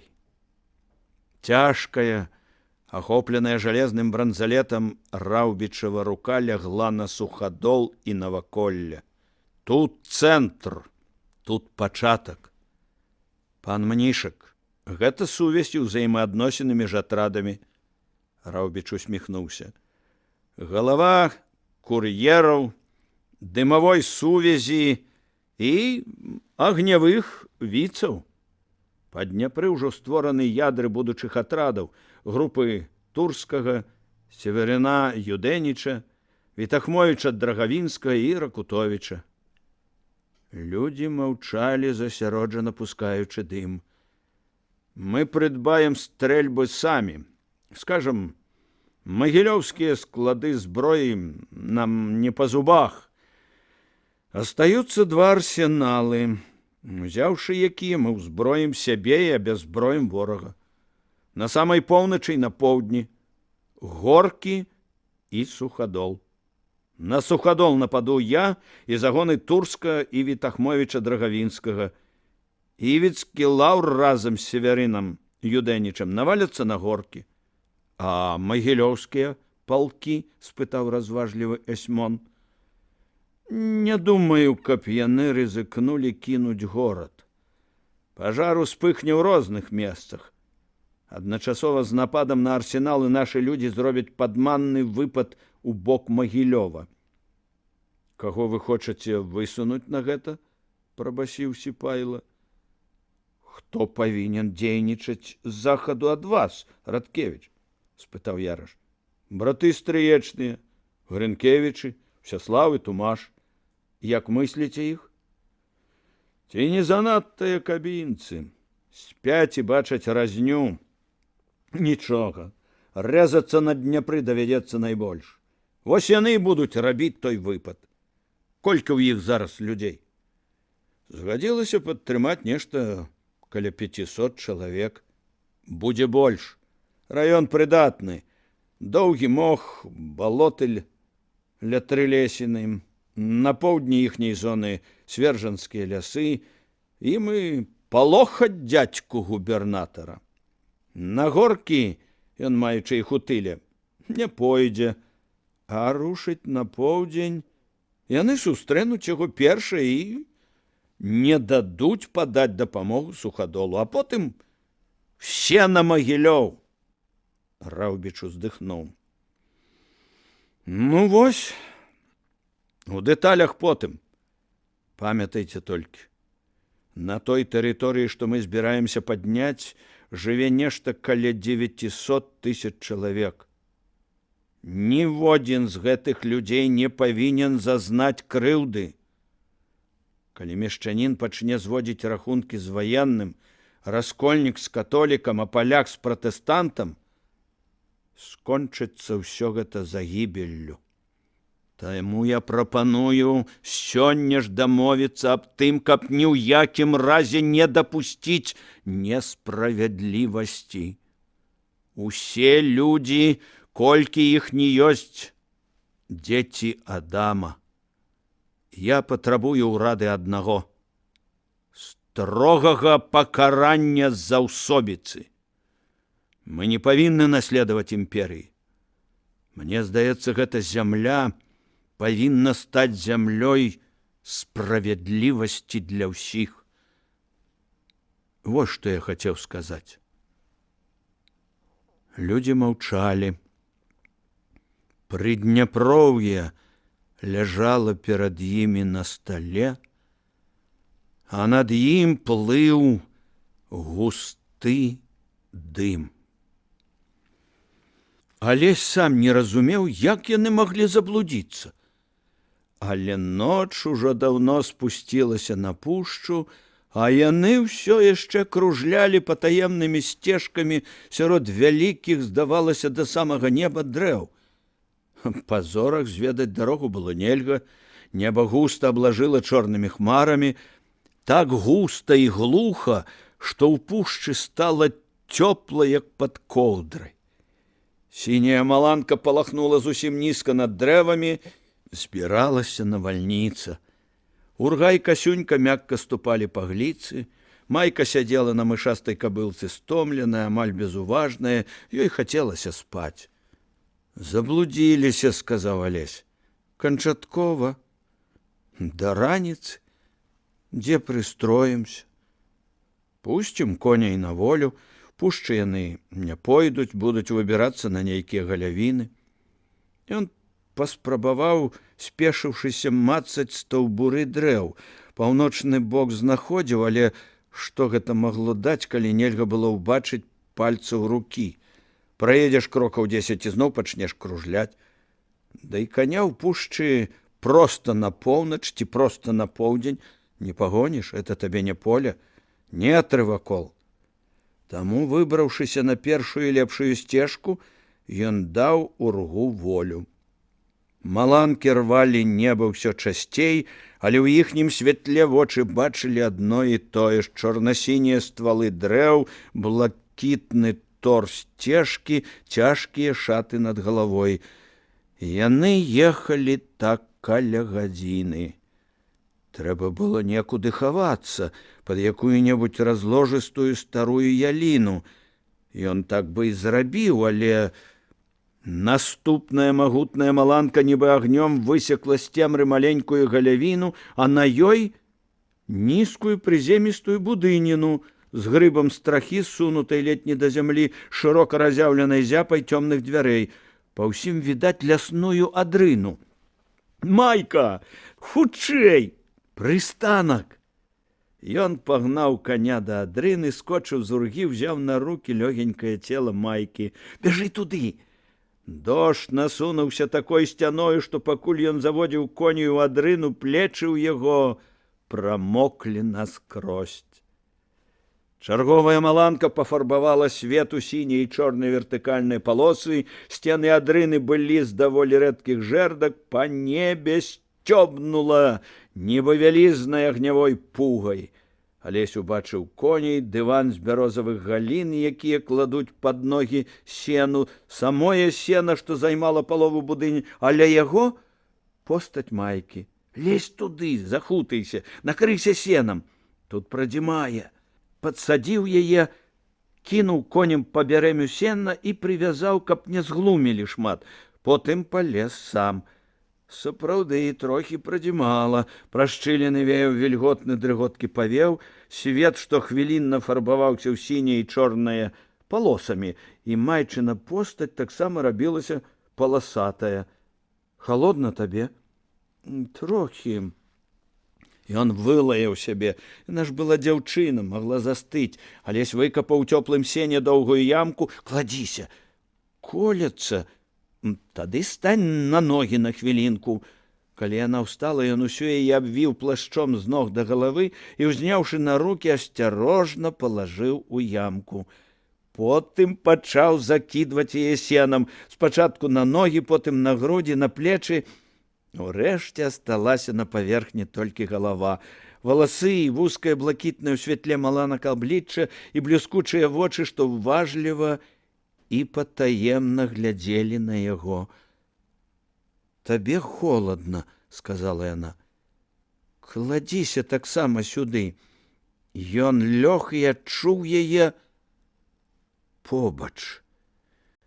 Подых з яе вуснаў часам нібы гладзіў яму шчаку, а побач зусім блізка блішчалі ў змроку яе вочы. Гэта было прыемна і адначасова страшна. Ты накідай на сябе сена, то давай я раскручуся і дам табе частку плашча. Не, сказаў ён. Яна нічога не разумела.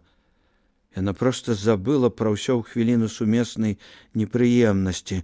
Сябру было дрэнна, і яна прапанавала, але яе шэпт здаваўся яму іншым. Не такім, як пры сонцы, а прапанова спалохала так, што яшчэ некалькі хвілін ледзяныя хвалі страху падымаліся аднекуль ад ног, заліваючы сэрца. Это было немагчыма. Легчы з ёю побач пад адным плашчом. Это было як мяжа. І невядома было, што тады рабіць, як гаварыць, як заўтра паглядзець у вочы.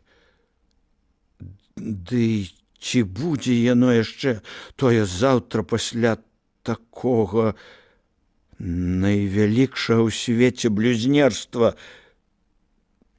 Вядома, не будзе. Вецер веяў і веяў шчыліну, свежы і халодны, ён прабіраў наскрозь. Зусім ты нядобры, сказала яна. І самому холодна, і мне. Злуешся на мяне? Не. То чаму? Алесь лёг у ямінку побач з ёю. Бачыш, так цяплей. Ён прыціснуўся да яе бокам, адчуваючы пах яе скуры і пах піжмы, канюшыны і нібыта медуніцы. Ён адчуваў яе цеплыню і цеплыню сена, а вецер цяпер толькі зрэдку гладзіў ягоны твар. Гэта было як наканаванне, за якім ішла цемра і ўсё самае жахлівае, што магло быць на зямлі. Ну вось, цяпер добра.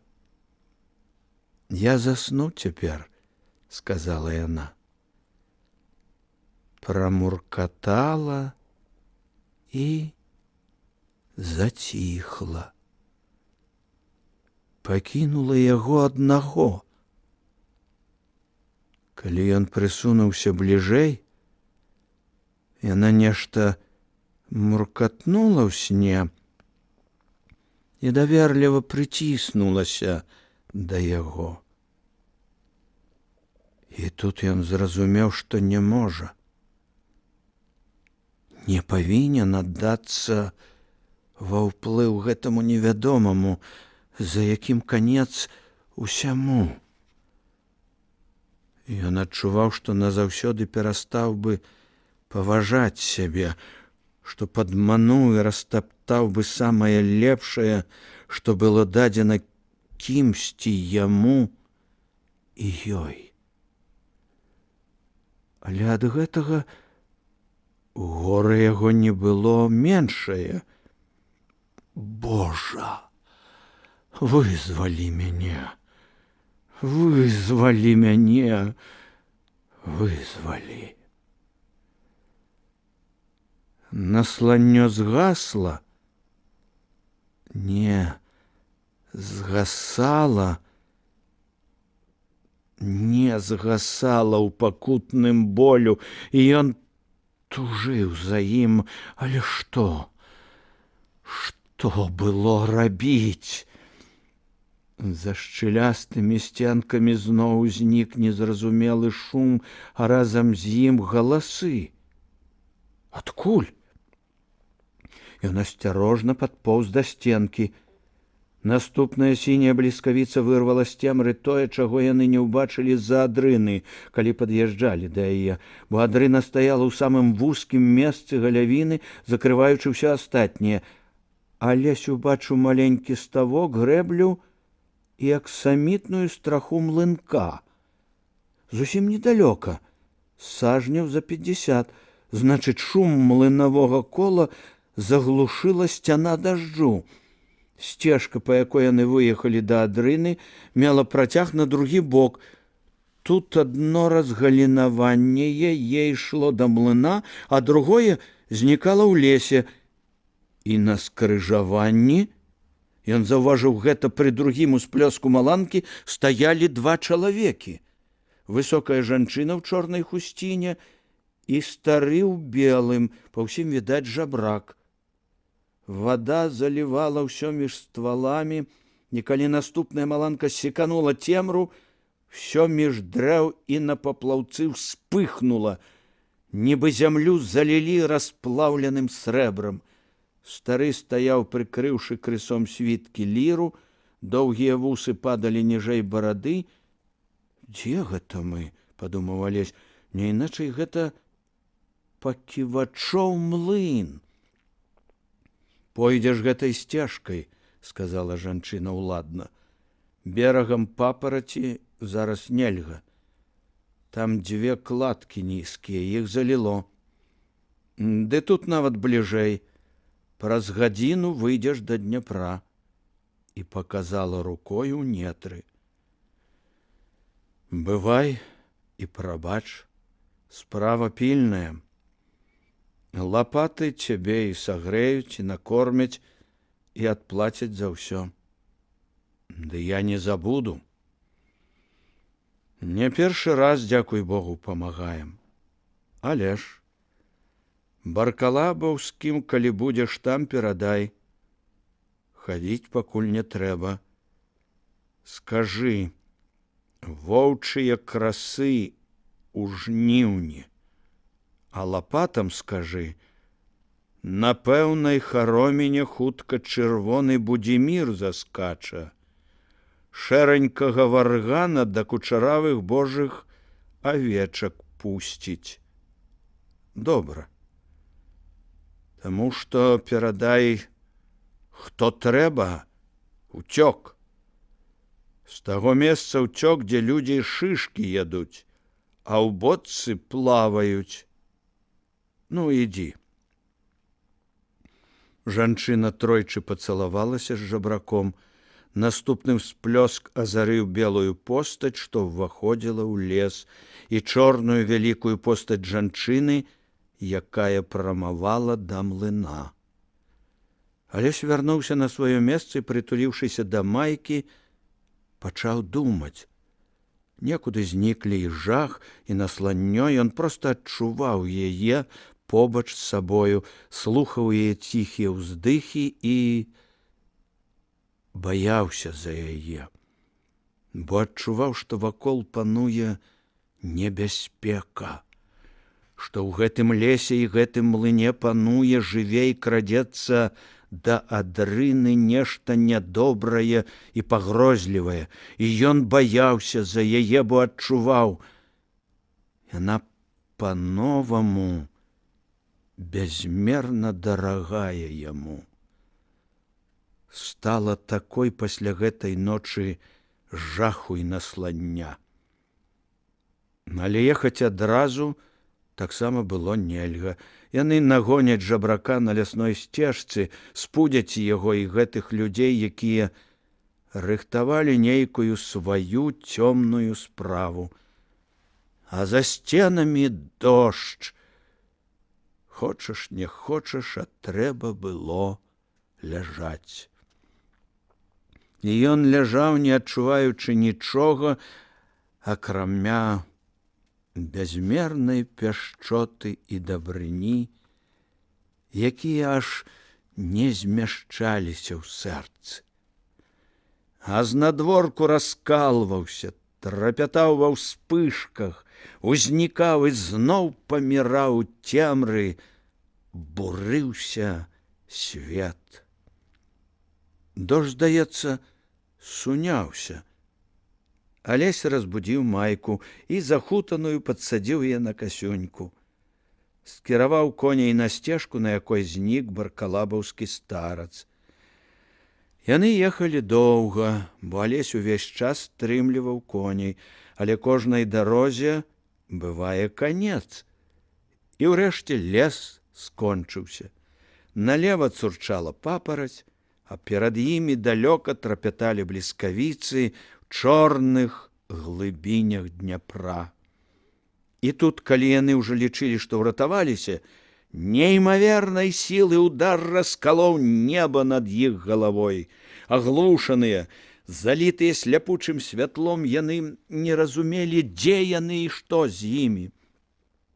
А калі расплюшчылі вочы, убачылі, што Пярун кінуў свой распалены молат проста ў вялізны сухі дуб, які стаяў ля дарогі за нейкія 20 крокаў ад іх. Сухадрэвіна раскалолася ад верхавіны амаль да кораня, расчапілася трохі і асталася стаяць. А полымя заліло дрэва нібы лаваю, і па расколіне паліўся ўгору паток агню, чырвоны, плоскі, схаваны ў чорнай расколіне, ён нагадваў вадаспад, які бяжыць з падножжа на вяршыню скалы. Раўлой цягнула да хмар, плыла ў неба распаленая вогненная рака. Конец першай кнігі.